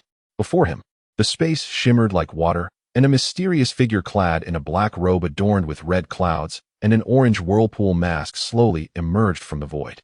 "Who are you?" Huang Quan asked warily. "Just a passing artist," the masked figure chuckled. "Morio's power piques my interest. Perhaps we could collaborate to make this ceremony even grander." Chapter 51. The Apostle of the Moon Worship and the Clash of Destinies. The stone steps leading to the Morio Temple were pockmarked and eroded by the passage of time and resentment, with ghostly green flames flickering within the stone lanterns on either side. "I must say, the decor here could use some serious improvement," Shikaka grumbled, hoisting his broom over his shoulder, disdain evident as he kicked aside a stone blocking his path. "It's so eerie, I wouldn't even know where to leave a bad review." "Be quiet, you dark-circled idiot," Kurama retorted, crossing his arms as he marched at the front of the group. "The scent of sand emanating from you has already scared off the vengeful spirits around here. Say less, or you'll drag our entire team's reputation down." "What? Your fox-like stench is the real environmental hazard." Kakashi felt his nerves fraying like the crumbling stone steps beneath them. What kind of celestial team had he assembled? Just as the group reached the last platform before the temple, two figures emerged from the shadows ahead. Leading them was Huang Quan, adorned in elaborate ritual robes, his face displaying a sickly fervor. Beside him stood a figure all too familiar to the Leaf villagers, clad in a black robe with red clouds and donning an orange whirlpool mask. "Ah, welcome everyone to my ceremony," Huang Quan proclaimed, dramatically spreading his arms in greeting. Meanwhile, far away in Konoha, Xianxia, reclining in a rocking chair in his yard while remotely monitoring through heavenly vision, was suddenly jolted by a piercing alarm in his mind. "Warning! Warning! Detection of Moon Worship Leader, Uchiha Obito, present. The individual appears to be related to the current mission objective, triggering hidden plot fateful confrontation." As Xiangyang opened one eye, he caught sight of the familiar masked man in the water mirror, nearly spitting out his tea. "Well, I must say, system, why have you deviated from the theatrical version? It seems a heavyweight boss has arrived. The Moon Worship Leader has made an appearance. Is this an early prelude to the grand finale?" Before the temple, the air suddenly thickened. Kakashi's body tensed, clad in his iconic garb, his name, Akatsuki, only seen in intel scrolls. "Kakashi-sensei," Sasuke turned his face. "Leave that masked man to Naruto and me." "No." Kakashi's voice was unusually grave as he slowly raised his hand, his Sharingan beneath the forehead protector beginning to swirl. "Your task is to protect the priestess. I will handle this individual." Before anyone could respond, Obito's playful voice rang out. "Oh? Just you, Kakashi?" Kakashi was momentarily stunned. Minato had deliberately withheld the masked man's true identity to prevent Kakashi from falling into past entanglements. Yet at that moment, an indescribable sense of familiarity, mingled with a chilling dread, crawled up his spine. "Your plan seems to require a bit of assistance." Obito entirely ignored Kakashi, turning to Huang Quan. "Of course, the more helpers, the livelier the festival." Huang Quan grinned maliciously, slamming his hands onto the ground. "Ninjutsu, Spectral Legion Enhancement Technique." The earth trembled once more violently than before. Countless stone soldiers emerged from the depths, but this time, their bodies were cloaked in a layer of eerie purple-black chakra, the power belonging to phantoms. These soldiers moved not with stiffness, but with agility and lethality. "Let the battle commence," Kakashi shouted, transforming into a flash of lightning, charging at Obito. You handle the minions. And protect Hinata and Cheyenne. Finally, it's my turn to stretch my muscles. Shikaku roared with excitement, wielding his broom as a long-handled weapon, swinging it into the horde of ghostly soldiers, kicking up a storm of dust. Kurama smirked, vanishing in a flash, appearing amidst the densest cluster of spectral soldiers. His black-red demonic flames igniting on his fists, efficiently clearing the area. Meanwhile, Kakashi engaged Obito. Raikiri. A piercing cry echoed as Kakashi gathered violent lightning in his hand, aiming straight for Obito's heart. However, that deadly strike passed through Obito's body as if it struck merely a phantom. Useless, Obito's voice dripped with mockery. Kakashi leaped back, creating distance, alarm bells ringing in his mind. What technique is this? It was neither Genjutsu nor a shadow clone technique. The opponent's body seemed capable of phasing through reality. In that instant of contemplation, Obito's figure abruptly distorted before him and vanished. The next moment, a vortex appeared behind Kakashi, and Obito emerged, delivering a powerful kick aimed at his back. Kakashi, relying on his animalistic instincts, swiftly turned to block. Bang! The tremendous force sent Kakashi hurtling backward, rolling several times on the ground before regaining his footing. Kakashi fixed his gaze on Obito, the familiar feeling intensifying. Who are you? Just an artist yearning for world peace. Obito chuckled, disregarding Kakashi and directing his attention to the battlefield's other side. Huang Quan had no intention of joining the fray. His goal had been clear from the beginning. He glided past the chaotic masses like a specter, heading towards Cheyenne and Hinata, who were shielded at the center by their guardians and the Sand siblings. You two pure souls shall be the perfect offerings for Lord Wraith. He formed hand signs. A wave of corrosive and ominous energy surged from his palms, morphing into several purple-black serpents, lunging at the two. Not on my watch. Tamari swung her iron fan, executing wind style, great scythe. But the serpents dissolved it with their corrosive touch. This energy is strange. Kankuro maneuvered his puppet, Black Crow, to intercept. But the moment the crow's mechanical arm made contact with the serpent, it emitted black smoke and a sizzling sound of corrosion. Get away from me, Naruto shouted, stepping onto the drunken immortal's moonwalk, his figure flickering unpredictably. Utilizing that bizarre technique, he instantly rushed to Huang Quan's front. You will face me. Naruto threw a punch imbued with fierce wind chakra. Huang Quan grinned sinisterly, neither dodging nor evading, instead raising his hand to meet Naruto's strike. At the moment their fists collided, Huang Quan's other hand unleashed a finely condensed shadow energy at a devious angle. It was not aimed at Naruto. The energy bypassed Naruto's shoulder, targeting Hinata behind him. Faint. Everyone witnessed the lethal dark glow, but it all transpired too swiftly. Sasuke's pupils constricted, his body moving, but it was already too late. Hinata couldn't react at all. However, before anyone could respond, a figure, driven by pure instinct, made a move. Naruto did not turn back, did not think, nor did he glance. He simply lunged backward, placing his body in front of Hinata. Thud! The dull sound of a blade piercing flesh resonated. That shadow energy had precisely penetrated his chest. Time seemed to slow to a crawl. Naruto! Hinata's heart-wrenching scream pierced the battlefield, filled with unimaginable despair. She stumbled forward, cradling Naruto's cooling body. Warm tears streaming down like a broken string of pearls, her mind blank in that moment. You seek death. Sasuke stood frozen, witnessing Naruto's fall. The golden-haired fool. Always loud and at the forefront, the one who had bickered and fought with him, who had been thwacked on the head by Uncle Xianxia, was gone just like that? The agony was not from the body, but from a soul-wrenching tear deep within. This indescribable pain acted as a key, laced with venom, brutally unlocking the deepest, oldest shackles of his Uchiha bloodline. His black pupils, never before awakened, were instantly drenched in crimson. 1, 2, 3 black tomo emerged, spinning wildly, merging, ultimately coalescing into a sharp and eerie six-pointed star pattern. The kaleidoscope Sharingan awakened in one fell swoop. Huang Quan. Sasuke's throat rasped out 2 words. His voice rough as if 2 rusted iron sheets were grinding together, devoid of any human emotion. He barely had time to comprehend the monumental change those eyes brought, nor did he care to understand the vast ocular techniques flooding his mind. He only desired one thing: to kill him. All the anger, all the sorrow, all the sage power drained in an instant, converging at his fingertips. Before the self-satisfied Huang Quan, he unleashed the most formidable and resolute strike of his life, dragon slaying technique. A colossal azure dragon-shaped sword aura, magnified several times, surged forth, accompanied by a cataclysmic roar, instantly traversing space to strike Huang Quan with unrelenting force. There was no explosion, only a tearing sound. Huang Quan's body was as fragile as a sheet of paper, cleaved in two by the azure dragon's bite. However, no blood spilled forth. Instead, the severed ends morphed into writhing purplish-black energy, akin to sentient sludge, rapidly converging towards the center. Within mere seconds, a pristine Huang Quan stood once more in place. Futile. A sickly grin spread across Huang Quan's face as he spread his arms wide, reveling in the sensation of being undying. Merged with Lord Wraith, I am a god. What can you mere mortals possibly do? In response, two deafening roars erupted, shaking the heavens and the earth.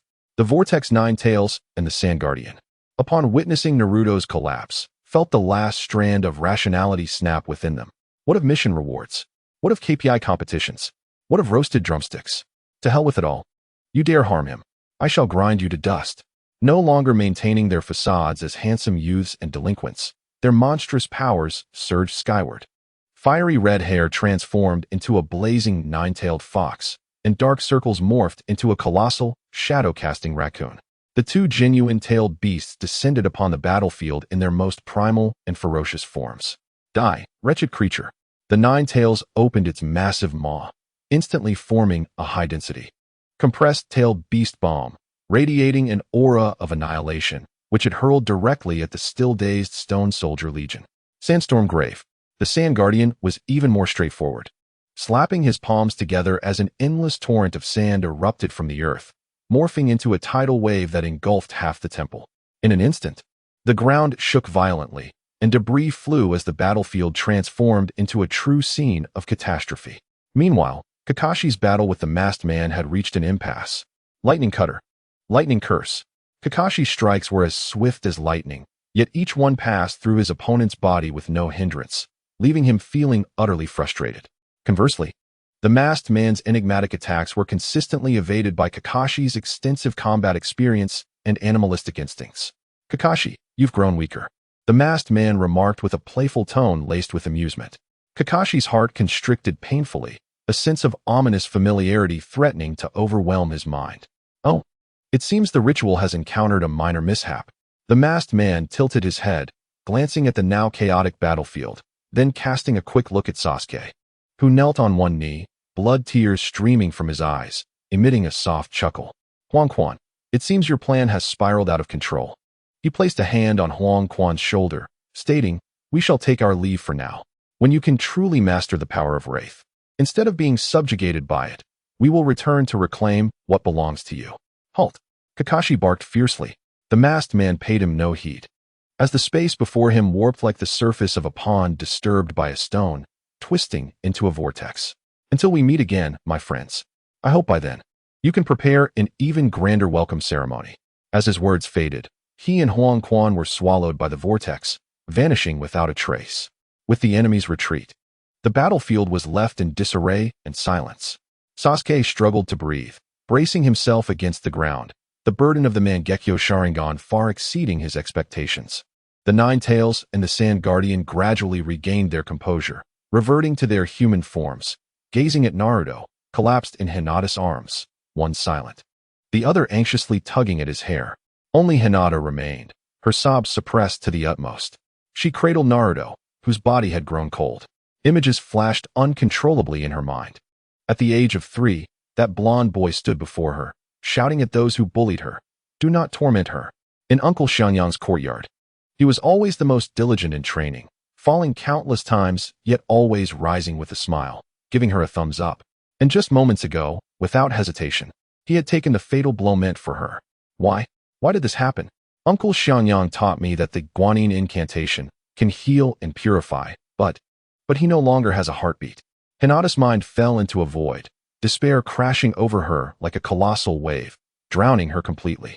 Wait, there's also the revival incantation, the supreme resurrection technique of the Nuwa clan. In the depths of this endless darkness, her hands seemed to move of their own accord, guided by the deepest instinct of her bloodline. forming an ancient and sacred seal before her chest. Her lips parted unconsciously, a dreamlike incantation escaping into the silent night sky. By my blood, I offer this as divine guidance. By my soul, I beseech heaven and earth. Revival. Yes, the supreme resurrection technique of the Nuwa clan. An unfathomably vast life force poured forth from her being without reservation. This was not chakra, nor ordinary natural energy, but a primal power emanating from the depths of her bloodline, infused with the essence of creation. Emerald light erupted from Hinata, akin to a newborn sun, enveloping both her and Naruto in its glow. The ghastly wound upon his chest began to mend before their eyes, the decaying tissue shedding away as vibrant new flesh sprang forth with vigor. The once still heart, cocooned in the lush green light, after several minutes of silence, thudded powerfully once more, resonating like the heartbeat of creation in the ears of all present. Simultaneously, far away in Konoha, the vortex xianxia, reclining in a rocking chair and snacking on sunflower seeds, suddenly heard an exhilarating system notification in his mind. Ding!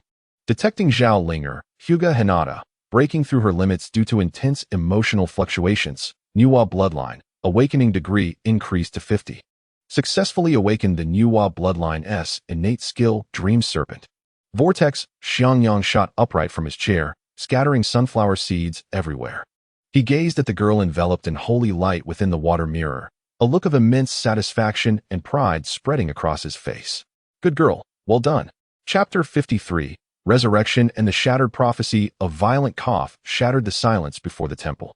Vortex Naruto abruptly opened his eyes, bewilderedly surveying the ruins around him, ultimately locking his gaze upon Hinata, who held him, her face pale as a sheet. Hinata? He spoke, a hint of drowsiness in his tone. Is this paradise? What are you doing here? As soon as the words left his lips, Hinata's taut nerves snapped completely. Upon seeing Naruto awaken, the final spark in her pure white eyes dimmed, her body went limp, and she began to topple backward. A flash of pink appeared as Sakura, having materialized behind her, steadied her. Only then did Naruto realize, looking down at his chest, that his clothing had been torn open, revealing a sizable gash, yet beneath, his skin remained unscathed, even smoother than before. Instant comprehension dawned upon him. He gazed affectionately and fearfully at the unconscious Hinata in Sakura's arms, then struggled to rise. Step by step approaching the trembling and tear-streaked Shiryuan curled up in the corner. Under the despondent gaze of the shaman, Naruto broke into a radiant smile, one capable of dispelling all shadows, and extended a thumbs up towards her. Look, Shiryuan, your prophecy seems a bit off. Negative review. The prophecy has failed. Ziyuan murmured to herself as she gazed at the living Naruto before her, then glanced at the girl who had exhausted herself to save him and lay unconscious on the ground. The beliefs that had been instilled in her for over a decade, concerning fate, sacrifice, and the inevitability of destiny, were shattered at that moment by a radiant smile and a mere critique. Meanwhile, far away in Konoha, Uzumaki Xiangyang reclined in a rocking chair in his courtyard, leisurely watching a drama unfold through the remote vision of heavenly sight. Upon witnessing Naruto's iconic thumbs-up gesture, he contentedly grabbed a handful of sunflower seeds. At that moment, a long-forgotten system notification erupted in his mind. Ding! Congratulations, host. The relevant individual has successfully broken the death prophecy, completely altering the fate of the priestess Ziyuan. The task Purification of Monsters has been updated. New task objective: assist the chosen priestess, system note, Ziyuan, in actively destroying the monster wraith. Task rewards added.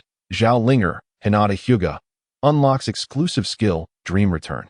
Xiangyang looked at the translucent system panel visible only to him, nearly bursting into laughter at the absurdity of it all. Ah, the system has grown ambitious, has it?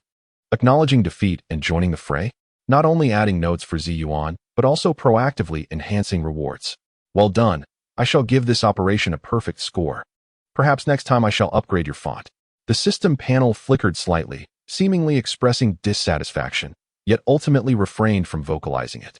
In front of the temple, the group paused to recuperate. Kakashi was the first to rush over, meticulously checking Hinata's condition. After feeling for her breath and checking her pulse, he finally exhaled in relief.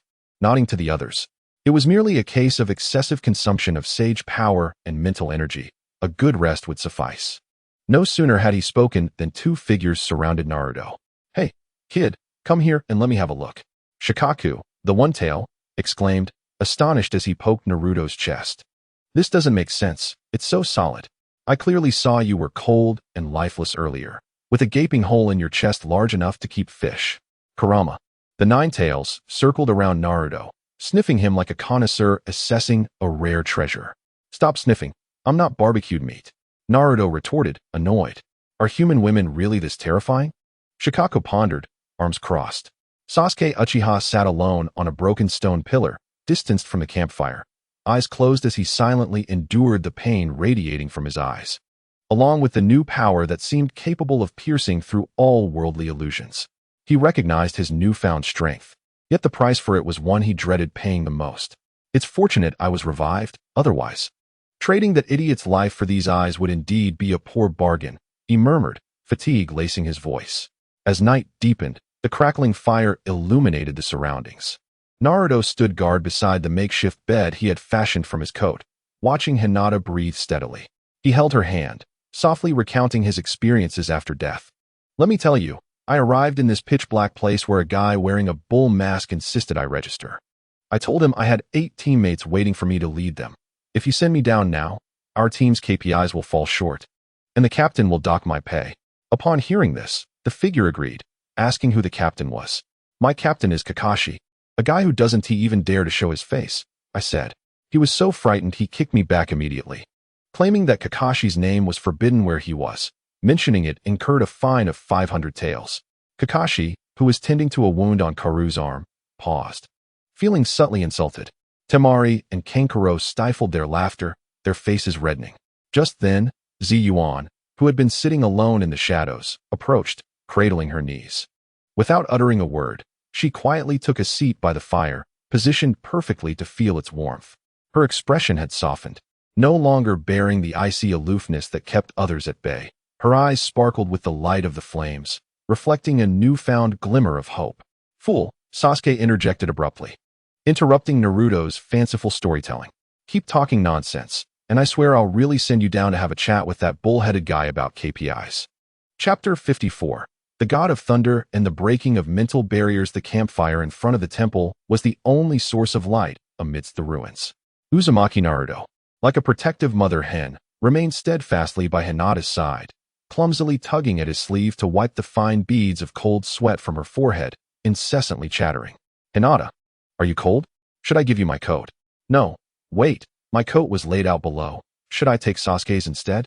Finally, unable to endure any longer, Sakura slapped the back of Naruto's head. "Be quiet. She's exhausted her sage power, not suffering from a cold." Her frantic movements only served to disturb Hinata's restless slumber. Kakashi, applying medicine to Kankuro's arm wound, simultaneously kept an eye on Sasuke, who sat alone on the stone pillar, emanating an aura that discouraged approach. He felt his role as a mentor growing increasingly challenging. At that moment, Ziyuan, who had been silent, approached with a boiling kettle. She abandoned her priestess demeanor, offering hot water and food to everyone. She walked up to Naruto, gazing at the girl who had exhausted herself to save him and now lay in slumber. For the first time, she sincerely lowered her proud head. "I am sorry, and thank you all." Her movements were somewhat awkward, yet the sincerity was palpable to all present. Naruto paused, then broke into a wide grin. "Oh, it's no big deal. But could you make your prophecies a bit more accurate next time? Like predicting I might win the lottery tomorrow? Now that's a prophecy I would definitely believe." His remark lightened the previously heavy atmosphere considerably. In Konoha, at Uzumaki Xiangyang's residence, he reclined in his rocking chair, legs crossed, while a water mirror displayed a live feed of the happenings before the temple. Upon witnessing Ziyuan's heartfelt transformation, he nodded in satisfaction. Not bad. This child is worth teaching." This round of teamwork not only saved lives, but also guided a lost girl back to the right path. 2 birds with 1 stone, quite profitable. As soon as he finished speaking, a crisp electronic tone echoed in his mind. Ding. Side quest: the priestess's mental barrier completed. Due to the host's indirect facilitation of the chosen priestess, system note, Ziyuan, breaking free from fatalism, the world line fluctuation rate has slightly increased. Congratulations, host. You have earned a reward, 5,000 skill points. Congratulations, host. You have unlocked the purchasing rights for Zhao Linger, Hinata Hyuga's exclusive skill, 5 Chi towards origin. Xiangyang gazed at the translucent panel, amused. 5,000 skill points. Not too shabby. 5 Chi towards origin. Sounds like a group healing technique. Excellent. Once Hinata awakens, I shall arrange it for her. Our healer's skill pool must be bottomless.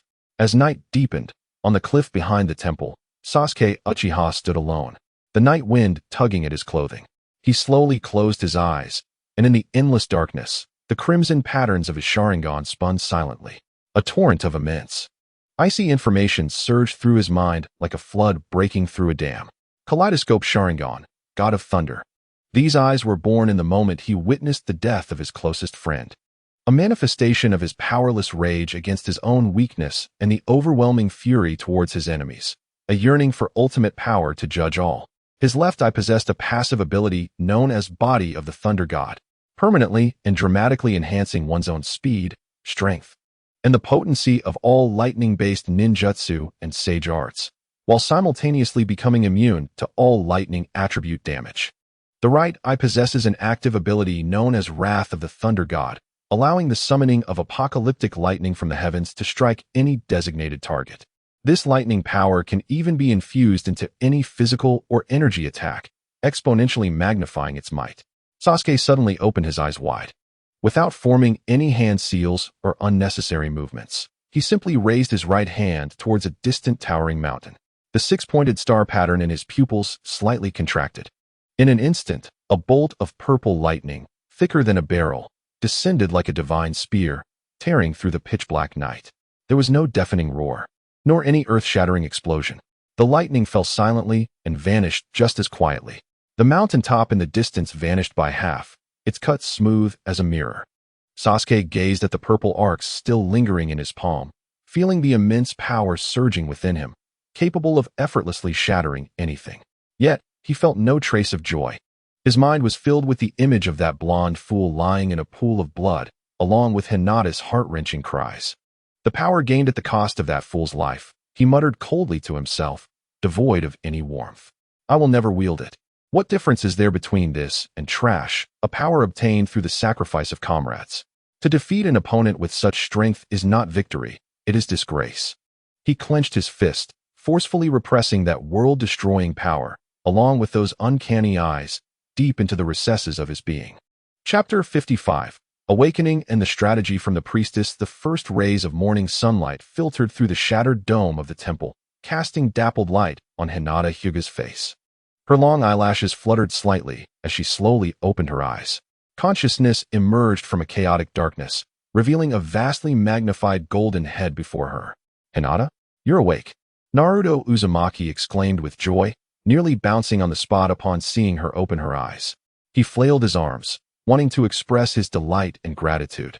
But after a moment, he merely extended his hand and vigorously scratched his messy blonde hair, wearing a silly grin. It's great that you're okay. Observing his clumsy demeanor, a faint blush crept onto Hinata's pale face. She attempted to sit up and softly spoke. I promised Uncle Q to take good care of you. Her words brought Naruto's exuberant actions to a sudden halt. Meanwhile, far away in the Hidden Leaf Village, Q Uzumaki reclined in a rocking chair in his courtyard, comfortably watching the live broadcast of post-disaster reconstruction and the warming of relationships through the heavenly vision and earthly listening water mirror. Just as he reached for a handful of sunflower seeds to applaud this heartwarming scene, a mechanical notification abruptly exploded in his mind. Ding! Detecting a significant increase in affinity between Li Xiaoyao, Naruto Uzumaki, and Zhao Linger, Hinata Hyuga. Bonds deepening. Reward: Zhao Linger, Hinata Hyuga, Bloodline Awakening Level 5. Current total awakening level 55. Q nearly spat out the sunflower seed kernel in his mouth. Wait, I say, system, is there something wrong with you? He complained to the air. So, Sasuke awakens, Naruto dies and resurrects.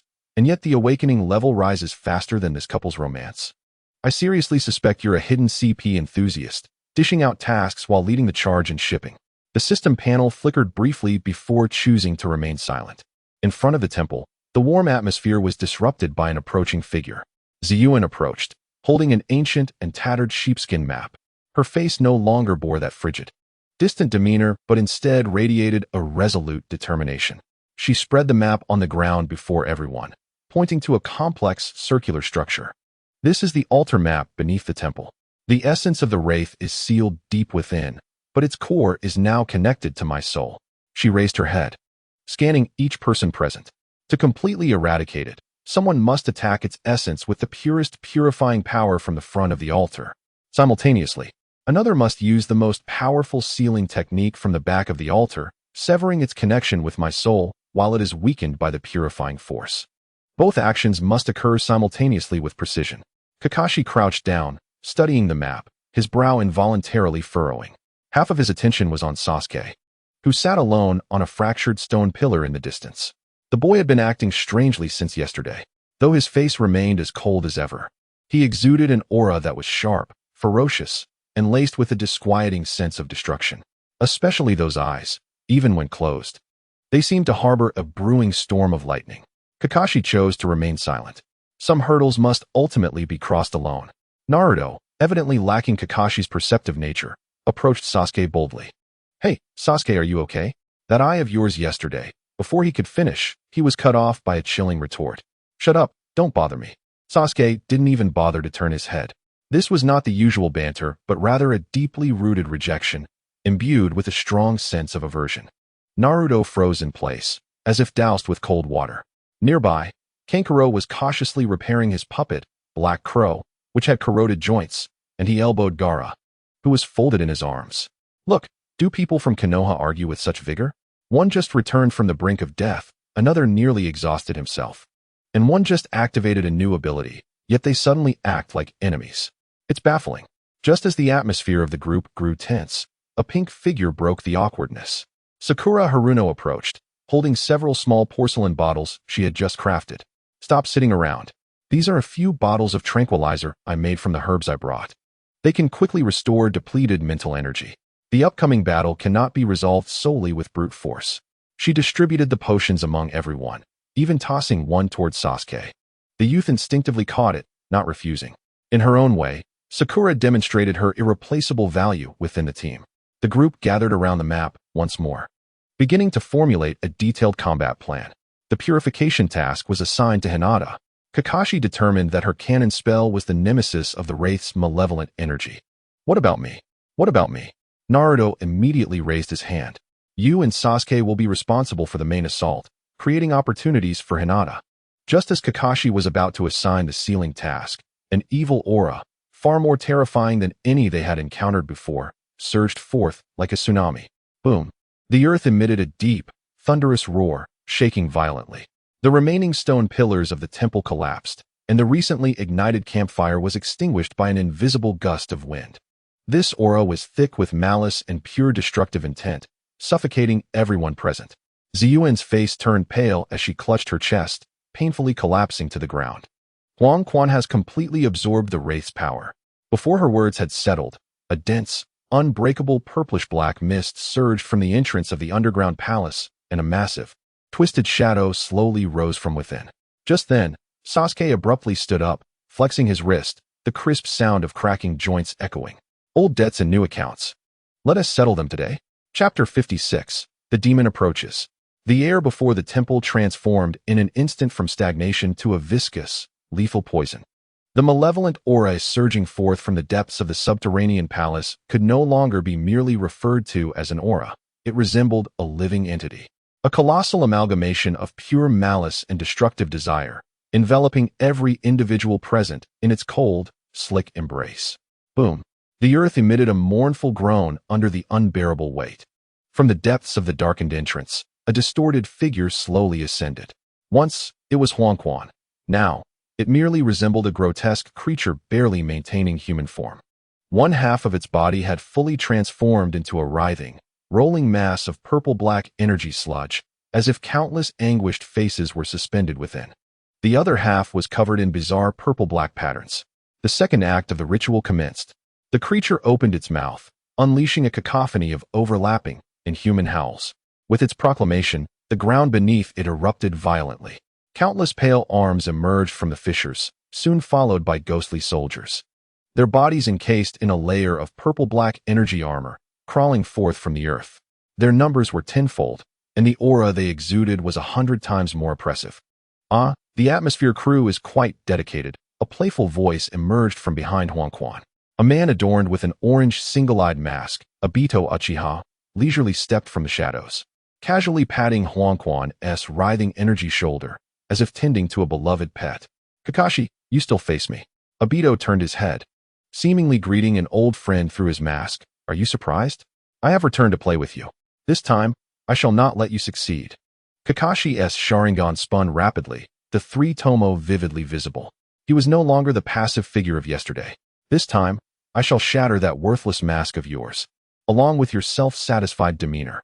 In an instant, the battle erupted. Roar, howl. The first to lose patience were the Nine Tails, Kurama, and the Shikaku, the One Tail. "Enough of this nonsense." Kurama's crimson fur bristled without wind. "My holiday isn't over yet. You blind fools dare interrupt my KPI assessment." "Shut up, red-haired fox." Shikaku irritably raked his hair. "Why waste words? Just crush them all, in return for some barbecue. My medium-rare steak from yesterday hasn't arrived yet." In the next moment, two vast demonic energies exploded forth. A nine-tailed fox ablaze with crimson demonic flames and a colossal tanuki engulfed in swirling sand descended upon the battlefield in their most primal, ferocious forms. Tailed beast bomb, wind release, Rasengan. Without any need for tactics, the two-tailed beasts unleashed a barrage of firepower. Devastating energy spheres and high-pressure wind blasts rained down upon the ghostly legion, sending them tumbling back. Yet, those torn soldiers reformed into purple-black energy, coalescing once more in an endless cycle. "Useless. Before Lord Wraith's power, you are merely feudal ants." Huangquan hovered in midair, reveling in the infinite resurrection of his subordinates. "Gaara," Temari shouted. "Understood." Gaara clapped his hands, and as commanded, endless sand surged from the ground, instantaneously constructing a massive sand fortress shaped like a tanuki, spear in hand, firmly protecting Hinata, Cheyenne, and Sakura within. Mechanical art, Gatling gun. Kankuro controlled the repaired black crow, which opened its abdomen, unleashing a torrent of poisoned Senbon like a torrential downpour upon the enemy. Temari leaped high, wielding her iron fan, wind release, great sickle weasel technique. A howling gale formed a vacuum, temporarily halting the ghostly army's charge. At that moment, two figures, one gold and one blue, like twin bolts of lightning tearing through the night sky, surged forth. Naruto Uzumaki and Sasuke Uchiha, without exchanging a single gesture, darted towards the battlefield's epicenter, where the ultimate boss, Huangquan, awaited. "Idiot, don't hold me back. You are the one. Keep pace with me." The two classic taunts intertwined in the wind. In the next instant, Naruto's right hand spun the Rasengan at high speed, while his left hand gathered wind chakra into a blade. Sasuke's fingertips converged, intertwining blue sword energy with crackling lightning. "You face us. Excellent." Huangquan sneered, and from his energy-formed half, numerous stout purple-black tentacles erupted, writhing like serpents possessed by madness, simultaneously lunging towards the two. Bang, bang, bang. The air resonated with the sounds of violent collisions. Naruto's drunken moonwalk, paired with Sasuke's swift movements, allowed them to evade the onslaught of tentacles, momentarily achieving parity in their combat. "Useless. Before Lord Wraith's infinite power, you are merely slightly stronger ants." Huangquan's strikes were devious and ruthless, each tentacle imbued with corrosive, malevolent energy, forcing the two to retreat, creating distance. Meanwhile, Kakashi and Obito found themselves locked in a peculiar stalemate. Lightning cutter. Kakashi transformed into a streak of lightning, his claws aimed precisely at Obito's heart. Yet, as before, his attack passed through Obito's form without resistance. "It's pointless, Kakashi." Obito remained stationary, his tone laced with mockery. "Is that so?" Just as the lightning cutter pierced through Obito's body, Kakashi abruptly shifted midair, rapidly forming hand seals. Earth release, earth flow river.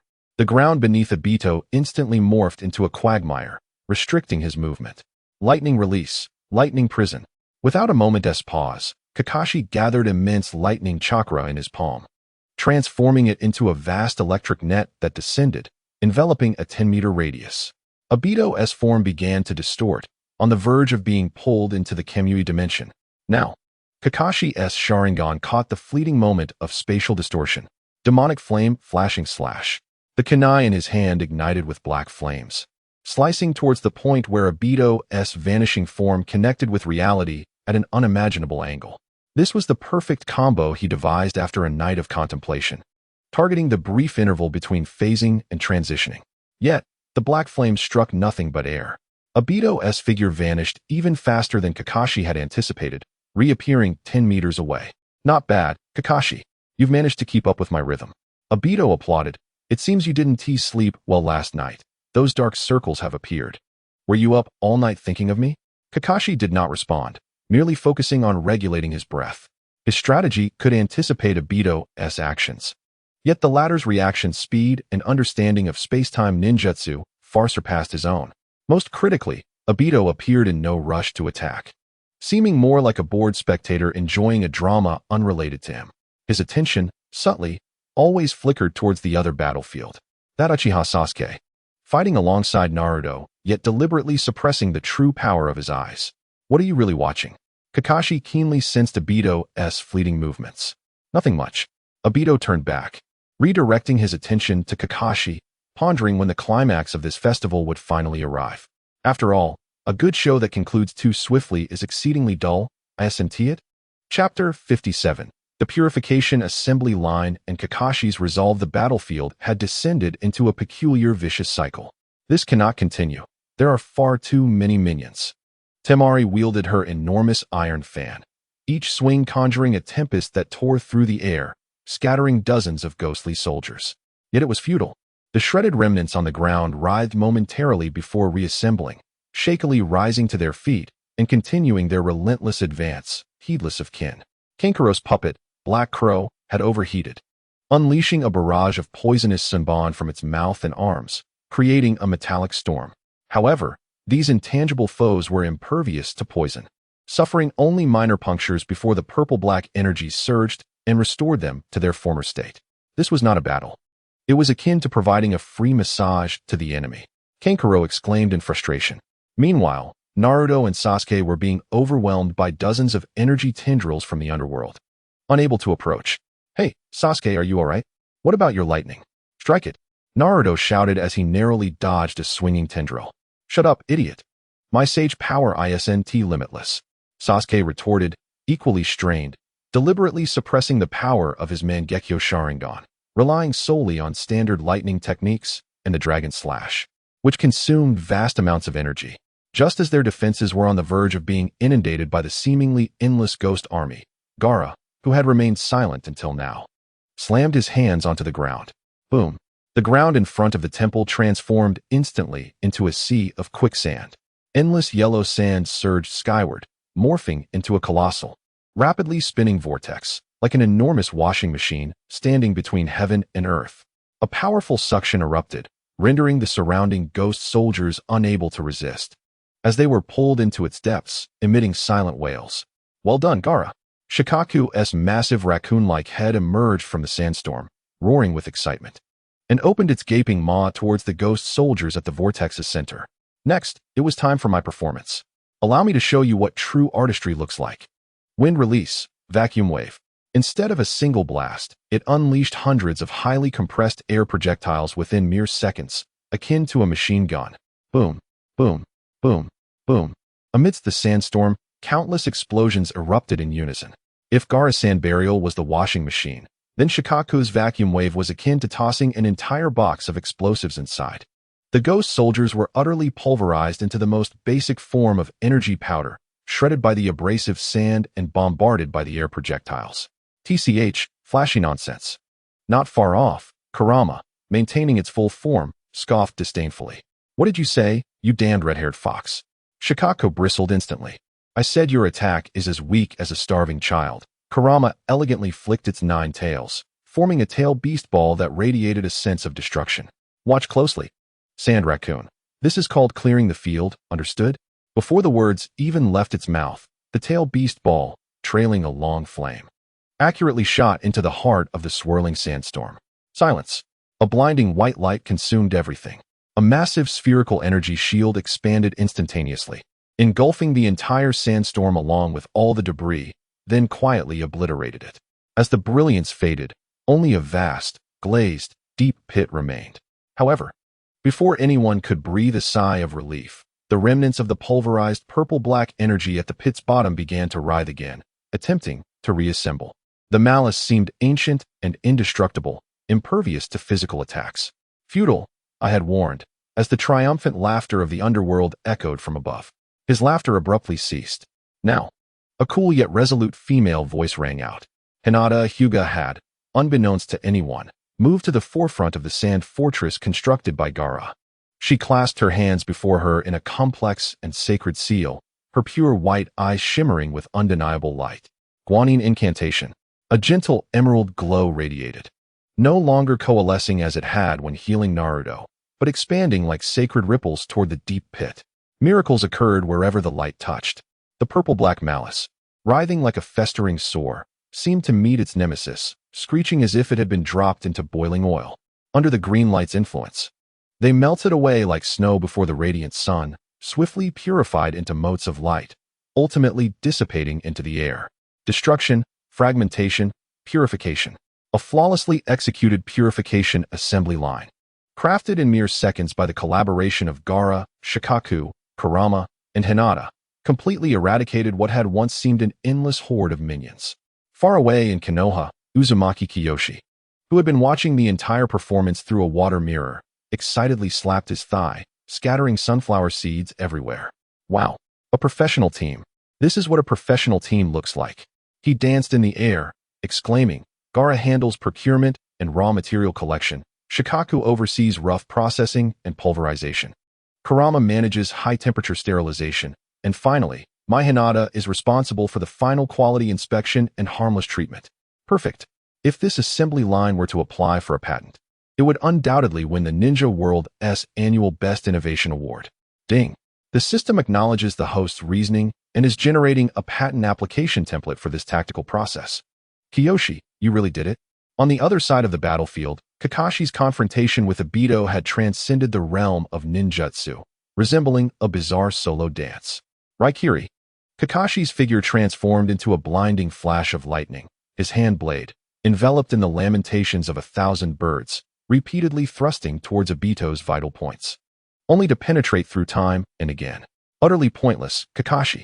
Obito stood still, his tone laced with mockery and boredom. Your attacks are to me like a summer night's breeze, hardly compelling enough to even warrant a change in posture. Kakashi executed a backflip, landing 10 meters away, silently adjusting his breath. Something was amiss. It was far too peculiar. This space-time ninjutsu, this ability to shift parts of the body into another dimension to evade strikes, along with that infuriatingly flippant manner of speaking, concealed an unmistakable stubbornness he was profoundly familiar with. A long-buried name. A figure he had thought had been crushed beneath the boulders during the battle at the Valley of the End flashed through his mind. Impossible. Absolutely impossible. You're distracted, Kakashi. Obito's figure suddenly materialized behind him. Contemplating life amidst battle is a poor habit. Or perhaps you're reminiscing about an old friend. That statement acted as a key, instantly unlocking the floodgates of Kakashi's memory. He recalled the one who was always late, always filled with excuses, yet would stand in front of him at the most critical moments. He remembered the Sharingan gifted to him by that friend as a parting gift before death. He recalled the words that those who do not cherish their comrades are inferior to trash. Kakashi's body stiffened. He slowly turned around to face the orange mask. Beneath the mask, in the singular opening, was a 3-tomo Sharingan, identical to his left eye. You. Kakashi's voice trembled slightly. It seems you finally remembered.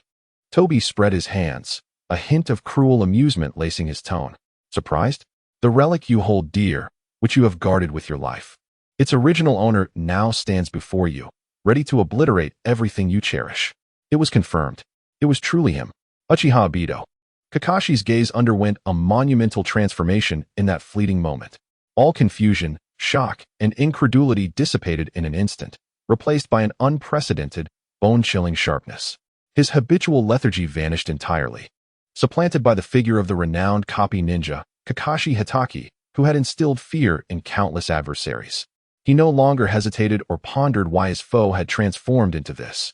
He gathered Raikiri anew in his right hand. This time, the bolt of lightning was more solid and ferocious than ever before. Whoever you are, Kakashi's voice was terrifyingly calm.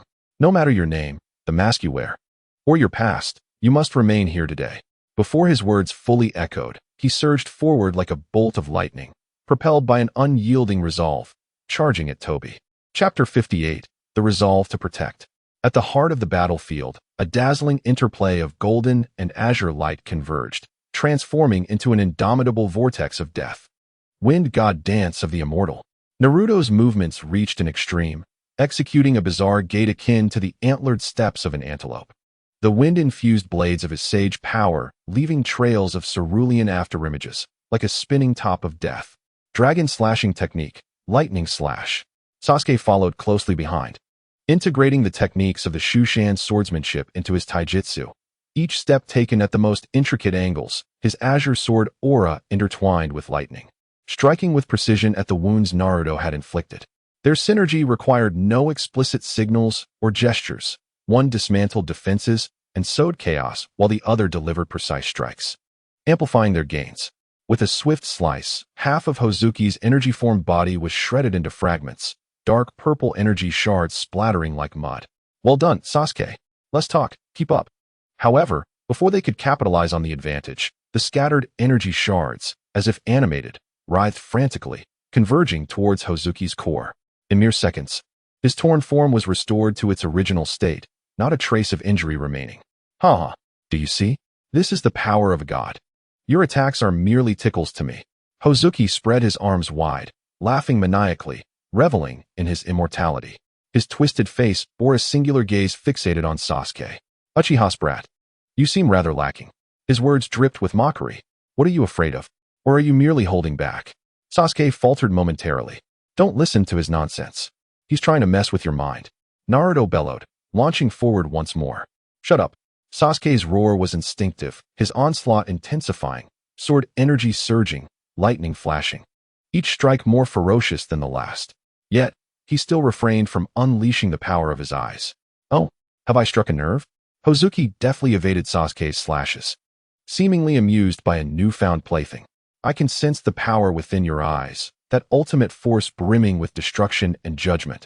It exists for this very moment, doesn't it? Far away in Konoha, Uzumaki Narukes lounged, watching the live broadcast in a water mirror, casually tossing a sunflower seed into his mouth. Classic villain theatrics. Attempting to provoke the opponent into revealing their trump card. I'm familiar with this script. Are we about to delve into personal wounds? No sooner had he spoken than Hozuki unveiled an even more malicious grin. Let me ponder what it is you fear. Is it the tainting of that precious gift? His voice slithered like a serpent, piercing Sasuke's heart. That gift obtained through the death of your most cherished companion. Boom. Those words detonated in Sasuke's mind like thunder. His movements, his breath, everything froze at that moment. Look at your ridiculous expression. Hozuki's laughter turned sharp and grating. What a laughable hypocrisy. Uchiha brat, have you ever considered that had you used this power sooner, your comrades would still be alive? You bastard. Sasuke's sanity ignited with fury, unleashing a roar filled with boundless anguish. His sword energy no longer coalescing, but transforming into a wild tempest of lightning, indiscriminately hurling towards Hozuki. Yes, just like that. Rage. Hatred. Unleash all your power. Hozuki relished Sasuke's descent into chaos, sprouting dozens of tendrils that effortlessly intercepted the erratic onslaught. Sasuke, calm down. Naruto sensed the change, quickly turning to offer support. Yet, in that fleeting moment of distraction, a tendril lurking underground lunged forth, striking Naruto's back with brutal force. Boom. Naruto was flung like a cannonball, rolling across the ground multiple times before halting, a mouthful of blood spraying forth. Naruto. Sasuke whipped around, witnessing his fallen friend. And not far off, the pallid Hinata, drained from continuously using the cannon incantation to purify malevolent energy. Hozuki's mocking laughter echoed in his ears. If I had used this power sooner, your comrades would never have died. It was my weakness, my stubbornness that condemned them.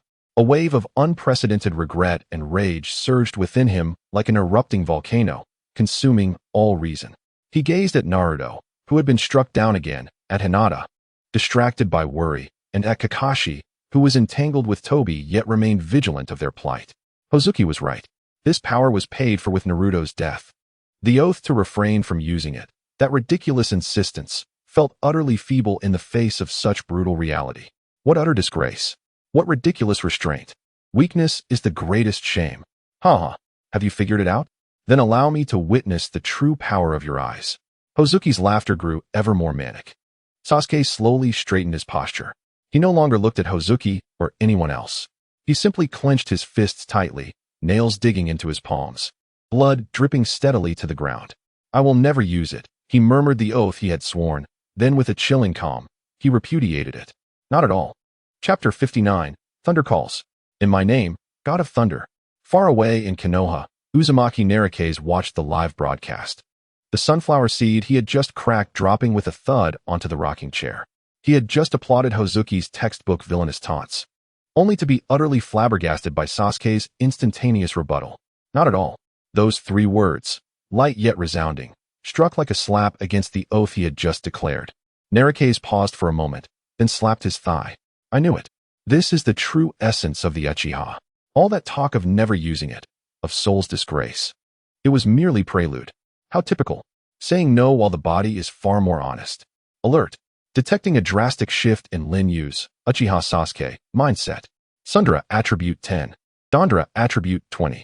The system is generating the latest version of observational report on Uchiha Sundara behavior. You really analyzed that. Facing the air, Xianxia expressed his grievances. Are you still hoping to construct an entire data model to predict when I might next throw a tantrum? Report generation in progress. Estimated time, 3 minutes. On the battlefield, laughter echoed. Have you come to a realization? Then let me behold the true power of your eyes. Huang Quan's maniacal laughter lingered in the air, completely oblivious to Sasuke's soft self-denouncement, interpreting it instead as a sign that his defenses had been utterly shattered, leading him to a reckless surrender. Sasuke gradually lifted his head. His face, often tinged with impatience, now reflected an icy, pure intent to kill. I detest this power, he spoke, his voice hoarse, resembling the rasp of 2 rusted iron sheets grinding together. Huang Quan's smile grew even more smug. Yet, Sasuke's body slightly sank, adopting an offensive stance. Articulating each word with conviction, I loathe you even more. Naruto, get out of the way. Almost simultaneously with his roar, he vanished. Not merely fast enough to leave an afterimage, but rather, he evaporated into thin air. Naruto felt a gust of wind rush past him. Before he could turn, a sickening crack echoed from behind. Bam! Huang Quan's twisted, mocking face was frozen in the previous moment. His consciousness failed to register the impending doom as his central nervous system was pierced by an irresistible force. Sasuke's figure had silently appeared behind him, delivering a brutal punch directly to his spine. The half of his body composed of purple-black energy rippled violently, akin to stones cast into water. Too slow.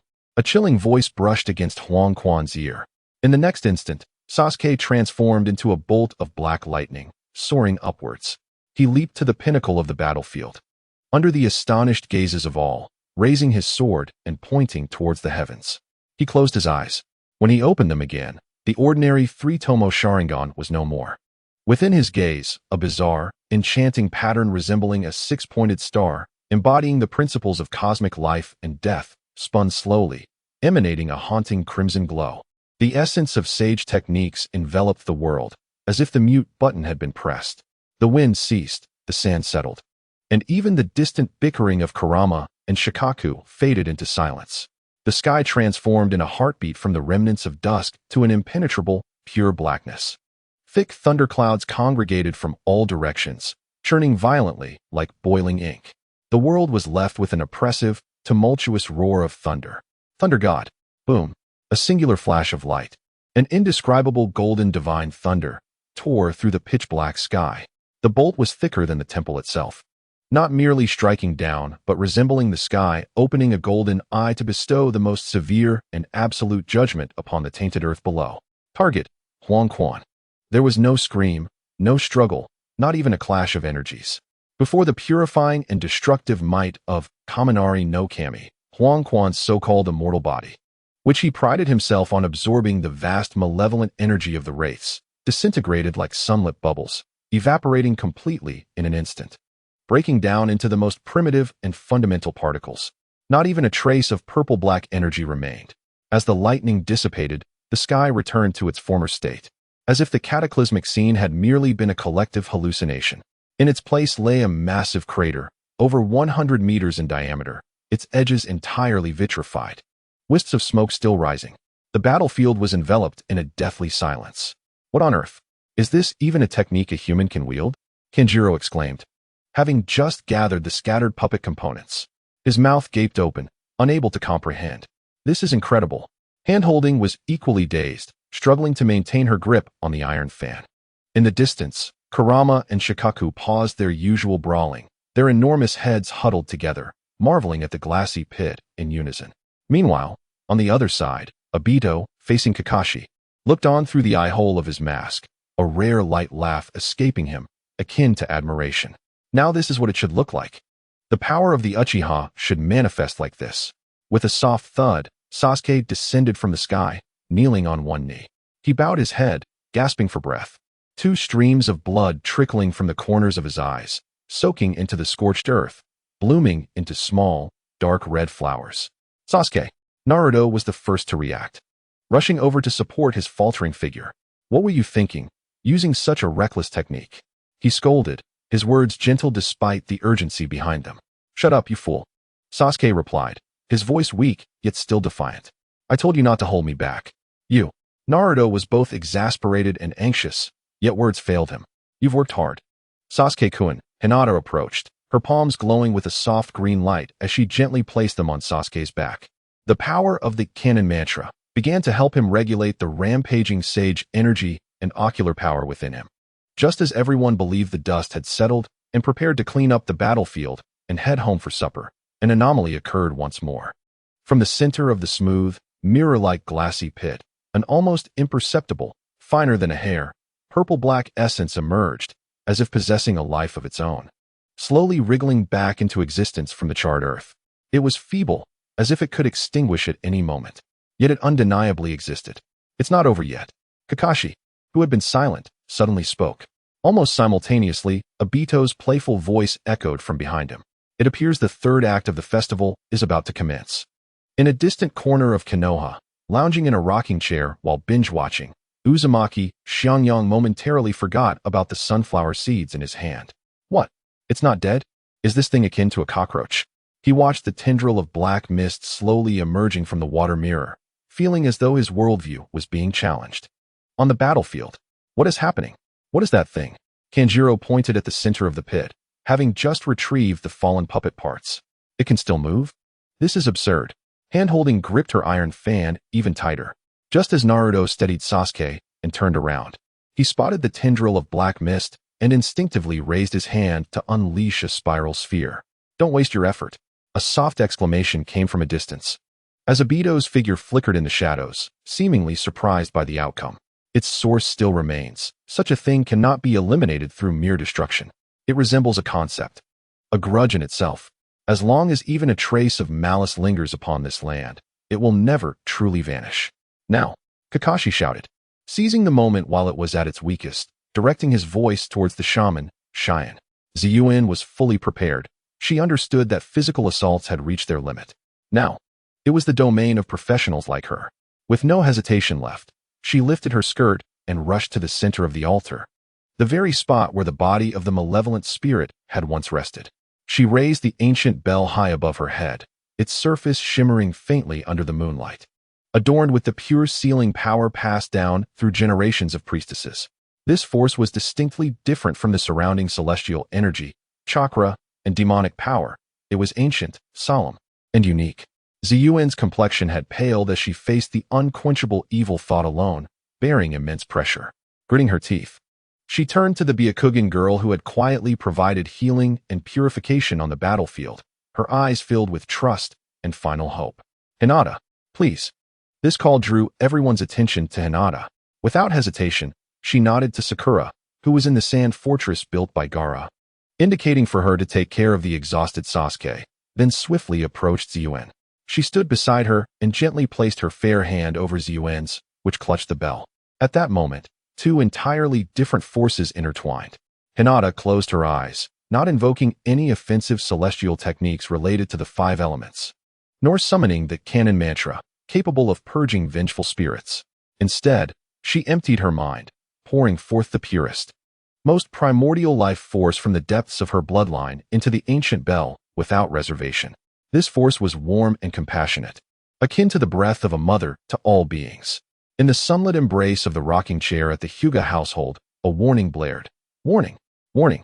Zhao Linger, Hinata Hyuga, is using the bloodline-exclusive skill, Reverie. Warning! This skill is non-combat and cannot cause direct damage. Skill analysis complete. Reverie, retracing the essence of existence. Restoring the primordial state. Effect, purification and reincarnation on a conceptual level. Completely erases the target's existence from the timeline and causal laws. Upon seeing this text, Xiangyang leapt from his chair. What? Reverie.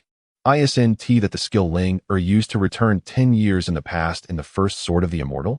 Has the system been modified like this? Conceptual purification? Erasure of causality? Isn't that a dimensional strike? It's the legendary formatting of a hard drive, with physical destruction, no less. Hinata, my Hinata, your power is simply outrageous. Ding.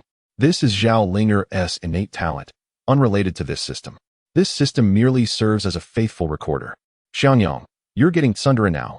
On the battlefield, Ziyuan felt the immense yet gentle force emanating from Hinata's palm, causing her previously tense body to relax. She began to chant ancient incantations, each syllable infused with the power to seal all things. In the name of the priestess, sever the cycle, seal away the 100 demons. Hinata sensed the bell's vibrations and the lingering resentment and hatred emanating from the dark mist. She softly echoed, her voice ethereal, as if not of this world. In the name of Nuwa, show compassion to all beings. May all things return to tranquility. 2 incantations, 2 powers, one of sealing, one of purification, one shutting the door, the other sweeping away the remnants. They harmoniously fused upon the bell. Ding! A clear chime resonated from the bell, not loud. Yet it distinctly reached the ears of everyone present, even touching the depths of their souls. A radiant light, resplendent with 7 colors, emanated from the bell's center, spreading like gentle ripples in all directions. This light did not possess the world-destroying might of Sasuke's Raijin, nor the consuming ferocity of the nine-tailed beast bomb. It was gentle, reminiscent of the first rays of morning sun, akin to a mother's caress. Where the light passed, tender green shoots broke through the charred earth. The brilliance swept over the struggling violet-black aura, the remnants of the malevolent spirit's last vestige of existence, which seemed to confront the most terrifying entity in the world. Unable to emit a shriek, only twisting and writhing in agony. It sought to escape, to resist. Yet, before the law of returning to the primordial state, all struggles were in vain. The violet-black aura was gradually deconstructed, restored, and purified within that 7-colored light. Ultimately, it completely vanished from existence, leaving neither a trace of resentment nor a speck of dust, as if it had never existed in this world. Is it done? Kankuro muttered. Chapter 61. Post-battle rest and rewards. The aura of the malevolent spirit dissipated entirely, and the dark clouds above the temple seemed to be wiped away by an invisible hand. The long-awaited sunlight poured down, carrying a touch of sacred warmth, illuminating the scarred yet rejuvenated land. Sasuke could no longer hold on. His body weakened, and he fell backward. Hey, are you all right, you idiot Sasuke? Naruto nearly roared as he lunged forward, catching him just before his head could hit the ground in a dramatic rugby tackle. Cradling the limp Sasuke, Naruto anxiously paced, shaking him without care. Wake up, you. Don't you dare sleep. If you pass out, I'll draw turtles on all your cool clothes. Shut up, you idiot. Sasuke murmured with the last of his strength, a slight smile involuntarily curling at the corners of his mouth before he succumbed to unconsciousness, slipping into a deep slumber. Sasuke, Sakura and Hinata rushed over, and upon seeing Naruto's frantic shaking, Sakura punched him on the head. Are you trying to shake him to death, you idiot Naruto? Lay him flat, let me see. Ziyuan gazed at the now clear sky and the warm sunlight, her taut nerves finally loosening. The ancient bell she held clattered to the ground as she sank weakly to her knees, a relieved smile gracing her face. The nightmare that had plagued the land of demons for a millennium had come to a complete end from this day forth. Her fate, along with that of this nation, had been forcibly rewritten by this peculiar band of disciples from Konoha. On the other end of the battlefield, in the shadows, Obito observed everything with a low, amused chuckle. How interesting. The useless spirit even had the added function of a blind box, with such a high drop rate. His gaze shifted between the unconscious Sasuke and Hinata, who was being supported by Sakura due to her exhaustion, like a discerning collector appraising two extraordinary treasures. Such a powerful Sharingan, and that girl possesses an almost overflowing, pure, and majestic life force. His single Sharingan subtly rotated, seemingly analyzing the essence of the power within Hinata. This was far more exhilarating than merely collecting tailed beasts. Obito's figure began to distort, a dark vortex emerging behind him, slowly engulfing him. It seems the Moon Eye plan is ready to advance to version 20. The piece of the world requires more robust components. Kakashi stared at the spot where Obito had vanished, his brow furrowed, though reluctant to believe it. Despite shattering his understanding from the past decade, he was almost certain that the masked man, beneath the frivolous tone lay a well of hatred, was none other than his long-deceased friend, Uchiha Obito. This realization weighed heavily, like a massive stone pressing against his heart. Meanwhile, far away in Konoha, the spiraled xianxia, lounging in his rocking chair, was marveling at Hinata's hard drive-level purification technique while munching on sunflower seeds. The expertise in the realms of physics and metaphysical purification is astonishing, offering a seamless service that leaves even the spirits in tranquil repose, devoid of any opportunity for negative reviews. Just as he was about to celebrate with another sunflower seed, an exhilarating and somewhat distorted notification echoed in his mind from the system he hadn't heard in a while. Ding! Epic hidden storyline chain completed. Commencing task rating evaluation. Task name: Fateful Confrontation. The initial clash between Shushan and the Moon Worshippers. Task rating: SSS. Flawless performance. Xiangyang jolted upright, scattering sunflower seeds everywhere. The moment had arrived. If the system were to be stingy this time, he would uninstall it. Ding! Detected host's threatening remarks. System is initiating self-defense countermeasure. Failed. Xiangyang. Reward assessment in progress. Primary contributors: Lin Yuru, Uchiha Sasuke, Zhao Ling Air, Hinata Hyuga. Based on contribution and degree of storyline alteration, rewards are distributed as follows. Congratulations, host. Zhao Ling Air, Hinata Hyuga, has significantly enhanced her Nuwa bloodline awakening. Current awakening level, 60. Congratulations, host. Zhao Ling Air, Hinata Hyuga, has unlocked a new bloodline talent skill, Dream Serpent. Congratulations, host. Lin Yuru, Uchiha Sasuke, is rewarded with the weapon, Wang Shu Sword. Xiangyang's actions halted. He fixated on the last two words on the virtual panel in his mind, confirming them repeatedly. Dream Serpent. In the next instant, he sprang from the rocking chair, the force of his movement toppling the old chair he had cherished for years. Dream Serpent? What on earth is that? Is it the Dream Serpent I am envisioning? Xiangyang paced the living room like a cat whose tail had been stepped on. System, come out. Clarify this. What form does this Dream Serpent take? Is it merely a buff, an ethereal serpent appearing behind me? Or does it entail, Dream Serpent, upon the profound awakening of the Nuwa descendants' bloodline, the latent ancestral power can be actively unleashed, transforming into a half-human, half-serpent combat form. In this form, all attributes will experience explosive growth, mastery over elemental techniques will reach its zenith, and exclusive skills, serpent coiling, and celestial serpent staff technique, will be unlocked. Friendly reminder, this form demands an immense consumption of celestial and mental energy, serving as a trump card for decisive battles. Host is advised to remind Zhao Ling Air to activate it cautiously, to avoid potential exhaustion and embarrassment of being left vulnerable. Xiangyang stared at the detailed explanation, his mouth agape, rendered speechless for a while. Goodness, it truly can transform.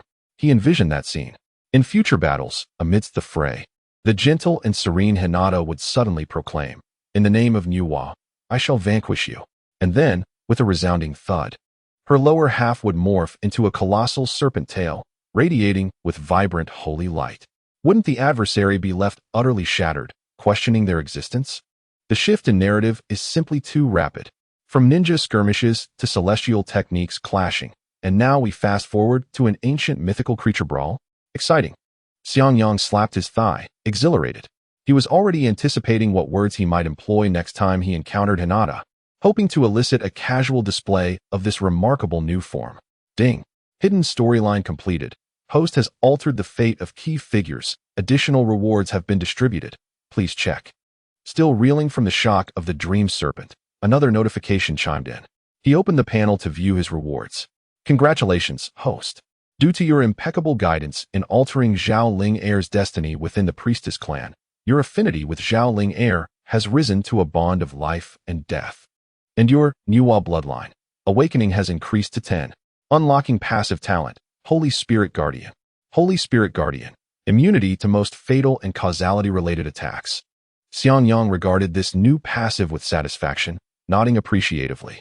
Quite good. Indeed, my life preservation capabilities have ascended to a new echelon. Yet, the pace of my awakening is rather sluggish. Subsequently, he accessed the system's space, eyeing the Wang Shu sword resting within, pondering how to justify gifting it to Sasuke. Wang Shu's sword. A blade of extreme darkness, usable only by one of extreme darkness, invulnerable to destruction. When combined with the Shiha's sword, it can imprison space. Just as he intended to sit down, he realized the rocking chair was overturned, forcing him to plop onto the carpet instead. He glanced at the water mirror, where Naruto was hoisting the unconscious Sasuke, while Kakashi was methodically orchestrating their retreat and aftermath. Everything seemed to be settling into place. Yet, speaking of which, that kid Obito appears to have developed an extraordinary interest in Sasuke and Hinata. He stroked his chin, a glimmer of cunning flashing in his eyes. You dare to covet my kin? You must not have experienced the harshness of the world. Chapter 62. The Journey Home and Inner Demons. The journey home felt particularly light and pleasant, devoid of the oppressive presence of the final boss. Of course, this was if one could overlook the two colossal mascots behind them, bickering over their share of the bounty. Why should it be 70-30? I contributed the most to this mission. Shikaku slammed a paw onto the ground, raising a cloud of dust to express his discontent. If it weren't for my sand platform, you wouldn't even have a place to stand. That was infrastructure. A strategic contribution. Huh, infrastructure?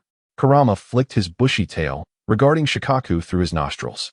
My tailed beast bomb obliterated half of the Wraith's forces. That was a decisive blow.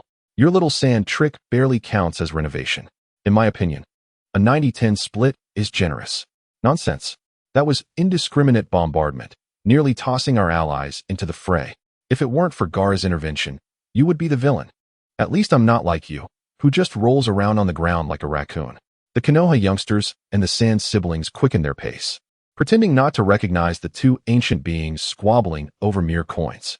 Naruto, carrying the unconscious Sasuke, stepped steadily, each footfall firm. He occasionally turned his head, gently wiping the perspiration from Sasuke's forehead with his sleeve, handling him as if he were a rare treasure. Temari, walking beside him with her arms crossed, could no longer watch. Naruto, are you certain you aren't his mother? One moment you're wiping sweat. The next you want to pry open his mouth to feed him water. This meticulous care makes it seem like you're babysitting. What nonsense. This is the bond between comrades. It's brotherly love. You wouldn't understand. Naruto retorted, his cheeks slightly flushed. Sasuke has endured this fatigue to protect us. It's only natural I care for him. As he spoke, he attempted to shove the water bottle towards Sasuke's lips. Stop it. Sakura dashed forward, swatting Naruto's hand away. He is unconscious right now. Feeding him water like that could choke him. Are you trying to murder a comrade? I was just anxious. Naruto withdrew his hand, feeling wronged. Lay him flat. I'll check him. Sakura commanded, beginning to stabilize Sasuke's condition using medical ninjutsu. Meanwhile, Hinata walked alongside Priestess Ziyuan. The two girls having forged a strong bond after their life and death battle. I'm truly grateful to you all. Ziyuan gazed at the frolicking Konoha team, a genuine smile gracing her face. Without you, the fate of the land of ghosts, and my own, would be shrouded in uncertainty. We are companions, after all. It's only right to help one another. Hinata softly replied. Moreover, Miss Ziyuan, you were incredibly brave. It was you who ultimately completed the sealing. Just call me Ziyuan. Ziyuan paused, unfastening a string of small bells from her wrist, and handed it to Hinata. This is a protective bell I have worn since childhood. A token passed down through generations of priestesses.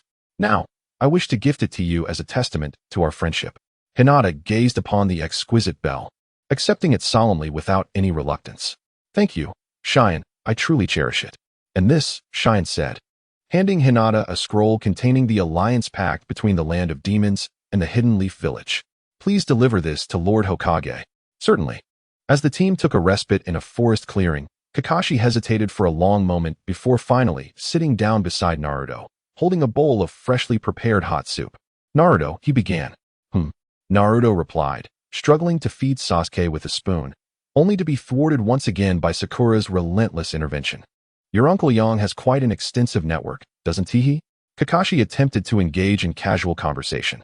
Indeed, my uncle is incredible. There's no one he doesn't know. Naruto exclaimed proudly. Has he ever mentioned someone rather special? Kakashi chose his words carefully. Perhaps someone named Obito? Obito? Naruto tilted his head, rummaging through his limited memory, ultimately shaking his head in confusion. Is he a friend of my uncle? Sounds like a local delicacy. Kakashi observed Naruto's clear yet naive expression, internally sighing. Well, of course, Yang wouldn't share such things with Naruto. He abandoned the idea of extracting information from Naruto and quietly sipped his soup. Best to ask the teacher about this when we return. As night fell, the group gathered around the campfire, succumbing to slumber. Gaara took on the watch, silently perched atop a tree, with sand flowing slowly around him, vigilant of his surroundings. The flickering firelight danced upon Sasuke's face, his brows tightly knit, beads of sweat forming on his forehead, evidently tormented by nightmares. In his dream, there was nothing but endless darkness. How laughable and hypocritical. Uchiha brat, had you utilized this power without hesitation, your comrades would not have perished. The piercing mockery of Kyokin echoed like a sinister melody, reverberating in his mind. The scene shifted to the orange, single-eyed mask, behind which lay a Sharingan eye, gleaming with a playful smirk, scrutinizing him as if he were an amusing toy. Now this is more like it. The power of the Uchiha should manifest in this manner. Obito's voice brimmed with approval, yet was laced with condescension. Next, the vision morphed into Naruto being flung away by tendrils, blood spilling from his mouth as he fell. There was Hinata, her face pale as paper, striving to purge the lingering malice. Sakura, Gaara, Kankuro, and Temari, even the tailed beasts, lay lifeless upon the ground. I am too weak. I am too stubborn. I have brought them harm. Anger, regret, and despair, these emotions gnawed at his heart like venomous serpents. At that moment, a faint, nearly imperceptible purplish-black aura emerged from the deepest recesses of his soul. It was the last remnant of malice, not entirely obliterated but lurking, intertwining perfectly with Sasuke's intense negative emotions birthed from awakening his Mangekyo Sharingan. This remnant transformed into a seed known as the Heart's Demon, quietly taking root within him. Power. A voice, seductive and seemingly hailing from the abyss of hell, resonated in his mind. You see, your persistence is futile. It only brings harm. You require greater strength. Strength sufficient to crush all adversaries, strength capable of safeguarding all whom you wish to protect. Yearn for it, embrace it, and then master it. Chapter 63. A Contest for Marriage? The return of Team 7 and the Sand siblings was devoid of flowers, applause, or even the notice of passers-by. They appeared at the gates of the Hidden Leaf Village as if they had merely stepped out for a stroll. The only interruption of this tranquility came from the two arguing-tailed beasts trailing behind the team. Nine-tailed division. It can't be more. Kurama's fiery red head leaned toward Shikaku. With one-tailed beast bomb, I eliminated half of the minions. This is strategic deterrence. Understand, you foolish raccoon. Quit your fox nonsense. Shikaku glared with its large, dark-ringed eyes. Without Gaara and my sand walls, your tail beast bomb would take out your own team. I demand 50-50. This is compensation for mental anguish. The guarding ninja watched as the two mascots nearly came to blows over a reward, quietly signaling for assistance. Well, it's just the pet of Lord Yang. One can get used to it. In the Hokage's office, Minato Namikaze reviewed the battle damage report and mission summary submitted by Kakashi, falling into a prolonged silence. Before him stood a row of weary yet spirited youths, their presence radiating greater vigor than before their departure. Particularly Sasuke, whose intense aura seemed almost tangible. Hinata, while still the demure girl, now exuded an enigmatic depth. So, you encountered a millennia-old creature claiming to be Kyokin. Sasuke activated his Mangekyo and dispatched it in one move. Yet it did not perish entirely. Then Hinata finished it off, erasing it from this world? Minato summarized. Indeed, that is essentially the case, Kakashi replied earnestly. Suddenly, Minato covered his face, his shoulders trembling slightly. The group exchanged glances. Ha. Minato abruptly lifted his head, bursting into hearty laughter. Well done. Truly. My students have produced remarkable pupils. And my son, you've brought me great honor. He boldly signed the bonus approval form, declaring, "This mission's reward is tripled. The village will cover it. You are all heroes of the Hidden Leaf." Naruto's eyes widened at the sight of the sum. After the children joyously departed, Kakashi remained behind. "Minato-sensei, regarding that masked man." Minato's smile faded, and he leaned back in his chair, his expression growing complex. "I am nearly certain it is him." Kakashi spoke. "Obito," Minato uttered the name. "I do not wish to admit it, yet I shattered his mask and beheld his face. However, he is no longer the Obito who aspired to become Hokage, valuing his comrades and village above all else. He has transformed into a deranged opportunist. Sensei, I still wish to try and see if I can bring him back." In the courtyard of the Uzumaki residence, the aroma of grilled meat mingled with the ethereal energy, creating a peculiar barrier. A grand celebration banquet was underway. "The last piece of pork belly is mine," Naruto proclaimed, battling with Shikaku's sand claws. "I laid claim first." Shikaku retorted defiantly. Kurama, uninterested in the scuffle, casually swept half a plate of beef tongue away, prompting Kushina to retaliate with a loving yet forceful pot lid.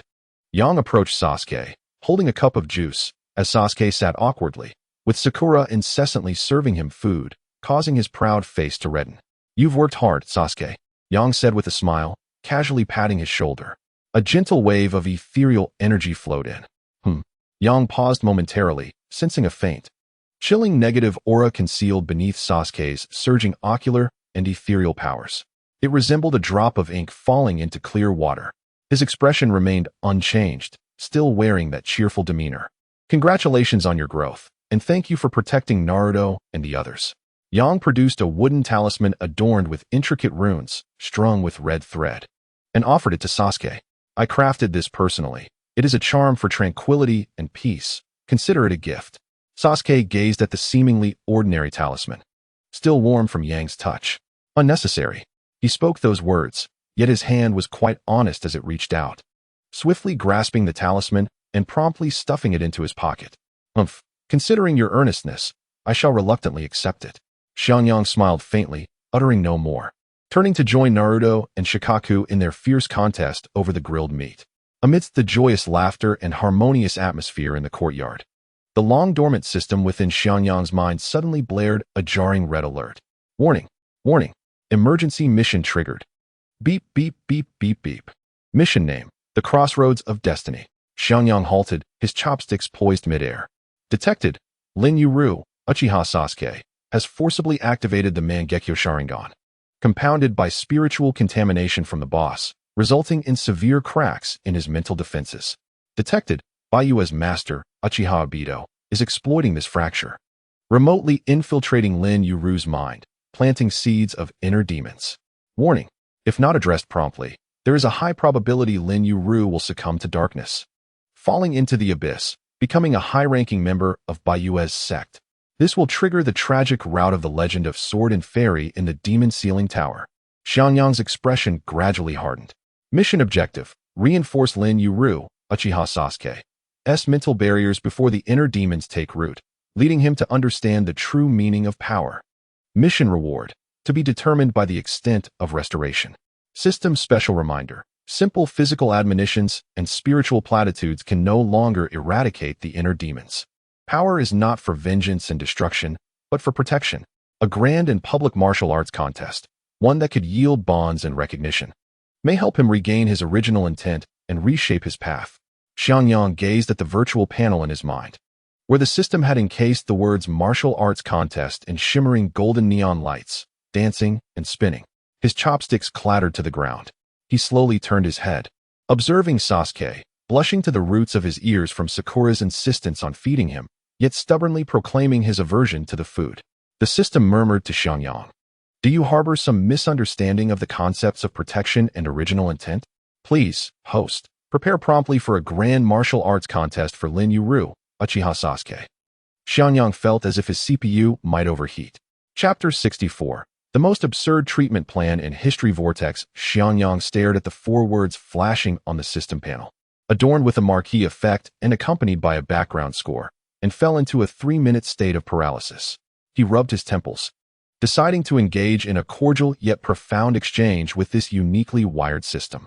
System, May I inquire if you have a fundamental misunderstanding of the term psychological therapy? Organizing a martial arts contest for a proud and awkward adolescent in the throes of puberty. Do you wish to exacerbate his inner demons and add a debuff of emotional turmoil? Ding. Through meticulous calculations, this system has determined that all phenomena have their causality. The emergence of bonds stems from recognition, and the highest form of recognition is through combat. A martial arts contest embodies combat, acknowledgement, bonds, and a final belonging, serving as the most efficient ritual for cause and effect. The plan is flawless and beyond reproach. Please execute it immediately. Xiangyang relinquished the attempt at communication. He realized that arguing with an AI that forcibly applies metaphysical concepts to logical coding is a futile endeavor. His gaze swept across the courtyard. Over there, Sasuke sat upright, a blush creeping down to his neck, stubbornly refusing to budge while Sakura piled a plate of grilled meat before him. Meanwhile, Naruto was fiercely battling Shikaku over a piece of tenderloin. Suddenly, a flash of inspiration struck Xiangyang. So be it. It is merely a guise, as long as it gathers the children together in joyous revelry. Using a grand game to dissipate the shadows of death cast by the specter, while simultaneously quelling Sasuke's minor inner demons. Does it truly matter what this game is called? What matters is the journey, the enjoyment. That night, Xiangyang's home was ablaze with light. He locked himself in his study, at times writing fervently, at times pounding the table in frustration, and at times erupting into bouts of inexplicable laughter. The next morning, Xiangyang, sporting two enormous dark circles under his eyes and clutching a plan thicker than a brick, energetically knocked on the door of the fourth Hokage's office. Minato Namikaze glanced at the lengthy proposal sprawled across his desk, lost in profound confusion. Regarding the deepening of friendship and peacetime, promoting healthy competition among the new generation of Konoha ninjas, and the first Konoha New Stars Exchange Conference, along with a targeted psychological rehabilitation plan for Uchiha Sasuke's restoration of his path. Xiangyang, Minato picked up the document, feeling as though his comprehension skills were being put to the test. I understand your intent to showcase the strength of Konoha's new generation and organize an exchange conference. However, what on earth is this restoration of the path treatment? Moreover, why does the last page contain a brochure and pricing list from a wedding planning company in Konoha? Xiangyang did not respond immediately. He solemnly approached the window, gazing down at the village with a pitying demeanor. Dear brother-in-law, his acting skills kicked in, and his tone became gravely serious. You see only the power Sasuke has brought back, yet you fail to recognize the profound wounds that lie deep within his heart. Forcibly activating the Mangekyo, tainted by millennia of resentment, has left his path teetering on the brink of collapse. It is perilously close. He abruptly turned, swinging his fist through the air. And that guy Obito is like a vulture circling in the sky, fixated on Sasuke as the most delectable carrion, ready to swoop down and plunge him into an abyss of despair. This speech instantly made Minato's expression grave. Therefore, seizing the moment, Xiangyang's voice brimmed with passion and resonance. We need a grand event, a spectacle that captures everyone's attention. We must position Sasuke in the brightest sunlight, allowing him to proclaim through undeniable victories that the power he wields is meant to protect his comrades and the honor of the village. Not as a mere tool for darkness and hatred, he approached Minato's desk, leaning forward with both hands resting on the surface. Imagine the scene. As he defeats one formidable opponent after another, he will be met with the cheers and recognition of the entire village, the young and old alike. When he sees Naruto, Sakura, and all his comrades striving with all their might to engage him in honorable combat, he will experience bonds that money cannot buy, nor can they be exchanged for any task, an irreplaceable connection. This overwhelming, pure, and uplifting positive energy would transform into the warmest sunfire, banishing the darkness and dampness born from resentment within him, allowing him to once again become that bright and cheerful Uchiha youth. Minato was left in a state of stunned bewilderment by this line of reasoning. After careful consideration, he felt there might be some validity to it, even though something still seemed amiss. But the martial arts contest? Minato still couldn't get past that core keyword, pointing to the phrase circled thrice in red ink on the proposal. Cough, merely a gimmick. Xiangyang maintained his composure, spinning a tale of an ultimate spectacle that would ignite the enthusiasm of the entire village, captivating everyone, young and old alike. Brother-in-law, consider it. The joint final exams for Konoha's new generation, and the first genius of Konoha, Uchiha Sasuke, seeking a life-and-death partner to stand by his side. Hosting a martial arts tournament. What topic garners more attention? Which is more likely to draw eyes? Minato was utterly flabbergasted by this barrage of logic. In addition to his near-blind trust in xianxia and genuine concern for Sasuke's safety, a sudden impulse drove him to seize the Hokage's seal and firmly stamp it onto the cover of the proposal. Excellent. This endeavor is truly significant. It not only addresses Sasuke's predicament, but also evaluates the training results of all the newcomers, showcasing the formidable reserve strength of our Konoha to other villages. A triple benefit. The more Minato contemplated, the more he found this idea to be utterly brilliant. Funding? The village will cover all expenses. The Public Relations Department, Logistics Department, and Security Department. I will ensure their full cooperation with you. xianxia, you are entrusted with the complete responsibility for this matter. It must be executed with grandeur and elegance. xianxia, clutching the proposal marked with the Hokage's grand seal and endowed with the highest executive authority, exited the Hokage building. He gazed at the vibrant red stamp on the proposal, revealing a smile of a planner.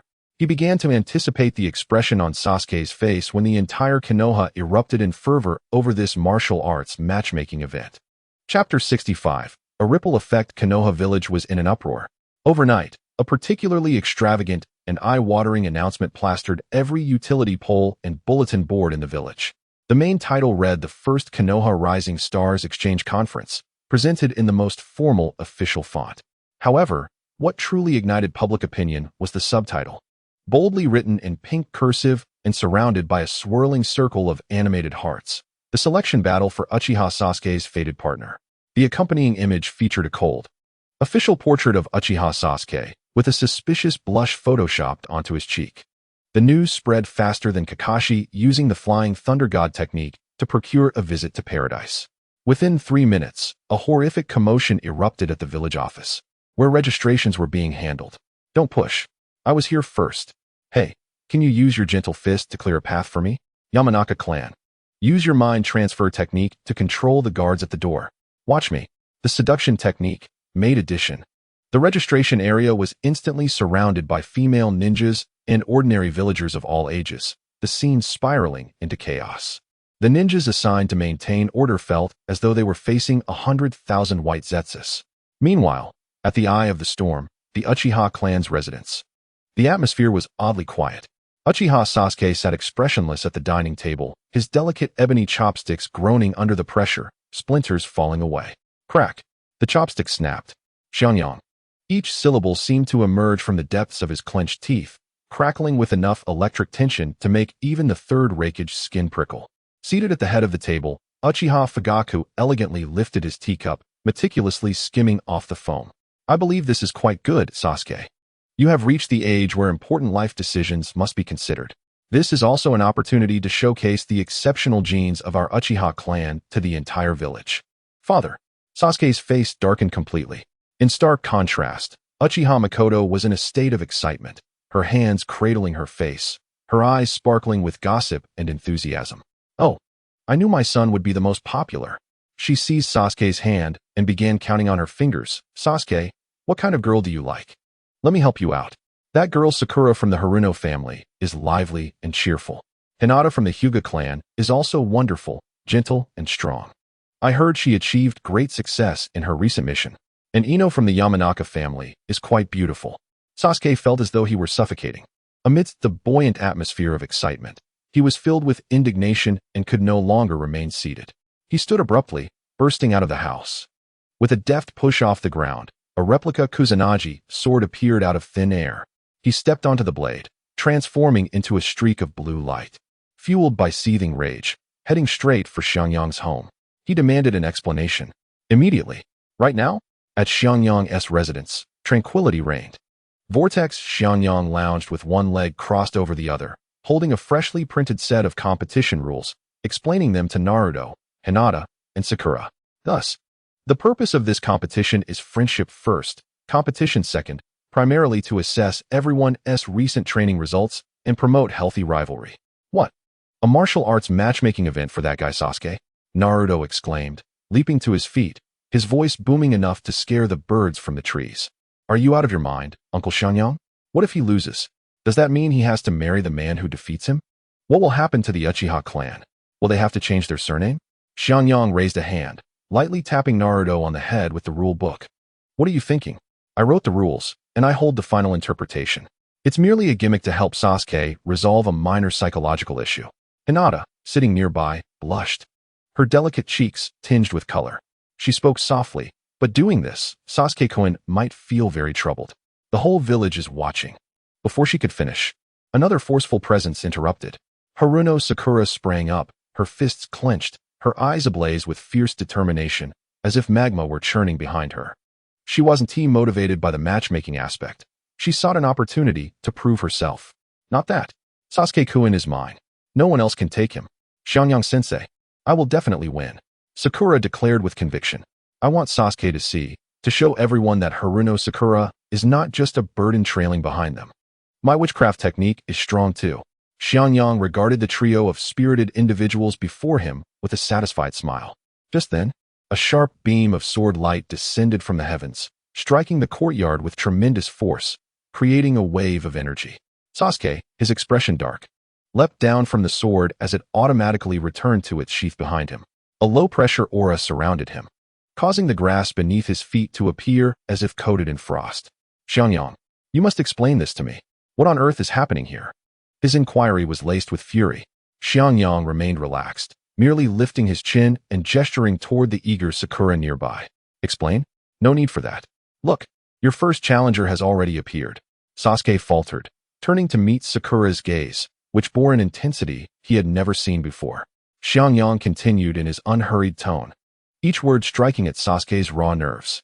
What's wrong, Sasuke? Are you afraid to accept? Or perhaps you fear losing to Sakura, who has always followed behind you? Or to Naruto, whom you've deemed the underdog? Or to any weakling you once dismissed? These words were a blatant provocation. Sasuke abruptly lifted his head, his dark pupils spinning with tomo. He raised his chin proudly, transforming all his embarrassment and indignation into fighting spirit. Humph, a dull tactic. I will participate and claim the championship. I want those deluded fools, including you, to see clearly who is the strongest. As he observed the spark of determination igniting in the hearts of the youths, Xiangyang nodded in satisfaction. Excellent, my little fish. All have taken the bait. He took a sip of juice, and now, it was time to prepare for ticket sales and opening the event. Chapter 66. The Fate Duel under the shadowy manipulations on the eve of the first Konoha Rising Stars Exchange Conference. The courtyard of Vortex, Xiangyang's home, was temporarily transformed into the venue for the drawing ceremony. In the center of the courtyard stood a long table adorned with a massive lottery box, meticulously crafted from sturdy cardboard. The box was entirely painted in a resplendent gold hue, with the words "Absolutely Fair" inscribed in a haphazard yet bold red brushstroke. A whimsical seal, marked with circles and a mischievous grin, added a touch of irreverence to its closure. Xiangyang, arms crossed, stood beside the lottery box. His face donned with the solemnity befitting the host of an annual shareholders meeting. Clearing his throat, he addressed the 16 contestants gathered in the courtyard, future luminaries of Konoha, legends of the shinobi world. Welcome to the crossroads of destiny. This competition will adopt a brutal and exhilarating single elimination format. One battle determines life or death. A single thought decides victory or defeat. The numbers you draw will dictate your opponents and, consequently, your fates. Naruto, unable to contain his excitement, raised his hand exuberantly. The most animated participant of the gathering. I want to go first. Uncle, let me draw first. He dashed forward, plunging his hand into the seemingly unreliable box, vigorously rummaging until he produced a smooth wooden ball. Number 9. I am number 9, he declared loudly. Inuzuka Kibo whistled, pushing his way forward with Akamaru, casually retrieving a ball marked with the number 10. He cast a provocative glance at Naruto. Then I shall be your opponent. Hooray, Naruto. I'll send you packing right back home in the first match, Kiba exclaimed with fervor. Next, Gaara from Sunagakure stepped forward silently, his expression impassive as he extracted a ball, revealing the number 11 in his palm. Rock Lee approached, reaching into the box to retrieve the 12th ball. Oh, it's Gaara-kun. Lee's youthful enthusiasm ignited as he performed a backflip in front of Gaara. Let me challenge your absolute defense with my taijutsu. Tintin covered her face, exasperated by her overly spirited teammate, before stepping up to draw the 13th ball. Behind her, Niji calmly took the 14th ball. It seems the first round will see us face off against our own clan, Tintin, Niji stated matter-of-factly. I will astound you, Niji, Tintin replied, shaking her fist. Shikamaru ambled forward, still preoccupied with thoughts of a celebratory feast, and nonchalantly drew the 15th ball. Finally, Hinata, somewhat anxious, approached to retrieve the last number belonging to Group B. Number 16, she said softly. With that, the matchups for Group B were settled, and all attention turned to the remaining 8 contestants in Group A, where each duel promised intrigue. Haruno Sakura stepped forward, glancing at Sasuke in the distance before reaching into the lottery box. She pulled out the 8th ball. Sasuke-kun, I hope to meet you in the finals. Her words dripped with challenge. Kankuro eyed the dwindling balls in the box, beads of sweat forming on his forehead. Steeling himself, he drew the 2nd ball. Casting a furtive glance at the yet-to-draw Sasuke, silently praying not to pull the 1st, Temari confidently extracted the 4th ball, while Nara Shikamaru yawned languidly, clearly eager to finish and return home, pulling out the 3rd ball. The two paused as their numbers matched. Shikamaru sighed heavily, turning his head aside. Ah, what a bother. Temari, however, smirked with a battle-ready grin. Now, only 4 balls remained in the lottery box. The contestants yet to draw were Sasuke, Yamanaka Ino, Sai, and Aburame Shino. According to Xiangyang's established format, Sasuke would draw last. Ino shot a challenging glare at Sakura before stepping forward to draw the 7th ball. Just wait and see. Sasuke-kun's opponent can only be me. Sai donned his characteristic fake smile as he pulled out the 5th ball, while Shino quietly took the 6th ball, nearly unnoticed by the others. The spotlight now fell squarely on Sasuke, the unequivocal star of this martial arts contest. With an impassive expression, he advanced to the lottery box, reaching in to retrieve the last remaining ball. It bore the striking number 1 in vivid red. Xiangyang immediately clapped his hands, signaling the staff to unveil a colossal matchup chart. Group A: 1 Uchiha Sasuke versus 2 Kankuro, 3 Nara Shikamaru versus 4 Temari, 5 Sai versus 6 Aburame Shino, 7 Yamanaka Ino versus 8 Haruno Sakura. Group B: 9 Uzumaki Naruto versus 10 Inuzuka Kiba, 11 Gaara versus 12 Rock Lee, 13 Tintin versus 14 Hyuga Niji, 15 Akimichi Choji versus 16 Hyuga Hinata. As the matchup chart was revealed, the crowd erupted in astonishment. Good heavens, what a fortuitous pairing. Shikamaru against that woman from Sunagakure. This is going to be entertaining. Gaara versus Lee, a fated confrontation. Ino and Sakura, those rivals collide in the first round. The youths gazed at the matchup chart, marveling at the whims of fate and the serendipity of their encounters. Only Xiangyang, concealed in a corner, discreetly unveiled his palm. Within it lay a wooden ball, its texture, weight, and warmth identical to the number 1 ball from the box, silently dissipating into wisps of spiritual energy in the air. As the director, he had fully mastered the art of behind-the-scenes manipulation for the sake of viewership and dramatic flair. While he reveled in his clever maneuver, a notification pinged in his mind. Ding! The system has detected that the host, in a bid to reshape Lin U.S., Uchiha Sasuke's moral compass, has wagered his own reputation in clandestine operations, showcasing a heartfelt devotion that is truly moving. The system thus rewards the host with the title of temporary commentator. Title effect: during the competition, the host's commentary will automatically be amplified and adorned with special effects, ensuring that every spectator can clearly receive your insights, filled with wisdom and humor. Xiangyang's south smile froze in place. I truly appreciate your entire family. Chapter 67: Gundam vs. Kirin. On the day of the competition, the largest training ground in Konoha was overflowing with spectators, vibrant banners fluttering in the breeze, and the sound of drums resonating through the air. To describe the crowd as a sea of humanity would be an understatement. Even the rooftops and trees were festooned with eager onlookers, giving the impression that the village was distributing wealth. The 4th Hokage, Minato Namikaze, stood atop a high platform in the training ground, clad in the ceremonial Hokage robes, his golden hair gleaming brilliantly in the sunlight. Holding a microphone, he wore a warm and infectious smile as he commenced his opening address. Dear villagers, esteemed guests, and young ninjas, today, we gather here to witness the dawn of a new era. His voice resonated throughout the arena, prompting an enthusiastic cheer from the crowd. In the commentary booth, Xiangyang lounged casually, legs crossed, in an opulent armchair draped in red velvet, flanked by the reluctant guests Jiraiya and Sarutobi Hiruzen. Jiraiya scribbled furiously in a small notebook while scanning the surroundings, muttering, "Sweat of youth, the clash of bonds, an exceptional opportunity for material." Meanwhile, Hiruzen leisurely sipped tea, embodying the demeanor of a retired official inspecting his domain. This is not merely a competition. It is the transmission of the will of fire. It is the beacon of hope for Konoha's future. Minato's speech was passionate and stirring, filled with fervor. Xianxia rolled his eyes, silently critiquing the rhetoric. In the next moment, a colossal, dazzling line of text appeared in the sky above the training ground, adorned with ostentatious gold effects, capturing everyone's attention. A dedicated commentary emerged. Goodness, one might mistake this for a graduation speech from the Hokage. Such eloquence from Minato. It would be a shame if he didn't venture into multi-level marketing. The arena, filled with tens of thousands of spectators, including Minato himself, collectively absorbed this statement. An eerie silence enveloped the entire venue for a span of 3 seconds. Suddenly, someone broke the quiet with a snicker, triggering an eruption of laughter from the crowd. What is multi-level marketing? Yet it seems so reasonable.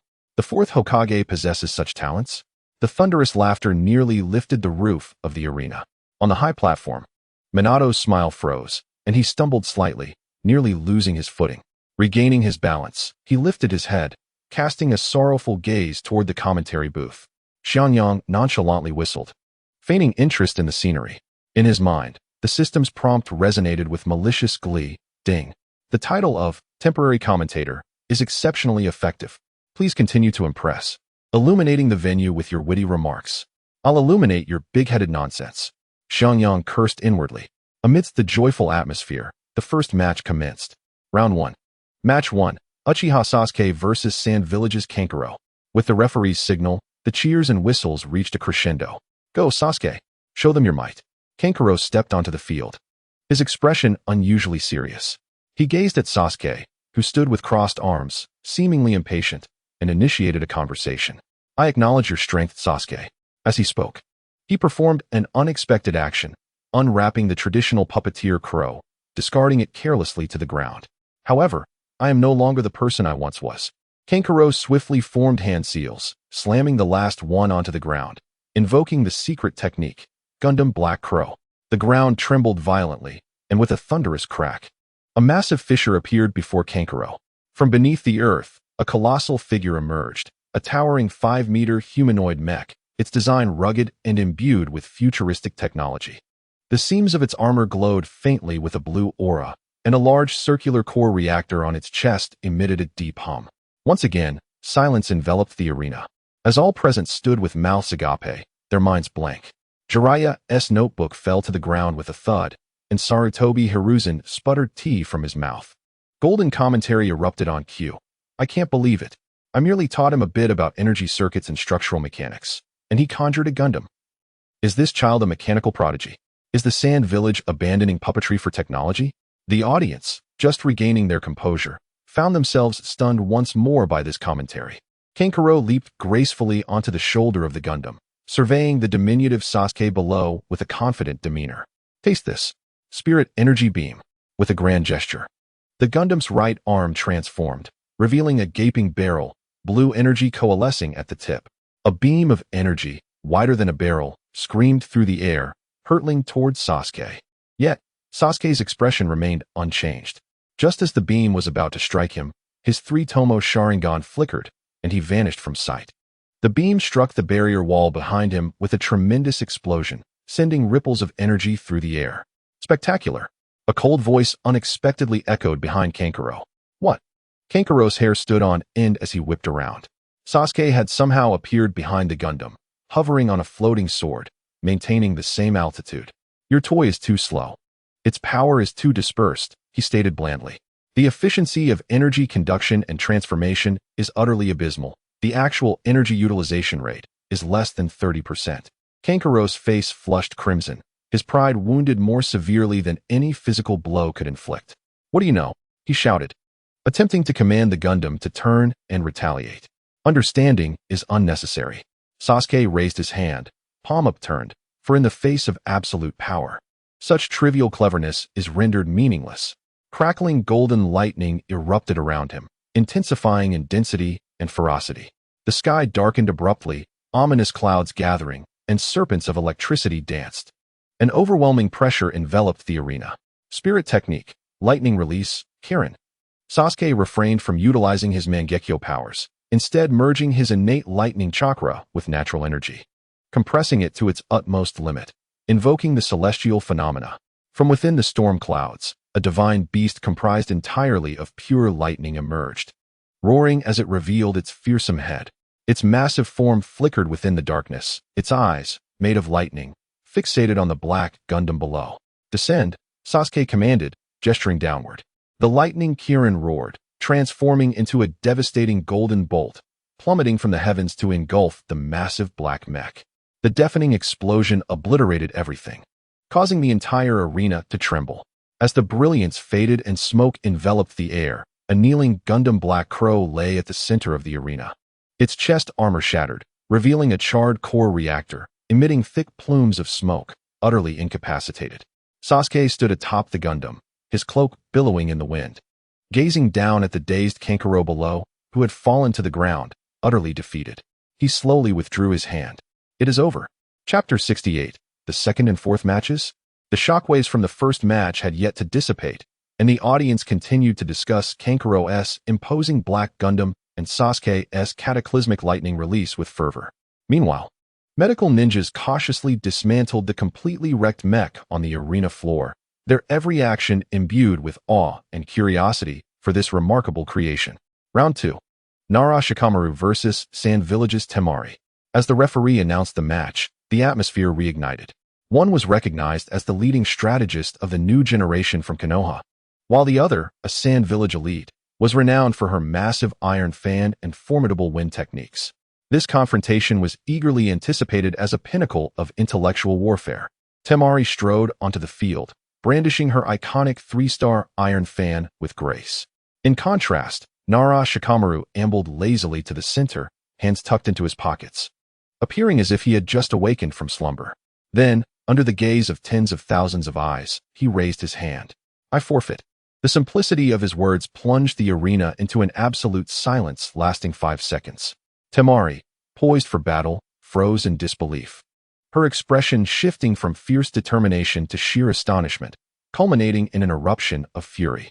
Nara Shikamaru, what do you mean by this?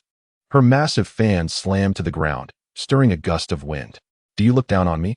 In the sky above, golden commentary arrived promptly, perfectly capturing the charged atmosphere. Xianxia's commentary. Oh dear, a classic case of a straight man digging his own grave. Shikamaru, it seems you will have to fend for your own dinner tonight. This line instantly shattered the tension, unleashing a chorus of laughter from the audience, filling the atmosphere with joy. Shikamaru sighed heavily, donning his usual disdainful expression. It's not that I look down upon you. It's just that fighting is far too troublesome. With the wind and shadows in play, the calculations are overwhelming, exhausting my brain cells. My dream is to be an ordinary ninja. Marry a woman who is neither beautiful nor ugly, have 2 children, a daughter first, then a son, and once my eldest daughter is married and my son is capable of standing on his own, I shall retire from the ninja life. Shut up. Temari's rage reached unprecedented heights. Referee, if he refuses to fight, he should be disqualified for contempt of the rules. Under the referee's persistent urging and Temari's almost lethal pressure, Shikamaru ultimately relented. Ah, what a hassle, he muttered as the match commenced. Temari wasted no time, wielding her iron fan. The wind, empowered by her chakra, transformed into countless blades, turning the arena into her domain of attack. Meanwhile, Shikamaru masterfully executed the shadow imitation technique, expanding his control beyond the ground by utilizing every protruding rock, fluttering flag, and even the shadows cast by dust lifted by the wind. The battle evolved into a true 3-dimensional contest.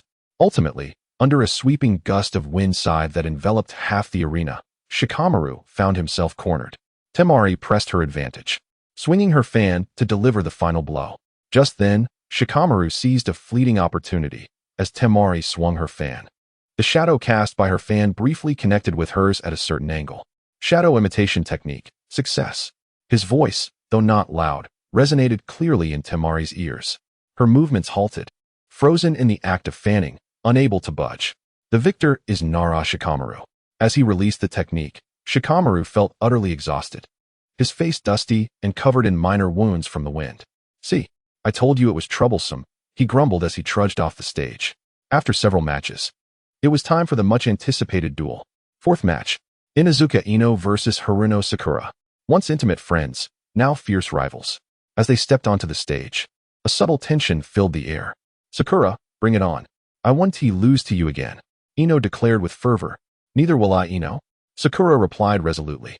The moment the match began, Ino swiftly formed hand seals, targeting Sakura's mind. Mind-turn technique. However, as she unleashed her secret technique, Sakura executed an unexpected move. She closed her eyes. Ino felt her mental energy surge forward, only to hit a wall, as if striking a mass of cotton, unable to find any gap to invade. "It's useless, Ino." Sakura's calm, confident voice reached her. "Sensei taught me that in mental battles, you must first close off your five senses and guard your true self." As she spoke, Sakura adeptly evaded Ino's subsequent attacks, drawing several small, vibrantly colored glass vials from her ninja tool pouch and tossing them into the space between them. Bang, bang, bang. The vials shattered in midair, releasing a kaleidoscope of powder that exploded into a dazzling cloud, swiftly enveloping half the arena. Ino instinctively held her breath and retreated, but it was too late. She felt a slight numbness in her limbs, her body's reaction time noticeably slowing. This is the powder of dullness. Inhaling it lengthens your neural reflex arcs. Sakura's voice drifted like a ghost through the mist, evoking uncertainty about her whereabouts. And next, this is illusion butterfly powder, which allows you to see the person you most wish to see, the one you cannot resist. Before Ino, the colorful mist began to twist and coalesce, slowly forming a silhouette she knew all too well. Black hair, dark attire, a strikingly handsome yet aloof face. It was Uchiha Sasuke. What shook her more was that he smiled gently at her. Ino froze, all her combativeness and vigilance dissipating in an instant. The audience erupted in astonishment at this unprecedented method of combat, which combined psychological warfare with biochemical attacks. It struck the opponent's weaknesses with a peculiar yet precise approach, proving just as lethal as sheer destructive power. While Ino was lost in this blissful illusion, a figure silently appeared behind her. A kunai smeared with purple powder gently pressed against her neck. Ino's body slackened, and she succumbed to slumber. The victor is Haruno Sakura. Sakura had triumphed in the match, demonstrating to all that whether as a medical ninja or an alchemist manipulating vials, one could wield immense power to determine victory. She sheathed her kunai and glanced toward the competitor's area, locking eyes with Sasuke, who regarded her with a mixture of scrutiny and surprise, an expression she had never encountered before. A wave of elation surged within her, and she clenched her fists tightly. Chapter 69. You have been enhanced. Make your move. With the dust settled in Area A, the audience was left with endless topics of conversation and boundless anticipation for the matches in Area B. After a brief intermission, the referee's resounding declaration signaled the commencement of the second half. Fifth match, Uzumaki Naruto versus Inuzuka Kiba. Oh, finally, it's my turn, Naruto exclaimed, bouncing 3 feet into the air amidst the audience's cheers, performing several backflips as he landed in the center of the arena, brimming with energy. Kiba, accompanied by his ninja dog Akamaru, followed closely behind. Observing the excited Naruto, he revealed a wild grin. "Naruto, don't think you're the only one getting stronger," Kiba bellowed, swiftly forming hand seals, summoning technique, beast control. With a low growl, Akamaru expanded rapidly, transforming from a small dog into a massive white wolf towering over Kiba, its fangs bared, exuding an imposing presence. "You have been enhanced. Move now," Kiba growled, assuming a 4-legged stance, activating Sage Body technique, and together with the giant Akamaru, they darted toward Naruto from both flanks with incredible speed. Yet, faced with this fierce assault, Naruto remained unfazed, leisurely drawing a seemingly ordinary practice wooden sword from his back. Ninja art, wooden sword shadow clone technique. He infused chakra into the wooden sword and swung it with force. In an instant, hundreds of identical wooden swords materialized, densely hovering behind him, their tips aimed squarely at the charging Kiba and Akamaru. Thousand sword technique, Naruto uttered softly. The next moment, a torrential rain of swords descended. Bang, clang, thud, howls. The cacophony of strikes blended with Kiba's cries and Akamaru's yelps, creating a rhythmically charged symphony. Though the wooden swords lacked substantial damage, Their sheer quantity and the humiliation of targeting sensitive areas made them relentless. Kiba and Akamaru's formation was swiftly shattered. Both man and dog scrambling for cover amid the flurry of flying wooden swords, utterly flustered. Woof. Inner thoughts. He said, move now, not give up. This guy has no sense of martial ethics. Akamaru yelped as a wooden sword struck him on the forehead, nearly bringing tears to his eyes. At last, when the final wooden sword struck the back of Inuzuka Kiba's head, tranquility returned to the arena. Both Kiba and Akamaru lay sprawled on the ground, their bodies marred with bruises and contusions, their faces reflecting a profound sense of despair. Naruto, wielding the wooden sword, advanced effortlessly, showcasing his overwhelming strength. High above, a familiar golden barrage once again materialized. Sunshine Barrage. Naruto, using a sledgehammer to kill a fly. Isn't this akin to a machine gun against cold weapons? Spare the poor Kiba a chance at life. Following a brief moment of commotion, the atmosphere in the arena grew solemn. Everyone's breath hitched, for they knew that the next match would feature a highly anticipated duel in Zone B. The sixth match, Gaara of Sunagakure versus Rock Lee of Konohagakure. The fated rematch was finally upon them. In the audience, many villagers who had witnessed the previous Chunin exam grew anxious, unable to forget the wild-eyed sand youth and the green-clad boy who persisted despite having his limbs broken. Rock Lee, donned in his signature green jumpsuit, stepped onto the stage, flashing a radiant smile at Gaara. Gaara approached slowly, his gourd still at his back, but the madness and hostility once present in his emerald eyes had long since faded, replaced by a serene calm akin to a tranquil lake. Lee, Gaara initiated, let me witness your youthful vigor. Exactly what I seek. Gaara, Lee shouted, his excitement causing every cell in his body to tremble. Contrary to everyone's expectations, he did not immediately assume the stance to open the 8 gates. Instead, he relaxed, adopting a seemingly careless and unguarded starting position. Senpo, drunken immortal moonwalk. As the words left his lips, Lee sprang into action. His movements became erratic, weaving unpredictably as if he were a drunken man, each step seemingly destined to topple in an unforeseen direction. Every motion possessed a peculiar rhythm, appearing fraught with openings yet deftly evading all attacks. Beneath Gaara's feet, the sand surged like a venomous serpent, lunging at Lee time and again, only to miss each time, with several instances culminating in the sand colliding with itself in frustration. Sunshine Barrage. Impressive, Lee, integrating the drunken immortal moonwalk into your taijutsu. You are pioneering a new school of ancient ninja martial arts. From now on, let us call you the Drunken Fist of Konoha. The audience watched, spellbound. This combat style shattered their previous understanding. The battle escalated rapidly. Gaara ceased relying solely on automatic defense, bringing his hands together to channel his sage power into the sand beneath him. Buzz. The originally beige grains of sand began to shimmer with a resplendent golden hue, each granule transforming into something as heavy and sharp as metal. Sage Art. Golden Sand Funeral. No longer merely a sandstorm, but a golden torrent infused with metallic slicing and gravitational pressure, surged toward Lee like a tsunami. The entire arena trembled under this force. Lee maneuvered within the golden tempest, executing the drunken, immortal moonwalk to its utmost. Yet, the vast area of attack soon left his green jumpsuit riddled with cuts.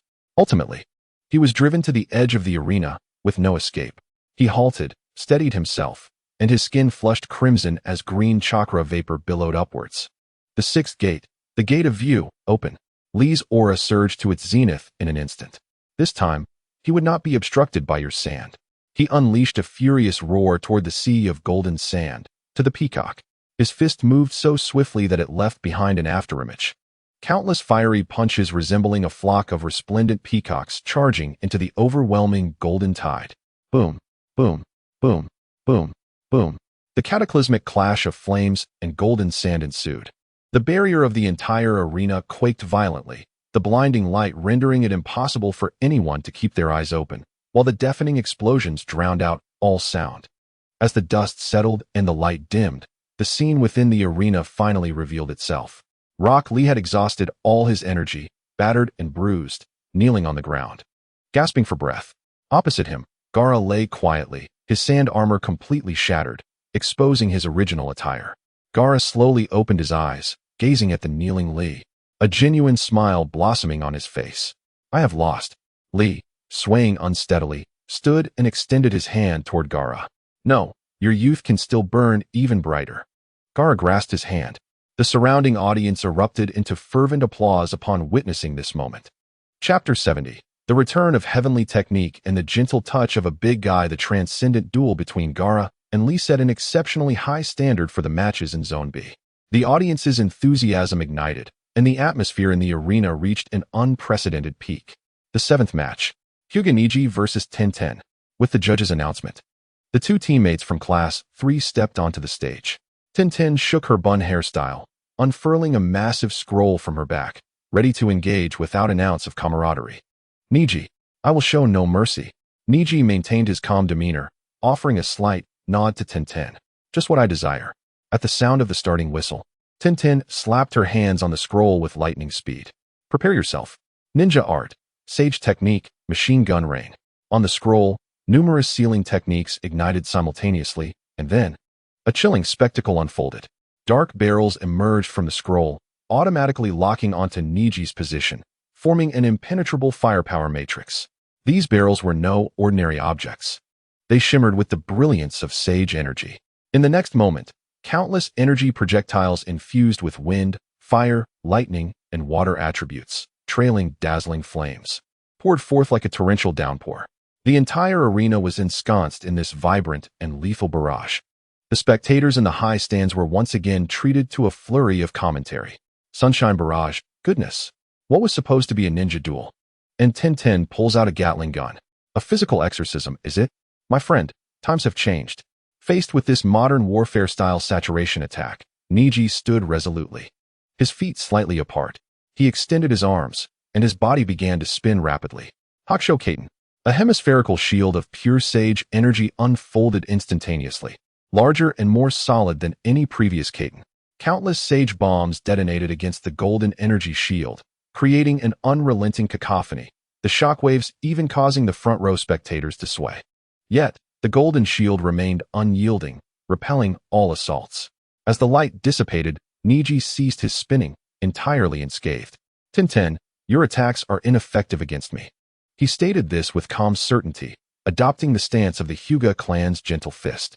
A faint aura of sage energy enveloped him, perfectly merging with the chakra of the Hyuga lineage. Tenten gritted her teeth, fully aware of Niji's prowess. Her earlier assault had merely been a probe. She formed hand seals once more, the techniques on the scroll shifting. This time, rather than a relentless barrage, elegantly crafted miniature mechanized puppets sprang forth, darting at Niji from various cunning angles. Niji's Byakugan had already perceived everything. He shifted his form, weaving through the dense onslaught, each movement executed with pinpoint precision. He executed no superfluous movements. In the fleeting moment, he brushed past one of the mechanical puppets. He extended 2 fingers and gently tapped. A gentle strike to the acupoint.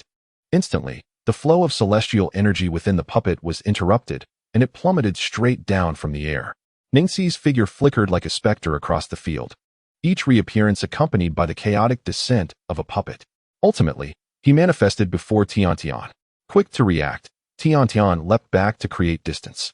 Yet Ningxi's speed surpassed hers. He seized the opportunity amidst her counterattack and struck her shoulder with a palm. It was over. Tiantian felt a sudden numbness in her shoulder. Her strength drained in an instant, rendering her immobile. The victor, Hyuga Ningxi. The final match. Akimichi Ningxi versus Hyuga Hinata. Ningxi stepped onto the stage, scratching his head in embarrassment. Hinata, I will give it my all.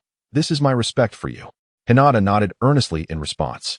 So shall I, Ningxi-kun. As the match commenced, Ningxi wasted no time, clapping his hands to unleash the secret technique of the Akimichi clan. Multiplication technique. Meatball tank. His body rapidly expanded, transforming into a gigantic ball of flesh, barreling forward with tremendous force, spinning at high speed toward Hinata, causing the ground to rumble. However, Hinata stood her ground, not retreating an inch. She simply extended a delicate hand. Her palm glowed with a soft, jade-like green light, imbued with a breath of life.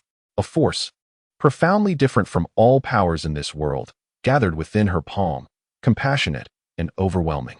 Gentle fist technique. Compassionate passage palm. She whispered the name of her technique. Just before the meatball tank collided with her, her glowing palm gently met it. There was no earth-shattering impact, no violent explosion of energy. Dingxi felt his colossal force, capable of shattering stone, dissipate the moment it contacted that small hand, vanishing without a trace like a cow sinking into the sea. A gentle yet irresistibly vast power surged into him, disbanding all of his strength and chakra. The spinning meatball tank came to an inexplicable halt.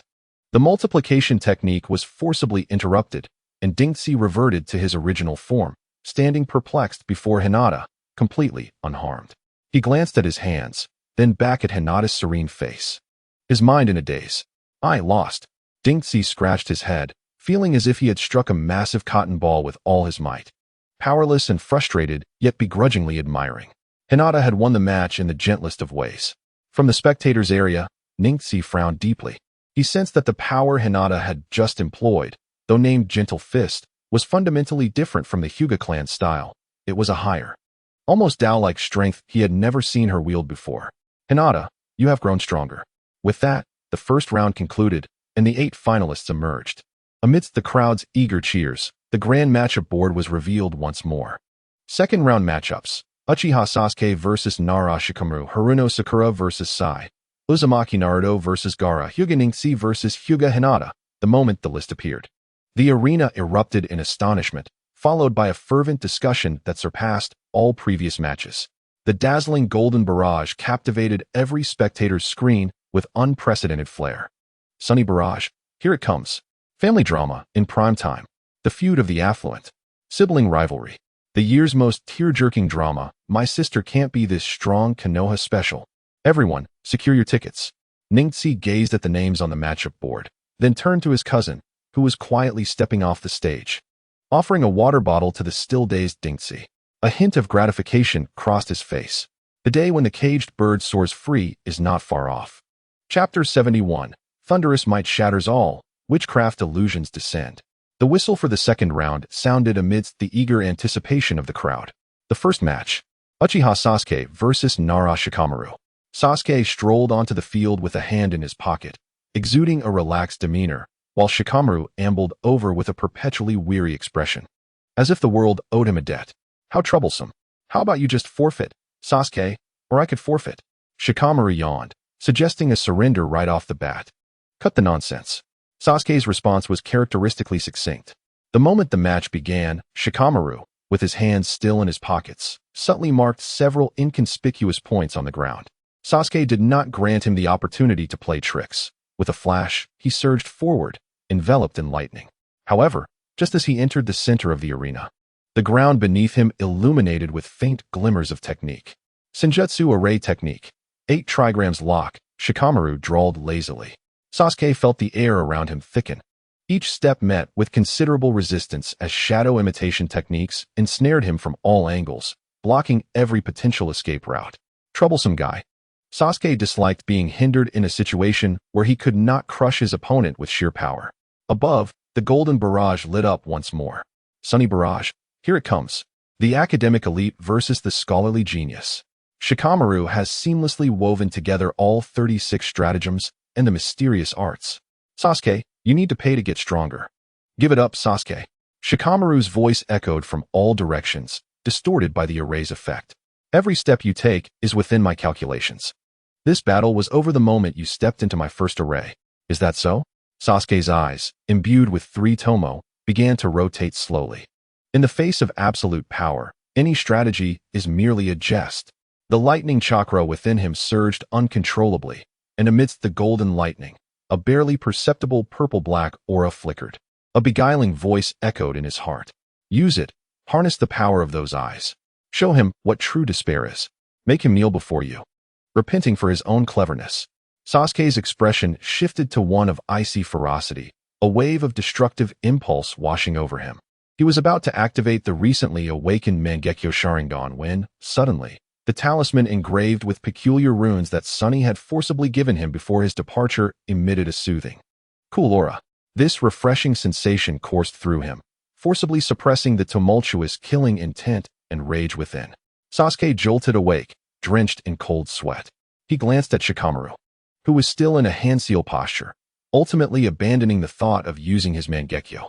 "Senjutsu, Thunder Spear." Sasuke raised his hand, conjuring a 5-meter-long spear of lightning. Instead of attempting to break the array, he chose the most unreasonable approach, hurling the thunderous spear forcefully forward. With a crackle, the thunder spear tore through the shadow bindings and the 8 trigrams array meticulously crafted by Shikamaru. The lines of the array constructed from Senjutsu energy fracturing under the overwhelming force, ultimately aimed directly at Shikamaru's form. Shikamaru sighed heavily, raising his hand as the thunder spear came within half a meter of him. I concede. The thunder spear instantly dissipated into countless sparks before him. What a monster! Shikamaru shook his head, a knowing expression on his face as he exited the arena. Zai's victory in the match did not bring him an ounce of joy.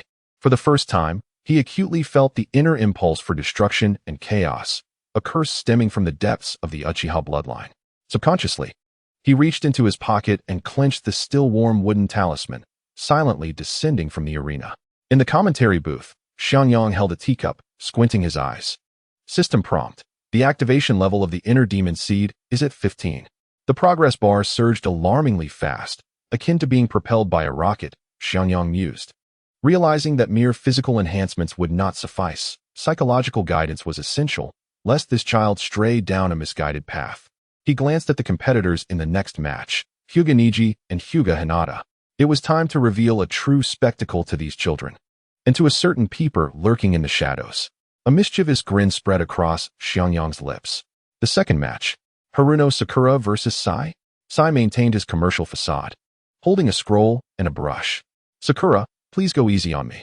Bring it on, Sakura declared confidently. As the match commenced, Sai's brush danced, conjuring fierce tigers from the ink that roared forth from the scroll. Super beast imitation, white tiger. Faced with the approaching ink-white tiger, Sakura advanced instead of retreating, producing a handful of colorful powder from her ninja tool pouch and casting it into the wind. Witchcraft, 3 corpse goo. The moment the ink tigers made contact with the powder, their movements began to slow, as if infected by a virus. What? Sai's forced smile began to crack. Not over yet. Sakura formed hand seals, exclaiming, "Look at this! Explosive goo." She tossed a small cloth pouch at Sai's feet. Sai immediately leapt back to evade.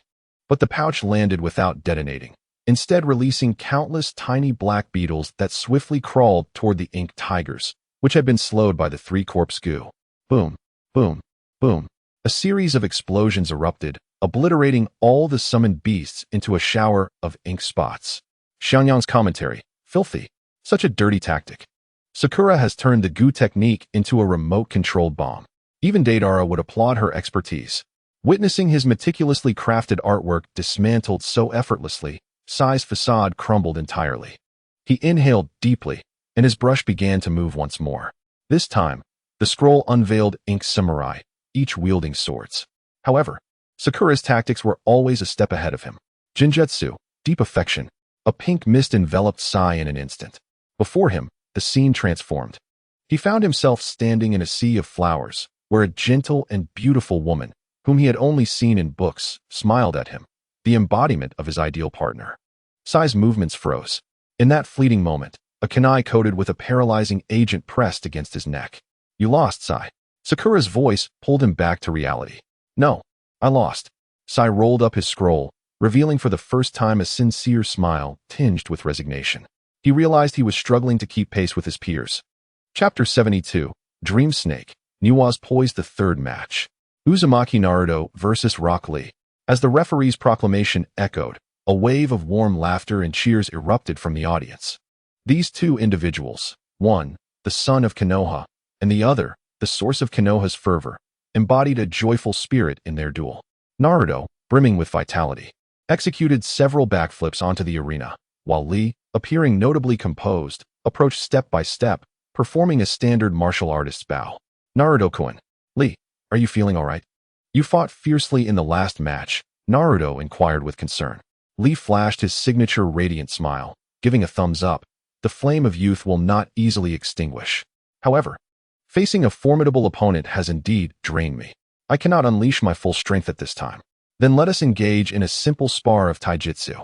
Consider it a post-meal exercise. Naruto proposed. Couldn't he ask for more? Neither employed ninjutsu nor sage techniques. They purely relied on fundamental taijutsu for their exchanges. Fists and feet collided, their figures flickering, and though lacking the cataclysmic force of previous matches, the solid foundation and fluid transitions of their techniques drew nods of approval from the assembled shinobi. After a flurry of exchanges, both leaped back, creating distance. Li steadied himself and bowed again to Naruto. Naruto-kun, your taijutsu has improved significantly.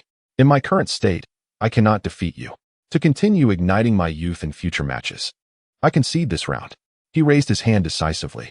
Naruto scratched his head, laughing heartily as he patted Li's shoulder. All right, once you recover, we shall have a proper match. This brief yet amicable contest earned resounding applause from the crowd, setting a warm tone for the impending final showdown. After a short intermission, the atmosphere shifted dramatically. The air seemed to solidify, and everyone unconsciously slowed their breathing, countless gazes converging on either side of the contestant passage. The first round's final match. Hyuga Neji versus Hyuga Hinata. As the referee announced these names, an eerie silence enveloped the arena. The clash between the main and branch families of the Hyuga clan. The collision of fate and resistance had become the focal point of discussion since the matchups were revealed. Neji stepped onto the arena, shedding his usual outer garment, clad solely in a training outfit that allowed for ease of movement. His expression was unusually grave, the curse mark of the branch family clearly visible on his forehead. On the other side, Hinata approached quietly. She wore her familiar attire, yet standing there, her aura exuded a strikingly different presence. Amidst her gentleness, there was an unyielding dignity. Hinata-sama, please give it your all. Neji assumed the starting stance of the Hyuga clan's gentle fist. Let me see if you truly possess the power to change your fate. I will, Hinata replied earnestly, activating her Byakugan. In an instant, both surged forward. Rapid exchanges of taijutsu erupted at the center of the arena, the sounds of their strikes resonating in harmony as their movements dazzled the ordinary onlookers. Pressure point strikes, chakra interception, and 8 trigrams palm. All the proud techniques of the Hyuga clan were manifested to their utmost potential. Yet, as the principal participant, Neji became increasingly alarmed. Something was amiss. This was too strange.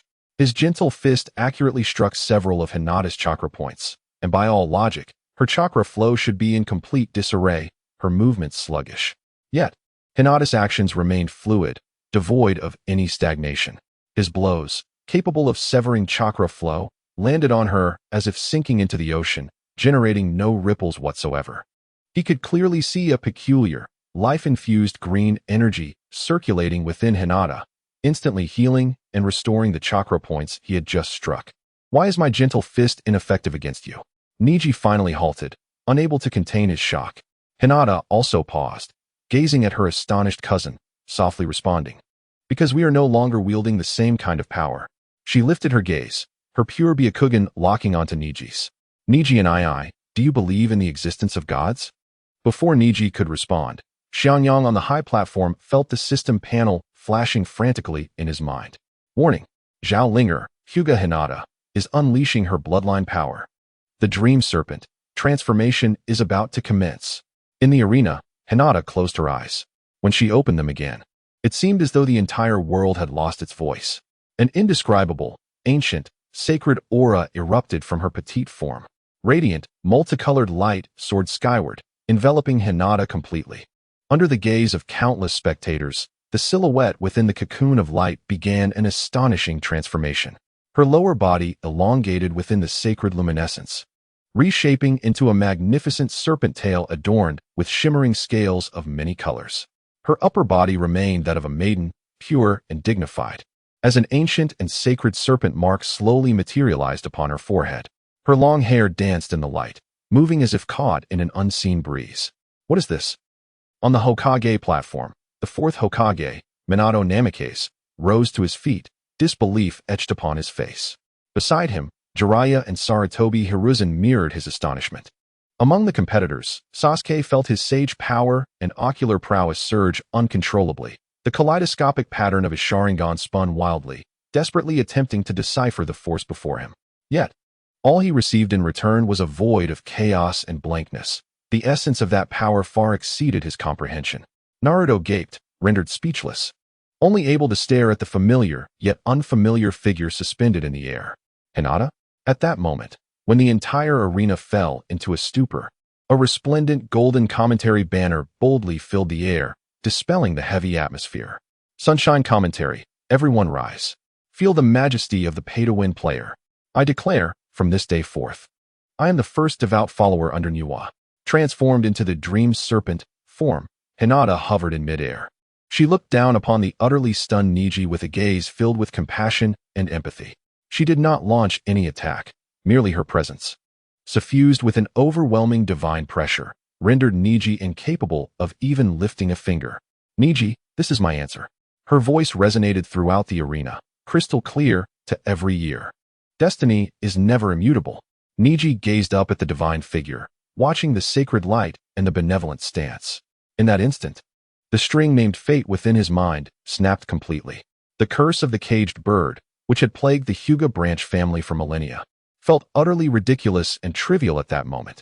Slowly, he relaxed his tensed arms, his previously furrowed brow smoothing. A genuine, relieved smile blossomed on his face. I concede. Chapter 73. The eve of the semifinals, he lowered his fists, feeling an unprecedented sense of relaxation. The radiant, multicolored light gradually receded. Hinata's grand serpent tail dissipated, reverting her to her human form, gently landing back on the ground. She transformed back into the familiar gentle girl, now imbued with an air of undeniable sanctity. As Niji descended from the arena, he paused beside Hinata. Hinata. For the first time, he did not address her as Lady Hinata. From this day forth, the Hyuga family will be transformed by you.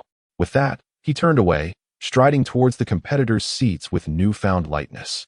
The shackles that had burdened the Hyuga branch family for 1,000 years had begun to crack, letting the light seep through. On the platform, Minato stood, his companions Jiraiya and Hiruzen sharing expressions of awe, as if their worldviews had been reshaped. Minato spoke, his throat dry, pondering the nature of this power. Divine power. Minato set down his teacup, his voice profound as he uttered 3 words. System notification. Due to the host's significant alteration of Tsai, Hyuga Niji's fate, completely shattering the shackles of his caged bird destiny. Reward Zhao Linger, Hyuga Hinata, with Niwa bloodline, awakening level 5. Current total awakening level 70. System notification. Unlocking Zhao Linger, Hyuga Hinata's exclusive skill, Holy Spirit Blessing. Holy Spirit Blessing. A blessing skill exclusive to the Niwa bloodline. Can grant a designated ally a layer of Holy Spirit protection, significantly enhancing all attributes and allowing immunity to one fatal injury. Upon reading the skill description, Minato nodded in satisfaction. Excellent. At last, a skill to strengthen allies. With Niji's concession, the first round of the competition concluded. Amidst the judges' slightly trembling announcement, the enormous matchup board gradually unfurled once more. The second round, the finals, was revealed to all. Semi-final match 1, Uchiha Sasuke vs.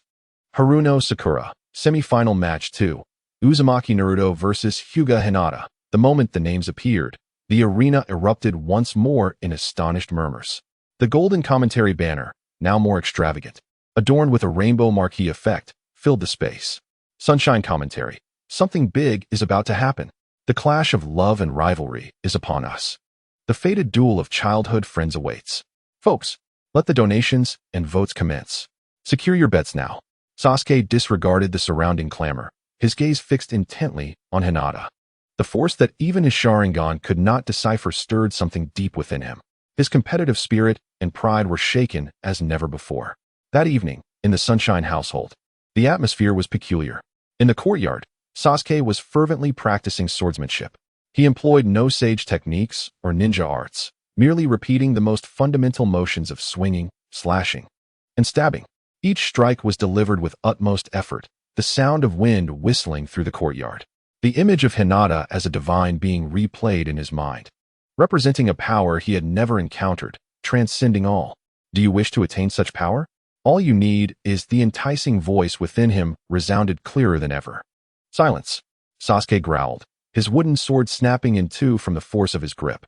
Breathing heavily, sweat trickled down his cheeks. A flicker of doubt and caution toward his desire for power crept in. Inside, Sakura approached the television where Minato was watching, carrying a cup of tea. Uncle Minato. Sakura, what is on your mind? Minato replied, munching on seeds. In the next match, I face Sasuke-kun. Sakura's expression was serious. I don't want to lose, but I also don't want to harm him. Do you have any advice? Minato halted his snacking, observing Sakura closely. This child has grown up. No longer the little girl who chased after Sasuke. A classic smile spread across his face. Advice? Certainly. He retrieved a crystal-clear porcelain vial from his storage scroll and handed it to Sakura. Here, truth serum, colorless and tasteless, non-aggressive, with no side effects. Its sole effect is to immerse the recipient in a special illusion for a short time, prompting them to reveal their innermost thoughts candidly. Minato winked. Curious about what that proud boy is truly thinking? Just use this, and you'll find out. This is a legitimate battle.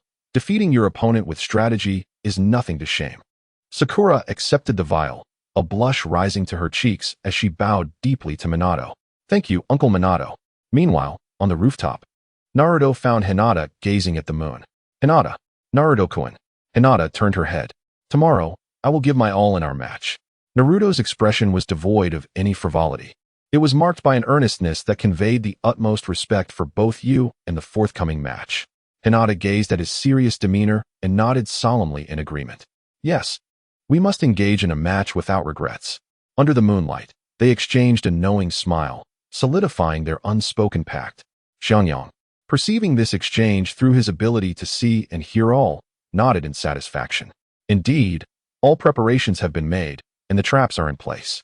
The finals may commence. He yawned, turned off the television, and readied himself for slumber, anticipating the spectacle that awaited him the following day. Chapter 74, Semifinals. Match 1. On the morning of the decisive day, the air was thick with an unsettling aroma of sunflower seeds. Within Xiangyang's home, the atmosphere was decidedly peculiar. At the dining table, Naruto was voraciously consuming his 5th bowl of tonkatsu ramen, the broth splattering everywhere as he mumbled, "Uncle Xiangyang, another bowl, please. I must replenish my energy to overflowing." Across from him, Sasuke languidly gnawed at a charred slice of toast, exuding a palpable aura of irritation. The memory of Hinata's extraordinary display from the previous day weighed heavily on his mind, a source of unshakable pride for the Uchiha clan now feeling profoundly diminished. Meanwhile, Hinata quietly sipped her milk, occasionally glancing at Naruto, lingering on his face for a moment longer than necessary. Sakura is here. As Xiangyang served up the 6th bowl of ramen, Sakura's voice rang out from the entrance. Today, she donned a sleek red combat outfit. Though her expression betrayed a hint of unease, her hands twisting nervously in front of her. Xiangyang, with his discerning eye, assessed the situation. Sasuke was withdrawn. Naruto was being foolish, Hinata was shy, and Sakura was anxious. All elements were in place, ready for the performance to begin. The arena was already teeming with spectators. The cacophony of excitement ascending to the heavens. The villagers of Konoha were fervently enthusiastic, waving handmade banners adorned with chibi portraits of their beloved idols. Sasuke-kun, you are the most handsome. Naruto, give it your all. You are the son of Konoha. Hinata-sama, we will always support you. Under the watchful eyes of the crowd, Xiangyang leisurely ascended to the commentary platform, settling beside Minato and Jiraiya. Ah, you two arrived quite early, he remarked. Minato wore a proud yet anxious smile, while he reassured. Do not worry, children's skirmishes pose little threat. Xiangyang waved his hand dismissively, exuding an air of calm. You, as Hokage, must maintain composure. Do not leap down in excitement. Jiraiya chuckled, pulling out a notepad. All this material is pure gold. As the referee stepped into the center of the arena, silence enveloped the crowd. Semi-final match 1. The referee's voice boomed through the speakers. Uchiha Sasuke versus Haruno Sakura. A thunderous cheer erupted from the audience. Sasuke, hands in his pockets, strode onto the field with an icy demeanor, radiating an aura of intensity. Sakura followed closely, taking a deep breath to bolster her resolve. The commentary box erupted with golden comments. The scene is set. The first act of a tumultuous love story. My tsundere deskmate could never care so much about me. This production is exclusively sponsored by the Uchiha Foundation. Let us see whether monetary prowess prevails or heartfelt sincerity triumphs. With a sharp motion of the referee's arm, the match commenced. Sasuke, devoid of any semblance of mercy, surged forth as lightning crackled at his heels, racing towards Sakura with astonishing speed, leaving only an afterimage in his wake. Anticipating this, Sakura had no intention of competing in speed or strength. As Sasuke launched his attack, she swiftly produced several smoke bombs from her pouch, hurling them to the ground. They erupted in a kaleidoscope of colors, enveloping the arena in a thick veil of smoke. Sasuke's form hesitated momentarily within the haze, his Sharingan spinning rapidly as he sought to pierce through the obscurity. A mere trick, he scoffed. Yet, this was precisely the moment Sakura had been waiting for. Concealed within the vibrant smoke, she discreetly shattered a small porcelain vial that Xianxia had given her.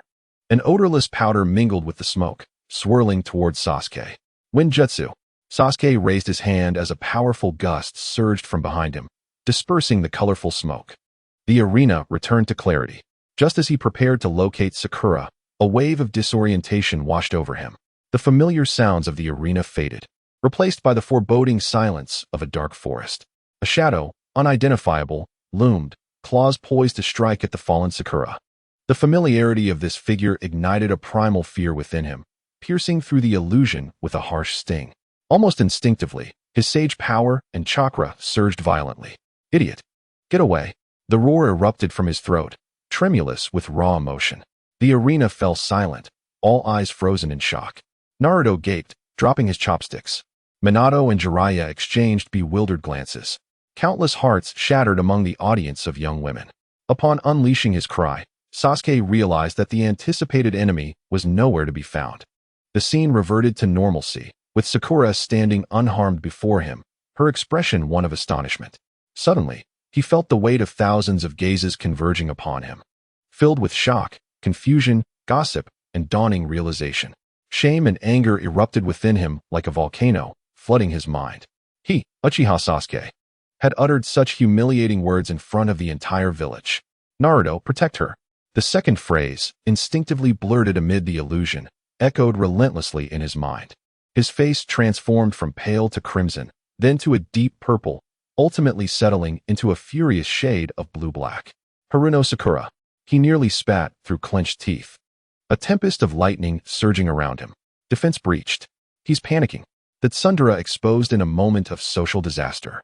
Sakura, well done. This is a tactical triumph. Thunder Spear of Sage Art. Sasuke channeled all his humiliation and fury into this strike, the lightning coalescing into a spear several meters long, howling as it sliced through the air towards Sakura's throat. The speed of this attack eclipsed all his previous strikes. Sakura could hardly react, her eyes widening as the destructive light drew nearer. Yet, just as the spear was about to graze her skin, it halted abruptly, a mere centimeter from her porcelain neck, severing a few strands of her pink hair. Time itself seemed to freeze. Sasuke maintained his poised strike, his arm trembling slightly. Ultimately, he could not bring himself to follow through. Sakura, gazing into the face of Sasuke, which was etched with embarrassment and frustration, suddenly broke into a smile. She smiled brightly, filled with contentment. Although she had lost the match, she had gained the answer she had longed for. I concede, Sakura murmured softly. Sasuke abruptly withdrew his hand, the lightning dissipating.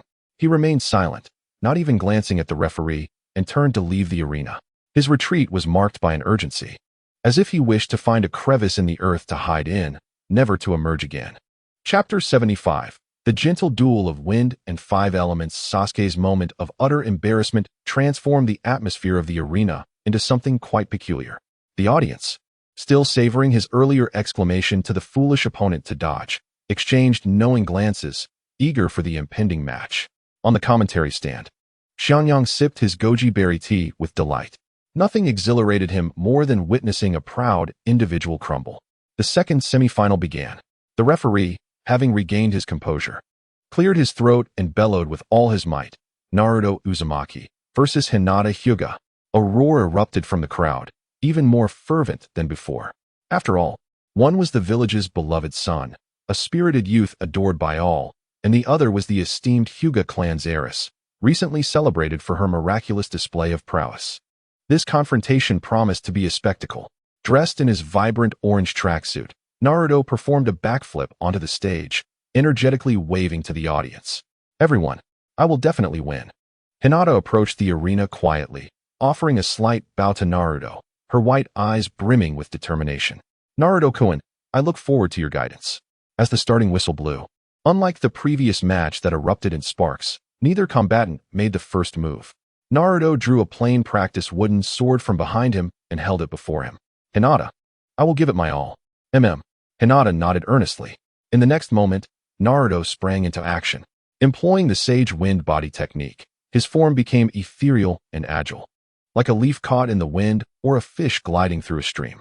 He refrained from launching any offensive ninjutsu, instead channeling pure sage energy into his movements. Darting across the arena in search of an opening, Hinata stood her ground, calmly closing her eyes. When she reopened them, her Byakugan activated. She gracefully raised her hand, summoning 5 orbs of sage energy, each glowing in a different hue, swirling at her fingertips. Sage art, 5 elements summoning. Golden blades, entwining vines of azure. Flexible water whips of blue, explosive fireballs of crimson, and sturdy earthen walls of brown.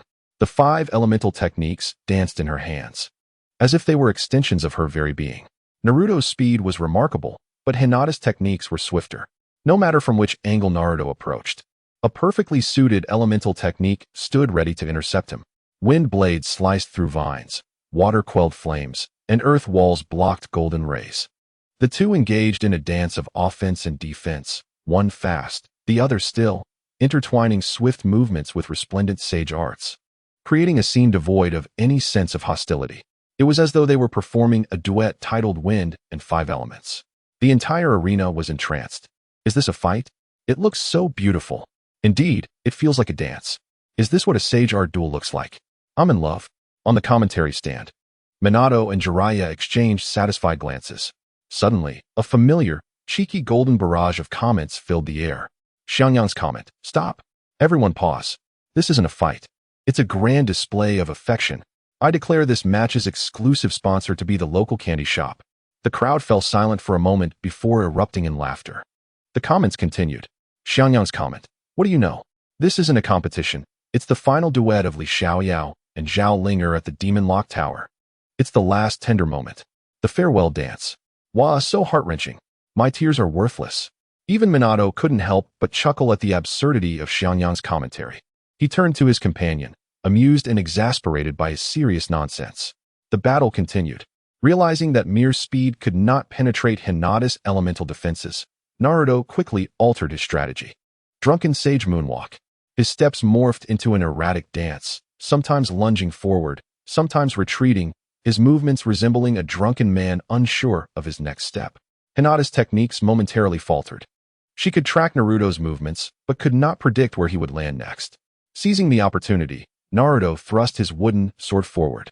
Yet, Hinata's response was even quicker. Sage art, 5 elements rotation. She clasped her hands before her chest, and the 5 elemental orbs surrounding her swiftly converged, forming a rotating energy shield of vibrant colors. Gold nurtured water, water nourished wood, wood fed fire, fire created earth, and earth birthed gold. The elements flowed in an unending cycle. Naruto's seemingly clever strike met the shield, and all his force dissipated, leaving no trace of disturbance. A flawless defense. Having failed to land a hit, Naruto withdrew, scratching his head in frustration. Wow, Hinata. That's so unfair. I can't get through it all. Hinata maintained her technique, her cheeks tinged with crimson. This is what Uncle Xiangyang taught me. He said the best offense is to leave the enemy with no way to strike. Xiangyang discreetly gave Hinata a thumbs up from the high stand. A promising student indeed. The battle reached a stalemate. Naruto circled Hinata at high speed, attempting various angles of attack, but all were thwarted by her impenetrable shield. Just as the spectators anticipated a drawn-out battle of attrition, Naruto suddenly halted. He stood still, closed his eyes, seemingly surrendering the offensive. In the moment, Hinata felt confusion. Naruto's figure vanished, not through rapid movement, but truly disappearing from sight. In the next instant, he reappeared behind Hinata. It was the pinnacle of the drunken sage moonwalk, creating a visual illusion and teleportation effect through erratic movements. He timed it perfectly, striking when the 5 elements shield rotated to its front, leaving the rear defense vulnerable. With a gentle thrust of his wooden sword, the tip found its mark on Hinata's shoulder. There was no explosion, no impact, only the soft sound of wood meeting fabric. The rotating 5 elements shield's brilliance faded instantly. Hinata paused, momentarily stunned, before realizing she had lost. The victor is Naruto Uzumaki, the referee announced loudly. Naruto laughed heartily, sheathing his wooden sword and grasping Hinata's hand, pulling her up from the ground, and raising both their hands triumphantly, shouting to the crowd, "Hinata, you're amazing. That orb made my head spin. Let's battle again next time." His voice held no trace of a victor's arrogance, only genuine admiration and joy. Hinata's cheeks flushed deeply as she lowered her gaze, allowing Naruto to hold her hand. After a brief moment of silence, the audience erupted into enthusiastic cheers and applause. This tender duel, along with the sincere moment that followed, captured the hearts of everyone present. At this point, the list for the finals has finally been determined. Uzumaki Naruto versus Uchiha Sasuke. Chapter 76. The finals begin. The atmosphere at the Konoha Arena has reached a fever pitch.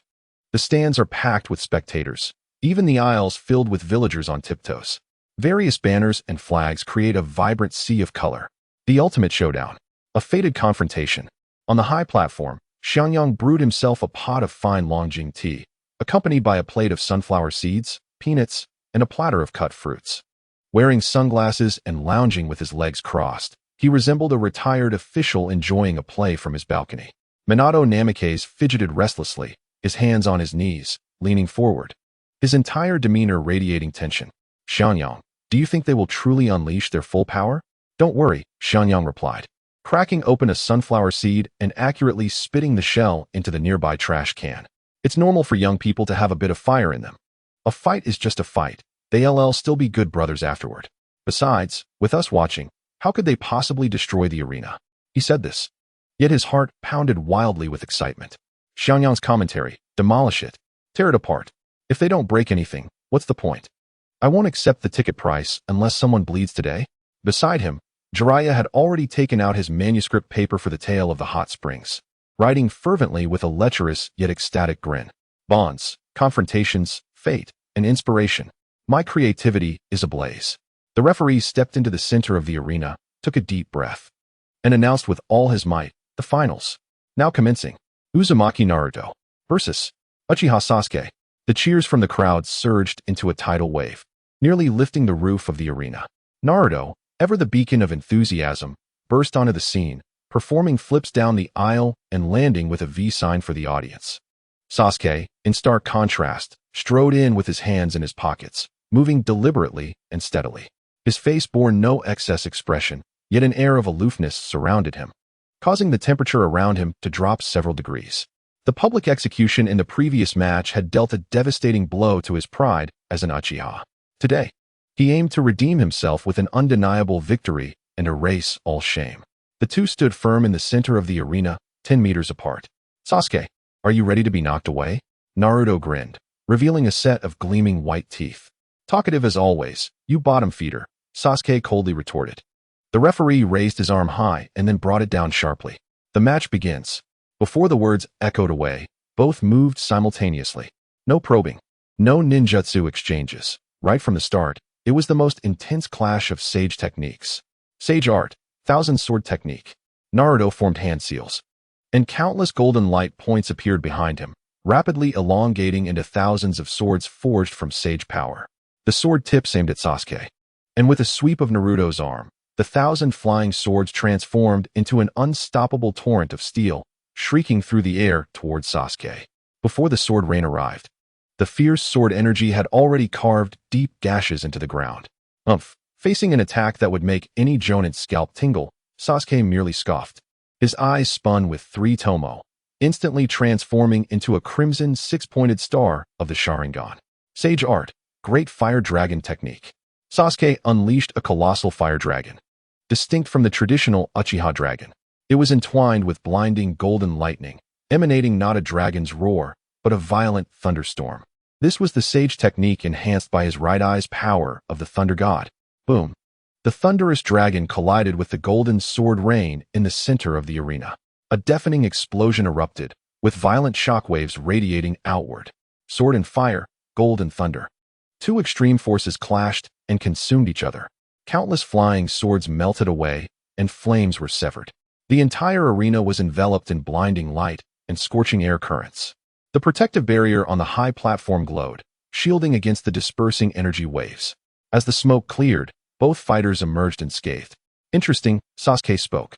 The next moment, lightning flickered beneath his feet, and he vanished from sight. Naruto reacted swiftly, drawing the wooden sword from his back, instinctively swiping upward. Clang! Sasuke appeared above him. His Kusanagi sword firmly defended against Naruto's wooden sword. Your taijutsu has improved, bottom feeder. You're not so bad yourself, perennial second best. With a sharp exchange, they both retreated. Sasuke hovered in midair, standing upon a long sword of lightning. Naruto, refusing to be outdone, summoned a golden flying sword of sage power beneath his feet, rising slowly into the sky, flying on swords. The audience was left dumbfounded. They're flying? Goodness. They're fighting in the air. On the high platform, golden bullet comments appeared, enhanced by a colorful marquee effect. Xianxia's commentary, ladies and gentlemen. The ground battle was merely an appetizer. Now we enter the aerial combat segment you all adore. This aerial battle is exclusively sponsored by Konoha Airlines. Our motto is, fly higher, fight harder. Minato glanced at the comments, his lips twitching, ultimately turning his face away. I can't bear to watch, truly can't bear to watch. The sky transformed into a new battlefield. Two figures streaked through the air, colliding at high speeds. Golden sword light and violet lightning intertwined, each clash igniting brilliant sparks. The crisp sounds of blades meeting and the explosive roars of techniques resonated through the sky, merging into a symphony.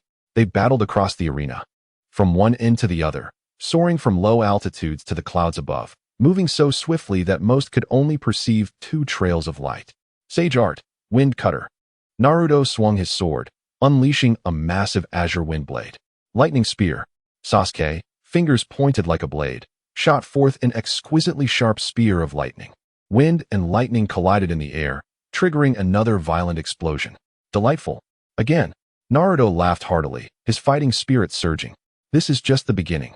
A flicker of excitement appeared on Sasuke's face. A worthy opponent, finally. This battle has been long awaited. After an intense aerial skirmish, they instinctively pulled apart, facing each other from opposite ends of the arena. Both understood that regular sage techniques and taijutsu would no longer suffice. The decisive moment had arrived. The atmosphere in the arena crystallized at that moment. Everyone held their breath, sensing something terrifying brewing in the air. Sasuke slowly raised his right hand toward the sky. Naruto, it is your honor to witness my ultimate technique. He formed hand seals, and a tremendous surge of fire chakra erupted, shooting skyward. Fire release, super great fire dragon technique. This was not for attack, but to heat the atmosphere. The temperature in the sky skyrocketed, the air density underwent violent changes, and a rising current began to form. The sky darkened. Thick storm clouds gathered above the arena at an unnatural speed, within which countless serpents of electricity flickered, weaving and rumbling with thunder. Sasuke's right eye, the power of the thunder god, spun wildly. He had become the beacon to summon the thunder. Feel despair. Among the clouds, a colossal beast composed purely of natural lightning slowly emerged, its menacing silhouette exuding apocalyptic power. It was the Kirin. This power far surpassed what he had used against Shikamaru. My goodness. Shikamaru stood up, his face etched with shock. On the other side, Naruto also ceased his playful demeanor. He clasped his hands together, and a torrent of natural energy surged wildly into his body. The air around him began to distort, and a fierce wind converged around him, forming a colossal tornado that connected heaven and earth. Countless razor-sharp blades of wind spun rapidly within the vortex, emitting a terrifying howl that seemed capable of slicing through anything. Come on, Sasuke. Naruto's voice echoed through the gale, imbued with unparalleled confidence and grandeur. Sage art, wind god. On one side was the lightning Kirin, summoning divine thunder from the heavens, while on the other was the cataclysmic storm capable of tearing the sky asunder. These two forces, potent enough to effortlessly obliterate a village, coalesced in the arena, filling the entire Hidden Leaf village with an overwhelming sense of oppression. The sky seemed on the verge of being completely torn apart by these two forces. Sunny's barrage, damn. These two little lunatics. Are they planning to flatten the Hidden Leaf village and jump straight into post-disaster reconstruction? Minato, look at your son. Aren't you going to do anything? Chapter 77, Kirin versus Wind God. On the high platform, the sunflower seeds dropped from Sunny's fingers, landing with a crisp sound. He wore oversized sunglasses. Yet the dark lenses could not shield him from the mythic spectacle unfolding before his eyes, nor could they calm the tumultuous waves within his heart. It was simply too extravagant. Truly, far too extravagant. On one side was the majestic lightning Kirin, composed of nature's might and the will to annihilate, while on the other was the apocalyptic tornado, its scales formed from countless unmatched vacuum blades, stirring the winds and clouds of heaven and earth. This had completely transcended the realm of sage arts. It was akin to two walking disasters, two map-level forbidden jutsus locking onto each other, ready to wipe the server clean and catapult the entire Hidden Leaf village into a post-disaster version. Minato. Sunny finally set down his teacup, the bottom striking the table with a gentle sound. He attempted to mask the tremor in his voice with this action. Is your precious son always this reckless at home? Wolfgang Minato had already leapt from his seat, his signature golden hair dancing wildly in the chaotic air currents. His entire being was taut, muscles prominently defined, akin to a bow drawn to its full moon, poised to unleash a deadly arrow. Sunny's voice was dry, his throat constricting, yet he could not articulate a complete thought. Material. This is exquisite material. Only Jiraiya, immersed in his creative realm, remained in a peculiar state of exhilaration. His hand clutched the notepad, trembling not from fear, but from the excitement of an artist witnessing a miracle. In the center of the training ground, Sasuke's body emitted a mournful cry under the unbearable strain. He could distinctly feel the vast and overwhelming power emanating from the thunderous beast above. This cataclysmic force served as a beacon, a guide, a gateway to descend upon the mortal realm, continuously converging towards him. Yet, it was too much. The torrent of power was too immense, too overwhelming. Can you comprehend? That transcendent power is within your grasp. The voice that coiled around his heart, like a venomous serpent, echoed once more, laden with unprecedented and deadly temptation. Do not lose to him. You must not lose. You are an Uchiha, a child of destiny. How could you possibly lose to that perennial underachiever? Embrace it, child. Accept this gift, and you shall surpass everything, including the so-called genius standing before you. The immense pressure from Naruto, the humiliation of the previous match, and the instinctual craving for ultimate power ingrained in the Uchiha bloodline shattered the dam of his reason. Ah! A roar erupted from Sasuke's throat, one that seemed beyond human capability, a fusion of agony and fervor. The six-pointed star pattern in his eyes spun faster, blood spilling from the seams of the design, nearly transforming into tangible tears cascading from his eyes. He relinquished. He abandoned any semblance of refined control over that power, opting instead for the most brutal, primal, and frenzied method of activation. Give me more. Grant me greater power. Bestow upon me the strength to obliterate everything before me. The thunderous Kirin in the sky accurately sensed this wild and unrestrained will for destruction. Its form swelled once more. The once distinct outline of the divine beast began to twist and mutate, becoming grotesque and indescribable, as pure annihilation surged forth like a tidal wave. Its target was no longer Naruto, but all below, the entire invulnerable training ground, every living soul in the stands. This is bad. The power has spiraled out of control. Wolfgang Minato was the first to react.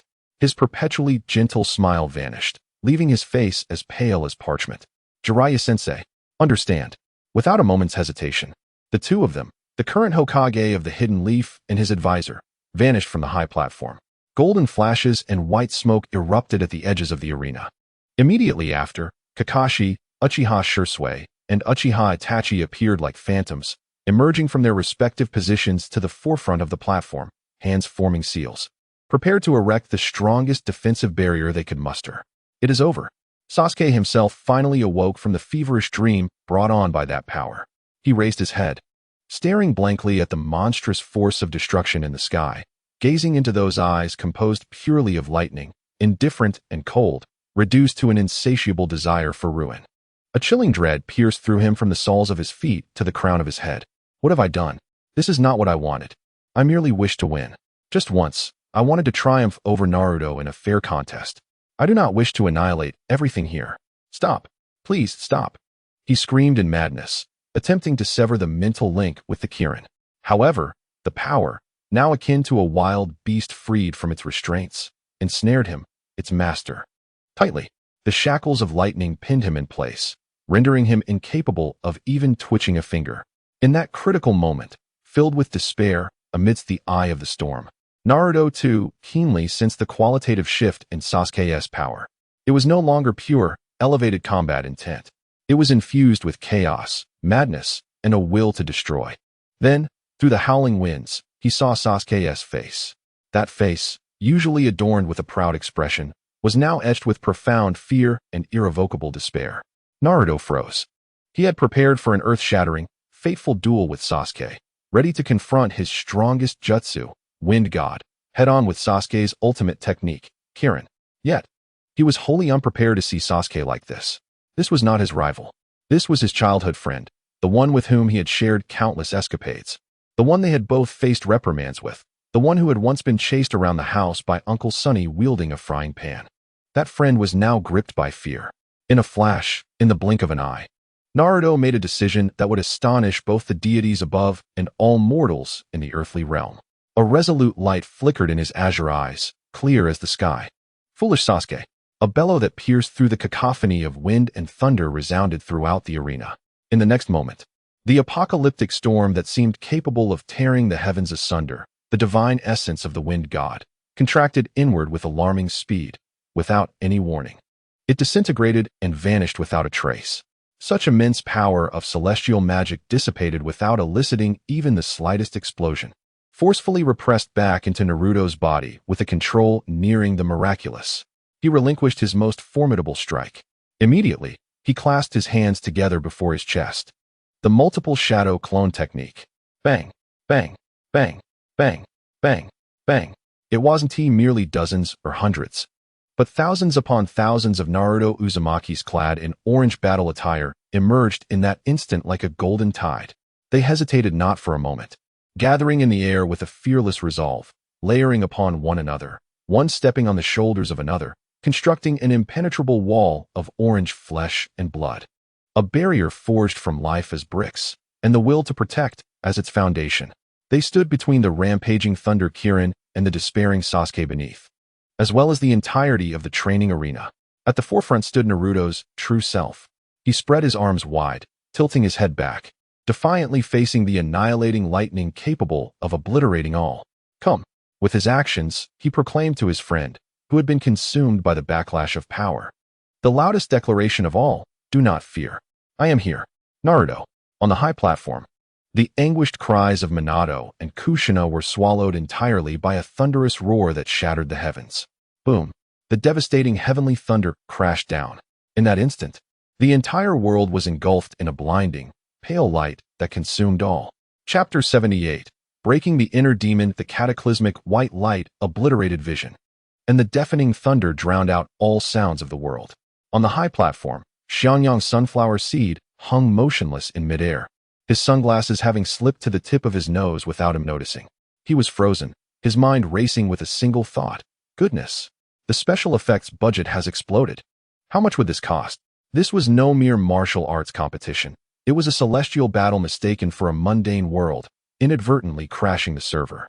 The brilliance and tremendous sound arrived swiftly and departed just as quickly. When the world regained its colors and sounds, the entire training arena fell into a profound silence.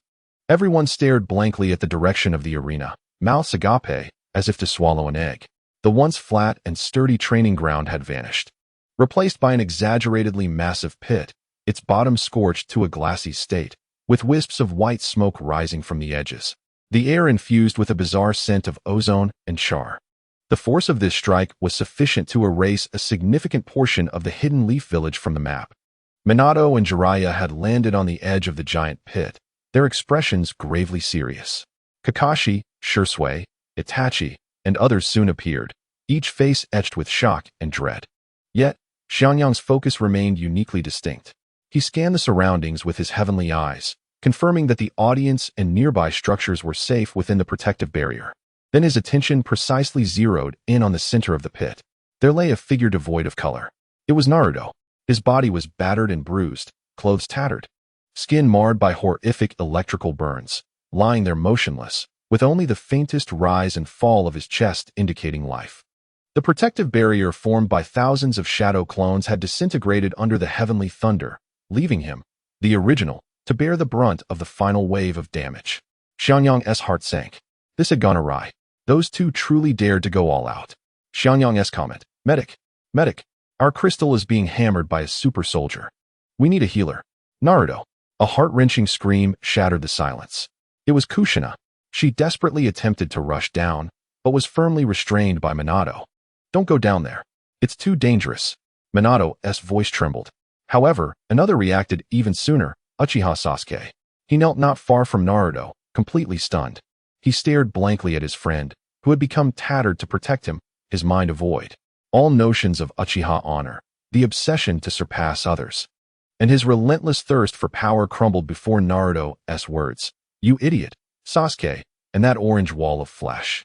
He recalled their childhood, Naruto always trailing behind him, pleading to play. He remembered their brawl over the last bowl of ramen in ninja school. He thought back to their first mission when Naruto stood in front of him, using his clumsy shadow clone to buy him time. He remembered that guy at Xiangyang's uncle's home, always snatching his tomatoes, yet clumsily covering him with a blanket when he was sick. Can you comprehend?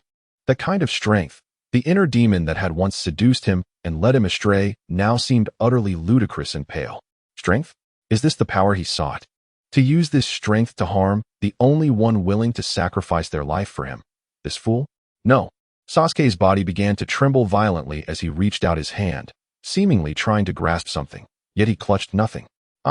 He struggled to articulate, but only incoherent sobs escaped his throat. 2 streams of searing liquid poured uncontrollably from his eyes. In that moment, the crimson, tempestuous pattern of his newly transformed Sharingan began to shift subtly. The ominous hue gradually faded, replaced by an unprecedented clarity and resolve, as if cleansed by the purest spring water. The inner demon shattered. "Hinata, go." Xiangyang's calm voice resonated. He didn't know when he had approached the edge of the pit. Hinata nodded without a hint of hesitation, her white figure leaping down gracefully to Naruto's side. She gazed at Naruto's pitiable state, her face devoid of sorrow, only immense focus and tenderness. She formed an unusual seal with her hands, and a holy, gentle green light radiated from her. The sage art, revitalization jutsu. A torrent of life energy coalesced into a beam, enveloping Naruto entirely. The horrific wounds visibly began to heal, the charred skin returning to its natural hue, and his faint breaths gradually became steady and robust. This miraculous resurrection left all present in awe. Xiangyang did not observe the healing process. He stepped closer to where Sasuke still knelt, trembling.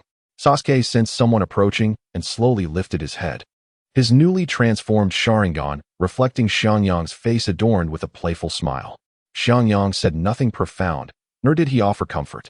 He merely extended his hand, gently resting it on Sasuke's still trembling shoulder. Then, in a casual, almost conversational tone, he said, "Remember this feeling. This is the weight of true power."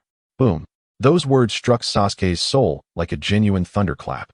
The weight of power, was it truly so? Not for boasting, not for destruction, but for protection. To safeguard all that lies behind.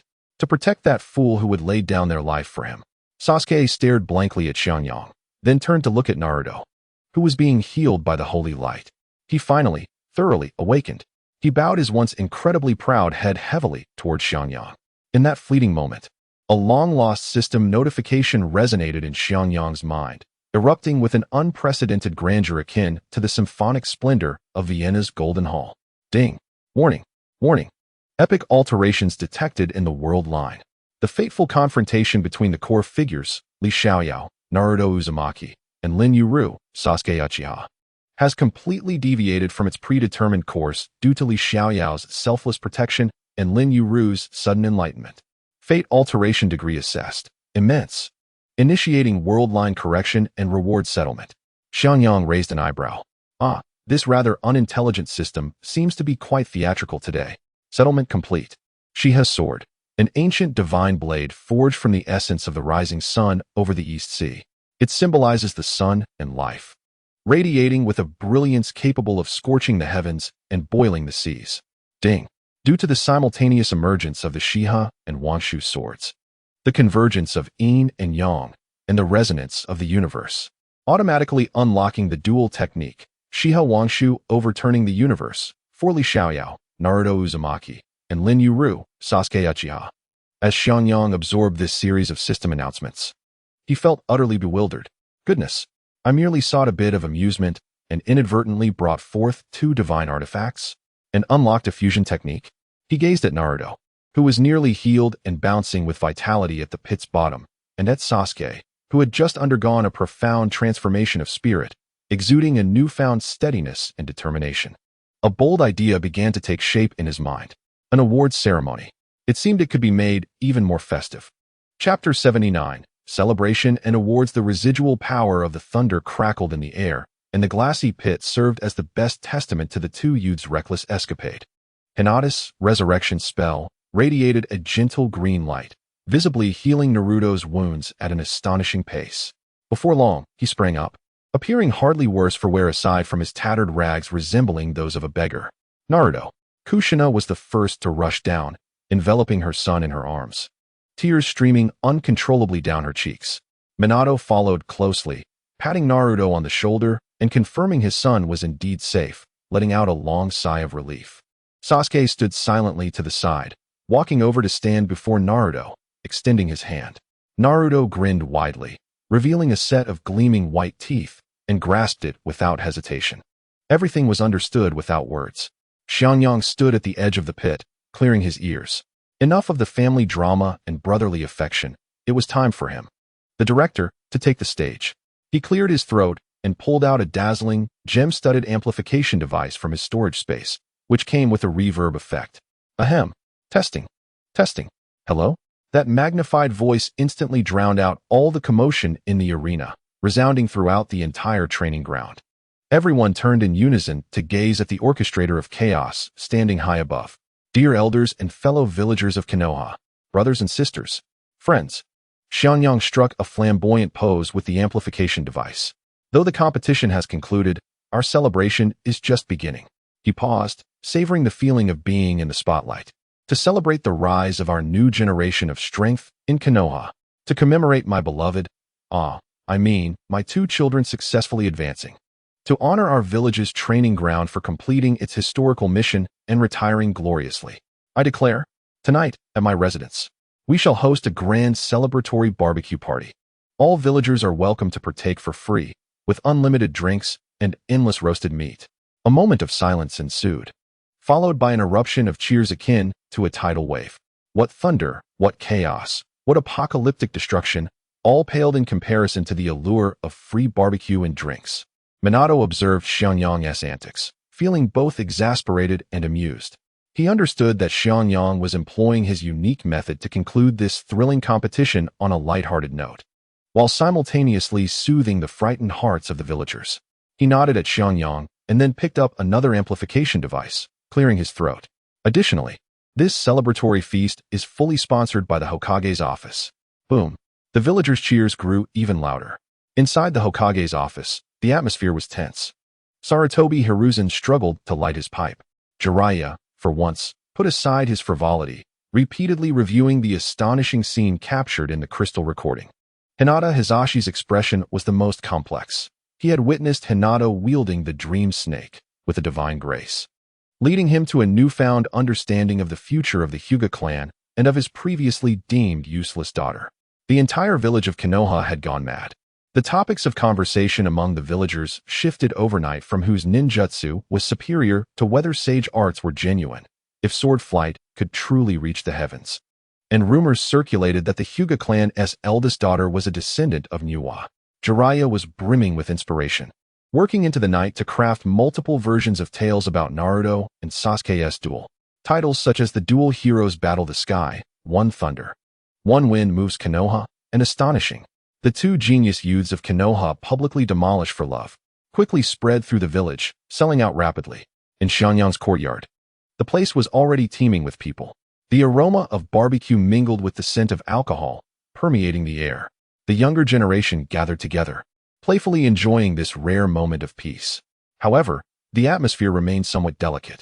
Sasuke had grown considerably quieter, sitting alone in a corner, occasionally gazing thoughtfully at his hands. Lost in contemplation, Naruto, though still his boisterous self, would frequently glance at Sasuke with a look of understanding and reassurance. Hinata had become the center of attention, surrounded by a swarm of curious female ninjas chattering incessantly about the secrets of Nuwa's power, leaving her somewhat overwhelmed. Xianxia, clutching a cup of alcohol, navigated through the crowd like a supervisor, ensuring the ambience was kept lively. After several rounds of drinks and a variety of dishes, he felt the moment was ripe. With a loud bang, he leaped onto a stone table in the courtyard, once again raising his golden amplification device. Everyone, quiet down, quiet down. The din gradually subsided as all eyes turned curiously toward him. Thank you all for coming to celebrate. However, the climax of the party is just about to commence. Xiangyang smiled mysteriously. As everyone knows, the ultimate victors of this written examination are my two children. He pointed at Naruto and then at Sasuke. Thus, as their guardian and the host of this gathering, I have decided to present a unique, unparalleled, and dazzling reward to the champions and runners-up of this event. He deliberately elongated his words. This reward will utterly transform their destinies. No sooner had he finished speaking than a resplendent system notification echoed in his mind. Ding! Host behavior assessment detected that the host is finalizing the pivotal turning point for Li Xiaoyao and Lin Yuru. Atmosphere is perfectly set. Show-off index is at maximum. Prestige meets requirements. Issuing ultimate award task. Task name, Divine Sword for Heroes. Task objective, bestow the Xiha sword and Wangshu sword to their fated masters. Naruto Uzumaki, Li Xiaoyao, and Sasuke Uchiha, Lin Yuru, and use this opportunity to proclaim the true might of Mount Shu to the world. Task reward, unlock the dual technique, Xiha Wangshu overturning the universe. Xiangyang's words successfully piqued everyone's anticipation. As both Minato and Jiraiya gathered around, their curiosity piqued about his intentions. Xiangyang slowly raised his hands under the gaze of 1,000 spectators. He made no hand seals. Instead, he simply spread his palms wide. In the next moment, two terrifying and opposing sword intents emanated from his hands, irresistibly drawing each other in. One was akin to the blazing sun at noon, fiery, domineering, and filled with overwhelming celestial majesty, causing the surrounding air to heat up.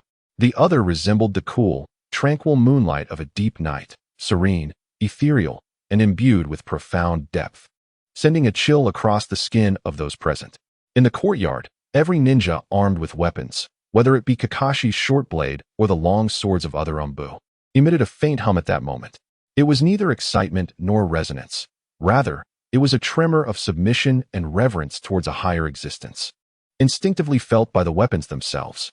From Xiangyang's left palm, a long sword of radiant gold, seemingly aflame within, slowly materialized. From his right palm, a long sword of deep blue, resembling water and infused with moonlight, also appeared. He spoke, his voice amplified by a golden sound device, reaching every corner. Naruto, he called, directing his gaze toward the orange figure. You, with the fiery spirit of the sun and a heart of chivalry, take this, Xiha's sword, to illuminate the world's darkness. As his words fell, he casually tossed the sword. The divine sword named Xiha transformed into a golden blur, not flying into Naruto's hands, but instead piercing directly towards his chest. Uncle, Kushina gasped, about to react, but was restrained by Minato. Upon contact with Naruto's body, the Xiha sword caused no harm.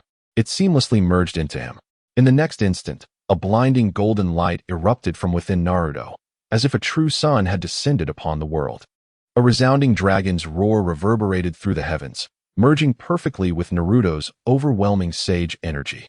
He felt a warm power coursing through his limbs, instinctively extending his hand, and the radiant Xiha sword reappeared, as if it were a part of him. Xiangyang's barrage, special effects, lighting technician, sound engineer, bring me extra chicken legs. This entrance effect is perfect. A profound silence enveloped the crowd, all stunned by this miraculous spectacle. Satisfied, Xiangyang turned his gaze toward the silent Sasuke. Sasuke, you, with a cold exterior and a warm heart, possessing the clarity of the moon, take this, Wangshu sword, to sever the ties of fate. With another toss, the Wangshu sword transformed into a blue ethereal light, similarly entering Sasuke's body. A chilling yet pure power surged through him, resonating with his newly evolved, steady Sharingan, producing a clear and melodious phoenix cry. Gripping the Wangshu sword that appeared in his hand, the sword's icy aura calmed his tumultuous heart. Standing with swords in hand, Naruto and Sasuke radiated the brilliance of the sun and moon, their distinct powers flowing together, ultimately forming a perfect cycle of yin and yang. In that moment, before the eyes of the entire village, the future twin stars of Konoha truly embarked upon a new beginning. After a brief silence, an eruption of cheers akin to a volcanic explosion followed. A few days later, in the main residence of the Hyuga clan, the atmosphere was so tense it felt almost suffocating. Hinata and Niji stood side by side in the center of the dojo, facing Hayashi Hyuga and a group of elderly clan members, all with white hair. Niji, one elder, initiated the confrontation as a branch family member. You openly defied the clan's orders during the Chunin exams, confronting Lady Hinata with weapons. This is a grave act of disrespect. Another elder chimed in, and Lady Hinata, the powers you wield are of unknown origin, exceedingly strange. They do not belong to the Hyuga clan's gentle fist. You must seal this power and submit to the clan's scrutiny. They glared, attempting to impose the clan's authority upon the two young individuals. Niji stepped forward, shielding Hinata behind him, facing the elders without fear. I challenged Lady Hinata, not the clan. As for defiance, he pointed to his forehead, where the blue cursed mark of the caged bird remained visible. Fate has already changed. The mark on my forehead is the best testament. What you cling to is merely a decayed shackle. Niji's words rang out powerfully, each syllable striking the elders' hearts. Impudence. The branch family wretch dares to speak to us so. Just as the elders prepared to retaliate, Hinata stepped out from behind Niji. She said nothing, merely standing there, exuding a faint, sacred aura, not chakra, but an undeniable, higher-level majesty. The once aggressive elders took a half-step back, rendered speechless by this presence. Hayashi Hyuga gazed at his daughter, the girl he once deemed worthless, now standing with a divine demeanor. His internal struggle was immense, yet ultimately, all hesitation transformed into resolve. He made a decision. From this day forth, the Hyuga clan will reform the caged bird seal. Hayashi's voice echoed within the residence. We will abolish its absolute constraints on branch family members and the mental anguish it inflicts. All the elders stared at their clan leader in shock, believing him to be mad. Before they could react, Hinata had already moved. She gently placed her hand upon Niji's forehead. Cleansing garment spell. A gentle green light illuminated. The power of Nuwa enveloping the cursed mark representing bondage and hatred. Niji felt a warm current flowing into his forehead, the mark that had tormented him throughout his life. A constant reminder of his captivity was being purified and dissolved by an irresistible gentle force. In that moment, the shackles of a millennium were gently undone. As the light faded, the curse mark on his forehead did not disappear, but its once grotesque form transformed into that of a soaring bluebird. It was merely a mark, devoid of any harm. Time is the best catalyst.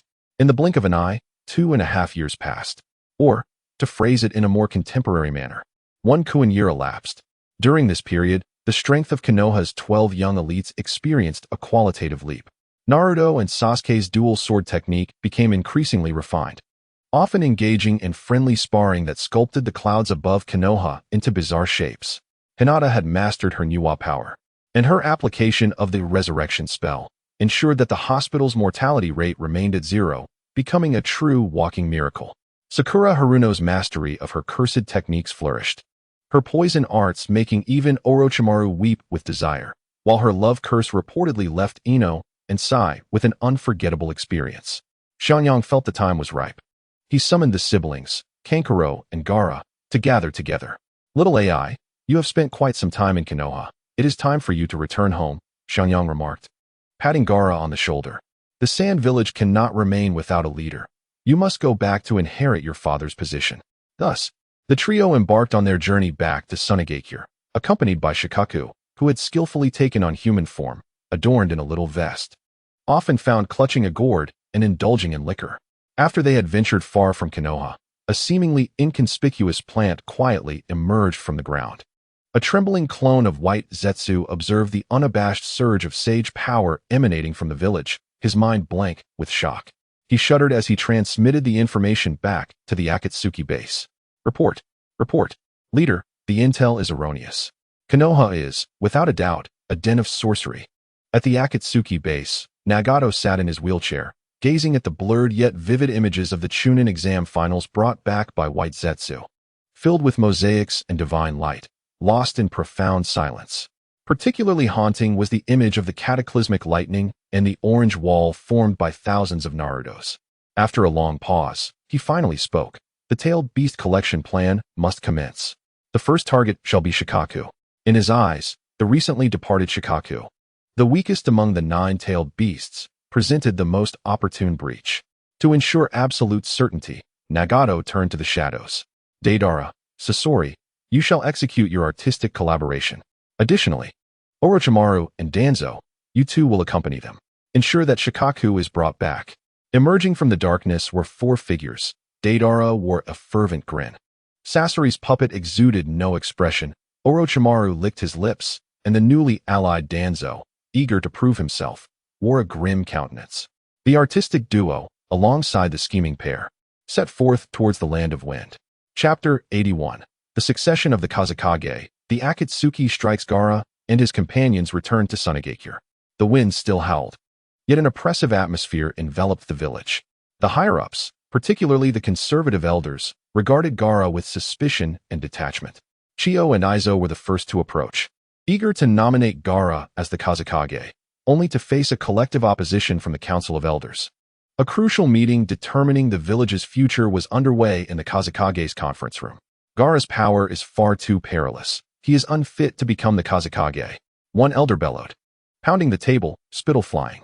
Indeed, we should nominate a more stable and controllable candidate. Another elder insinuated. Their words were steeped in fear of power and greed for authority. Temari and Kankuro, incensed, were about to retort when Gaara raised his hand to silence them. He sat there, composed and wordless. Just as the conservative elders believed victory was assured and prepared to elevate their puppet, the heavy door made of special metal was suddenly kicked open with a resounding crash. The door spun in the air, landing precisely before the opposing elder's table, embedded deeply. A figure swaggered in, standing around 6 feet tall. With tousled sandy hair and pronounced dark circles under his eyes, clad in an ill-fitting vest, exuding an aura of rebellious bravado. It was Shikaku, now in human form. He surveyed the room filled with startled elders and casually dug at his ear with his pinky before blowing a breath. Gaara will be the Kazekage. Shikaku grinned widely, revealing a toothy, shark-like smile, proclaiming with undeniable arrogance who is in favor and who is against. A suffocating aura of malevolence instantly engulfed the conference room. The elders, who moments ago had been most vociferous, now turned pale, struggling to breathe as if an invisible hand was constricting their throats. Gaara rose. He refrained from allowing Shikaku to continue exerting force, instead stepping forward into the center of the room. My power has indeed brought calamity to the village, he stated, his voice steady yet resonant, reaching every ear. But now, it exists solely to protect Sunagakure. As he spoke, the sand beneath him began to coalesce, forming a detailed, three-dimensional map of the village. He elaborated on his reform proposals regarding improving the livelihoods of the people, strengthening national defense, and establishing a deeper alliance with Konoha. His analysis was coherent, and his foresight was compelling. Chio and Izo exchanged looks of relief. Ultimately, under Shikaku's physical persuasion and Gaara's demonstrated leadership skills, the position of Kazekage was no longer in doubt. During the inauguration ceremony, Gaara donned the ceremonial robes of the Kazekage, standing before thousands of villagers. From this day forth, I will not exist merely as a weapon but as the shield that protects Sunagakure. Meanwhile, at the distant Akatsuki base, Nagato perused the intel brought back by White Zetsu and issued his orders. The Tailed Beast collection plan is officially underway. The first target is Shikaku. Deidara Sasori. You are to proceed. Emerging from the shadows were a golden-haired youth and a hunchbacked puppet. To ensure absolute certainty, Nagato added, Orochimaru and Danzo. You will accompany them as well. The newly allied Danzo, eager to make his mark, and the scheming Orochimaru emerged from the darkness. The artistic duo, along with the two cunning figures, set their sights toward the land of wind. In the underground passage, Danzo's solitary eye glimmered with greed. Orochimaru, once we capture Shikaku, we might delve deeper into the methods of creating Jinchuriki. A flash of annoyance crossed Orochimaru's serpentine gaze, though a false smile graced his lips. Of course, Lord Danzo. Your wisdom shall undoubtedly lead us to breakthroughs. Inwardly, he pondered how many formal bottles would be required for this oblivious old fool. At this moment, Konoha was tranquil. In the backyard of the Xianxia residence, Naruto and Sasuke were engaged in their daily sparring. Thousand Sword Technique. Lightning Blade. The golden sword energy collided with purple lightning in the air, creating ripples of energy that carved out sections of clouds above the courtyard. Xiangyang reclined in a rocking chair, leisurely sipping tea while occasionally offering guidance. Sasuke, your chakra sword technique is rather feeble. Your strength is too scattered. Have you not eaten? Naruto.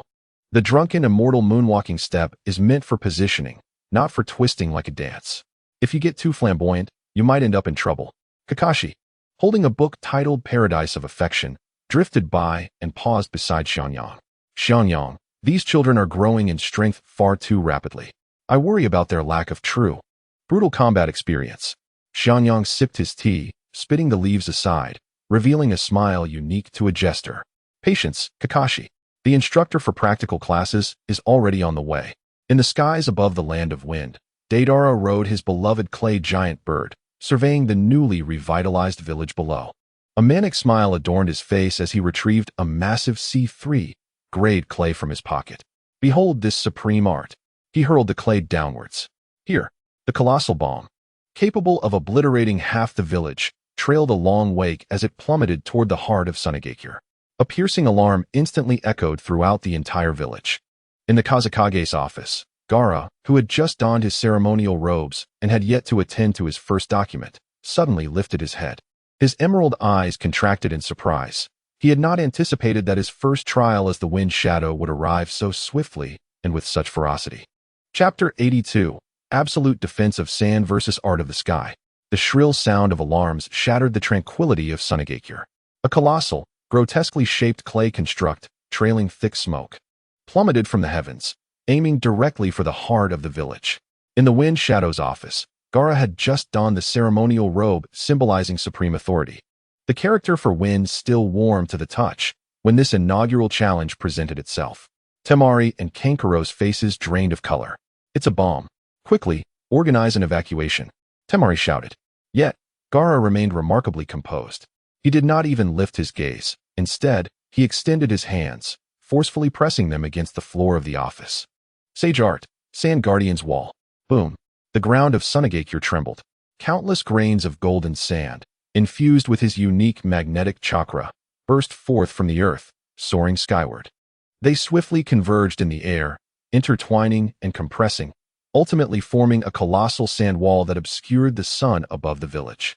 The surface of the wall erupted with intricate defensive runes, pulsating with dense energy. In the next moment, the C3 bomb collided with the sand wall.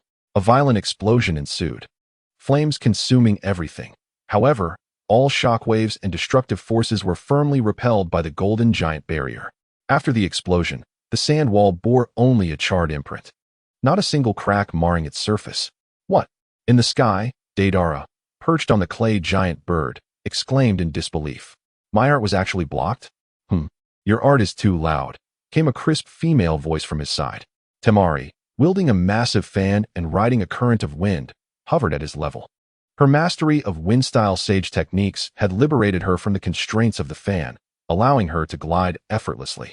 Sage art, wind release, dance of wind blades. Temari swung her iron fan, unleashing countless razor-sharp azure wind blades that formed a vast net, descending upon Deidara. Interesting. Deidara laughed heartily, deftly maneuvering the clay giant bird to evade the attack, while simultaneously reaching into his waist pouch. One by one, clay spiders were hurled into the air, colliding with the wind blades and igniting a series of explosions. The sky instantly transformed into their battlefield. On the opposite side of the village, a crimson figure silently appeared on a rooftop, preparing to find an angle to ambush Gaara. Your opponent is me. Kankuro stepped into his path, without employing chakra threads. The newly modified puppet, Black Scorpion, which had integrated sage art circuits, sprang to life behind him. The puppet, entirely black and gleaming with a metallic sheen, flickered with faint energy auras at its joints, exuding a captivating blend of technology and mysticism. Oh, has Sunagakure's puppet technique fallen to such depths?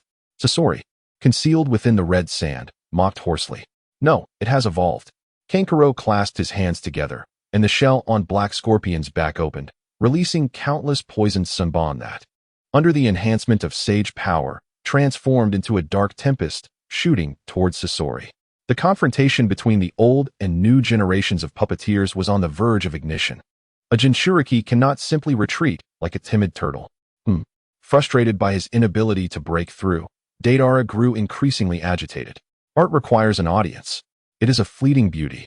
He cackled, conjuring dozens of small tracking clay birds that skillfully evaded Temari's interception, scattering toward the civilian districts of the village.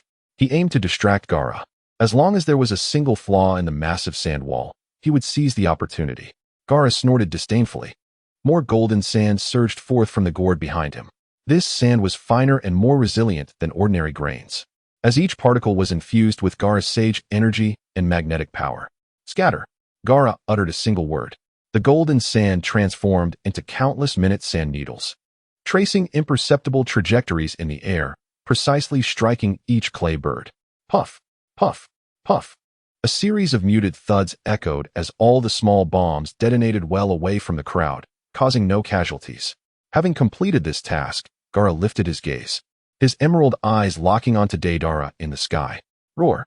The remaining sand beneath him coalesced into a roaring dragon, exuding an unparalleled sense of oppression, soaring into the sky and opening its maw to bite at Deidara's clay giant bird. In an inconspicuous corner of the village, taking advantage of everyone's attention being drawn to the battle, Orochimaru and Danzo had infiltrated the archive room containing confidential scrolls. Greed flickered in Danzo's solitary eye as he frantically searched for secrets pertaining to the Wind Shadow legacy and the fatal weaknesses of Sunagakure, all of which would serve as leverage in his future negotiations. Orochimaru, however, had little interest in the paper documents. Leaning against the wall, a snake slithered from his sleeve, penetrating the wall to observe Gaara's battle with keen interest. Sage power, chakra, and the demon power of tailed beasts, perfectly intertwined. Orochimaru licked his lips, a morbid excitement glimmering on his face. This is even more intriguing than the material from Sasuke-kun. I truly wish to dissect him and study the intricacies within. In Konoha, in the backyard of the Uzumaki residence, a massive water mirror floated in midair, live-streaming the battle in Sunagakure with high-definition quality and surround sound. Gaara, damn it, those bastards. Naruto seethed with rage, ready to leap into action. I must help him. Just as he was about to take flight, a frying pan plummeted from above, striking him squarely on the forehead. Bang! Naruto crouched down, clutching his head, stars dancing before his eyes. No need to rush, Yang said languidly, reclining in a rocking chair, sipping tea. The show has only just begun. If you rush in now, you'll only steal his moment in the spotlight. Minato and Kakashi stood nearby, their expressions grave. Yang, the situation is dire. Minato spoke. The Akatsuki has dispatched 4 members, including Orochimaru and Danzo. Gaara and the others may not be able to handle it. Don't rush to send anyone. Yang rocked his chair, spitting out a tea leaf. This is a test for Gaara, also an opportunity for him to establish his authority as the new Wind Shadow before the entire village. Let the children watch the show and learn some battle experience. He paused, revealing a grin unique to the joyful. Remember, heroes always make their grand entrance at the last moment. If you go too early, the appearance fee will be discounted. With that, he casually sent a message to Naruto and Sasuke nearby. Prepare yourselves, take your swords, an opportunity for a paid vacation has arrived. On the battlefield of Sunagakure, Deidara narrowly evaded the dragon's lunge, his beloved clay giant bird losing a wing. Frustrated by the stalemate, he completely lost his patience. Damn it, you forced my hand. Prepare to witness my most sublime art, he exclaimed, pulling out another clay figure resembling himself from his chest. C4 Karura. On the other side, Sasori was equally vexed by Kankuro's unreasonable sage puppet. Brat, your puppet technique certainly has some novelty, Sasori remarked as the shell of the red sand cracked open, revealing his true form. However, in the face of a true masterpiece, it pales in comparison. He summoned his most prized creation from a scroll, the puppet of the former strongest Wind Shadow, the third Wind Shadow. The battle escalated instantaneously. Chapter 83, Equal Forces and Ambush. On the battlefield of Sunagakure, Deidara had completely lost his patience. His once handsome face twisted with fervor as he retrieved a clay doll identical to himself from his chest. You forced my hand. Damn it. Witness my most sublime art. C4 Karura. In the backyard of the Xianxia family, Naruto sprang up in astonishment before the water mirror. What on earth is that? A self-destructing truck? Xianxia, with his legs crossed, calmly sipped his tea and replied, Don't rush, just watch. This is called art. It is not something ordinary people can appreciate. As soon as he finished speaking, the clay puppet in Deidara's hands suddenly expanded and then exploded with a resounding bang, transforming into a cloud of dust so fine that it was nearly invisible to the naked eye. This was no ordinary dust. It was composed of countless nanoscale clay bombs. which, propelled by the flow of air, swiftly enveloped an area of several miles. Preparing to invade through the respiratory system and execute indiscriminate cellular detonations on all living beings within the vicinity. This insidious and malicious tactic caused the expressions of Kakashi and others before the water mirror to change drastically. Gaara stood his ground, tilting his head up as he sensed the lethal threat permeating the air. He did not retreat, but instead poured his remaining sage power wholeheartedly into the sea of sand beneath him, resonating with the residual demonic energy of Shikaku within him. Sage Art, Demonic Sandstorm Barrier. Gaara thrust both hands skyward, swaying slightly from the excessive consumption of power. A colossal tornado erupted from his center, creating an absolute vacuum within the wind barrier. The powerful suction drew all the nano-bombs, along with sand and air, up to an altitude of 10,000 meters. At that height, the pressure plummeted, causing the nano-bombs to self-detonate without command, resulting in a series of brilliant yet silent explosions. Gaara. Shikaku, witnessing Gaara's fatigue, roared and abandoned the guise of a delinquent youth, partially transforming into a beast. A massive arm of sand, inscribed with incantations, emerged from the ground, blocking out the sun as it forcefully swatted at Deidara in the sky. TCH.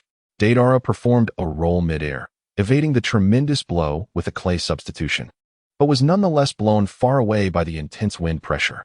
On the opposite end of the battlefield, the atmosphere was equally tense. Scorpion's crimson shell had completely shattered, revealing the puppet body that eternally bore the visage of youth. He summoned forth his most prized creation from a scroll, the strongest Kazekage of Sunigakure, the third Kazekage's puppet. Hit. Your puppet techniques are indeed somewhat novel. Scorpion's voice emanated from the puppet's abdomen, but they are insignificant in the presence of true artistry. The arms of the third Kazekage puppet extended, summoning a deluge of magnetic sand and iron from the air, forming a dark canopy of death, a prototype of his renowned technique. The Iron Sand World. Facing this legendary ninjutsu, Kankuro did not retreat, but advanced instead. I'm sorry, but times have changed, my lord. He formed a hand seal that no one could comprehend. Come forth. My ultimate masterpiece. Boom. The ground split apart, and a colossal metallic creation slowly ascended. Entirely black with smooth lines, broad shoulders, and a sense of power, a circular reactor on its chest glowed with blue light, and its head bore a sleek V-shaped antenna.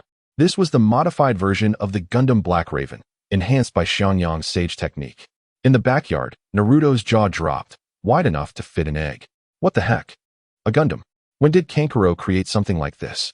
Xianxia proudly rocked in his chair. Basic skills, don't underestimate them. This is called technological poverty alleviation. On the battlefield, Scorpion was also taken aback. He stared at the towering steel giant before him, his mind momentarily short-circuiting. What kind of puppet technique is this? How thick must the chakra strings be to control something of this size? Before he could ponder further, Kankuro had already seated himself in the cockpit of the Gundam and pushed the control stick. The reactor on the Gundam's chest flared brightly, and a layer of light blue energy shield instantly expanded. The overwhelming torrent of sand and iron collided with the shield, creating only ripples, failing to even cause the Gundam to sway. Have you heard of the fear of insufficient firepower? Kankuro shouted over the communication channel. Let me show you what true financial power looks like. The missile launchers on the Gundam's shoulders slid open, releasing dozens of miniature tracking missiles imbued with sage power, trailing white tails as they formed a barrage, directly covering the area where the third Kazekage puppet stood. Boom, boom, boom, boom. Amidst the explosive flames, Scorpion clumsily maneuvered the third Kazekage to defend with sand and iron. For the first time, he realized that his seemingly indestructible sand iron was actually sustaining damage against these unreasonable explosions. High in the sky, Temari's battle continued, with her feet riding the winds. Utilizing the exceptional mobility of wind manipulation, she relentlessly sliced through Deidara's flight path with her colossal wind scythe. Deidara, increasingly vexed by her, found his clay bombs unable to approach her. In desperation, he leaped directly from his damaged clay bird. Art is an explosion. He detonated his longtime companion midair, sending a massive shockwave that sent Temari sprawling away. She managed to stabilize herself in the air, only to find Deidara had landed. Immediately, she lowered her altitude to pursue, preparing to suppress him with her wide-ranging wind techniques. Upon landing, Deidara frantically rummaged through his pockets, conjuring clay spiders and centipedes that scuttled toward the village's structures, intent on carpet bombing the area to force Gaara's hand. Not a chance. Temari waved her giant fan, whipping up a tempest that blew most of the clay bombs into uninhabited areas. However, sporadic explosions still occurred, causing damage to the buildings. Just as Temari focused on countering Daidara's ground assault, a silent vacuum wave suddenly surged from behind her. It was the long-hidden Shimura Danzo. Seizing the moment when Temari was exhausted and vulnerable, he launched a deadly ambush with his technique, Vacuum Sphere. By the time Temari sensed the danger, it was too late to evade fully. With a swift sound, the vacuum wave sliced through her arm, leaving a deep gash that exposed bone, blood instantly soaking her sleeve.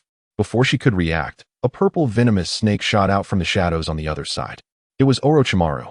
The snake bit her wounded shoulder, and the ominous black markings of the Heaven's Curse seal began to spread. Temari, both Kankuro and Gaara, from a distance, cried out in alarm. At that moment, the scales of battle shifted. Chapter 84. Divine weapons descend. A profound silence enveloped the scene. Time and space seemed to freeze at that moment. Under the influence of two divine swords descending from the heavens, the wind and sand ceased, the cries fell silent, and even the flow of air slowed. The villagers of Sunagakure, who had been engulfed in despair just seconds before, now stood with mouths agape, gazing up in bewilderment at the two radiant swords, their minds blank. What is that? A middle-aged ninja, hiding behind a crumbled wall, stammered. It's a sword that fell from the sky. His companion responded in a dreamy tone. Is it reinforcements? Has Lord Kazekage summoned reinforcements? A young mother clutched her child tightly, and the once dim light in her eyes reignited with a glimmer of hope. They did not understand what was happening, but they felt that the suffocating despair weighing on their hearts had been pierced by these two beams of light. The four members of the Akatsuki organization wore expressions ranging from shock to disbelief, resembling a theatrical performance. Danzo appeared the most disheveled, his one eye fixated on the Shiha sword embedded before him, too flustered to contemplate its origins as he clumsily swatted at his sleeve.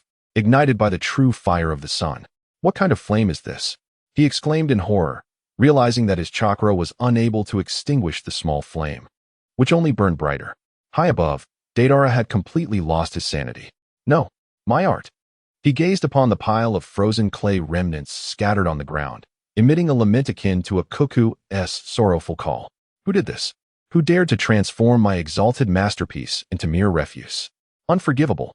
This is unequivocally not art. Meanwhile, Scorpion, controlling the third Kazekage puppet, silently retreated a step. Unlike Deidara, who was consumed by emotion, the puppet master's instincts warned him that these two swords, along with their imminent wielders, posed a grave danger. Only Orochimaru remained unfazed. Instead, a morbid excitement lit up his expression. He extended his long tongue, greedily savoring the distinct sword intents lingering in the air. Oh, how exquisite! He sighed with satisfaction. The pure yin-yang power manifested through the swords was true artistry, the genuine secret to immortality. He longed to preserve their masters in formalin, dissecting them daily. As all eyes were captivated by the two divine swords, two figures gradually descended from the torn clouds above. They relied not on any flying tools, but rather stood upon the radiance emanating from the divine swords below, one radiant like the sun, the other tranquil as the moon. They approached, wielding their swords. Bang, bang. With two soft thuds, the pair landed firmly beside their respective divine swords. The orange-clad figure, bathed in sunlight, unsheathed the Shiha sword from the ground, hoisting it onto his shoulder with a brilliant smile, the golden glint reflecting his confident visage. Hey, you sneaky bunch, Naruto Uzumaki exclaimed, baring his white teeth in a shout that could be heard throughout the village. You bully my friends and even think of dismantling their village. Have you consulted me, Naruto Uzumaki? The other figure, clad in black with dark hair, merely extended his hand, and the Wangshu sword flew into his grasp. He spoke not a word but raised his gaze, his pitch-black Sharingan calmly surveying the four members of the Akatsuki. An invisible chill enveloped the scene instantaneously. Naruto, Sasuke, and Gaara regarded the familiar figures, their taut bodies finally relaxing, a wave of fatigue washing over them as Gaara sank to one knee. Well done, Naruto. Sasuke, Kankuro, trapped in the high tower, cheered excitedly through an external speaker. Temari, sprawled on the ground, gazed at the two youths descending like divine warriors. Her consciousness hazy from pain and the effects of the curse mark, yet her lips managed a faint smile. They have come to save us. In the backyard of the Uzumaki residence in Konoha, the atmosphere shifted from tense to fervent the moment Naruto and Sasuke made their entrance. Whoa, whoa, whoa. Lee and Kiba had already begun to whistle. Sasuke-kun is so cool. Ino and Sakura exclaimed simultaneously, cupping their faces, their eyes transforming into hearts. Sitting leisurely in a rocking chair, Xiangyang sipped tea, embodying a director reviewing a film. Xiangyang's commentary. Not bad, not bad. Naruto's entrance, while a bit corny, had plenty of momentum, give it an 8. Xiangyang's commentary. Sasuke, the king of cool, doesn't he need to say a word. Just his stance and face elevate the atmosphere. Full marks. Truly a handsome Uchiha. At that moment, a system prompt echoed in his mind. Ding. Detected the grand entrance of Li Xiaoyao and Lin Yueru, triggering the key plot node. 1,000 miles of reinforcement at the Demon Ceiling Tower, Suna Village Limited Edition. Atmosphere enhanced. Prestige index skyrocketing. Protagonist aura illuminating the scene. Issuing a time-limited rescue mission. Mission name. The Legend of the Swordsman. Beat up the little kids. Mission objective. Assist Naruto Uzumaki, Li Xiaoyao, and Sasuke Uchiha, Lin Yueru, in providing a thorough, love-infused ideological education to the artists and schemers of the Akatsuki. Mission reward. Unlock the Swordsman Sect's overseas office function. Can establish a teleportation array in Suna Village. Oh, Xiangyang raised an eyebrow. A teleportation array? Not bad. Traveling on public funds will be more convenient in the future. On the battlefield of Suna Village, Naruto's words successfully drew all of Deidara's hatred toward him. You little brat. Who are you calling sneaky? Deidara quivered with rage, pointing at Naruto.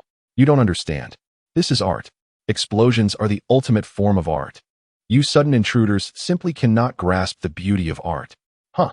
Explosions? Naruto planted the Shiha sword into the ground, hands on his hips. Causing chaos and making everyone cry. This is art?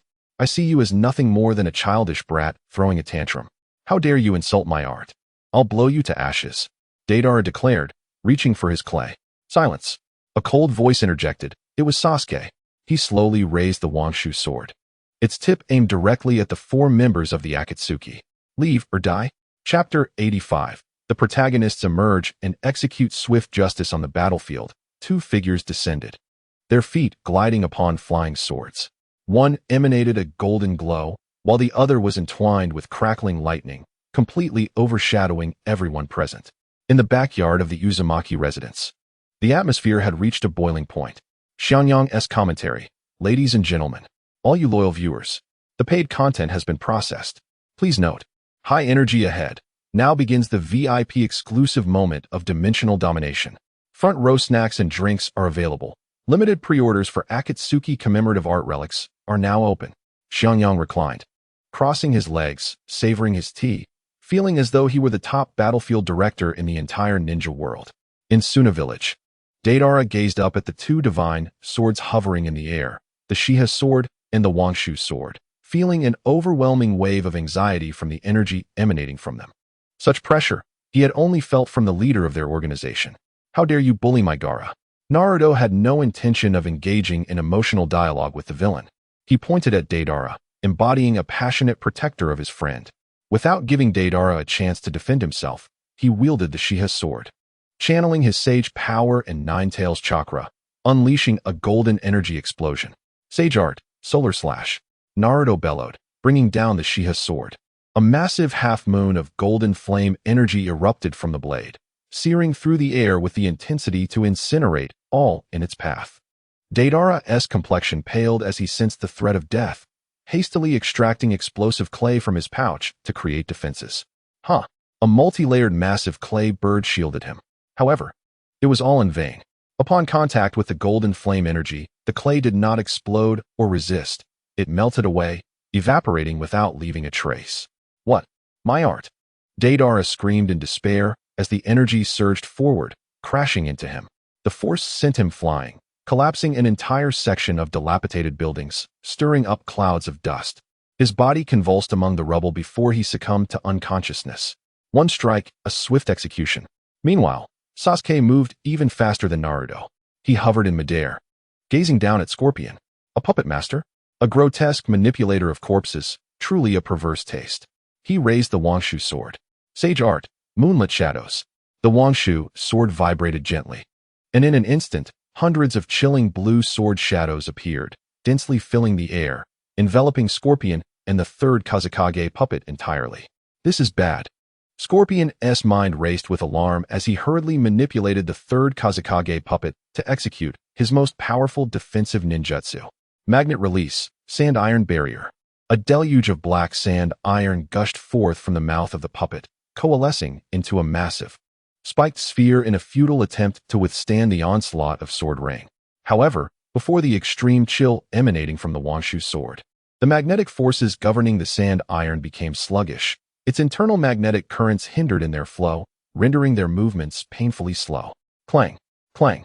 Countless sword silhouettes struck against the sand iron, producing a series of crisp sounds.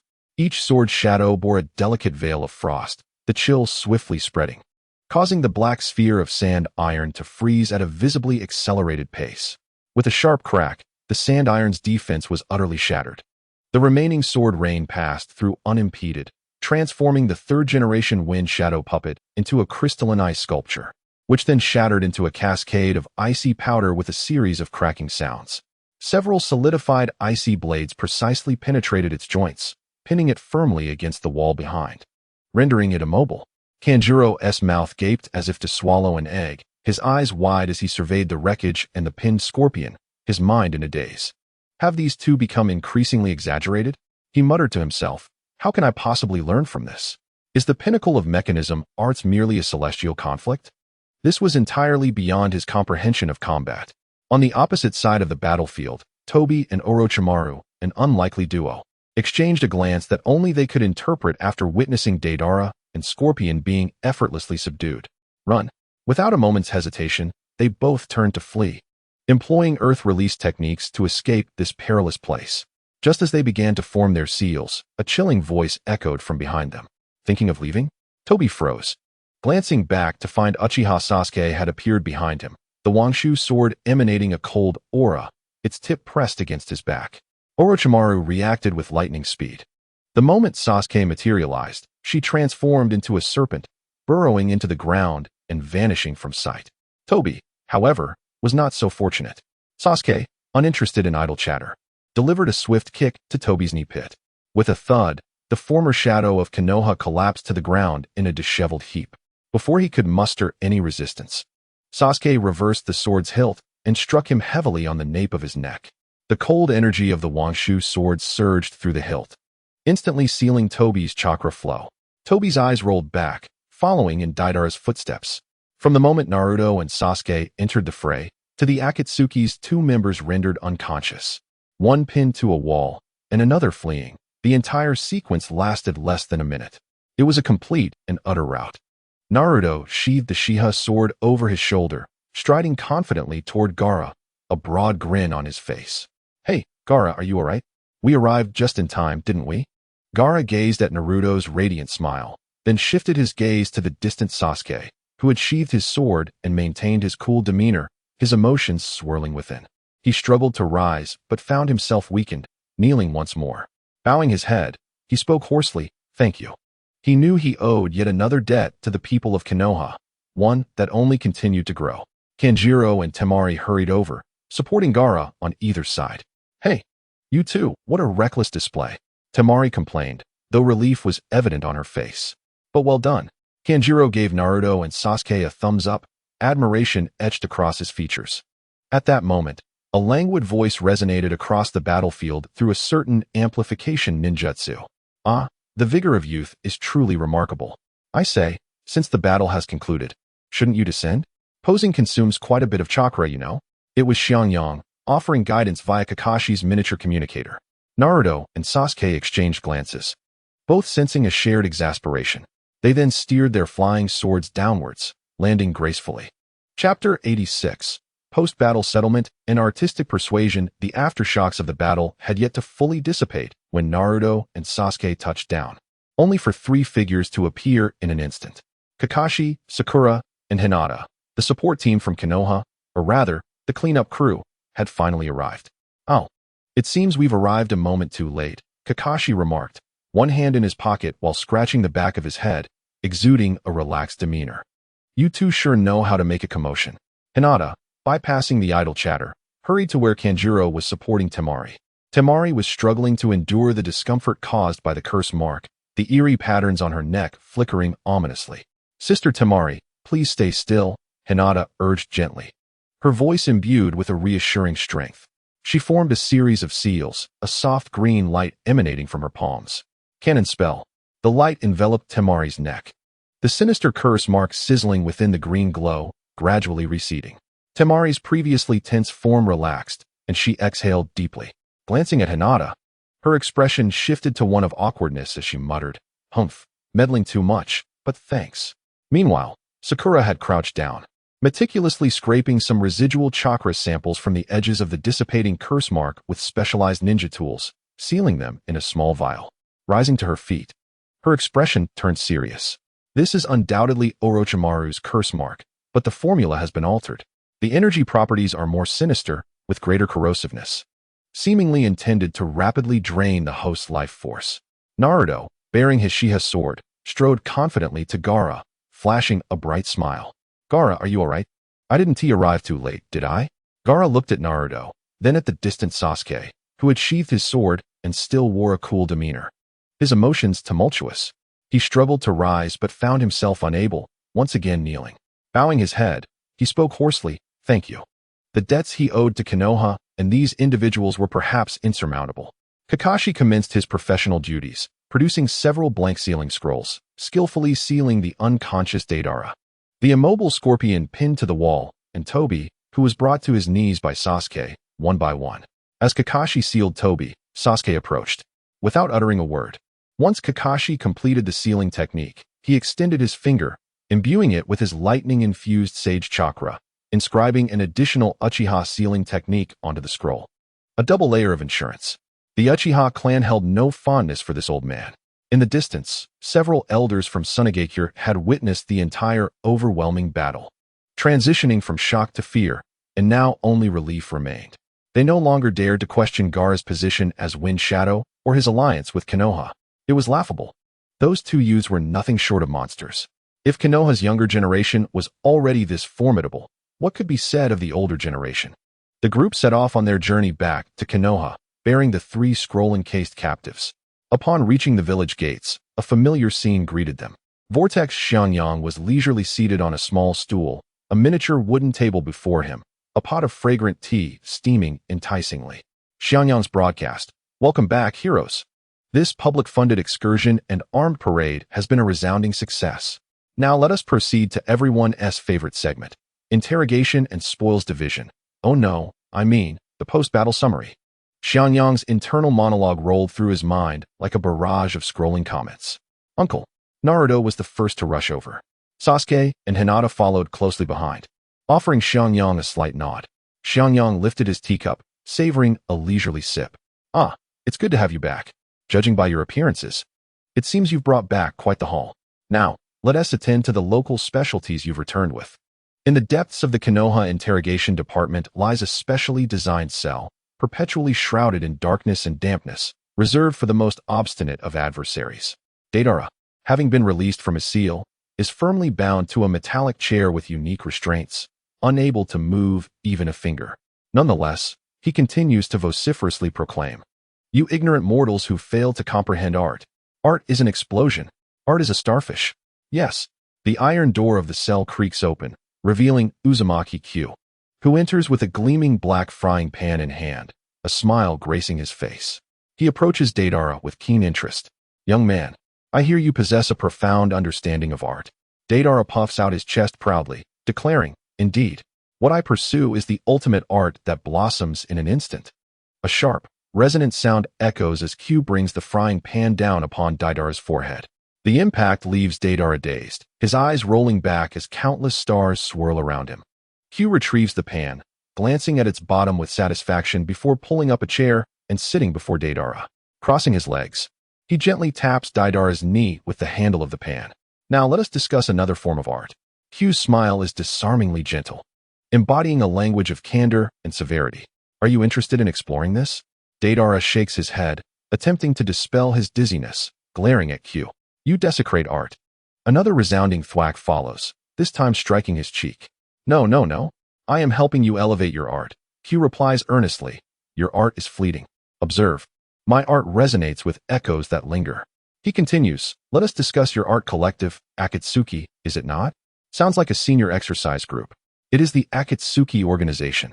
An elite group of S-rank rogue ninjas. Thwack. Yes. Deidara's bravado evaporates. It is indeed a senior exercise group. For the next half hour, the cell reverberates with two distinct sounds. The thwack of the frying pan against Deidara's head and the progression of his responses from furious curses to pleas for mercy, culminating in a rapid-fire confession. Name? Deidara. Thwack. Full name. Be polite. Yes. I am Deidara. Please, do not strike me. Composition of the organization? We operate in pairs. I am partnered with Sasori. What is the purpose of collecting tailed beasts? I do not know the specifics. I only know it is the leader's task to resurrect something. Who is the leader? Where is the organization's base? Deidara hesitates. Thwack. Thwack. Thwack. I'll tell you. I'll tell you everything. Deidara, battered and bruised, cries. Our leader's code name is Pain. The base is an Amigate cure. He possesses the Rinnegan, the legendary eyes of the Sage of Six Paths. Please, do not strike me with that strange artifact again. My artistic spirit is being crushed. Q rises, leisurely wiping his beloved frying pan with a cloth. The pan remains pristine, reflecting Deidara's swollen visage. You see, artistic exchange requires honesty. Satisfied, Q weighs the frying pan in his hand and turns to leave. Thus, our dialogue can be filled with the beauty of art. If only you had cooperated sooner, I would not have been compelled to resort to violence. The iron door closes behind him, leaving an utterly disillusioned artist in disarray upon the chair.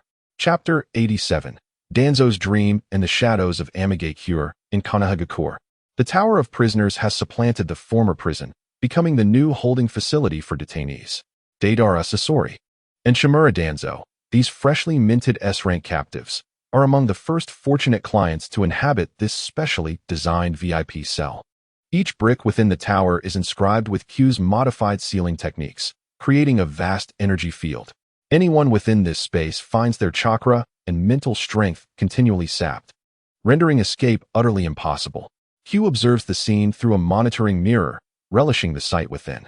Deidara and Sasori are confined separately, their limbs shackled by seals, their demeanor resembling that of sages, evidently drained of spirit. In contrast, Danzo enjoys a far superior treatment, imprisoned in the innermost cell. With Uchiha Itachi and Uchiha Shisui stationed outside the door, taking turns on guard duty. Who is on duty today? Shisui inquires. I'll take it, Itachi replies calmly, his Sharingan spinning slowly. Yesterday's events revealed Danzo's crimes, and today, the narrative of betrayal by his most trusted subordinate is set to unfold. Inside the cell, Danzo is ensnared in a dreamscape woven by Tsukuyami. He envisions himself as the Hokage, standing atop Hokage Rock amidst the adoration of the masses. Yet, in the next heartbeat, evidence of his inhumane experiments is unveiled, and he is forcibly ousted from his position by enraged villagers.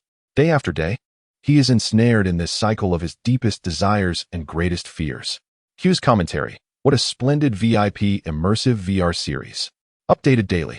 Uchiha Television, proudly presenting. Pleased, Q switches off the mirror and strides toward the Hokage building. In the Hokage's office, the atmosphere is tense. The fourth Hokage, Minato Namikaze, occupies the main seat. Flanked by his mentor Jiraiya, advisor Q, and Umbu Captain Kakashi, all gathered in solemnity. Based on Deidara's testimony, Minato begins, presenting a neatly compiled dossier. The leader of the Akatsuki organization is codenamed Pain, with their base located in Amigate Cure. This leader possesses the legendary Rinnegan. As the words Amigate Cure, Pain, and Rinnegan are uttered, Jiraiya, who had been lounging nonchalantly by the window, suddenly stiffens.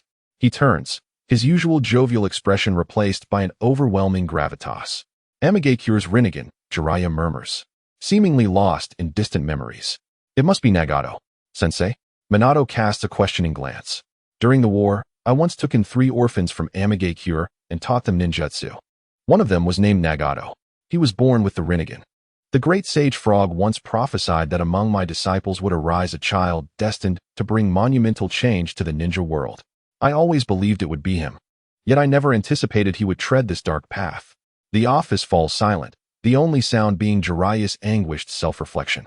Hugh clears his throat, tapping the table lightly with his pinky, the sound breaking the oppressive atmosphere. All right, enough of this melancholic nostalgia. All eyes turn to him. Now that we know where their home base lies, who their leader is, and their intentions, what are we waiting for? He surveys the room, spreading his arms wide. Are we to wait for them to methodically gather the remaining tailed beasts, assemble their figurines, and summon a dragon to obliterate the world? Hugh's critique is sharp and unrelenting. Ladies and gentlemen, we are the protagonists, yet we need not wait for the antagonists to reach their full potential before we act. That does not align with the current narrative trend. We should take the initiative, launching a preemptive strike on their home turf and dismantling their operation. Minato lapses into contemplation. Though Q's words may be blunt, they resonate with sound logic. Konoha is no longer the timid, passive entity it once was. They possess the strength and resolve to take action. Moments later, Minato slams his fist upon the table, making a decisive proclamation. Q is correct. Passive defense will only lead us to lose our advantage time and again. The Akatsuki organization, daring to set their sights on our allies, must be made to understand that the current Konoha is not to be trifled with. The decision made by Minato transformed the atmosphere in the office from heavy to fervent in an instant. A bold plan began to take shape among a few individuals to assemble a top-tier elite team, infiltrate the perpetually rainy and isolated Amigakure, and strike at the heart of the enemy. Jiraiya was the first to step forward, his expression unwaveringly resolute. Amigakure is my homeland, and Nagato is my disciple. Regardless of what he has become, it is my responsibility as his teacher to resolve this karmic bond. Minato nodded in agreement, recognizing that this was a confrontation Jiraiya must face. Turning to Kakashi, Minato inquired about the team members. Kakashi replied without hesitation, the 7th Squad is ready to mobilize. Today's 7th Squad, Naruto Uzumaki, Sasuke Uchiha, Hinata Hyuga, and Sakura Haruno, each possess strength on par with Kaga-level shinobi. With him as their captain, an expert in various sage techniques, they undoubtedly formed the strongest strike force in the ninja world. Xianxia looked at the eager group and wore a smile exclusive to a jester. Just as he was mentally cheering, a familiar yet slightly endearing system notification sounded in his mind. Ding! Host detected actively advancing the main storyline. As the saying goes, if you don't stir things up, things will stir you. In the spirit of making a big commotion, an epic chain quest is now issued. Quest name: Expedition to the Moon Worship Cult. First link: Infiltrate the Nanjiao Kingdom. Quest summary: the leader of the Moon Worship Cult, portrayed by Uchiha Obito, harbors sinister ambitions, attempting to collect 5 spirit orbs, tailed beasts, to resurrect the water demon, Ten Tails, for his nefarious purposes. Brave disciples of Mount Shu, it is time to infiltrate the Moon Worship Cult's stronghold in the Nanjiao Kingdom, Amigakure, and thwart their schemes.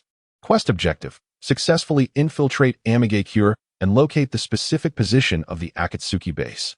Quest reward: unlock purchasing rights for the 5 spirit orbs. Xianxia raised an eyebrow. 5 spirit orbs? Are they to reshape the elements of earth, fire, water, and wind? He had grown accustomed to the system mistakenly identifying Amigakure as Nanjiao Kingdom. However, he stroked his chin and seriously remarked to Minato and Jiraiya, if we are heading to a perpetually rainy place like Amigakure, we should bring extra pairs of underwear. Otherwise, the dampness could lead to rheumatism. The fervent atmosphere that had just ignited in the office was instantly extinguished by his remark. Chapter 88. Preparations before the expedition. The decision to invade Amigakure set the upper echelons of Konoha into a discreet mobilization.